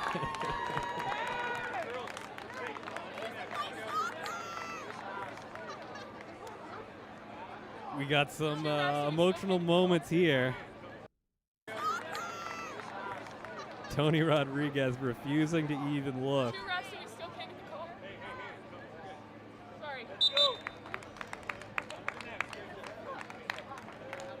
Everyone overreacting. Take a chill pill, as they used to say when I was a kid. Our officials doing a nice job consulting with one another, getting the call right. Our athletes doing a nice job playing through until the whistle blew. It was indeed a double contact on Savvy after the block. 6-3 now. They go into Cory again. And that one's going to be rolled right to Molly Shaw. Chance to really open up the lead here. Savvy with the dig. Overhand dig Rodriguez. Yeah, it's going to be tough to find the ball. Yeah, she just had to bail out and got into a difficult position from which to try and put the ball over.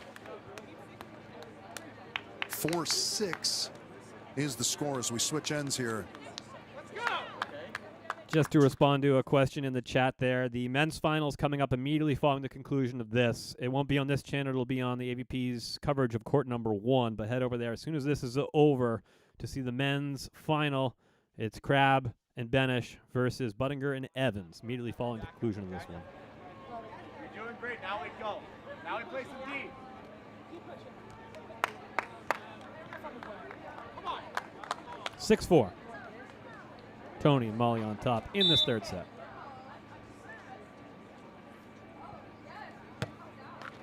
And that one into the net.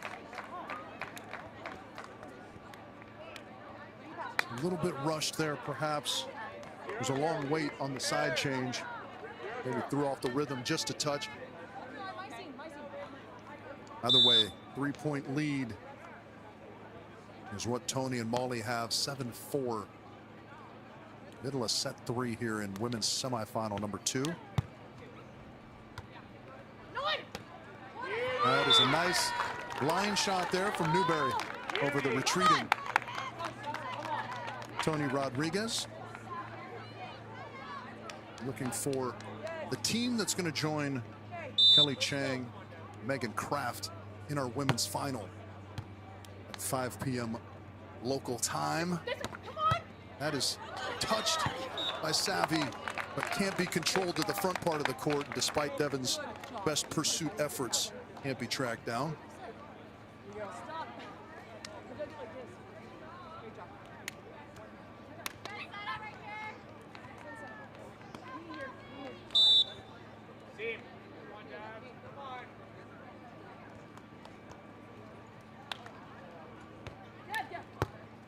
Into Newberry.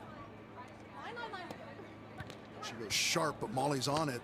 Just going to have to send that over. See, Savvy. And that one's going to go wide as well. The aggressive swing from Newberry, but that's a couple. She's made the right choice. Sort of missed the execution. It's like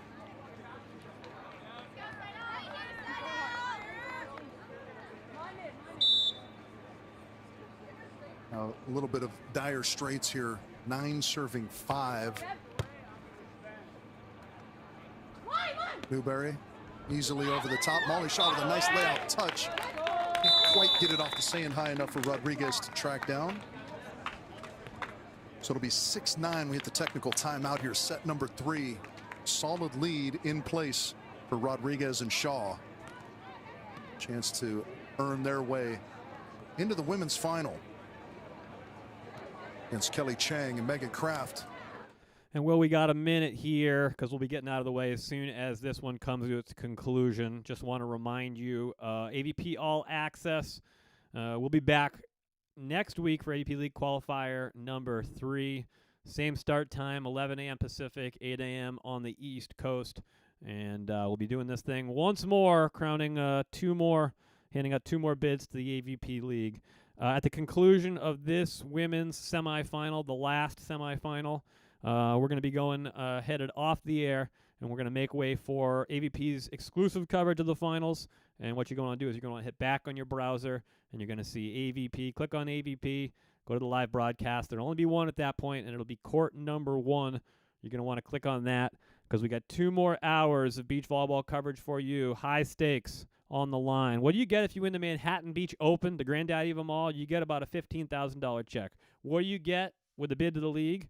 $20,000 and an opportunity to double that. So it's a big result, a hugely important finish and finals coming up here over the course of the next 2 hours. But back to Rich Lamborn and the final moments of the run semifinal. Through the finish line. We'll have to wait and see as we get underway.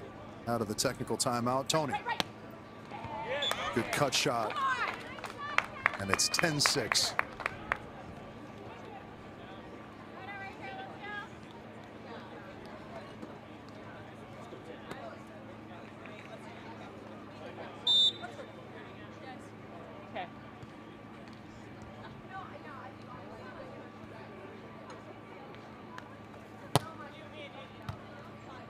Driving that one into Savvy deep.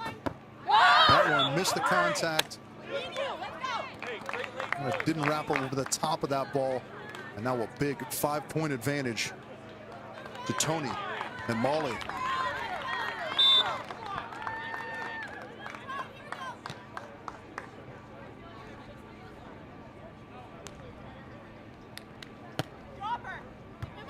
This one's short, and that one's going to sail along as well.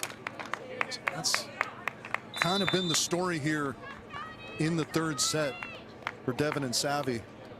Making good choices.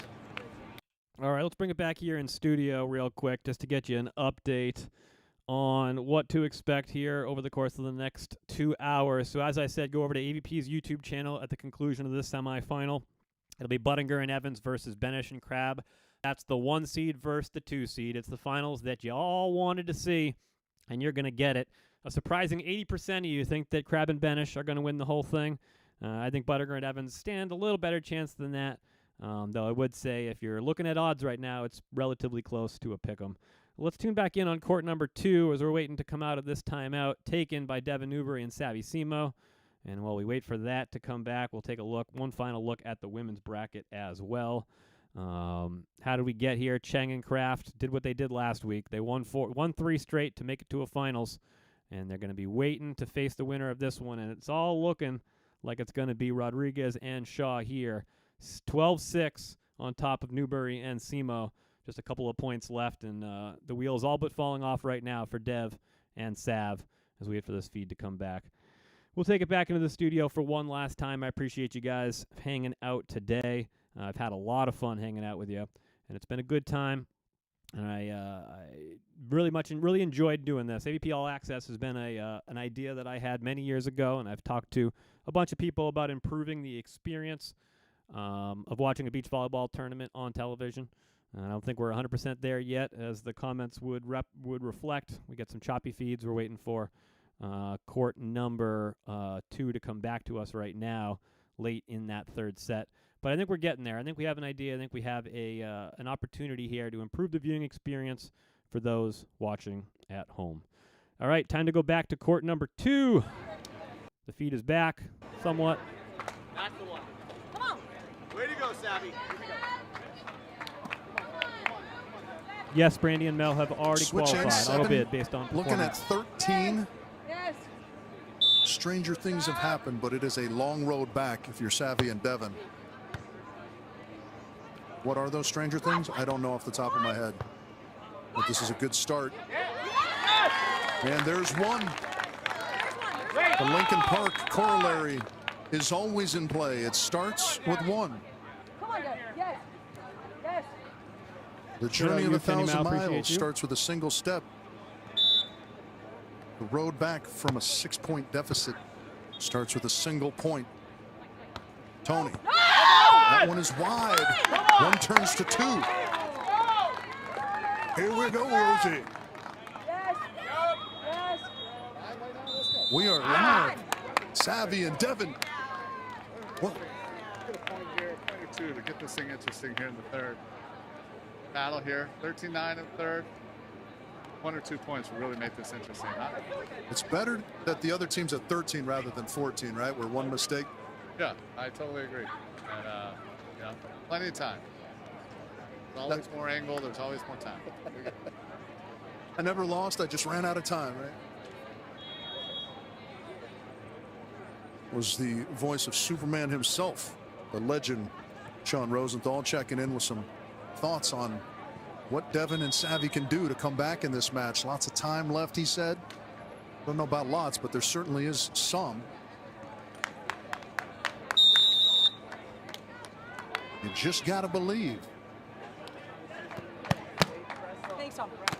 On this Easter weekend, Rosie, how strong is your faith? Yeah. Let's go, Sav. Come on. Come on. Savvy now into Tony. Wait. And that one sneaks past the left hand of Newberry. So it will be a handful of to serve. Focus now, if you're Savvy and Devin, of course, is just putting 1 ball to the sand, seeing what you can come up with defensively. This one into Devin. And that one's going to get blocked by Tony Rodriguez to secure the spot in the finals. 15-9 is how the third finishes. We will quickly make our way over to court 1, where the men's final has already begun. All right, thank you very much, Rich. And that's your final look at the bracket. Kelly Cheng and Megan Kraft to take on Tony Rodriguez and Molly Shaw. The 1 seed versus the 2 seed on the women's side. It's the 1 seed versus the 2 seed on the men's side. Buttinger and Evans, Benish and Crab just getting underway. What I want you to do is take one step back, go over to Court 1's coverage on the AVP's YouTube channel. That's where you'll find Rich Lamborn. That's where you'll find the men's final, and then stick around for one more hour. It's the women's final. One last time, I want to thank you very much. AVP All Access, whip-around coverage of all the events of a very busy day in AVP League Qualifier number 2. Couldn't have done it without Beach Volleyball Media and Nathan Hicks. Couldn't have done it without Josh Glazebrook and the guys at the AVP. Couldn't have done it without the McKibbins running all the socials for the AVP. Couldn't have done it without you, the fans, the listeners. We appreciate you. If you like this concept, if you like the red zone style coverage for a beach volleyball tournament, let the people know. Maybe we'll be back next week. I think we probably will. This one went pretty well. One last time for me. My name is Chris the Turk from Bet the Beach. I appreciate you. Head over to Court 1. We got 2 more matches, 2 more hours to go, and we're going to get 2 bids to the AVP League on the line. One last time, thank you. See ya. Have a good night.